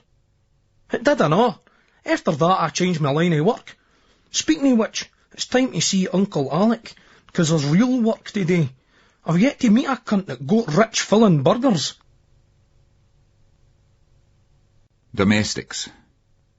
I call Alec Uncle Alec as a joke, 'cause I got to ken the old cunt yonks ago when I was shagging his niece. So I step into the Western bar and he's there, watching the go-go, but not really watching her, if you ken what I mean. I've never been into the go-go myself. I like to see birds getting their kit off when they're wanting shagged, not just when they're wanting to dance. The whole thing seems a bit too remote to me. No enough fucking romance, but that's just me. He's standing at the bar with his Daily Express out. That's how old school the cunt is, a remnant for the time when the Express had the best racing section. Nae cunt buys it now. His eyes move for the racing forum to the go-go's forum. Alec, I goes, pushing through to the old fucker. Terry, he slurs. The cunt's off pished again. What are you wanting? I look around the cramped bar. Too many prying eyes around here. You can just see that pished old cunt shouting in my ears about the job he's sorted out. Then the music stops and the whole bar kens what you're up to. Nah, it's starting to worry me that I'm the only one that's having to do more and more of the thinking for the both of us. And it's all about basics, I know. That's what gets on my nerves. It's all about fucking basics. Basics that cunt should be aware of. No, let's take a walk down to Ryries. Alright, he goes, finish his pint and following me out the door. So we're padding the hoof down through Toll Cross along Morrison Street, and I'm picking up pace 'cause there seems to be a nice tight arse ahead. Yes, fucking wee doll, short skirt, barry thighs. Alec's puffing and huffing 'cause he can't keep up with us. Hold on, Terry, there's a fucking fire. Down below, I says, patting my groin and nodding my head. Alec hacks up some green and yellow phlegm and coughs it into the gutter boot breaking a stride. You can only get a good idea of the bum by checking the thighs. I'm trying to explain to the cunt as we're bouncing down the street behind this cute arse and long hair. Of course, it's a waste of time trying to explain this to a jakey who hasn't had a ride in years. No, decades. And who'd walk out a crowd of naked supermodels to get to a tinny tenant super. But there you go. The point I was trying to make, had he been receptive, was that some punters see an arse on a bird and go, "Whoa, nice arse." But that's just amateurs. The point is they only see the arse. The pro always checks the thighs, and the waist, and how they relate to the arse. That way you can gauge the whole bird. Any cunt can have a nice arse, 2 buttocks, but how does that fit with the rest of it? Well, in this case, fucking good. The thighs are shapely and firm, thick enough to suggest power, and to display the arse, but no big enough to dominate it or put it in the shade. Good thighs should display an arse to its best advantage. Every trophy needs a decent plinth. Spicy life. Alec's mind is elsewhere. "It's a tidy gaff," he explains breathlessly, referring to the doss we're going to do over next week, the big hoose up the Grange. "Security's past poor. The boy's a professor at the uni. The cunt's written a book on the new security state in Britain. Says private security firms run by gangsters are taking over for law and order. So the cunt doesn't have any alarms or fuck all. Crying out to be done. Hold on, Terry. Crying out to be done, he says. No off, I'm thinking, but the bird turns down the side street and heads up the hill. That was the Tories' biggest achievement. To make having principles cost you. Private healthcare, council house sales, mortgages, flogging the nationalised industries. If you didn't join in and toe the line, you're a mug. Even if all they're doing is helping them to stick their horn in your pocket for the rest of your puff. But you're that chuffed with your wee bit of paper and your wee piece of plastic you can't see it. Aye, principles cost. Well, they're gonna cost this cunt dear enough soon. And his insurance, if he's got any, that's guaranteed. Family's away to Tuscany for 2 weeks, so it's all systems go. He gasps as we stroll into Ryer's and order a pint for me and a half for him. Alec's face is flushed even more than usual as he nods to his cronies. First exercise the cunt's probably had in years. Where's that? Italy, he says, looking at me as if I'm a Raj. Thought you were no long back for there. He nods as he slides down a wee gulgin. Well, there wouldn't be any World Cup games there, and besides, I was shite at geography back at school. I ken how to get to the Grange all right, and back to your lock-up at Sight Hill, and that does us fine, thank you. Italy was barry, but the World Cup, the standard of fanny was superb, particularly the young birds. They fair seem to put on the beef as soon as they got the ring on their finger, but like that old Benny Hill sketch. What saw that about? Alec's dent at the Hoff and got another round-up, even if my pint's barely an inch down.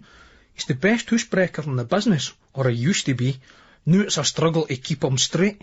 He didn't want any cunt fucking up on the job, so it's no that I didn't trust the cunt, just that I fancy heading up to the Grange to check it all out to my own satisfaction. I can't tell that old fucker this though. He'd get his nippy as fuck. I'm still a young apprentice to him, and I always will be. After another pint, I make my excuse and take a fast black up there. Home on the Grange. It's pissing down up the Grange. I stand under a big elm tree, one of the cunts that survived the plague of Dutch elm disease that hit here a few years ago. That's fucking Edinburgh for you. Even the fucking trees have got the rain epidemic. Surprised the Ouija's didn't make more out of that. Still, I'm glad of this cunt's cover, 'cause it soon rains out to a misty shower. The back streets here are weird. All guest houses. I don't like this though. Too much to-ing and fro-ing.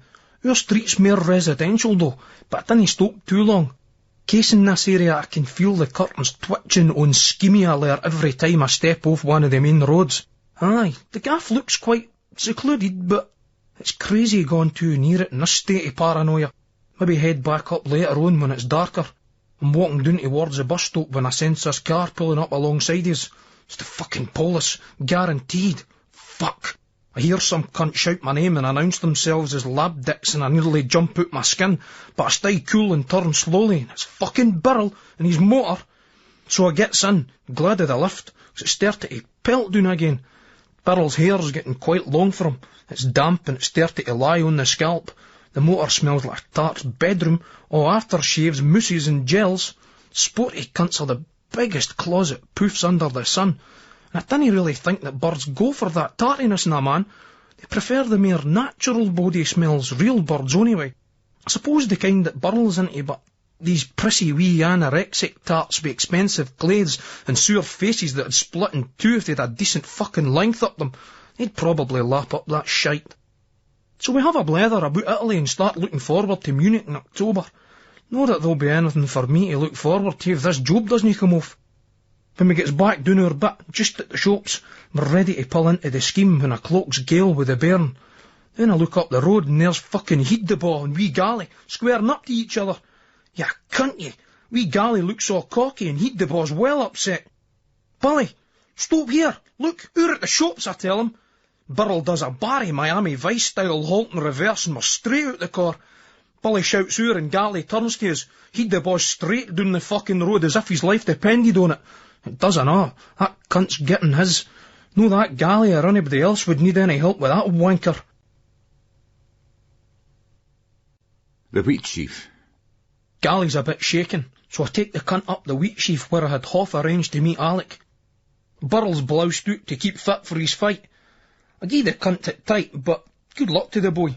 He's good at it, I know. He's not a bad boxer. I don't think he's as good as every cunt's making out, mind. They all get carried away with this local hero shite. You can't say that, though. Every cunt just thinks it's jealousy, but good luck to him. Gally and Alec, what a pair. Gally starts on about the wee lassie, then Gail, then Heeddabaugh, the Pullman cunt, and Alec's greeting into his beer about his wife that died in the fire, and how his son doesn't talk to him. Sad, but it was yonks ago now, and he wants to try and screw the nut a bit. There's no much I can say to either of them. Some fucking drink this has turned out to be. Come on, boys, we're having a wee bevy here. They both look at me like I've suggested a spotty fucking child molesting. We end up at Alec's with a carryout, but the night continues in the same depressing way for a bit. Gally and Alec geen at all that, we've fucked up everything shite. It really did fuck Per Gally's head when Gail told him she was shagging Pullman. That she was leaving him for Pullman, of all people, anybody else in the fucking world. They fought, and Gail was the same size as Gally, and I don't know who I'd have put my money on there. I mind us talking about it after. Ewart says that Gally was wrong to hit Gail, no matter what. Billy said nout. So I asked Carl if Gail was right to hit Gally. Then it was his turn to say nout, and now Gally's recounting it all, what happened that night, all for the benefit of Alec, who's lost in his own misery. I shouted at her, then she did back at me.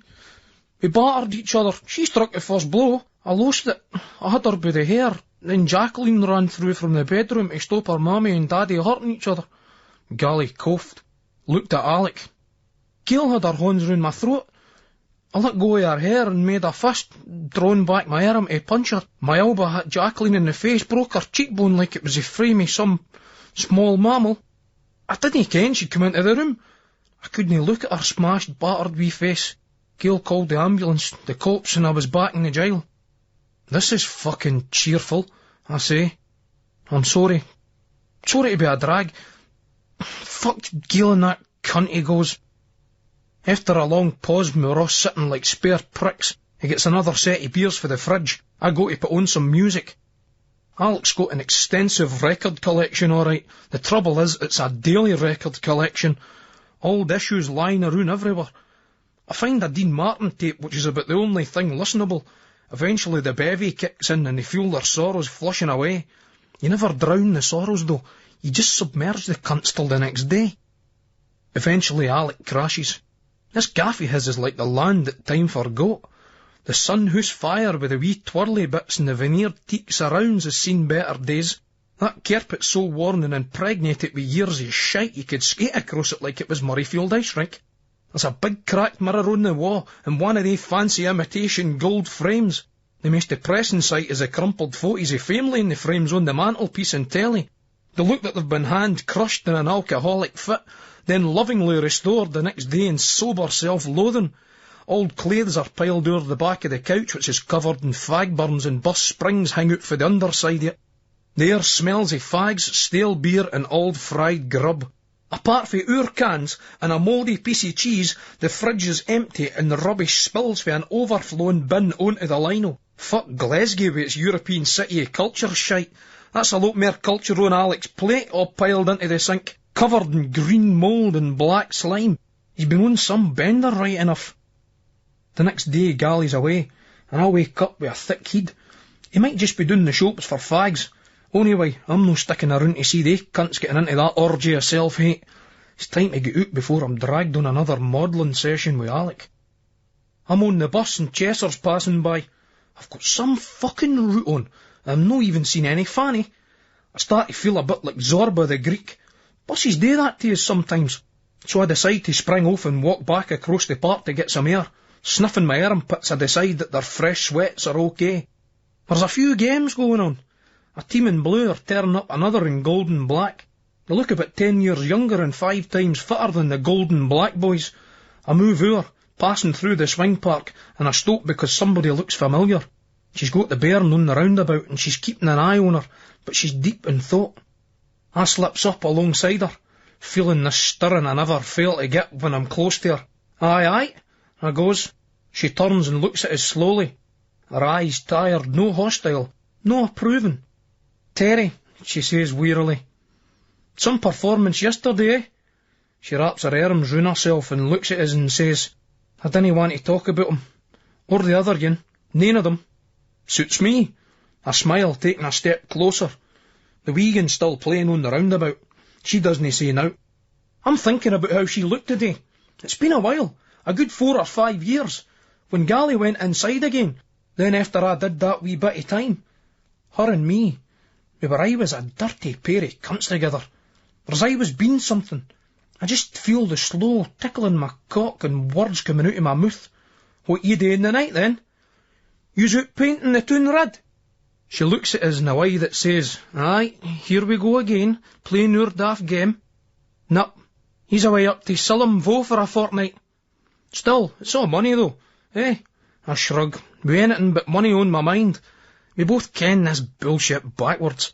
She just smiles in quite a sad way, letting me ken that it's no a hunky-dory with them, and giving me the room to make my move. Well, if you can get rid of the bairn, I wouldn't mind taking you tonight, I tell her. That gets her dander up a bit, and she starts looking us up and down.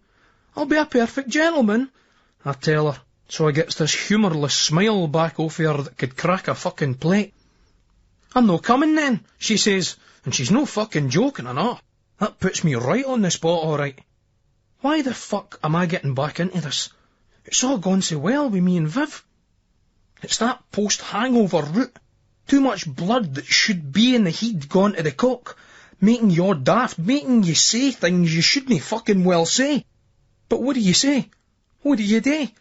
When confused, you always revert to type. If in doubt, flatter. Well, I try my best to keep to the good intentions, but I'm sure I'll be powerless to resist your charms. They've never failed as yet. That suits her. You can tell by the dilation of the pupils and the twisted smile across her mouth. They lips. She was a first-class gam. Could sook Todger for Scotland. Could sook it for Brazil, never mind fucking Scotland. Come down at 8, she says, going all that coy way, like a wee lassie, which is fucking riddick if you ken the history. History's the last thing on my mind now, but 8 it is. So that's me with a hot date. I feel like a right bad bastard, but I ken I'll be there. I head off, leaving her with the bairn, who's still playing away. Don't think wee Jacqueline even saw us. As I go, I look back at all the other young mas there, wondering if they all go like her. Maybe some of them have got men away working, blissfully unaware that some wido's cleaning their missus' pipe while the daft cunt's putting in the graft to bring home the breed. A few of the birds there'll be in the same boat, that's for certain. Sitting in parks and houses and shops with a couple of bairns all day can't be what every bird's into. Fuck waiting on some exhausted, clapped-out cunt coming home who probably doesn't even fancy you anymore and who's trying to fire into some other piece all day at his work. There's some women here that are ages with lassies that are dancing all night in fields and warehouses, travelling up and down the country, having the time of their lives. These poor cows must want some of that. Some good-looking, skinny young cunt with a big cock and nae worries who can fuck all night. telling them that they're the most beautiful thing they've ever seen, and meaning it or not. Aye, we all want to have our cake and eat it. We all want the money, the fun, the fucking lot. And why the fuck no? It's the spice of life. How they expect Fanny to be different from Coke in this day and age is beyond me. I passed through the park gates, and the main road stretches ahead. The scheme's struggling. Well, this side of it is. The other side of the road with the older hussies that us in the flats once thought were slums. That's thriving over there, all right. They've got it all. New windies and doors and neat tidy gardens. You're hearing the masonettes that nae cunt wants to buy. Everything's just fun to bits. I decide that I can't face going home. The old lady's been as nippy as fuck since I moved back in, and Vivian won't be home for her work yet. My guts are settling, but the head's a wee bit nippy. Out for an evening news and a beer in the busy. It's no living up to its name, but empty apart from Carl and Topsy on the pool, Soft Johnny on the fruit machine, and this cunt called Tidy Wilson, a 55-year-old Pringle-jerseyed cunt at the bar. I pass the nods round and take up my stance. It's funny seeing our Mr. Ewart doing the scheme.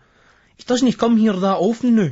No, he's flat in the toon and with his ma and da having moved away to somewhere snobby. Carl's oor and slaps us on the back. He's got a big smile on his face. Cunt can be a bit full of himself sometimes, especially now that he's doing this fluid club, but I'll lap the fucker up, really. "All right, Mr. Lawson," he goes. "No bad." I shakes his hand, then grips Topsy's. "Mr. Turvey," I goes. "Des," Topsy winks. He's a bouncy, skinny, fidgety, daft laddie. Always seems a bit young for his age, but he's as game as fuck. Was a top Hearts boy for a bit until the old mob evaporated when the Hibs Cagies took over the toon. Topsy took a sore one off that Lexo. He was never the same after. Always liked the cunt, but old school sort of boy.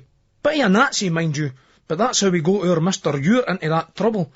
But Carol thinks the sun shines out of Topsy's arse, always been as tight as fuck, they two. A funny pairing, but Mr. Ewart and Mr. Turvey. "So what brings you slumming it down here then, Carol?" I goes. "Checking up on you, you cunt. Making sure you still go on for the Munich Beer Festival." "I'll be there. Dinna worry about that." Burrell's on the firm, I know. The cunt to bother about his galley. "Aye," Carol goes all concerned. So I tell them the story of what happened the other day, about how weird Gally's been lately. "Reckon he's back on the gear?" Carol's asking. He worries about wee Gally. It's daft, but I do know. He's one of the gamest wee cunts that you could hope to meet, but there's always been something vulnerable about him. The likes of Ewart, Burrell and Topsy, you ken they'll always be alright, but sometimes you worry about Gally. "Better fucking no be. I'm no going on fucking holiday with a fucking junkie. Fuck that." Topsy looks at Carol, then at me. "Serves him right in a way. That fucking Gale. I hang out," he goes. "I mean, I fucking rode her silly back in the day. Every cunt did. But he didn't marry some cow like that." "Fuck off, you cunt," Carol says. "What's wrong with a bird that likes a bit of coke? It's the fucking 90s. "Aye," Topsy goes. "Fair enough. But when you get married, you want to ken that she's changed her ways. And she didn't," he said, gieing me a wee glance. I'm keeping stum. Topsy's on a wind-up, but the cunt does have a point. Gail's just riding material. But I suppose back then that was all Gally wanted when he came out of the YO's nick with that cherry still to be popped. It's easier to criticise the Mars Bar supper for Hampstead than for Ethiopia. Funny, it was me that introduced them and all. Got them together, when Gally came out the nick. I thought I was being Cupid at the time, well, fixing Gally up with a ride anyway. Sometimes you can't help it if your best mate's a mug. The persistence of shagging problems. Guilt and shagging. They go together like fish and chips. Guilt and good shagging. In Scotland you got Catholic guilt and Calvinist guilt. Maybe that's why ecstasy really took off here. I talked to Carl about this in the pub, and the cunt went on about illicit pleasure always being the best. And it's true. For me the problem's always been loyalty. Love and sex have never been the same thing with us, and most boys will tell you that. But choose to live a lie. Then it all comes out and the big problems start. As they say, denial isn't just a fucking river in Egypt. Vivi's a right wee cracker, and I'm in love with her. My ma hates her, blames her for me and Lucy splitting up. That isn't really fair at all. She's just nippy cause of the kraut fucking oaf. Good riddance to bad rubbish. Aye, I love Vivian, but what I find is when I've been with a bird for about 6 months, I start to want to ride other lasses again. I can't help the way I'm fucking made. Sometimes, but when I see her lying by my side after we've made love, dozing away softly, I could nearly scream to be made different. But that's never going to happen. When it gets back to mine, my ma's been the house, and she's got the tea on. "All right," I goes. No response. But she's making a racket in the kitchen, cupboard doors slamming, pots and pans rattling, building up to something.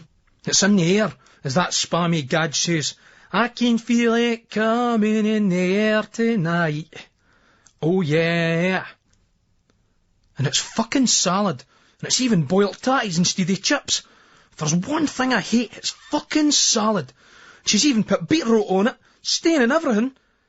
I'd just had a few wets with Carol, Topsy and Soft Johnny. The old girl can smell it on us. Daytime drinking really annoys her. The way I see it, but you have to take your pleasure where you find the cunts. "What's up with your face?" she asks. "A nice healthy salad. You should be eating more greens. It's no good for you just living off of fish suppers and chinkies. That's no good to man nor beast." That gets me thinking how I could fucking well handle some lemon chicken and egg fried rice right now, instead of this shite. The lemon chicken doing the chinkies, I was Barry. I don't like salad, it's fucking rabbit food. You start bringing in a proper wage, then you can pick and choose what you eat. She's got a fucking nerve. I try to wear in every time I'm flush. That's well out of order. I offered you money last week. 200 quid I offered, and you wouldn't fucking take it. Aye, 'cause I ken where it's comfy. I ken where all your money comes fae. She nips, as I sit down and eat this shite in silence, cramming it between 2 slices of bread. Then she goes, "I saw Lucy with the wee felly today. Up Wester Hills Centre. We went for a coffee. How fucking cosy. Aye. She tell us you've no been to see him for a while. What's fault's that? Every time I go round there, I get the cold shoulder treatment for her and that big gawky twat." She goes all quiet for a bit, then says in a low voice, "And that other yin fond, that Vivian." I call Vivie back, telling her that I've forgotten I'd arranged to play in a snooker tourney, and that we'll hook up the morn. And what that means is, for the first time since we've been out together, the first time since the World Cup in Italy, I'm playing away from home. Freedom of choice. This nicotine problem's getting serious. The yellow stain on my finger is well set off by the white of the bell buzzer. I poke the wee button on her door and it makes a right racket. I fair get a shock when I see her. In the 3 hours since we've met, she's gone blonde. I'm not sure if it suits her, but the novelty it sets up the horn in us. For the first time I realised that she's got a really good tan and all. They went to Florida, her and the bairn, and he'd the ball. "Hiya," she goes, checking the hooses on the other side for prying eyes. "Moan in." "Bairn at your ma's?" I ask, stepping in. "My sister's." I grin and wag my finger. "If I didn't ken you better, I would think you had planned to seduce me." "Whatever gave you that idea?" she says. "The new image. I like it," I start. But she's undoing the belt for her jeans and pulling them down and kicking them off. She's pulling her top off and all. I feel like telling her to cool her jets, so I wanted to savour the build-up a bit. It might be the spicy life, but spices have to be savoured on the palate, not just wolfed right down. She's obviously wanting that lum swept really badly, so fuck it. She can call the shots. I start getting my gear off and all, sucking in that old beer gut. It's been some time since I gave her the message, and the gut's getting a bit flabby. "You got a condom?" she goes. "No," I said. "I was about to say you never used to be that fussy, but things have changed a lot since we used to fuck regularly. What do you say and what do you do?" I suppose the fact that Gally was into gear and all that, it must make her think about things like that. She heads through to the kitchen. There's a couple of bags of Safeway shopping on the worktops. Inside one of them there's a packet of condoms. She geezes one and I sticks it on. She turns, resting her elbows on the worktop and presenting her arse, which is a distinct bikini tan line for that Florida holiday. Got to gear her due. She kens how to spend heed the boss dosh all right. She grabs one of her buttocks. "You always liked my arse. No think it's starting to get a bit flabby?" You can tell that she's been tanning it in the aerobics or step classes, 'cause it feels more firm to me than ever. "Seems all right," I say. but it needs another wee test, I tell her, getting down on my knees and letting my tongue feast on baith her holes. Fuck salad, I've always been a meat man. Doesn't take her long to show her appreciation. I like a bird like that, let she ken the state of play. I tend to be quite vocal with sex and all. I can't stand watching football in a pub with the sound turned down. After a bit she goes, "Geese it now, Terry, geese it now." "You want it?" "Aye, now," she says. "Come on, Terry, I'm not in the mood for fanny teasing. Just fucking geese it." "Which hole?" "Baith," she goes. "I've only got one fucking cock here, missus. That's the fucking problem." "I ken that, but which first?" "You choose," she says. "Fine. Let's see if I can surprise her and myself by sticking it up her fanny."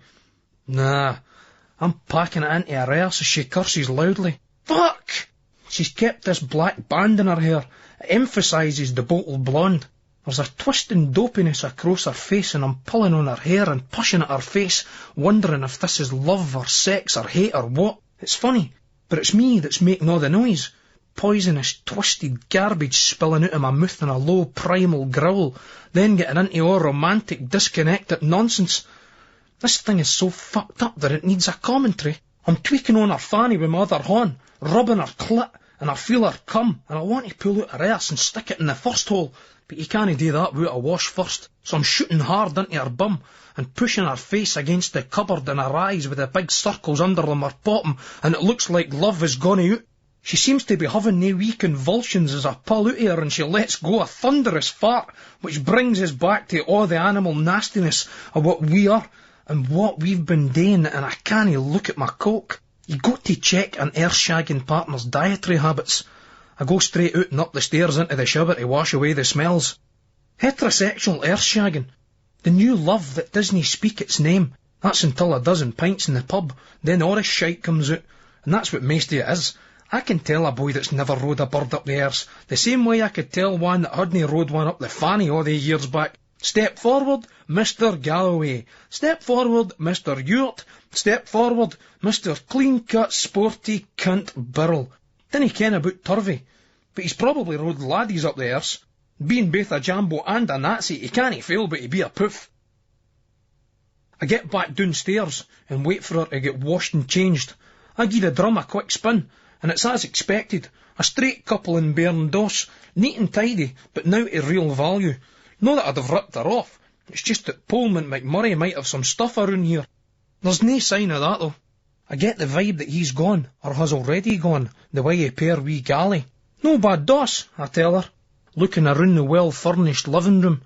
"These Cheshire gaffs are sought after tenancies." She blows out some smoke. "Fucking hate it here. I went up to the council to see Maggie, tell her I wanted one of the new places they're building o'er the back there. The fucking snooty cow goes and says, 'I can't do anything for you, Gail, you're not a priority case.'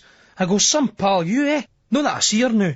That cow never even fucking well invited us to her wedding.' 'Ah, wee Maggie, a councillor now, on the housing committee as well. I can't show favouritism,' I shrug. 'Mind you, she showed me enough in her time.' 'Aye, I ken the kind she showed you,' Gail laughs. 'Think she's the bee's knees now, but she did all right for herself, did wee Maggie. You know, she never even invited her Uncle Alec to the wedding. Mind you, he was in jail for housebreaking at the time. Lucky for her, that posh boy she married would have shat it. Wouldn't have looked good in the photos. I'm thinking about how things get handed down in families, and I mind Maggie saying in an interview in the Evening News that she had a passionate interest in housing affairs. Guaranteed she got that off with Alec. Just fucking well channelled it in a different way. Gail looks good in that dress, so I give her another scene on the couch. She fair goes off. I think the older I get, the better I get. You can tell that Pullman cunt couldn't have fucking been up to much, 'cause it takes her no time at all to get off. We decide to get a cab down to this hotel in Polworth for a drink. She grabs a hood of my red raw bars in the back of the motor. "You are one dirty fucking slag, son," she tells me. It's weird, but I'm thinking about Gally now, then about Viv, about how they two are probably the people I care about most in the world, and about how fucking destroyed they'd both be if they kent what I was up to the new. The way I feel that fucking knob in my trousers starting to go all hard, and I ken that I'm weak and stupid, and that whatever I kid onto myself, it's always been lassies that have called the shots with me. They ken they just have to look at us and I'll come running. Like her. The rest of them. They sort us out with money, but you fuck us best. How could you not be a millionaire, Terry? She laughs. What tell you I wasn't, I say, keeping it light. I didn't want to hear about her slagging galley, or even fucking heed the Bob McMurray come to that. All I ever want her to do is to shag me. After it I want her to disappear, 'cause before the ride with her is Barry, the build-up and that, but after it, it's not like it is with wee Vivy. There's nought other than lust here. Still, it's the spicy life. I've always believed that. If it was up to me, shagging and love would be two different things. There should be no emotional complications with just shagging. Too many repressed cunts in power. Churches, public schools and all that. That's the fucking problem with this country. When you get closet poofs setting the sexual agenda for every other cunt, well, how can you wonder when every fucker gets all stiff about invading this piece of rock in the South Atlantic? In this crappy lounge bar full of suburban twats, she's getting pissed quick. She can't really take a bevy. She's spilling out the poison, saying all men are cunts, only good for fucking and bringing in a wage.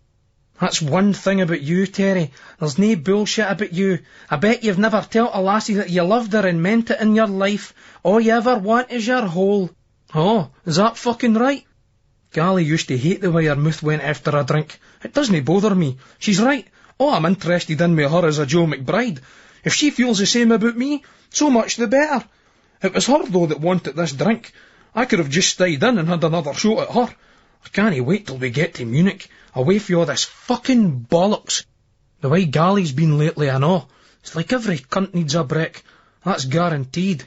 Trying to lighten things up, I start talking shite. You no wearing glasses anymore? No. Contacts? Aye. I was for nae glasses sexy, I tell her, thinking of the time when she sucked us off and I pulled out spurting all the gold rims she used to wear. Speaking of rims, she could do with another fucking rimmin'. You fucking wear them then? She goes. Nah, this is nae good. She goes to the toilet and I watch her back disappear. I think of how I fucked her, how I betrayed Viv. Now that I've done it the once, of course, I can do it again. There's plenty of Fanny and Toon Ganton on it. Loads of them at Fluid. Didn't want Gail thinking she anything special. I get a pen for the barman and leave a message on the beer mat. G. Just remembered something urgent. See you soon. T. 3 kisses. I nipped swiftly out the door and flagged down a taxi on the main road, making for Toon. My sides are shaking at the thought of her coming back to that note.